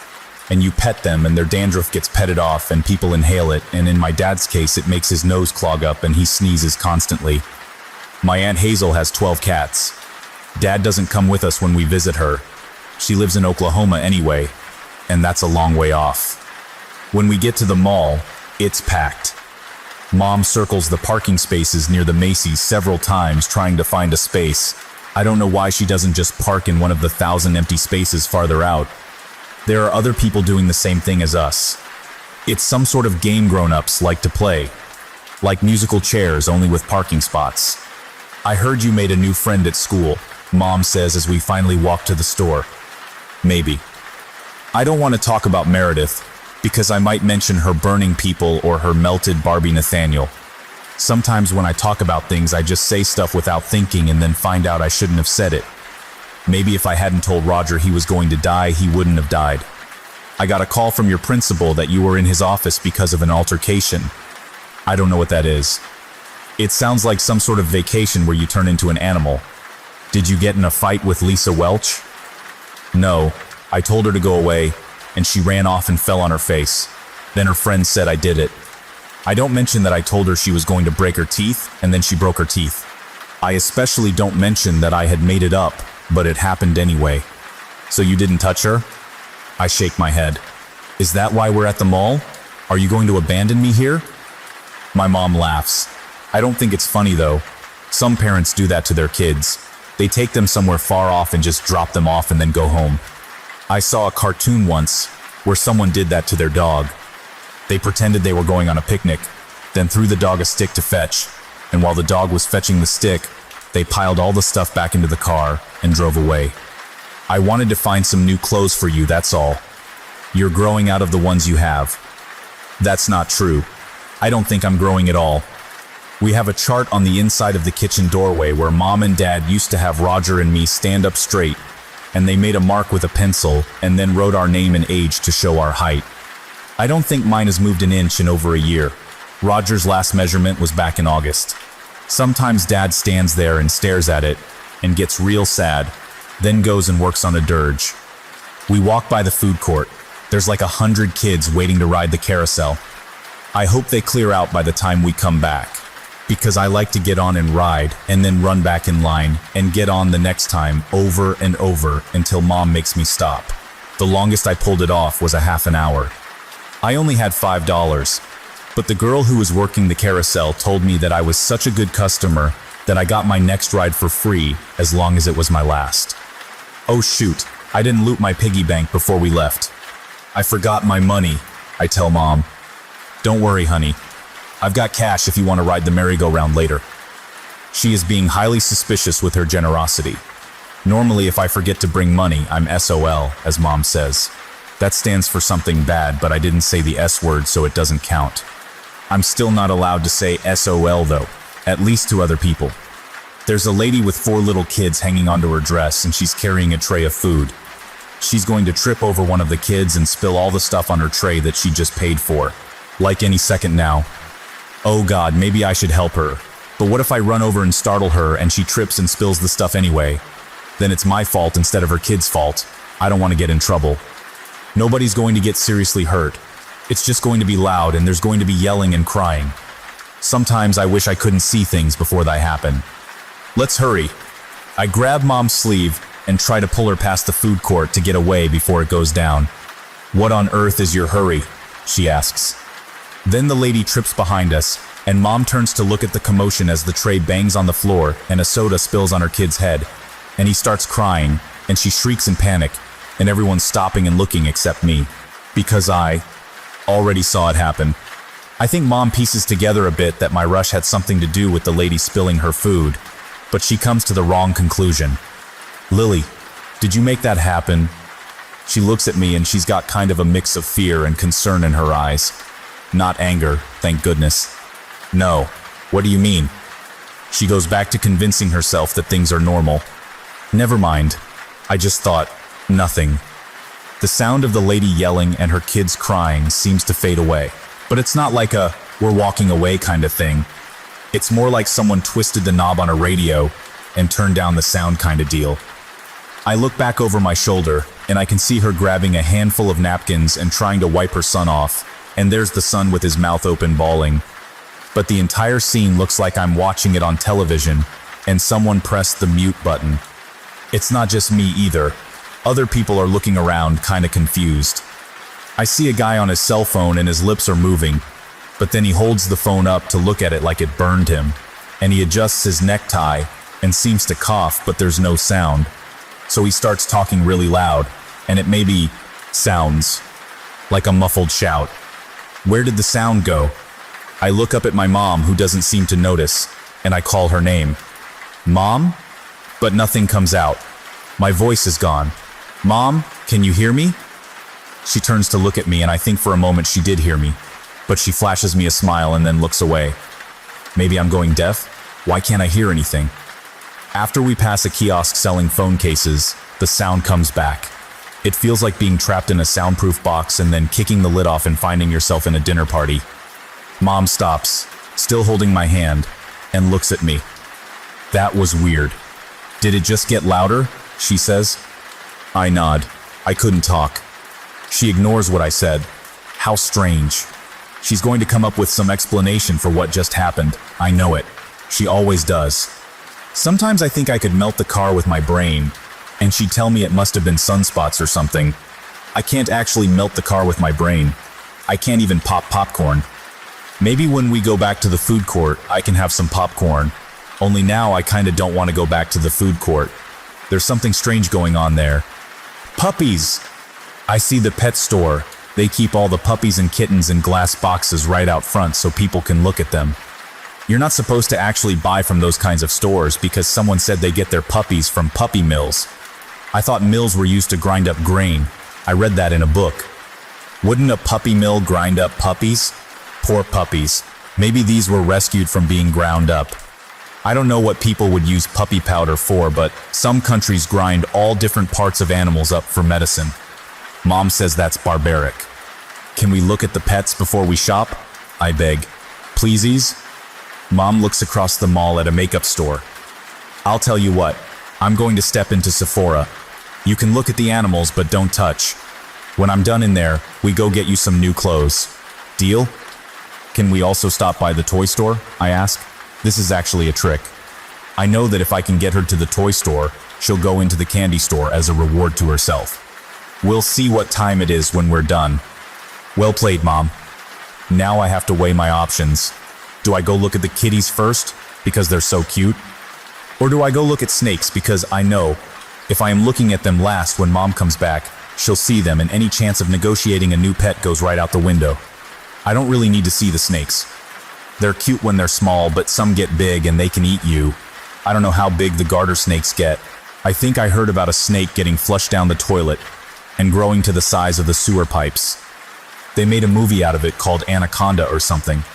I'm going to look at turtles in the back first, because those are my safest bet for getting a new pet. And if I look at puppies last, I know Mom will say no, but then I can ask to show her the turtles. Already have one picked out, and she'll say yes to that just because it's not a puppy. There's a big turtle who I could totally name Leonardo. I just gotta make sure he never learns what happened to Donatello and Raphael. Otherwise, he might not want to come live with me. Everybody else in the store is running to the front. I wonder what's going on. I walk over to the kitties puppies section and see a pair of EMTs run past, pulling one of those stretchers they lay sick or injured people on. Oh no, did somebody get hurt? They're running back to the food court. I wonder if the lady or one of her kids ended up getting injured from the incident with the food tray. I can hear one EMT calling onto her walkie-talkie device. Upgrade to priority 1, send another unit, possible priority 2 on scene. I don't know what any of that means, but they sound urgent. Everybody's clearing out of their way as they run down the mall. Her radio squawks a response that I can't hear, and then they're both out of sight. The rest of the people in the pet store start talking to each other all at once about if anybody knows what's going on. I see Mom across the way in the entrance to Sephora, and she looks at me, then back down the way the EMTs ran, then back at me, waves and goes back inside. Something bad is coming. I feel it. It's not a knowing, like I usually do. It's a feeling. I don't know what it is, but there's something strong and angry, and it's coming. I've never felt something like this before, and it scares me. I back into the pet store, bumping into a shelf full of bags of dog treats. Now I have to pick them all up because I always pick up after myself. Stupid dog treats. Oh right, something bad is coming, I almost forgot. Now I see it. I don't see the bad thing, but I see the people in the store with me, and they're all looking shocked and horrified. They're looking at me like, "What did you do?" But I didn't do anything. I just knocked over these dog treats. That's not it. This isn't now. This is going to happen. I didn't do it. I whisper. Why are they looking at me like that? Why are all the pets lying down? Why is the snake lying so limp on its branch? Why aren't the puppies moving? None of the puppies are moving. It's my fault. It's all my fault. It's all... The mall thoroughfare is dark. I don't think anybody else can see it. It's not like the lights went out. It's more like fog, but it's black, and it's coming down like octopus tentacles, slithering and filling the mall. I'm scared. I wish Pascal was here. Pascal would know what this is. He'd tell me to run. Run, Lily, run. I go out to the thoroughfare to a kiosk full of sunglasses. I'm standing in the black fog and looking at it as it wraps around my legs and over my shoes and makes it so I can't see my feet. There's a man at the kiosk. He's got on glasses with a little magnifying lens, and he's a pocket protector with little screwdrivers and pliers in it. He sees me looking at my feet and asks me if I'm okay. But as he asks it, his words fade away like the radio dial got twisted again. Everything gets silent. All the people standing around, still talking about the EMTs who ran past, are talking to each other, but I can't hear them. They sound like they're on the other side of a wall from me.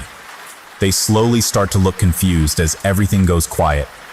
And then I see her. She's walking down the thoroughfare toward me, not looking at me, but looking around her with something of a similar look of confusion on her face as I probably got on mine. The black fog is thickest at her feet, and I can't see much of her lower half. It's a lady with long black hair and dark skin. She's got a big black coat on like they wear in old movies. I saw one once when I snuck downstairs and crawled under one of the living room chairs and watched what my parents were watching. The lady looks at her feet, or where they should be. Then she looks up and sees me looking at her. She's confused, but she also seems suspicious. I think she knows I'm seeing what she's seeing. She starts toward me. I am going to owe the swear jar so many quarters. The air is getting cold. The man at the kiosk puts a hand on my shoulder, startling me, and I jerk away. I inch slowly back toward the pet shop, watching the lady watch me. She's walking straight at me, stepping past people who seem to be yelling to try to hear each other. Nobody notices her but me. Please don't get near me. Please. And then I hear a voice. It's calm, almost a whisper. It's in my head but not in my ears, just like when Pashkar is talking to me. The voice isn't coming from the lady's mouth, but it's coming from somewhere on her. Run, child, it says. I cannot stop her. She doesn't understand. Who are you? I yell, but nothing comes out of my mouth. I am Duma, it says. We're not here for you. You must run. We cannot be this close to each other. Run. The lady is closing the distance between us. She can't hear it. She can't hear the voice. She sees me trying to scream, but nothing is coming out, and she's marching toward me to do something to me. Maybe she thinks she's going to help me. I think she's going to kill me. She's only feet away. The man at the kiosk with the glasses seems to get dizzy and stumbles back, clutching his arm. I turn and run. I can't go into any of the stores. They're all dead ends. I can't go into Sephora. What if she comes in and my mother meets her? I don't understand what's going on. I just run in the opposite direction of the lady in black. All the animals in the pet store have stopped moving. Everybody's pointing at them, and some of the employees are pushing past customers to see what's happening. Nobody's making a sound. There's no sound at all. It's like a silent movie. Some lady is holding a puppy and its flop still in her arms and she's petting it, and I don't think she realizes yet that it's dead. They're all dead. My mom comes out of her makeup store just in time to see me run past. I look at her and hope that I'm looking sufficiently scared for her to get the message and understand why I'm running. She mouths my name, but no words come out. Then she looks across the thoroughfare at the pet store and sees the commotion going on over there. I don't wait to explain. I just keep running, pushing my way past groups of people, trying to outrun the black fog snakes that are all over my feet and legs. I look back and the dark lady has stopped outside the pet shop. She's looking directly at me, concerned, but isn't chasing me. She looks at the glass case full of dead puppies and kittens, then back at me, and then slowly backs away and disappears into the crowd. I don't chance it. I keep running. I run until I reach the escalators by the Sears and my legs are tired from running and I can't breathe. I've been able to hear my own sobs for about a minute now, ever since I got out of range of the lady and her black smoke and whatever that was. Duma, the voice coming from her. Lily? My mom finds me 10 minutes later. She didn't run after me because she's got on heels and she probably figured I'd stop once I reached the escalator because I hate riding the escalator. I'm always afraid I'm gonna get my feet caught in it and get sucked up into the machinery. I've heard that's happened to people. Some lady in China fell into one and got ground up. I don't know why people don't just take the stairs. What happened, sweetie? She asks gently. She doesn't usually sound so genuinely concerned. I don't know what to tell her, so I try just telling her the truth. There was this lady. She was dressed in black, and there was this black fog all around her, and she was coming after me because I could see her. But when she got close, all the puppies and kitties died, so I ran. She hugs me, but she doesn't say anything. I can feel her start to cry and she squeezes me. I don't know if she believes me or not. I didn't kill the animals, I swear. It wasn't me. I didn't do it. I cry too and hug her back. I think deep down I don't believe myself. If I hadn't been there, it wouldn't have happened. Duma said it. We can't be this close to each other. Poor Leonardo didn't even get a chance to be named. Mom walks me outside to go around to the car. There's a bunch of ambulances parked near the front entrance. Some people are standing around watching and gossiping. We hear a pair of ladies talking about an old man who had a heart attack while watching his granddaughter ride the carousel. There were others too, but I don't hear the details. Just that several people had medical emergencies. The ambulances rush past with their sirens and lights on as we're trying to get out to the highway. I think I shouldn't have come here today. We'll just order you new clothes online. How does that sound? Mom asks as we watch the ambulances race through a red light. I didn't do this, is all I say. I know you didn't, Lily, she tells me. When we get home, Pascal is not on the dining room table. I go up to my room to see if Dad moved him to my bed, but he's not there either. Dad is outside, pulling up some of the weeds and dandelions from Mom's garden. I go outside and wait for him to take a break. He doesn't like it if you try to talk to him when he's focused on a task. Did you move Pascal? I ask him. He doesn't look angry, but he looks tired, like he hasn't slept in weeks. I don't think I've gotten to look my dad in the face in a long time, not since Roger's funeral at least. I remember he gave a eulogy, and the whole time he just looked at me as he read it. Your doll is put away for the time being, he says. I was hoping maybe we could spend some time together instead. Do you want to help me garden? I need to talk to Pascal. I really need to. I need to know who Duma is. I'm so scared, but I can't let my parents know. You can talk to me, honey. I can't. I shake my head. He's not going to give me back Pascal, I know it. I already see him getting angry at me and yelling at me if I keep telling him I need Pascal, so instead I run inside and up to my room and lie on my bed and cry. Where are you, Pascal? You said you'd always be here. Both of them. Like Satan split in two and became two people. And then they came up to Earth and said, let's have a baby. And they had me. And then they said, now let's torture it. I guess they had Roger first.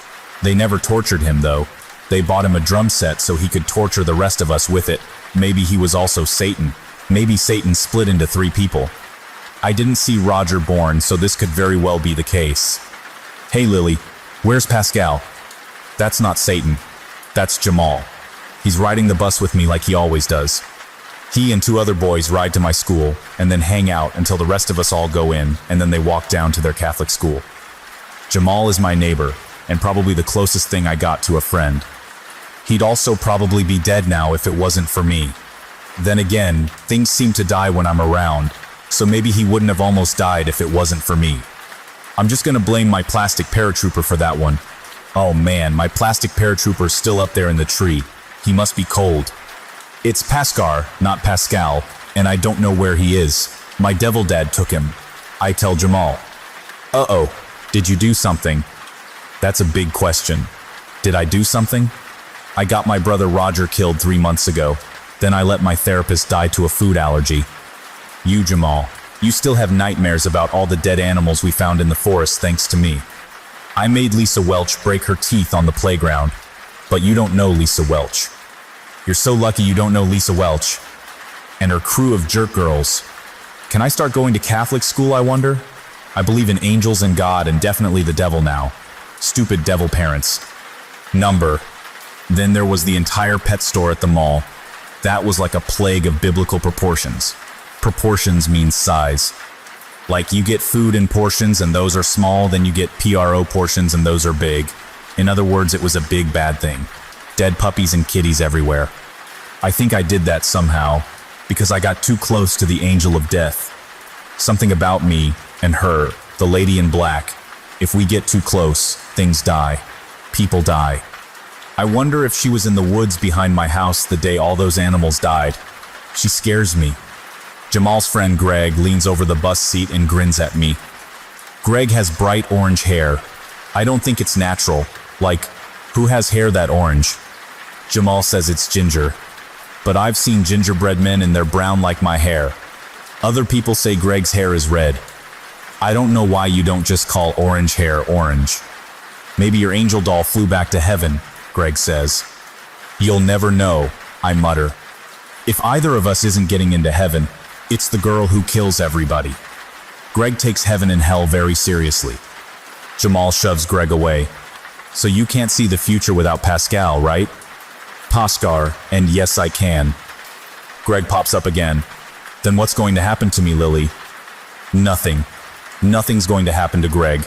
Stupid Greg, and his stupid orange not orange hair. I don't have anything against people with orange hair, but Greg is the only one I know, and he's stupid. You're going to die sad and alone.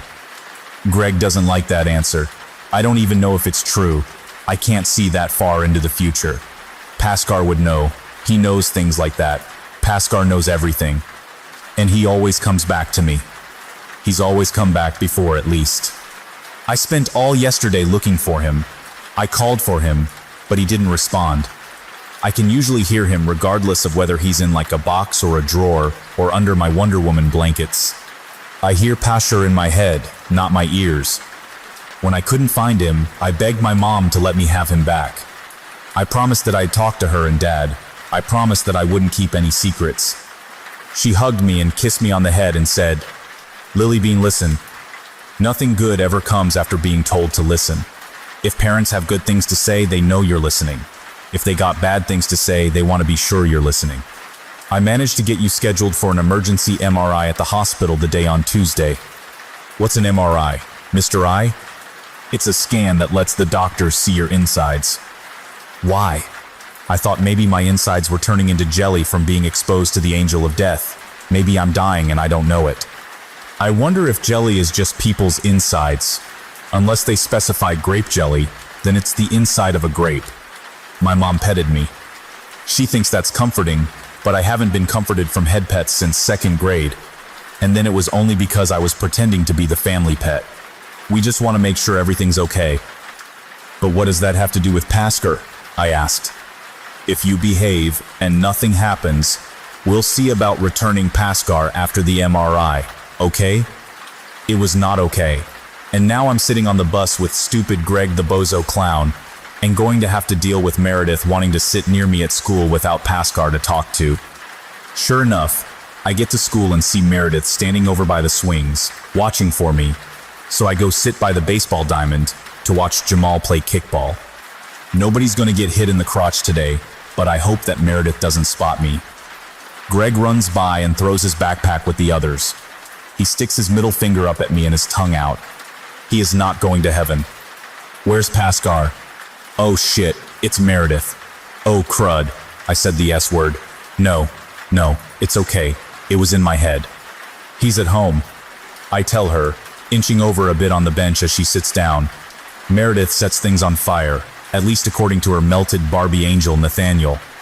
She's got him sticking up out of her backpack, looking at me with his, her, its melted lump hand, waving at me. Did you hear about what happened at the mall on Saturday? I sigh quietly. Meredith continues. I heard there was a terrorist attack. Like a bunch of people died. She's staring off at the kids trying to play kickball. But if she was looking at me, she'd see, I don't want to talk about this. Hey Meredith. Yeah? What are your parents like? I already know part of that answer though. Her parents are dead. Nathaniel told me she burned them right to ashes. I'm not trying to make her angry, but I'm also not really too worried about it right now. I just miss Pascal and want to change the subject. Meredith goes from sitting there watching the game to slouching and looking at her feet. I can tell my question upset her, and I feel bad, but I also feel like I need to know more if I'm going to be safe around her. She wants to be my friend, and that's more than most people want, except Jamal. They died in a fire. Nathaniel remains quiet. I hope that if I upset Meredith in the wrong way, he'll warn me before she sets me on fire like her parents. I'm sorry. I put a hand on her shoulder. My mom always does that when she sits by me and I'm sad. Maybe I should pet her, but then I don't like that, and people might see us, so it might be weird. Do they know what caused the fire? I don't. Oh no, she's crying. I'm supposed to hug her, right? Tears on the playground are a sign of weakness. We can't let Lisa Welch's crew of jerk girls see Meredith crying. I hug Meredith. Nathaniel seems to approve. Thanks, Nathaniel. Okay, that conversation taught me nothing. Darn it. I burn things with my hands. Scratch what I just said. You burn things? I repeat. Meredith nods and wipes her eyes. The side of her face she hides under her hair is still all red and waxy looking, but she can't help that. She's blubbering a bit, which is like crying, and not like whale fat, because whale fat's not an action word. My hands get real hot, and whatever I touch gets burned. It never burns me. The fire I make, it doesn't burn me. Usually I have to touch things with my hands to burn them. But one time fire started, and I knew it was me because I was angry, and my hands got hot, but then it just happened, and I wasn't even touching nothing. And then there was the fire. The one that did this. She pointed to her face and held up her melted Barbie. I was asleep when it started, but it must have been me. I'm the one that causes fires. I thought you said your fires don't burn you. I don't. I don't know. This one did. I have a gift too. Please don't wig out on me, I think. Meredith looks at me. Her eye on the burned side of her face looks kind of milky. I wonder if she can see out of it. My Nana had this thing called glaucoma before she died, and it made her eyes all milky and she had trouble seeing. She used to bump into things a lot, but that wasn't what killed her. She just got old and her insides stopped working right. I wonder if my insides are working right. I wonder if I'm going to get glaucoma. I can see things before they happen. I whisper. I don't know why I'm whispering. I guess I'm treating it like it's a secret, but everybody on the stupid playground knows this. Or at least they know I think this. I think most of them think I'm crazy. What kind of things? Meredith asks. Everything. I tell her. Sometimes it's a feeling, and sometimes I see an actual vision thing, and sometimes I smell things before there's smells. I mean, there's always smells, but like I smell popcorn before people cook popcorn. One time, I really wanted popcorn because I'd been smelling it for like an hour, so I asked my parents to make popcorn, and then I had popcorn. That's not the best example. I knew my brother Roger was going to die before he died. I even tried to save him, but he died anyway. Meredith looks at me and her face is like someone seeing a dolphin for the first time. Wonder, that's the word. I don't know if maybe it's the face of her realizing I'm crazy, or she's found someone like her with a true gift, or curse, if you want to look at it that way. Maybe she's really wanting popcorn now. Gosh, I kind of want popcorn now. So you really knew that girl was going to fall on her face last week? I frown. Well, no, I was making that one up. But then it did happen after all. I don't know how to explain that. That never happened before. Just like me, Meredith nods. I used to burn things just with my hands. And then 3 months ago I was at a carnival with my mom and dad. And this whole stage caught fire, but I wasn't even touching it. It's never happened before. She gets kind of quiet. Some kid got killed. Kind of like your brother. I didn't mean for it to happen. It just happened. I don't know if that's really the same thing. The bell rings, so Meredith and I grab our stuff and head to get in line. I watch Jamal and stupid Greg run off to head to their school. Suddenly, I feel a strong shove that almost knocks me over. I look around, but nobody is near me. Meredith is ahead in line, and I start to realize that this was not an actual happening, but a forewarning. Before I can think about it, an older kid pushes Meredith as he walks by her. "Out of my way, freak face," he says at her. She stumbles the same as I did, but stiffens, and I see her clench her fists and shake for a moment. Then the insides of her hands start to look glowy hot like an oven burner.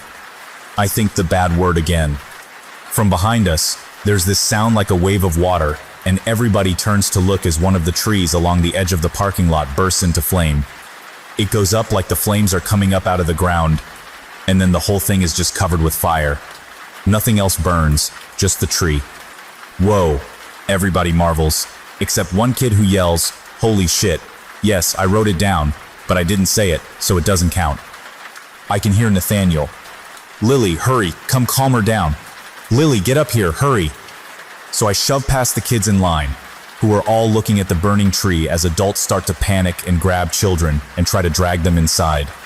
And I put my hand on Meredith's shoulder and I say, "Meredith, it's okay. Meredith, I'm here." She unclenches her fists, and I can feel her shoulders relax. Nathaniel thanks me. "Thank you, Lily. I wish Pascar was here." The tree keeps right on burning, of course. We're all rushed inside while everyone is shouting about what the hell just happened.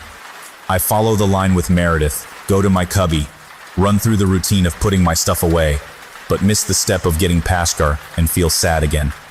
We can hear the fire truck arriving outside as we all sit down. Meredith hides her face. I lean over and whisper to her, "Also, there's an angel in your Barbie." She turns and stares at me with like a half-angry, half-baffled kind of look on her, half a face. I didn't really think that about her having half a face, but with her hair hiding the burned half, I can't really see it. "What?" she asks. Nathaniel sits there on her desk with his burnt hair and scorched face and lumpy hand and says nothing. I point at him. His name is Nathaniel. Meredith looks at her Barbie. "That's a boy's name. It's your angel's name." Maybe this is too much information right now. I'm hitting her with a lot of new things. I can see things before they happen, and her Barbie has an angel with a boy's name inside it. I mean, for me, I'd probably just think, of course, but I've seen some things, and heard them. Meredith can't seem to hear the angels. "Look, I can prove it." I turn to Nathaniel. I ask him to tell me something about her that I shouldn't know. Meredith watches me stare at her Barbie. "What are you doing?" I'm talking to Nathaniel in my head. "This isn't funny, Lily."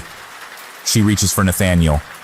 "You got him as a 6-year birthday present from your friend Jessica Pritchard," I declare. Meredith stops. She looks at me with her shocked face again. I'm starting to get used to her making the shocked face at me. I kind of forget what her happy smiley face looks like. Lily Madwhip. "Mrs. Carter." Dog Bill calls my name for attendance, and I raise my hand. "Here." Meredith picks up Nathaniel. "How did you know?" Nathaniel told me. "Why can you hear him, but I can't?" I shrug. "I don't know. I guess it's part of what I can do. I can see things before they happen, and I can hear the angels." Louis Brody, the boy who sits in front of us, turns around. "Oh my God, will you two shut up? You're both crazy." Meredith scowls, but I nudge her shoulder, and when she looks at me, I quickly shake my head at her. "Please don't kill us all. We haven't had a fire drill in months." We wait until lunch to talk more. Meredith and I sit alone at our table because nobody wants to sit with the new girl with the burned face or Mad Lily the witch who cursed Lisa Welch and caused her to break her front teeth and ruin her perfect smile that her daddy spent so much time and money on. Stupid Lisa Welch. I haven't seen her since last week, and I'm glad. Her crew of jerk girls are lost without her, and they keep to themselves. I was at the mall when the people died. I tell Meredith as I eat my crackers, they're shaped like little fish, but they're not the fancy brand kind because my dad never buys anything name brand. They taste like someone salted a dried onion. Meredith looks at me but says nothing. She can't talk because she's got a peanut butter sandwich in her mouth, and the white bread is sticking to the roof of her mouth with the peanut butter on it. It looks kind of funny to watch her try to peel it off with her tongue. It wasn't terrorists, it was a lady dressed in black. There was black smoke around her feet, and everything got real quiet, like your head was underwater. I couldn't hear anything, except the angel. She had an angel with her, like we do. Usually. Oh, Paskar. Mim? Meredith says. That means yeah, in peanut butter mouth. I didn't see it on her, but it spoke to me. It told me just to run, and that we couldn't be close because it was bad. And then the pet store got wiped out. Just everything died. I clearly have her undivided attention because she stopped chewing and just stares at me with bug eyes. I'm kinda glad she stopped chewing because she smacks her mouth a lot, and I was ready to stick the carrot sticks my dad packed into my ears. They don't fit though because he cuts them into triangles, and I actually tried that once and the pointy edge of the carrot hurts. But that's a long story. That was Duma, Nathaniel says. Yeah, that's right, that was the name. Then I realized Meredith didn't hear what he said. Duma. The angel said its name was Duma. Duma is silence, Nathaniel tells me. Duma is retribution for the wicked. I have no idea what that means. I tell Nathaniel. Meredith just sits there looking perplexed. It must be confusing not hearing half of a conversation. I feel like I should repeat what Nathaniel says, but then to me it'd sound like an echo, and to others it'd look like I'm talking to myself. The lunchtime monitor, Miss Grayson, already gave me a funny look just a moment ago. Duma collects the souls of bad people. Fine. I can't take Meredith not knowing what's going on. Besides, she might get angry that I'm having a secret conversation with her melted Barbie and burn the whole school down. The angel with the black fog lady is called Duma, and he punishes bad people by killing them apparently. Close enough, say Nathaniel. He's not like Paskar in so many ways, like the fact that he's a naked Barbie. But does that mean all the animals in the pet store were bad? I ask. Meredith shrugs and finishes chewing her sandwich. Maybe they peed on their owners. I don't think peeing on someone when you're a pet makes you a bad person. Maybe if you were a person, that'd be different. Nathaniel interrupts. When two of you come within close proximity. What? Of each other. It amplifies. Stop, Jesus Christ. Why does your angel have to talk like he's a scientist in a sci-fi movie? Meredith pats Nathaniel. Because he's smarter than your angel. I doubt that. Paskar knows everything. Yours doesn't know some stuff. Like what? Like how to use words. I know what they mean. I don't want to get into this. I shove 6 carrot sticks in my mouth to end the conversation. The bell rings for recess and we go outside. Most of the other kids run over to the black charred tree that Meredith burned. There are a couple teachers standing guard, and the whole spot is taped off. There's water and some sort of foam, probably from a fire extinguisher, all over the trees, branches, and trunk. This was because you and Meredith are too close to each other, Nathaniel says. Meredith looks at the crowd around the tree. Someone gets past the tape and calls out that it's still hot, and a teacher grabs him and drags him away. What do you mean? I ask Nathaniel. Just like you say happened at the mall. Each of you has an ability. When one of you comes too close to another, each increases the ability of the other, often uncontrollably. So like Meredith can burn stuff without touching it? I say out loud. And I don't just see things happen, I make them happen? What? Meredith asks. Exactly. And Duma causes silence and death. Why didn't Paskar tell me about this? Nathaniel says nothing. Meredith realizes I'm talking to her Barbie without her. She hugs it and backs away. Tell you about what? We gotta be careful if we're going to be friends, I say, I make you able to set fire without touching things, and you make me able to affect what happens. At least that's what he says. I point at her doll. What about the Doomer Death Angel lady? Nathaniel corrects her. Duma. I don't know. She must have been at the mall looking for a bad person. I think she was confused about what was going on and saw me, and saw I could see it too, but didn't understand what was happening. Kinda like you burning things and me making Lisa break her teeth. We didn't understand. This is all way too much for me to deal with in a day. I'm still upset and confused about where my parents hid Pashkar, and Tuesday, I gotta go to the hospital and get scanned for my insides. But now that I know some of what's going on, maybe I can figure out how to explain it to my mother. Let's go play on the swings, I suggest. That big tree branch is going to crack and fall off and hit a couple kids in a minute anyway. Oh my God. Meredith looks back at her burned tree. Are they going to die? I start walking to the swing set. No, but one of them's going to go to the nurse crying. We sit on the swings and watch as the kids around the tree start to wander off. Some still remain, just enough that when the tree branch breaks and everybody hears it happening, not everybody can get out of the way in time. It falls on the two I saw it happen to, and one of them laughs it off with his friends, while the other, who took the heavier end on his shoulder, is helped away crying by one of the playground monitors. Do you think you made that happen? Meredith asks me. Not this time. I feel a little better when I get home. Mom and Dad still won't believe me about angels and knowing what happens before it happens, but at least I know I won't kill them both by saying it will happen. At least not if Meredith isn't there. Dad sits out on the front porch and waves to me as he sees me coming down the street. I got you something. He hands me a harmonica. I don't know how to play a harmonica, I tell him. He smiles. He hasn't smiled really like this since Roger died. I'll teach you. I kind of want to learn to play the drums like Roger did. He looks away, and I can see him get misty. Not like fog, but like he's crying, but trying to hide it. I give him a hug, and he hugs me back. Dad? Yeah? I didn't do it. I know, sweetie. It's a nice harmonica. It's all shiny and silver, and says blues band on it. It makes a different sound whether you exhale into it or inhale. I think my dad had this one in his workroom. I wonder if I get to keep this. Also, a tree caught fire at school today. That wasn't me either. Oh, okay. So no call from the principal this time. Not today. Maybe my dad isn't really the devil.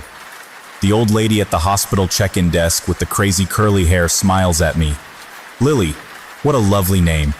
Is it with one L or two? What kind of question is that? If my name had one L, I'd be Liy, and I don't even know how to pronounce that, unless it was Illy. That just makes me sound like I'm sick all the time. Here comes Ily Madwhip, the sickest girl in 5th grade. That Ily Madwhip makes me puke. I repeat my name for her. She's old. Maybe she just doesn't hear too well. Lily. She nods. She's wearing big glasses. Why are her glasses so big? They're like twice the size of her eyes, and she's not even keeping the glasses over them. They're halfway down her nose. That's probably why she has them on a chain, because they keep sliding down her nose and falling off. Can she even see? Maybe her vision is so bad she doesn't notice she's not seeing through her glasses. What good are they then? I hope I never need glasses. I'd probably lose them all the time. Yes, dear, I heard you. Do you spell it with one L or two? She says. Why does she keep asking me this? Two, of course. I watch her spell my name with 3 L's. Thankfully, Mom gets off the phone with her office and takes over. My daughter's name is Lillian Madwhip. She's scheduled for an MRI. I walk away to look at the other people in the waiting room. A blonde lady and her son are sitting by the automatic doors that go outside. The boy has a bandage over his right eye. Pasha would be able to tell me why, but Pasha isn't here. I know what's going to happen to the boy, though. He's going to see a doctor who's going to take the bandage off and shine a light in his face, and then make him lie down and put some drops of medicine in his eye, while his mom holds him down, and he screams. Then they'll put the bandage back on. Across from them is a man with a weasel face filling out some forms on a clipboard. I've never seen a weasel up close, but I know weasel is also a term used to describe someone with beady eyes and a long face, and this guy has both, so that's a weasel face. Oh, he's looking back at me. I'm just looking at this plant. Wait, I don't think that's a real plant.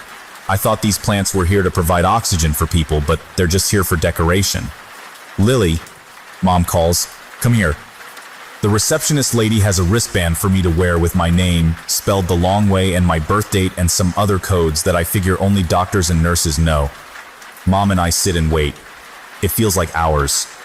I try not to pay any more attention to the other people coming and going, because this is a hospital. And when I look at the other people, I just know all the unpleasant stuff they're going to have done to their bodies, and it's more than I needed to know, like ever. My mom takes a magazine about housekeeping. That's not actually an interest of hers, but she likes to pretend it is. She's probably going to look at pictures of other people's homes, and then silently judge my dad for the ways our home doesn't look like them, and he's there all the time. But he digs up all my dead pets and weeds her garden and writes dirges, so he's not just sitting on his butt all day. I wonder if he's sitting on his butt right now while we're at the hospital. I flipped through a magazine about science.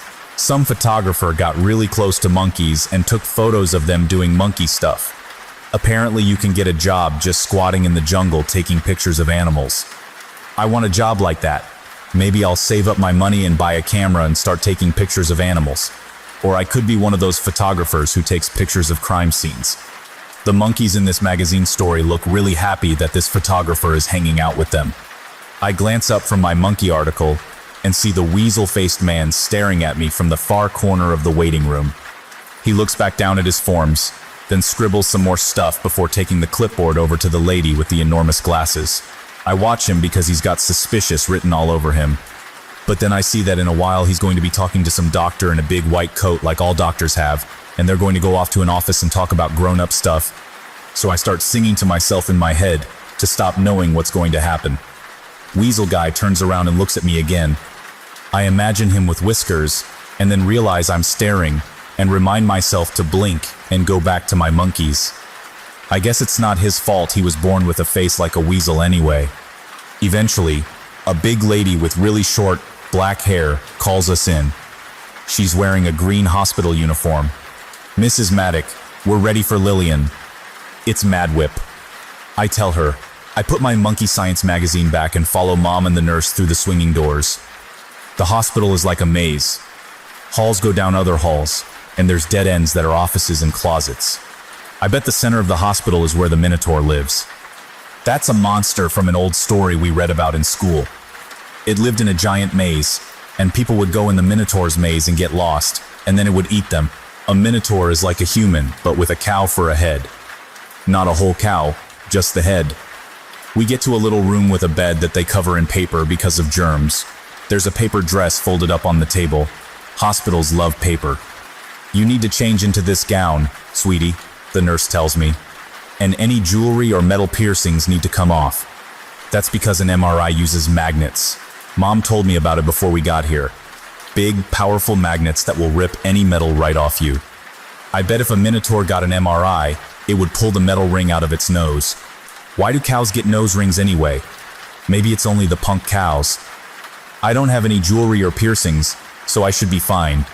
But I brought a bunch of quarters in case things get bad, and I have to pay to the swear jar. They're a little sweaty from me holding them because I got no pockets. Mom holds them for me. After the nurse leaves, I change into the paper dress and wait on the table, swinging my feet because there's nothing else to do. Mom is quiet, probably because she's worried about the results. She thinks they're going to tell her my head is full of nothing but tumors. But I know that's not going to happen because my head is not nothing but tumors. When do I get Pascar? I ask. Mom looks up. If you behave yourself, when we get home, we'll discuss your toy. I see what she did there. She didn't say I was getting him back when we got home. She said we'd discuss him when we got home. You said I could have him when this is over, not discuss him. We'll talk about it when we get home. I am not going to throw a tantrum. I want to. I want to start shouting about how she's changing her promise, but I know if I start yelling, she'll use that as a reason to not return Pashkar to me. This is a test. She's trying to make me upset to justify not giving him back. I'm not going to do it, so I just stare at her and think the tantrum. Mom stares back. I imagine she's getting the images I'm sending her with my brain, and it makes me smile. She smiles back. The lady nurse in her green uniform returns and asks my mom questions about my health, including whether I'm pregnant.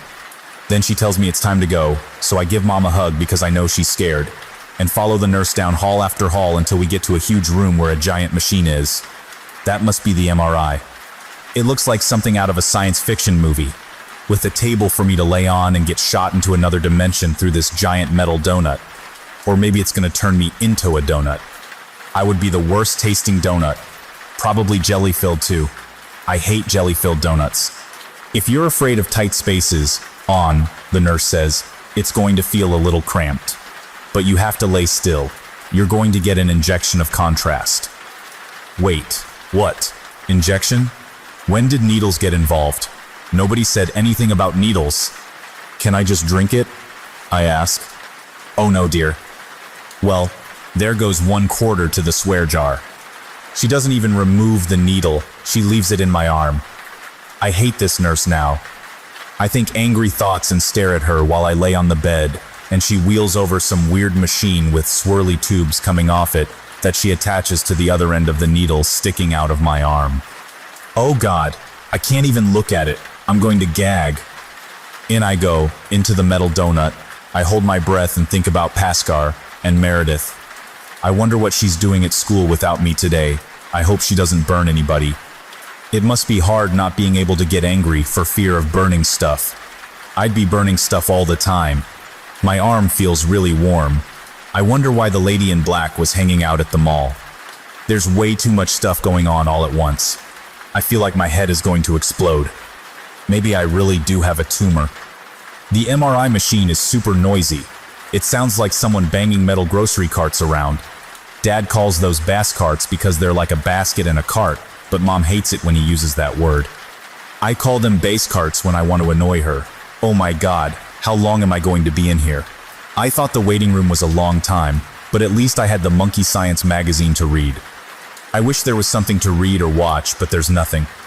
Finally, I come out, and it's all over. I'm about ready to claw this thing out of my arm, but the nurse pulls it out for me and puts a bandage over the spot. I can see the hole they poked in me. She has me sit in a wheelchair and takes me out into the hall. I can walk. Just relax, she says, and then stops, parks my chair off to the side, and walks off into what I think is one of the dead-end office rooms. Why did she leave me here instead of taking me back to the room where my clothes are? She didn't even tell me if she was coming back. Am I supposed to do something? I don't even know where I am right now. I feel kinda lightheaded too. Oh no, they found tumors, didn't they? And what are you doing here? Comes a man's voice from behind me. I turn my head to see who it is. It's the weasel-faced man from the waiting room. He's looking at me and smiling. I don't know him, so I don't say anything. I blink so he doesn't think I'm staring, and then look back to where the lady nurse just disappeared. I can hear him walking over to me because his shoes make a clop-clop sound with each step. He stops right beside me. Lily Madwhip, he says. Don't look back. He probably heard you give your name in the waiting room. I'm sorry, Lillian Alexandra Madwhip. What? Oh no, he knows my full name. No, that doesn't really give him power over me, that's just a thing I thought about. But how does he know my middle name? Maybe it was written down on one of the forms my mom filled out. I can feel him looking down at me. He's really tall and then thin, but all I really notice is he's got boots with pointy toes on because I'm not gonna look up at him.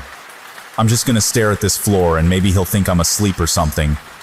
Oh right, I just looked at him a moment ago. Maybe I have that disease where you just fall asleep suddenly. I could start snoring. Oh, you're not supposed to talk to strangers. My name's Felix. Do you want to know my last name? Maybe I don't have one. Would that surprise you? I am a statue. I am a statue. I'm not really here. I know what would surprise you. What if we talked about Paskar? I finally look at him. He grins down at me. Even his teeth look like weasel teeth. I can't help thinking it. His last name must be Weaselman. Felix Weaselman. How does he know? How do I know about Paskar? He glances down the hall. I think he's trying to make sure nobody's coming. He scares me. He's reading my mind. What am I thinking now? Potatoes. Just because. Potatoes. Read that, Felix Weaselman. No, I'm not a mind reader. I just know people well, and I know all their secrets. Do you know where Pascar is? I whisper. I'm afraid of speaking in full volume. I don't know why. I almost don't want him to hear me. I just want the nurse to come back and wheel me back to my mom. Mom knows where Pascar is. Felix kneels down next to me and puts a hand on the arm of my wheelchair. Even his fingers look like weasels. Not like weasels, but weasel fingers. Not that weasels have fingers. I guess they do, sort of, but not like human fingers. If a weasel turned human, I think it would name itself Felix Weaselman and start terrorizing little kids at the hospital. Oh no, that must be what this is. I'm sorry, Lily. I don't know where Pascar is, but I know about him. And you see things before they happen, don't you? Who are you? I ask. He's not a doctor, that's for sure. He's wearing a long coat with fur on the edge of it. I bet it's weasel fur. Oh my God, everything about this man is weasels. I told you, I'm Felix. I'm like you, Lily. He grins his weasel teeth at me. I half expect him to have a long, thin mustache and twirl it with his fingers like in cartoons. I have a gift, just like you, and a totem that connects me to the divine. I don't know what that means. He reaches into his pocket and pulls out a silver locket on a chain. I bet that thing would have ripped right through his coat if he went in the MRI. There's a hook on the side of the piece, and he unlatches it, and it opens. Inside is a photo of a boy. He's got short brown hair like someone held a bowl over his head and just cut around the edge. He's smiling, and his teeth kind of look weaselish, even for a kid. This is my son, Joseph. You can call him Joey. Hi, Joey. I say to the boy in the locket. Felix snaps it shut. He can't hear you, unfortunately. He passed away some months back. He sounds sad as he says this. Kind of like my dad when he talks about Roger. But you know who can hear you, Lily? Raziel. He's my connection to the divine. What does that mean? He's my angel, like Pascar is for you. Why don't you say hello to Raziel? I say hello to Raziel in my head. There's no response. I look at Felix and he's watching me really closely, like he's expecting me to say something. What kind of angel is Raziel? I ask him. He holds the locket up to my face. Why don't you ask him yourself, Lily? Raziel. Are you an angel? I ask the locket. There's no response. Felix stares at me. So what did he say? What's Raziel the angel of, Lily? I don't know, I whisper. I feel frightened. I don't know what's going on or if anything Felix is telling me is true. He's not talking to me. Maybe this is some secret test my mom organized to see if I really believe in angels. Felix stands up and puts the locket back in his coat. He doesn't talk to me either. Not that he could. But I know he's there. That's my gift. I know things. Not things like Pascar knows. I can't see the future like you, but I know everything else. I know the things people don't want me to know. I know secrets. I don't have any secrets. I don't think I do anyway. I'm an open book. Honestly, I tell people all my secrets and most of the time they don't even believe me. Felix steps back and I realize just how close he had gotten to me that whole time. It feels like I'm suddenly in an open field with flowers, like yellow flowers. I want to jump up from my wheelchair and run through the flowers. Freedom, that's what it feels like. He was so close, I didn't even realize it was starting to feel like I was being crushed in a can crusher. Lily the tin can. No, Lily, you don't like keeping secrets, do you? He says. I'm going to be honest with you too. I'm not from around here. I used to travel all over. Do you like carnivals? Have you ever been on a tilt-a-whirl, gone to the top of a Ferris wheel and looked down? I'm a mentalist. That's a stage performer, kind of like a magician. Do you like magic? Sometimes. Who doesn't like magic?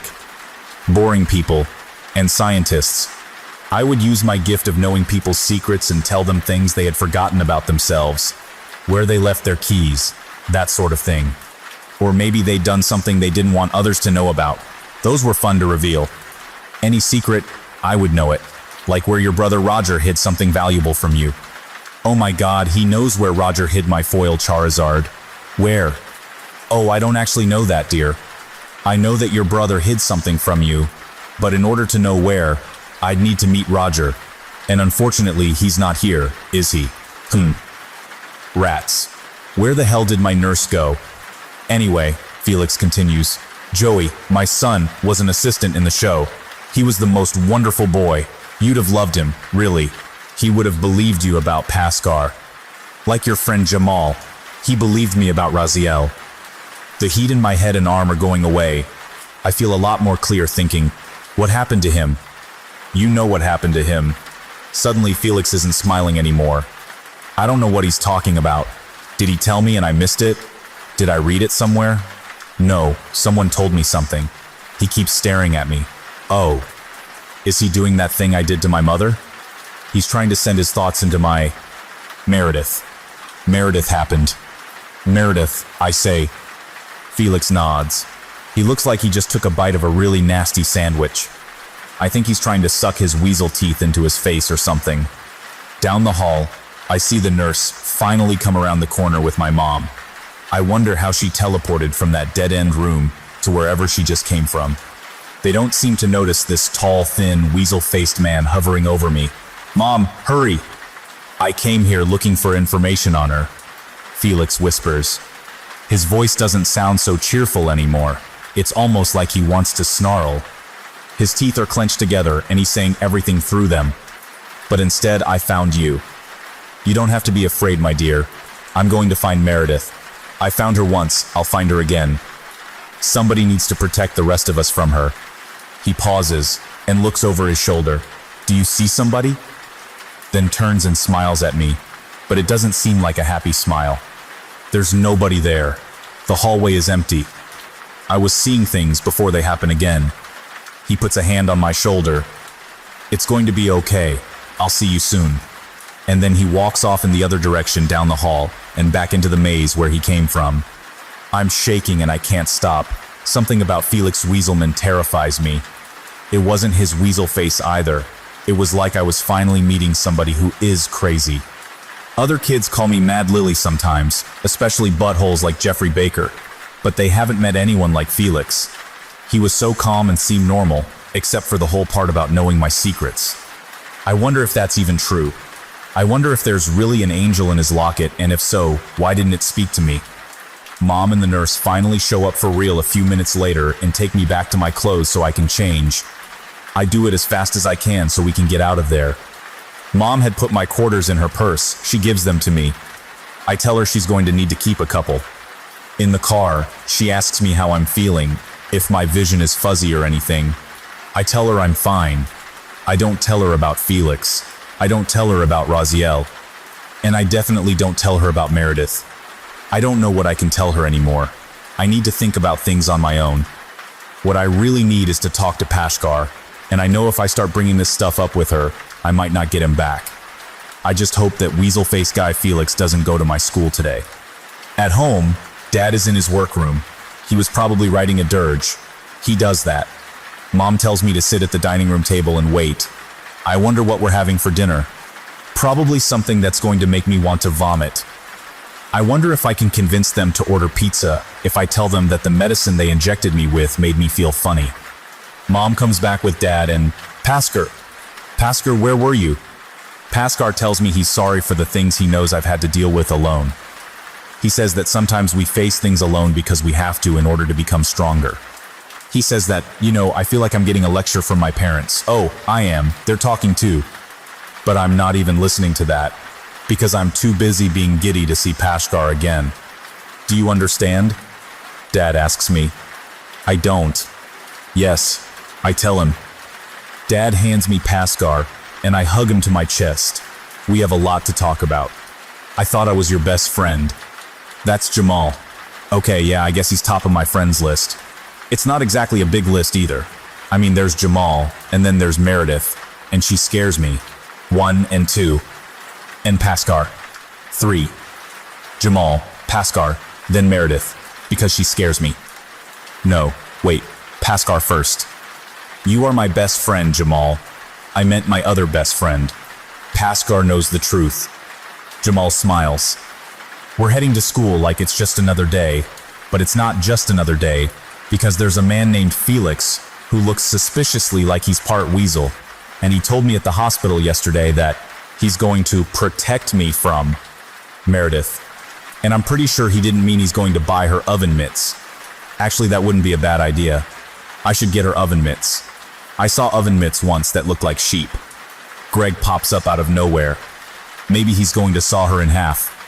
Ooh, says Jamal. He'll need a box for that. I've never seen somebody get sawn in half. I mean, there was my cousin Susie who got run over by a motorboat, but she stayed together for the most part. Then there was a half a squirrel in my backyard, but I didn't actually see it. And besides, who performs magic on squirrels? I shake my head. He's not that kind of a magician.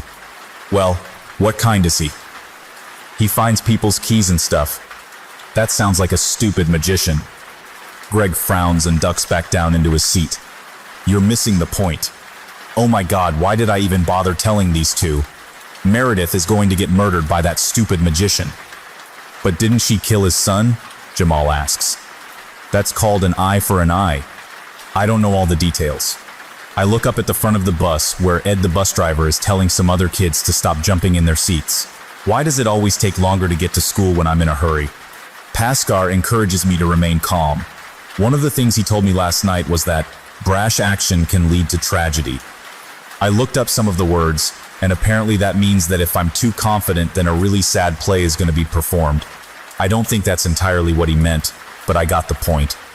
What if Meredith stood out in the middle of the playground so she could see the magician coming from any direction? And then if he showed up, she just set him on fire, Jamal suggests. This sounds like a good plan, but I'm sure there are things about it that I'm not considering. That's how it always works in Scooby-Doo. They come up with a plan, and then it backfires because of something they didn't think of, or because someone got hungry. I'm hungry. I had a waffle for breakfast, but it wasn't fully cooked because the toaster was on too low a setting. But I didn't want to complain and have my dad roll his eyes at me, so I just ate it, but it was icy in the middle. Greg pops up again. What if he just shoots her? That's a good point. He could be a marksman with a rifle for all I know. Hell, he could have the nuclear launch codes and bomb us. I can't let all the possibilities clog my brain though. I just have to warn Meredith and let her decide what to do. Honestly, Jamal remarks, you should tell an adult. Dear adults, my friend Meredith, who scares me, can burn things with her mind.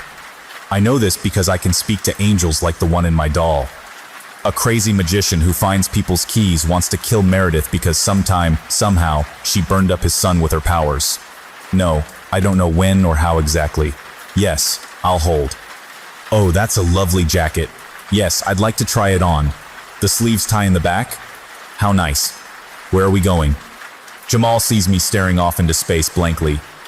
I mean, can't she just show them she can burn stuff? He asks. Greg chimes in. And then they can take her to a secret lab and cut her open and see how she works, like they do to aliens.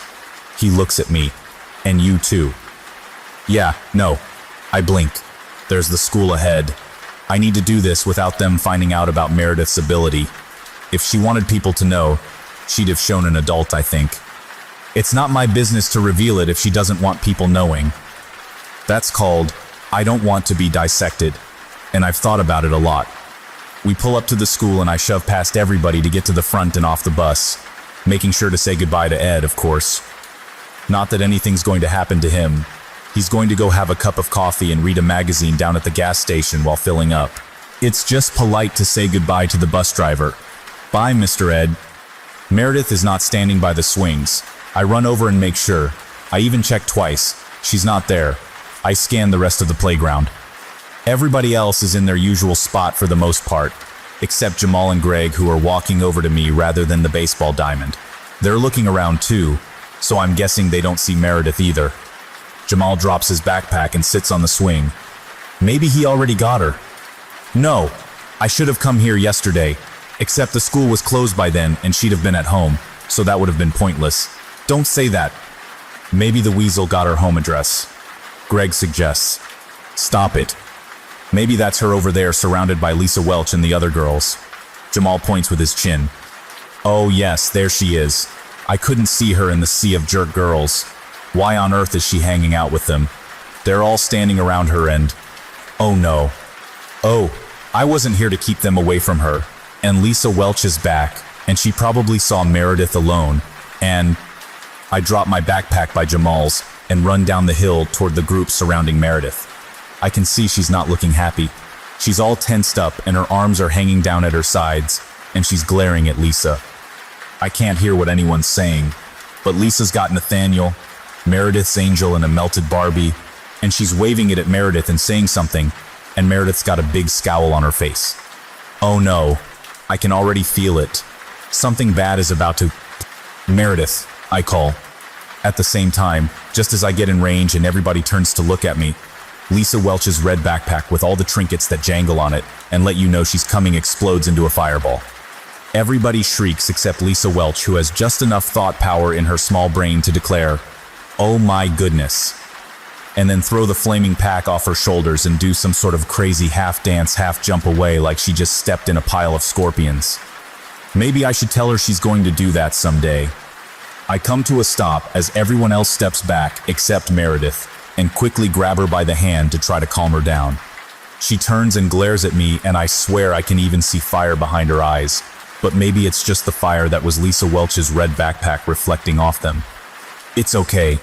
Don't kill everybody, please," I whisper, feeling bad for even having the thought. I don't want her to think I think she's a killer, but she kind of is. I mean, she's burned up, what, 3 people already? I try to make my expression look like I'm half joking, so maybe she won't think I'm genuinely scared that she'll set me on fire. I can't tell if it works. I am genuinely scared she will set me on fire. Mr. Longbow appears out of nowhere with one of those red fire extinguishers like you see in movies. I've always wanted to see someone use one in real life, so I watch, wondering if it's safe to breathe or if I need to cover my mouth. He sprays the roasting red backpack with foam, while the rest of the playground pours toward us, everybody chattering about what just happened. What just happened? Mr. Longbow says in his real angry voice, which is just a tad bit quieter than his pissed off voice, but much louder than his regular voice. Lily Madwhip tried to set Lisa on fire. This rumor begins immediately being passed among the other kids. Mr. Longbow sets his gaze on me. What? No, I didn't. Her backpack just caught fire. Somebody snorts. I think it's Greg. Mr. Longbow sets the fire extinguisher down and puts his hands on his hips in that way. Adults express that they're waiting for you to say something, and they're not going to say anything until you do, but they will get increasingly agitated if you don't. I throw my hands up. I don't even have anything on me. I just got here. Meredith finally speaks. It wasn't her, sir. It was me. Oh, okay. Well, I guess we're doing this now. This is good, actually, because for all I know, Felix is sitting in the bushes nearby with a sniper rifle aimed at Meredith's head. Yes, let's get her off the playground, please, Mr. Longbow. That's a nice tie, by the way. Did you buy it yourself? It really is a nice tie, actually, now that I'm looking at it.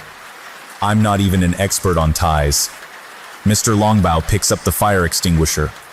Both of you come with me. Lisa looks slightly paralyzed by fear. I think she's finally starting to comprehend that there was a fireball strapped to her back just a minute ago, and the only reason she's not a charred corpse we're all standing over playing whodunit is because of some primal instinct to remove the fireball before it engulfed her, and that the person who nearly burned her alive was the girl she just pissed off by doing something mean with her Barbie doll. It's like stealing someone's Barbie and then finding out, oh, that's Charles Manson, the serial killer's Barbie. You too, Miss Madwhip. I snap back to attention. Wait, what? I had nothing to do with this. Mr. Longbow cocks his head at me and gives me a strange expression. Didn't you? I think for a moment, number. Well, you're coming anyway. He holds up one finger to make it clear that nobody is to say another word. Then he points it toward the school to make it clear we need to start marching in that direction. Mr. Longbow, you're going to get us both killed. And Lisa too, probably. I mean, that might not be so bad. Things would be nicer if she were dead. But I'm sure kinda attached to myself not being a crisp. Can we maybe meet separately? Apparently the answer is no. Lisa Welch, Meredith, and I are marched straight into the school, down the hall, and into the principal's office. Lisa looks pale as paste. Her mouth looks a little crooked, probably from falling on her face last week. She keeps her lips shut tight, so I can't see what happened exactly to her daddy's precious teeth, but I've heard there's a big chip, and she's going to have to get work done. Meredith just looks like Meredith, which is to say ghoulish. Not because of the burned half of her face, just because she looks like she never sleeps anymore. Maybe she doesn't. I imagine if I were Meredith and I went to bed and burned my house down with my parents inside it in my sleep, I'd have trouble going back to Snoozeville too. She's got an expression I can't figure out right now. Kind of a mix of determination and annoyance. Mr. Longbow looks normal, by which I mean angry and bald. He sits at his desk with all his eagle paintings surrounding us. I wonder how many exactly he has. I hope he isn't too attached to them, because if Meredith flares up, I think they're going to be one of the first things to go, and then us. Hopefully Lisa first. Just because if I'm going to die, I kind of want to see her go before it happens. I know, that's a little mean, but Paskar isn't here to lecture me about it. We all sit down, and he sits at his desk in his big swiveling chair and stares at us. Somewhere else the bell rings, meaning school is in session. Kids are going to be coming inside soon. The number of possible casualties just went up. This is not how we start the morning, girls. Mr. Longbow says grimly. Who wants to begin? I don't think he really knows any other way to ask things, actually. I wonder what it's like to watch a comedy movie with him. Maybe he's never seen one. He should watch one. Except then if he started laughing, he might panic because he wouldn't know what was going on. Lisa begins. We were just trying to get Meredith to play with us, and then Lily came over and did something and my backpack exploded. Mr. Longbow turns his angry stare at me. Didn't we already go over this outside? I ask. Also, I think I smell gas, Mr. Longbow. Can we maybe do this in separate rooms? Quiet. Meredith speaks up again. She sounds a bit hoarse, like she was yelling all morning or something. Maybe she was yelling internally. Would that affect your voice? No, that can't be right. I'd be hoarse all the time. I told you I caused the fire. It was me. Lisa took my something of mine and wouldn't give it back. She and her friends ganged up on me and I got angry, and the backpack caught fire because I was angry. We all sit there for a moment. I imagine Lisa and Mr. Longbow are trying to work all that out in their heads. I understood what she was saying, but if you don't know what's up with Meredith and her ability to set things on fire, especially when I'm nearby, it might not make as much sense. Mr. Longbow leans back and rubs his bald head. I wonder what that feels like. I don't want to shave my own head because I like my hair, but I bet it'd be fun to run my hand over it if I did. The backpack caught fire because you were angry, Mr. L repeats. Yes, Meredith hangs her head. I feel bad for her. Poor Meredith. I'm totally getting her oven mitts. I'm going to do it. I don't know how much they cost, but they can't be too expensive, and I've been saving up for a while. If I get her the ones that look like sheep. Can I just point out that I almost died? Lisa remarks.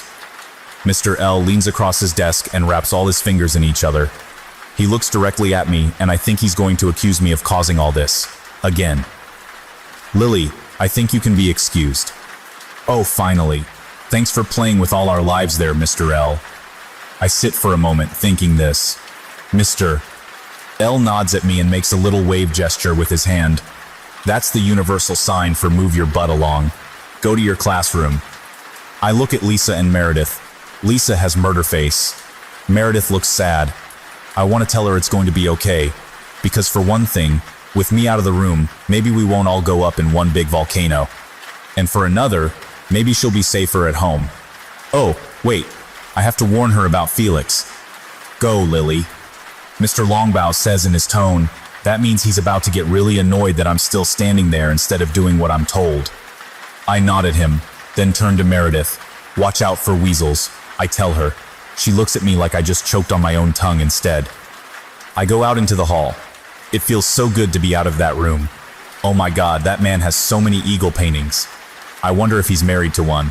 Maybe those are family portraits. I really hope Meredith understood my coded warning. Dang it, I probably made no sense.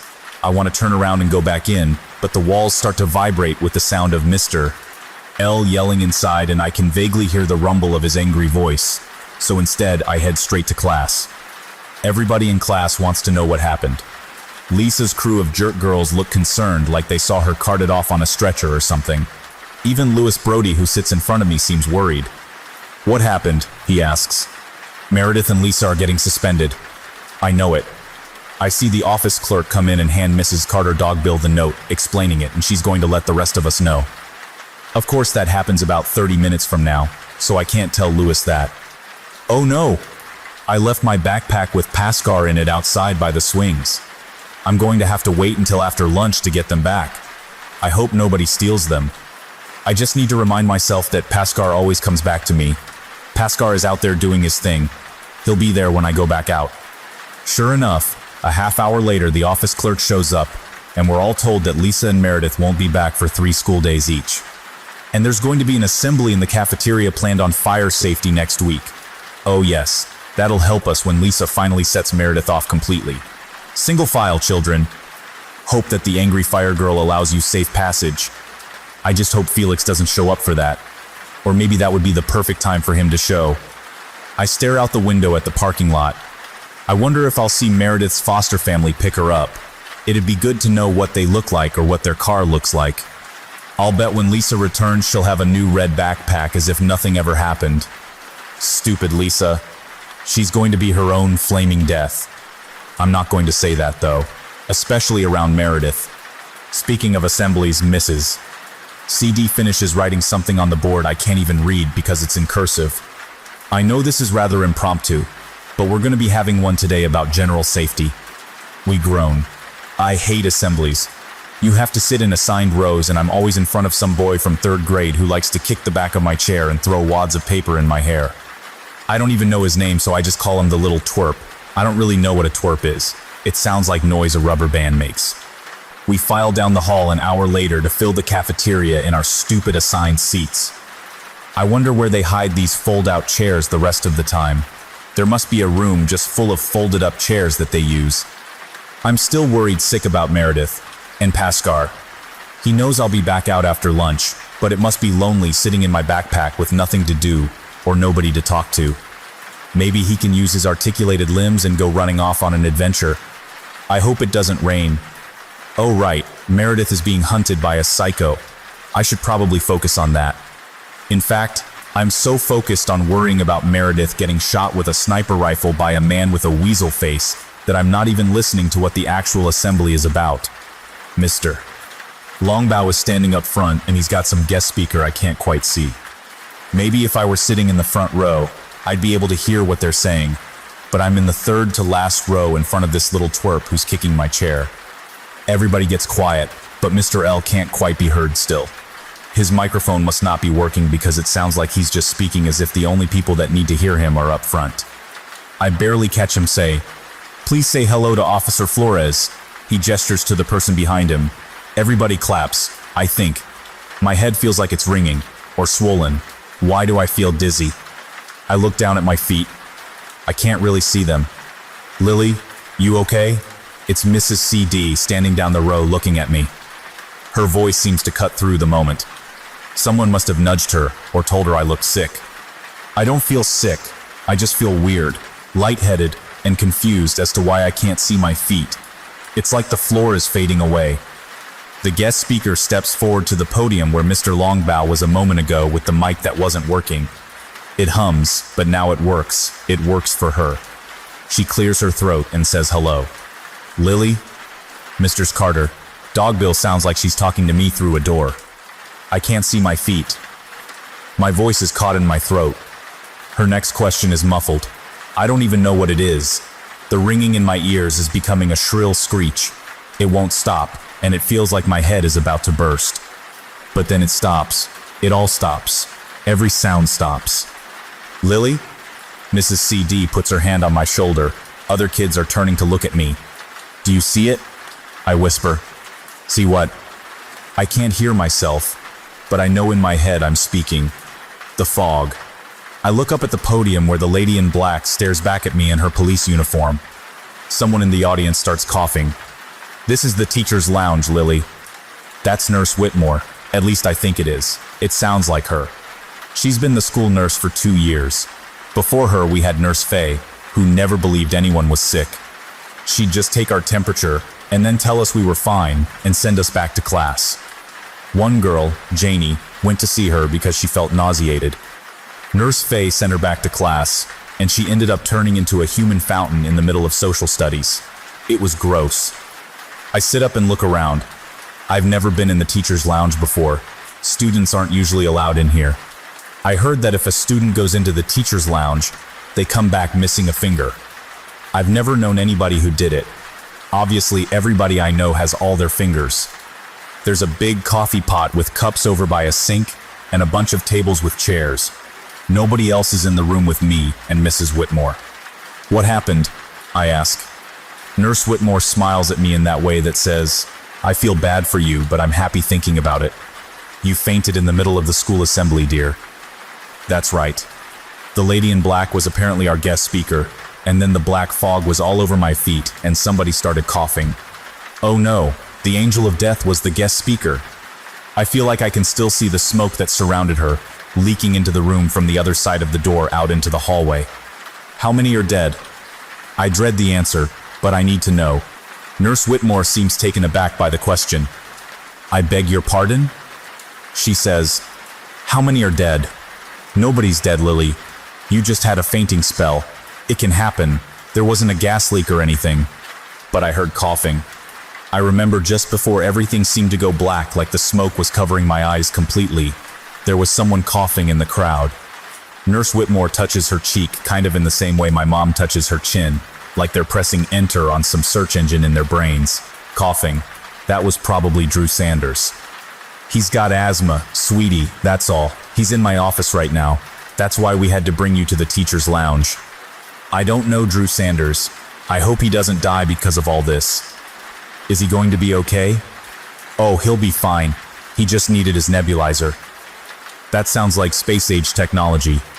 What happened to the lady in black? Nurse Whitmore looks puzzled. Who? The police lady who was at the assembly. Oh, you mean Officer Flores? I'm afraid I don't know. She probably left after the assembly. Police are busy people after all. Nurse Whitmore stands up and brushes off her clothes. I guess adults get dusty a lot because they always seem to brush themselves off when they stand up. I wonder what the assembly was about anyway. Having fainted, I missed out on what Officer Flowers actually came to say. I bet it was about the dangers of people with angels of death hanging around pet stores. Or maybe it was to tell us that smoking is bad for your health. Can I go back to my class? She shakes her head. Your father is on his way.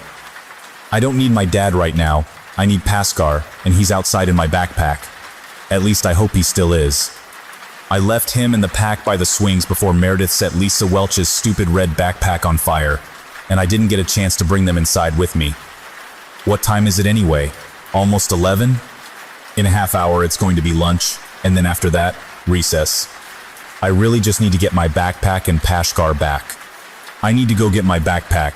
I left it outside by the swings. I guess being honest is the best policy. Nurse Whitmore accepts this explanation. Okay, but come right back with it. I'm sorry, Nurse Whitmore, but I can't. I've got to get Pascar and then find Meredith and tell her about Felix. I gave her a warning earlier about weasels, but I really don't think she's going to understand what I meant at all. I walk down the hall to the front, going past Mr. Longbow's office with all his eagle paintings. He's sitting at his desk, talking to someone else, and doesn't notice me. I'm glad, because I'm sure he'd probably come out and stop me if he did. Outside, my backpack is still sitting by the swings. Thank goodness, this is my favorite backpack. Really, it's my only backpack, but of all the backpacks I had over the years, this one is my favorite. It's been knocked over, probably by Jamal or Greg as they left for their own school, but Pascar is still inside, and he tells me that he's glad I'm okay. You shouldn't leave me behind, Pascar says, now more than ever. I know, I'm sorry. I know he forgives me, because he's an angel and they're all about forgiveness. Well, forgiveness and punishment, I guess, and secrets and fires. Pascar, I need to know where Meredith lives. You mustn't go to Meredith's house, he tells me. That creepy man I met at the hospital is after her. I remind him. We talked about all this just the other night, Pascar. You know she's in danger. If you go to Meredith's house, things will be much worse. Will I die? I can't answer that. What? What do you mean you can't answer that? You know everything. And you can see the future even better than I can. You know what the plan is, Pascal. Why can't you tell me if I die? There are too many outside elements at work here. The inclusion of Nathaniel and Duma and Raziel are setting things out of alignment. I'm getting frustrated, not because I think Pascal is keeping secrets from me, but because I have no idea what he's saying. What does all that mean? The other angels are messing with the future? Pascal says, pretty much. I'm scared. I don't want to die. I was reading a really good book and I haven't finished it. Also, I kind of want a dog at some point. Preferably a big one that doesn't die easily, in case I run into Officer Flowers again. What's up with her anyway? Why was she visiting my school? Was she looking for me? Maybe she was looking for Meredith. Maybe Officer Flowers is working with Felix and they're hunting for Meredith together. I need to find Meredith. Where does Meredith live? I insist. I can see my dad's car pulling up in front of the school. I wonder if he sees me over here by the swings, talking to Pascal. I need to find out where Meredith lives before my dad notices me because I'm not supposed to be talking to Pascal. See you in the part 2. Mysteries are everywhere, and some may be closer than you think. If you enjoyed this story, don't forget to like, subscribe, and turn on the notification bell so you won't miss the next mystery. See you in the next story.